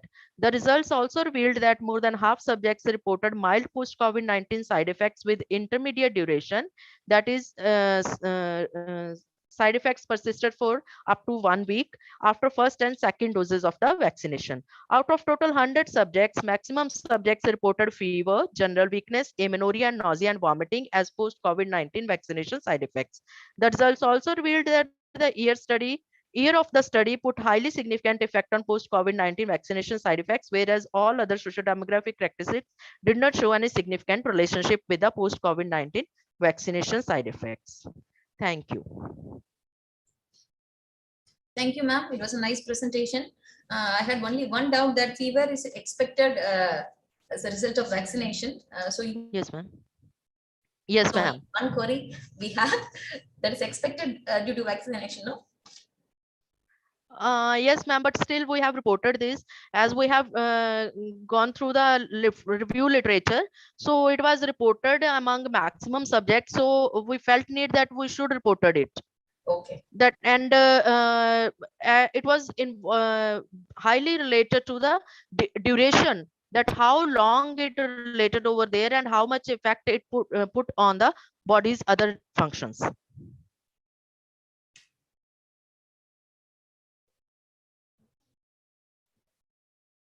Hello.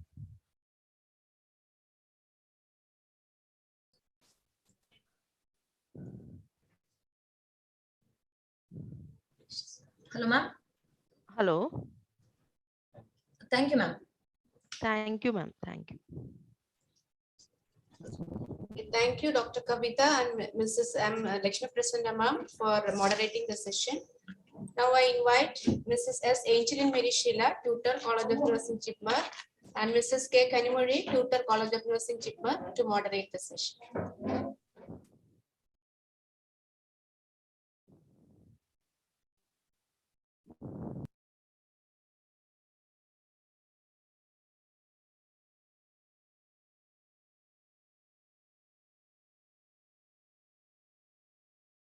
Good evening, everyone.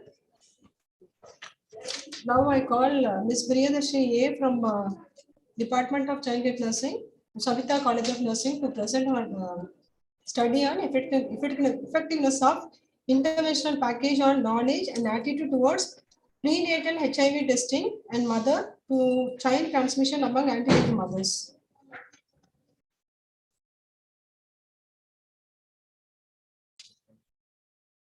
Ms. Priyadarshini, you can unmute yourself and you can share your slide, please.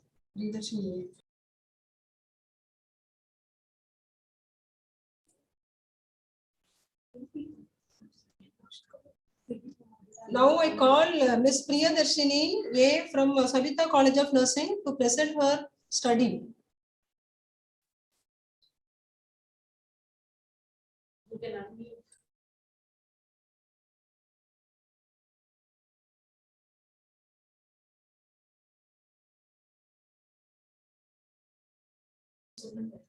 Priyadarshini, can you hear me? Please unmute yourself and answer. Priyadarshini. Okay, can we go to the next presenter?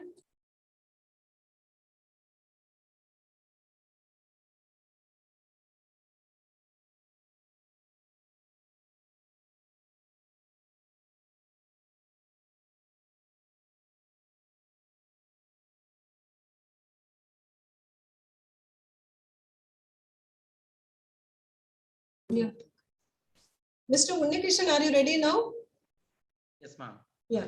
So I now invite Mr. Unnikrishnan, nursing officer from JIPMER, to present his study on effect of early ambulation on patients' comfort and vascular complications among patients undergoing transfemoral catheterization for electrophysiological studies, a randomized control trial.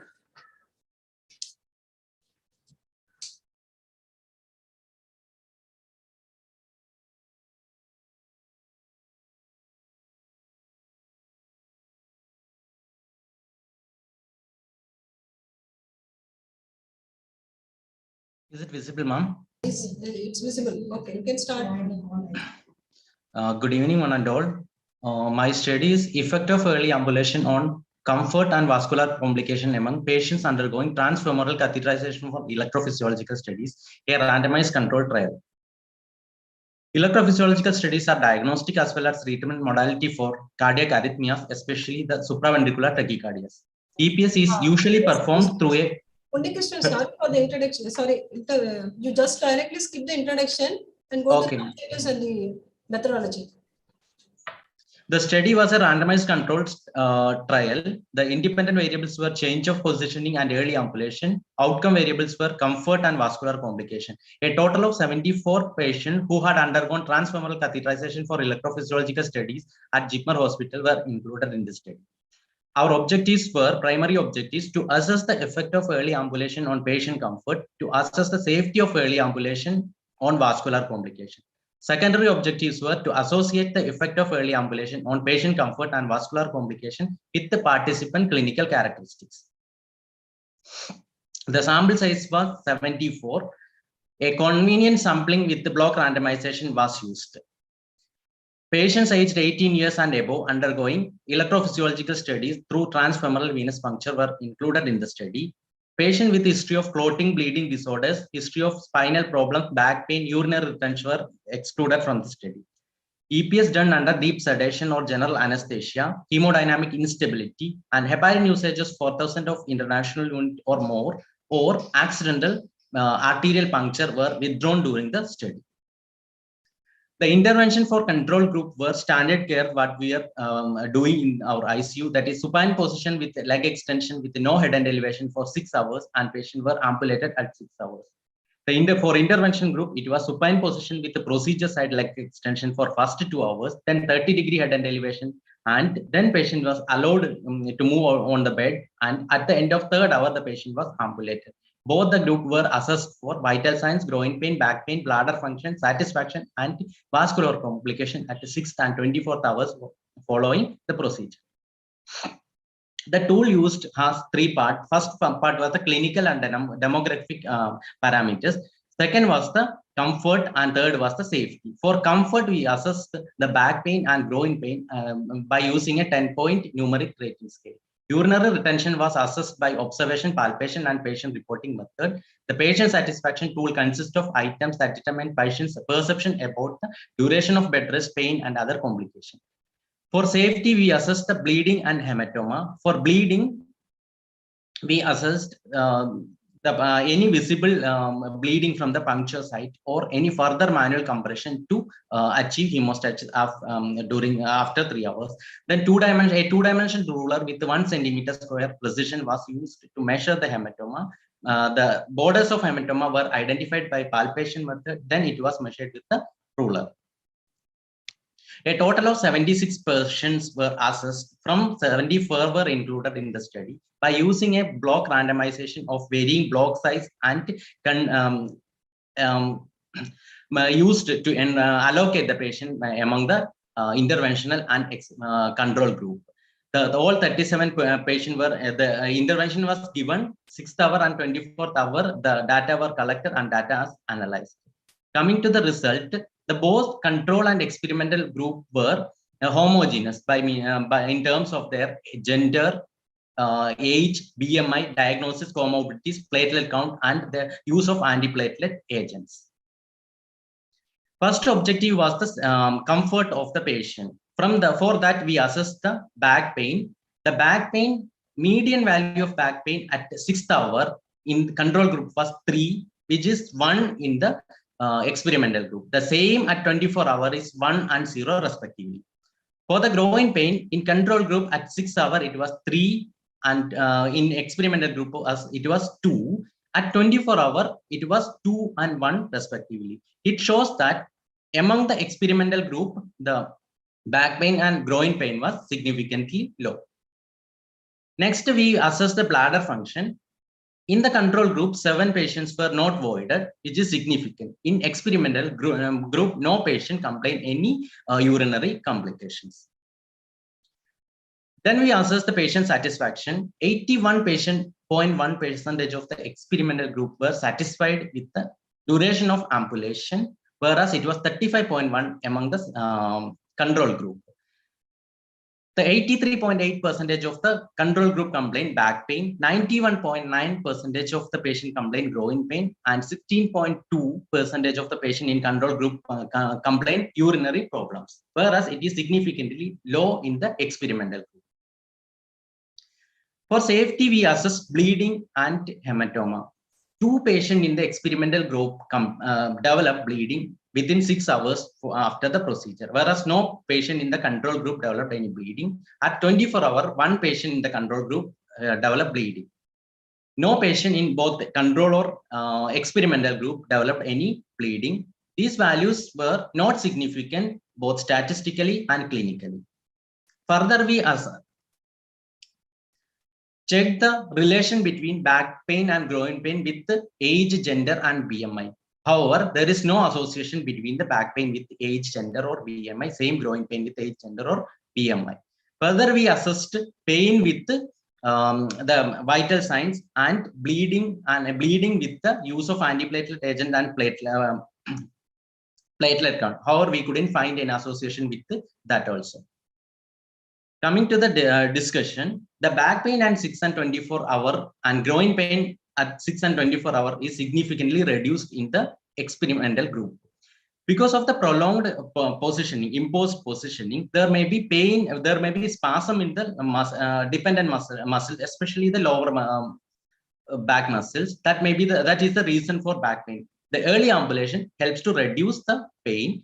Then 18.9% in the control group not voided, because for males it is usually the standing position and female it is sitting position for voiding. That's the reason when in control group it is increased. The patient satisfaction is high in the experiment group because the pain is less and they voided and they can sit and eat comfortably in when we are ambulating earlier. The same result is reported by Bakshi et al. And Giancos et al. In their studies also. For safety, we assess the bleeding and hematoma. Total of 2 patients in the experimental group and 1 patient in the control group developed bleeding, which is clinically or statistically not significant. Coming to the conclusion, the present study supports the early ambulation of patients undergoing transfemoral catheterization for EPS. It improves the patient comfort by reducing pain and improving the bladder pattern and also improve their satisfaction. There is no risk associated with early ambulation. Early ambulation helps to discharge the patient earlier. Financial implications are there for both patient and institution. It reduces the overcrowding in tertiary care hospital like our hospital. Thank you. Thank you, Mr. Unikishran. This is a very good clinical study. I have a doubt, like in the regarding vascular complication, no? You said 2 patients had a bleeding in experimental group within 6 hours. Yes, ma'am. What could be the extraneous variable or what could be the reason for that? Ma'am, actually, we studied like whether the platelet count or use of antiplatelet, but there is no association with it. Clinically, we can expect a 10% bleeding after ambulation. Even at 6 hours also, we can expect a 10% bleeding chances there clinically also, ma'am. Whereas control group, it is only 1 person who had after 24 hours. Yes, ma'am. Whereas in control group, only 1 person, no, the patient had bleeding after 24 hours. But in experimental group, the patient had within 6 hours. Yes, ma'am. 2 are there, but in control group it was 1. But it is clinically and statistically not significant. Sample size also very less. Only 30 among 37 patients. 2 patients. 37 in 2 group, ma'am. So total 74. Yeah, within that 37 patients, no, 2 patients had main focus is to reduce the vascular complications. Yes, ma'am. Patients had within a shorter period, like within 6 hours. Yes, ma'am. So it could be because of position. I mean, early ambulation or position changing. Ma'am, like actually we gave a position change after 2 hours. Then at 3 hours only we ambulated the patient. Okay. What was the age of the patient? Both 2 patients, no? Age. Of the patient. First patient age was 27 and second one was 54, ma'am. In control group it was 60. Platelet count and other factors are comparable, ma'am. Okay. I have a question here. Okay, ma'am. And the catheters used for transfemoral catheterization, right? Yes, ma'am. Size might differ. Ma'am, actually for EPS procedure, 4 to 5 catheters of size 4 French, 5 French, 7 French will place, ma'am. Actually, 4 to 5 catheter will place in EPS study, ma'am. Okay, but is there difference between all catheter size is same, ma'am, for all patients. No, but what you have selected your inclusion criteria where all the patients being catheterized with the same size of catheter? Ma'am, for EPS study, for the same patient, 4 to 5 catheter will place, ma'am. 4 French, 5 French, same French. Same catheters only will place all for the patients. Yes, ma'am. Or same size only.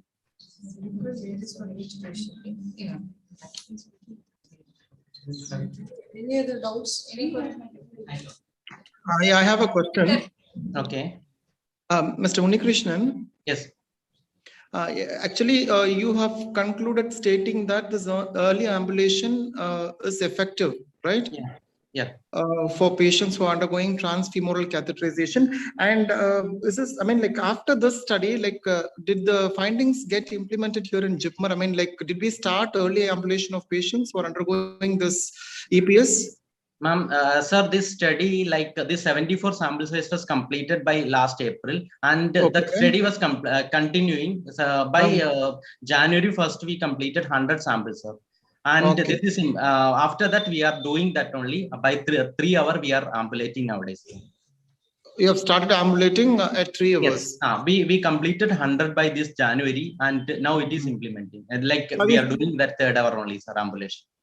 Are you still involved in the study? Yes, by January this is completed, sir. Oh, it is already completed. Yes, by January up to this last month only we completed by. Excuse me, Unni. Yes. I'm Dr. Janardhanan.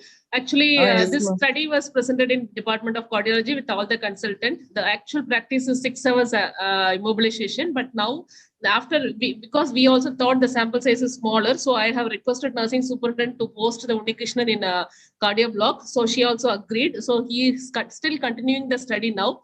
Now, I think by January, we have achieved 100 sample, but the department, because this EPS is only being done by Dr. Raja. So now we have educated all the nurses. The practice has changed now to the early ambulation. But study, as he said, the study we have just completed by January. He was there, even though after his course completion also, he was there in the study. Okay. Oh. Okay. And one more question, Unikrishnan. The activities which you have done for the intervention group, no? Like 30-degree elevation, supine position, and all that. So all this, I mean, measures you have taken from the literature, or it was just arbitrarily done by you, and you have tested its effectiveness in your study, or you have already gone through some of the findings which were already done and published in papers. Sir, actually for arterial puncture, some studies are there. EPS only one study is there. That they have the same pattern, like 30-degree head and elevation followed by moving on the bed and then 3rd hour ambulation. Okay. Anyway, it is a good work and congratulations. Thank you so much. Thank you. Good evening, Uni brother. I have one more questions. Okay. Patient is having in the left side pathway. If the patient is having left side pathway, the doctors are going in the transeptal. They want to reach the therapy catheter. Okay. So that time the sheath will be exchanged. It's more than 12 French. That time bleeding will be high na. Again the patient weight also causing so many problems. According to the patient weight only we are giving the heparin. Yeah. Here mostly for EPS procedure, no, it will be venous puncture. Yeah, everything is venous puncture only. We are giving the 5 French 2 sheath and 1 6 and 1 7. Yeah. If we are going for transeptal puncture, then we are changing to the catheter of 12 French. Yeah. Okay, that time the hemorrhage chances high, na? No. This heparin usage, if it is like more than 4,000 unit, we won't take that patient. We will withdraw that patient from the study. Okay. And arterial puncture is there also. We won't take that patient in the study. When the patient is going for transeptal, you are excluded the patient. No, arterial puncture and accidental or purposeful arterial puncture and more than 4,000 unit international unit heparin usage, we will exclude from the study. Withdrawn from the study after taking this.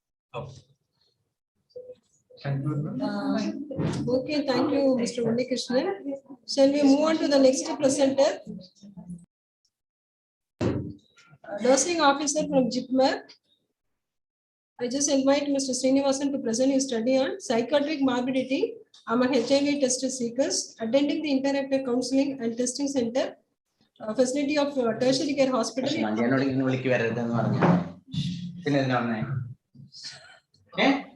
Unnikrishna, please unmute yourself. Mute yourself. I don't scold her.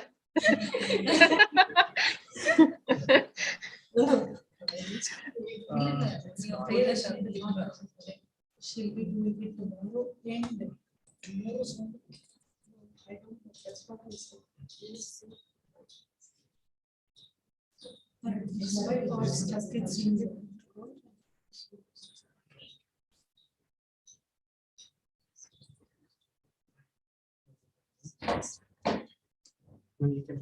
Mic and video system.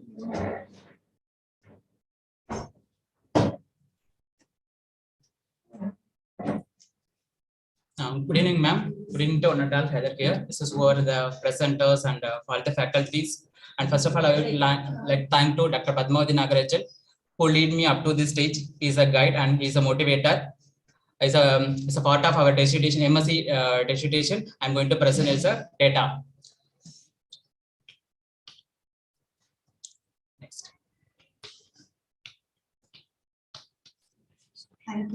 This introduction is nothing but mental disorders, leading cause of disability. We are thinking like only the physical disorders is causing disability. It's not only the physical disorders, especially in the mental disorders also is causing the disability. Most of the causes of disability is in schizophrenia and depression. Study title. Statement of the problem: psychiatric morbidity among patients attending on integrated counseling and testing center facilities of Tertiary Care Hospital in South India. So ICDC is previously considered as a VCDC, now it changed was ICDC. Objectives: primary objectives to assess the psychiatric morbidity among patients utilizing on ICDC facilities of JIPMER Hospital, and secondary objectives: any association between the social demographic variables and who are coming for HIV test, and to determine the prevalence of comorbidities, which is multiple psychiatric disorders who are utilizing in the ICDC facilities. Assumption here: patient who are coming for HIV test also they have some remarkable psychiatric disorders. Coming to the operational definition is nothing psychiatric morbidity and ICDC we given. And project outcomes nothing but psychiatric morbidity. We want to find the only psychiatric morbidity. Conceptual framework we taken the Betty-Newman's stress model. Review of literature we taken up the recognition management of common mental disorders and primary mental disorders, and prevalence of mental disorders, and prevalence of major depressive disorder, that is MDD, and prevalence of generalized anxiety disorders, that is GAD, and prevalence of alcohol use disorder, and psychological distress among patients living with HIV, and fear and stigma associated with HIV test and HIV testing. Prevalence of mental disorder here, Caesar et al. Is reported the mental disorder who are from general populations. It's like a 13.2 when the patient is coming for a HIV test or HIV after HIV, significantly is increasing. Here you can see more than 45. This is 2/3. It was increasing 45%.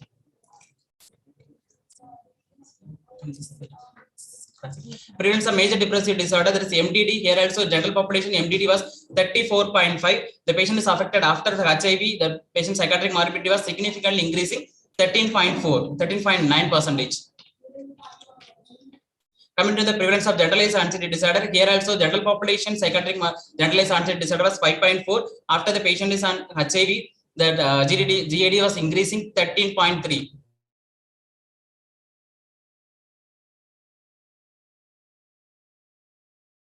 Persons, 1/3 of persons having depressive symptoms and clinically significant distress was later moderate to some cases is severe. They are identifying the fear and distress who are coming for HIV test.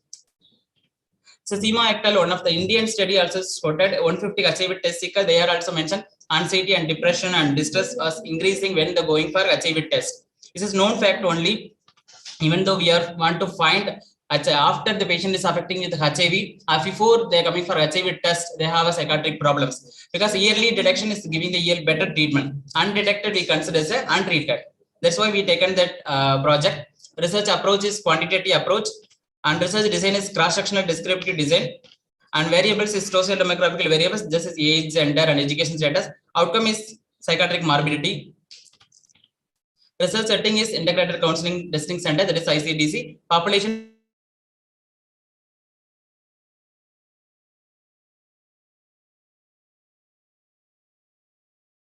5% level of significant, 5% absolute precision. We taken the sample size is 384%.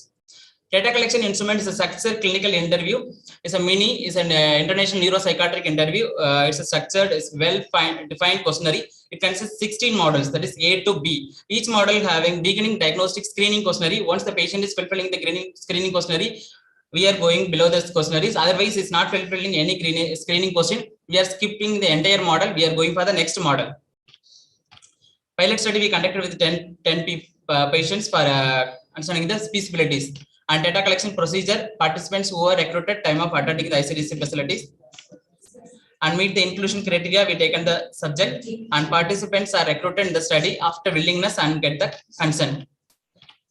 Analysis and finding social demographical data.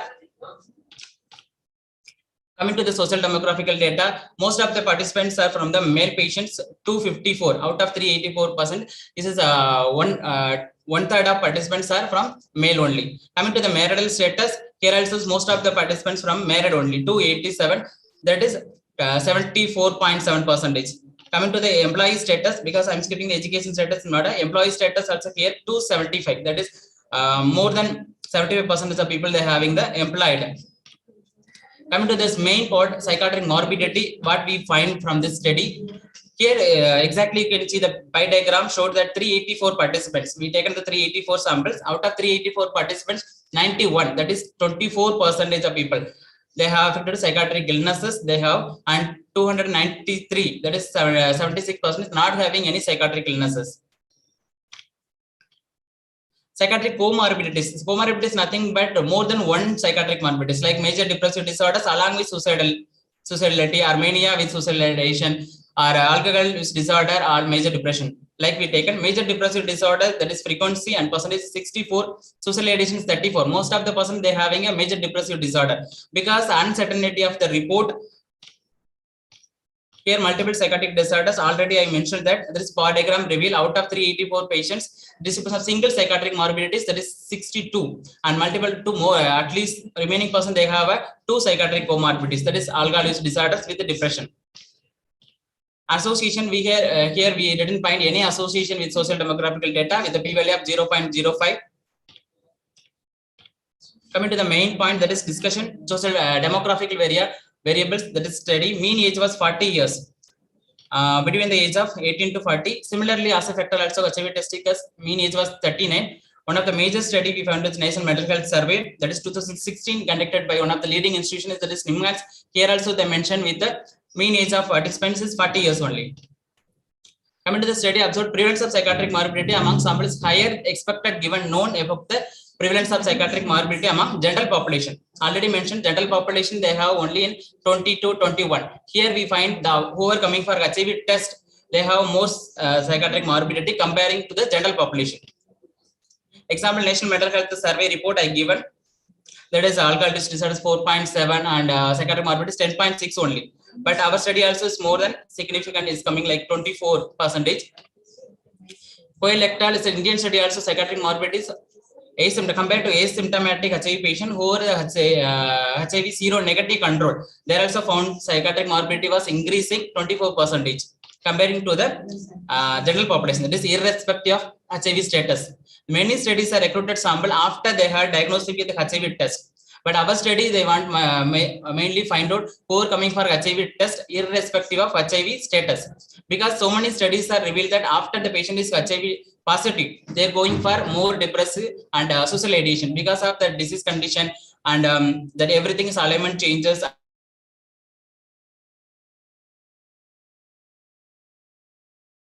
Also, they find out no association between the HIV testing as like a depression, anxiety, along with the social demographical data. Our study also, we find no association between the psychiatric morbidity and social demographical data.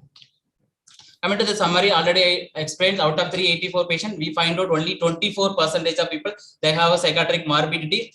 Here also, I told it's significantly increasing only compared to the general population. Conclusions, already told, yearly screening of psychiatric morbidity among patients utilizing ICDC center can be yearly better treatment. Limitation of study, we taken only non-probability sampling. Implication of nursing practice, it can implement who are coming for HIV test, especially before screening of antenatal screening or who are uncertain of diagnosis, who are sexual risk behavior patients you can take for giving counseling and treatment. Recommendation is comparative study. You can go for HIV stage 1 and stage 4, because comparing to the stage 1 HIV state and stage 4 HIV, you can significantly you can get the sample of depression is high, because that time the stage 4 they can more about thinking of suicidal ideation, they have fear about the death. That's all only. Thank you. Thank you, Mr. Srinivasan. Any queries here? I would like to ask one thing, Srinivasan. These patients are referred to JIPMER for testing. It's not referred from the JIPMER, ma'am. We taken like a volunteer patient who are coming for the ICTC facilities. Some of them they are referred from the outside hospital. Some of them they are referred from JIPMER itself. Volunteers means It's like a who are we taken like a patient who was already diagnosed sometime. They have a doubt regarding that HIV status. They are coming and they are who are sexual risk behavior. Sex specialists are transgenders, or some of them they have a risk of sexual behavior. That patients are coming in the OPD, we are taken. So it is not referred cases. It's not a referred. It's not a purely referred. Many of them volunteers, already they are having some risk factors. Risk factors. With that, they have come voluntarily Yes, for testing. Yes. So these people have this. Because when they're coming for patient is like a volunteer, they have more stigma and more they have a fear and anxiety about the HIV status. Now, have we assessed the risk factors also? Risk factors we didn't mention, ma'am, because risk factors No, separate. what risk factors they have come, have you asked? We asked, ma'am, before we are starting the structure clinical interview. This interview is more than 20 to 30 minutes. Is there any findings you have that with what risk factors made them to come for this? Mostly like MSM patients we received, ma'am. Basically, it's like a homosexual behavior. That patient we received. So many of them they are accusing us. Patients from where, like you said, most of them are coming voluntarily. Yes, from other patients, and how many of them voluntarily coming like that? You know, no, ma'am, that we didn't mention. That also would have been mentioned, no? Like how many of them coming voluntarily? You said like already people who are infected coming to know about their status. Okay, but they might have a more psychiatric like disorders than the person who are coming to screen themselves like without any symptoms. That can be a difference, right? Yes, so you've included them together. Yes, comparing to the who is already diagnosed. Yeah. Actually, we say exclusion criteria who are diagnosed HIV patient we are not taking. That's but they are coming like a volunteer. They are not revealing the HIV status. Just they are already they are diagnosed somewhere. They are coming for again reconfirmation. But that grouping. But we are excluded that patient. We are excluded that patient. Actually, we are excluded that patient. As madam said, there will be definitely there will be a difference. Yes, ma'am. Because after the patient is affecting the HIV, they are more prone for fear and anxiety about the disease condition and progress of disease. So this is the first time they are coming for testing. So like one of study also Indian study also is quoted like who are coming for first time HIV test and comparing to who are coming for more than first time. It's like a second time or third time they have significant fear and anxiety. And the referred patients and volunteer patients, there will be definitely a difference. Yes, ma'am. That also can be. Yes. Like one thing I would ask, like it's a routine screening for an antenatal woman, or it may be a pre-surgical procedure, but that is not due to a HIV fear of having an HIV. Even here you can see here also antenatal screening. That time just they are explaining. Yeah, for HIV testing, that time they have any sort of problems as we want to identify, right? It's not a problematic, but immediately we are giving, we are telling to go for do the HIV test. That time they have a significantly distress about the HIV status because they are working. Categorize them under the disorders that you have given. It is post-traumatic or depressive or anxiety. You cannot categorize them under that, right? In that case, no, you can see that clearly the structure clinical interview questionnaires. We are asking the two to three questionnaires for screening. If the patient is fulfilling the screening questionnaire, then only we are going for find out the remaining questionnaires. We are skipping the entire model. We are going for the next model. This is containing many is one of the golden tool for assessing the psychiatric morbidity. That only they are using in a national mental health survey in 2016. So NIMA is also using that same tool only. Any other questions? Yeah, I have one question, madam. Mr. Srinivasan. Sir. Srinivas, in this scale which you have used, many international neuropsychiatric, like I just wanted to have a clarification. Of course, I have not gone through the tool completely. Is that tool designed in such a way to, to just make psychiatric diagnosis directly at one point of time, asking few questions to the participants? Because I could see that your study reflects a lot of psychiatric diagnosis which we usually make on individuals who are coming with symptoms of mental illness. So can you just clarify on this? Sir, we are asking the screening questionnaires. 1 or 2 questions, like a patient is coming for major depressive disorder, we are asking 2 to 3 questionnaires. If they're filling the screening questionnaire, then only we are going for remaining questionnaires are there. If My question is, see, we are not aware as to what kind of psychiatric morbidity the study participants are having, right? Yes, sir. So with that knowledge, I'm administering the tool, and from which I'm getting the data, and I'm finalizing that this individual is having this morbidity and the other individual is having some other psychiatric morbidity. Am I correct? Yes, sir. So my question is, does that tool contain information? Like enough information to make diagnosis directly, because Yes, we do a lot of assessments and all that, and to make the psychiatric diagnosis in the OPD also. So that's what my clarification is. Sir, not only fulfilling that screening questionnaires, we are asking the remaining questionnaires. Once that fulfilling all the questionnaires, only we are diagnosing the patient is going for MDD or suicidation. It's not only we are not defining the screening questionnaire alone. Okay. Only the screening questionnaire, we are asking the remaining questionnaires for identifying the diagnosis. Okay, was it clinician administered, or have you underwent any special training, or perhaps instructions to do that in the study setting? Have you done that, or the psychiatrist was helping you in doing it? No, sir. So myself only administered. I am the primary investigator. So it's a successful clinical interview. We are conducting in the separate room. Okay, as per the tool, who was supposed to be doing this? Was it the psychiatrist, or even nurses? We also can administer it. Some of the people you can administer, because in a National Mental Health Survey also using that same tool. They are trained some people. They are collecting the data from in our countries, more than 16 states they are collecting. It's same tool. That's good. They have trained some people, isn't it? That question only I have asked you. Have you underwent any training in administering this tool? Sir, even I did in the MSc in psychiatric, so I have more clear idea about that psychiatric disorders. Okay. It is my part of study only. It is my part of MSc. It is MSc only. Okay. All right. Thank you.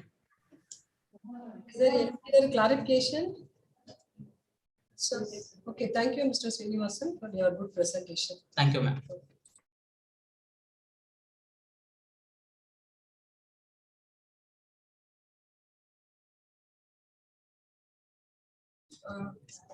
Yeah, we can go with another presenter, Ms. Priyadarshini from Savita College of Nursing. Yes, ma'am. Hello.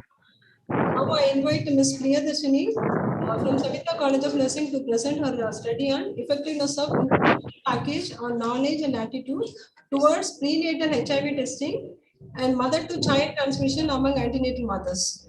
Now we can present. Yes, ma'am. Sorry for the delay. I was not able to join due to the technical problem. Can you present my slides, ma'am? Yeah. Sharing. We are sharing. Yeah, can you share it, ma'am? Yeah, we are doing it. Is it visible now? Yes, ma'am. You can continue. Okay. Today, my paper presentation is based on the effectiveness of interventional package and knowledge and attitude towards prenatal testing and mother-to-child transmission among antenatal mothers. Next slide.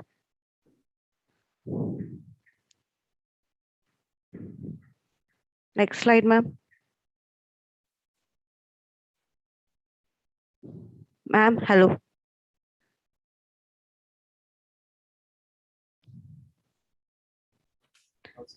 Yeah, you can start from your objectives or aim.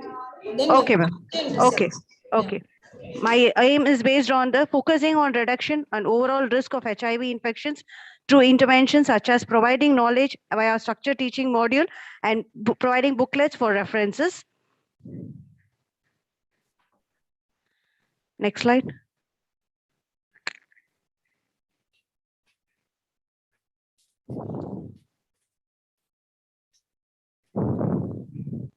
Yes, research approach. My research is based on the quantitative research approach. Research design, pre-experimental, one group, pre-test and post-test.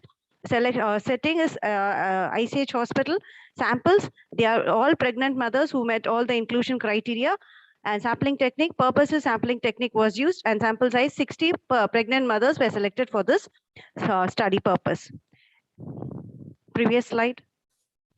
And okay. Inclusion, all pregnant mother, all trimesters who are willing to participate in a study and could understand English and Tamil. And exclusion. Any illness who are not willing to participate were excluded. Next slide, ma'am. And the tool, this demographic data was being collected from the general information, and then the knowledge and attitude about the semi-structured questionnaire was framed regarding the HIV testing, and the data collection procedure. Procedure is the samples who have met the inclusion criteria by purposive sampling was selected, and the information was kept confidential, and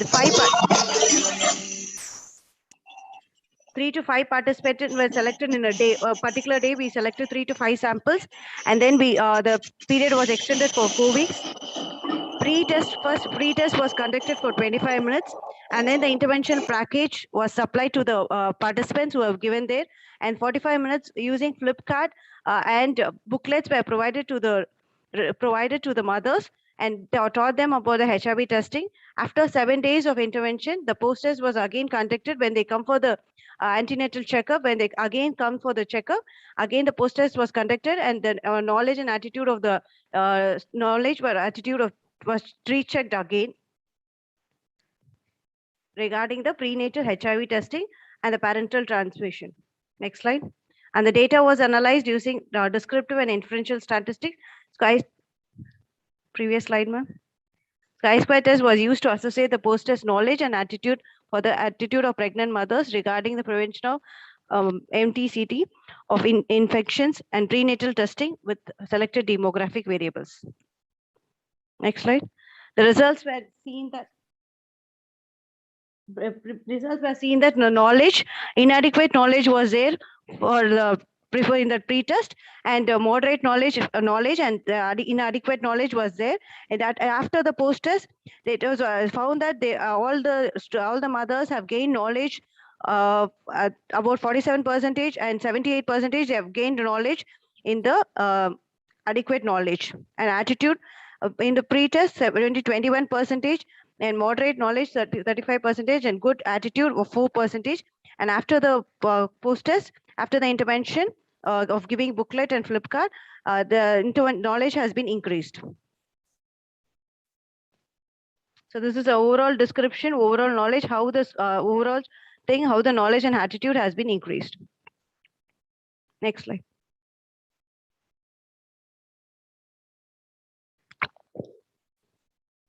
The analysis revealed that there is a significant association between the knowledge and the attitude regarding the prevention of mother transmission of children as of a HIV infection and prenatal testing among pregnant women with selected demographic variable, and it was accepted. H2 was accepted. Next slide. So conclusion, based on this, we have found that all the mother should have a knowledge regarding the HIV testing. So prenatal birth testing, it also plays a major role in things. Thank you.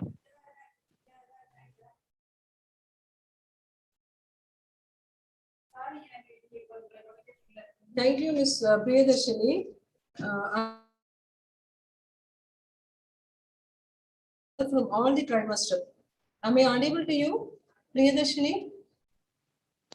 Yes, ma'am. Yes, ma'am. You have mentioned that you have taken mothers from all the trimester, no? Yes, ma'am. First trimester mothers also you have included? Yes, ma'am. All the mothers, ma'am. Were you able to get the mother after a week for your post-test?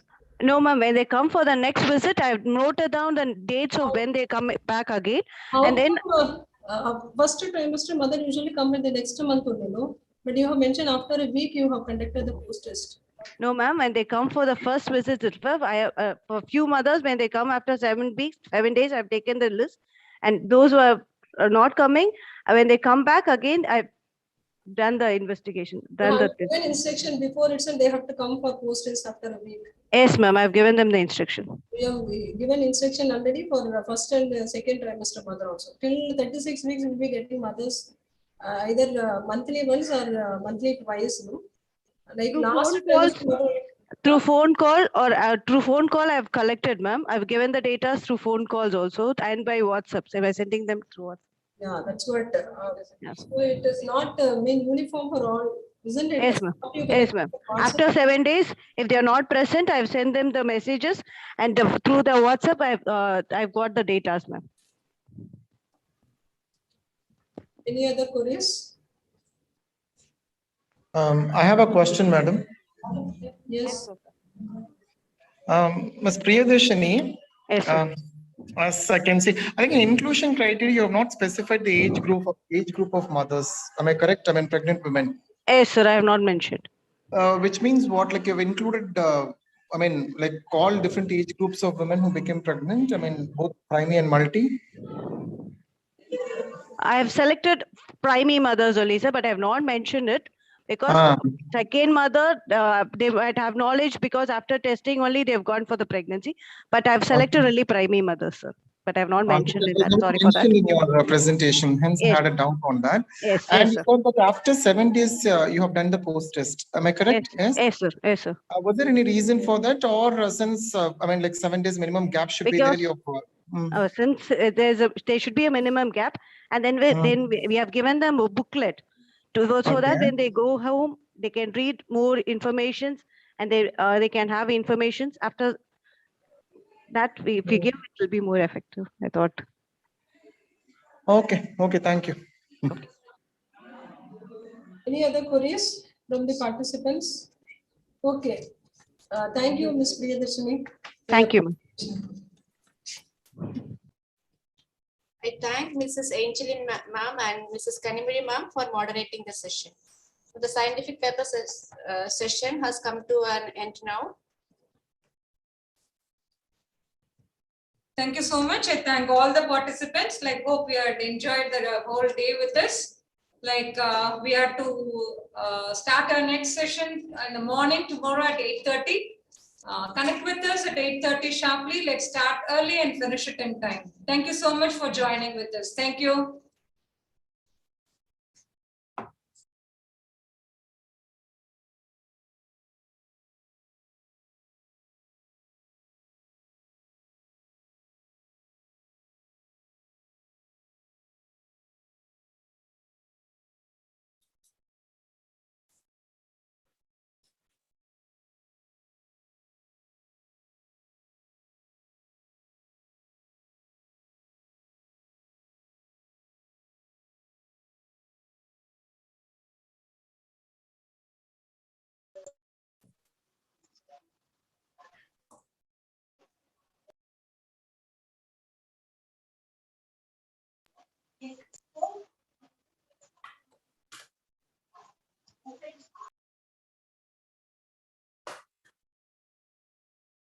Angeline?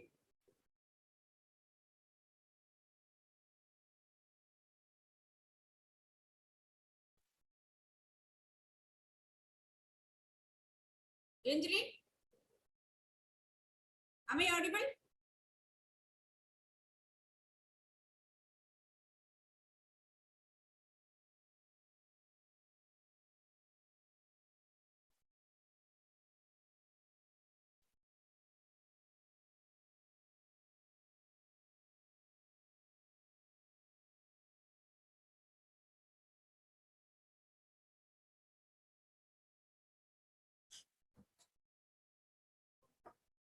Over.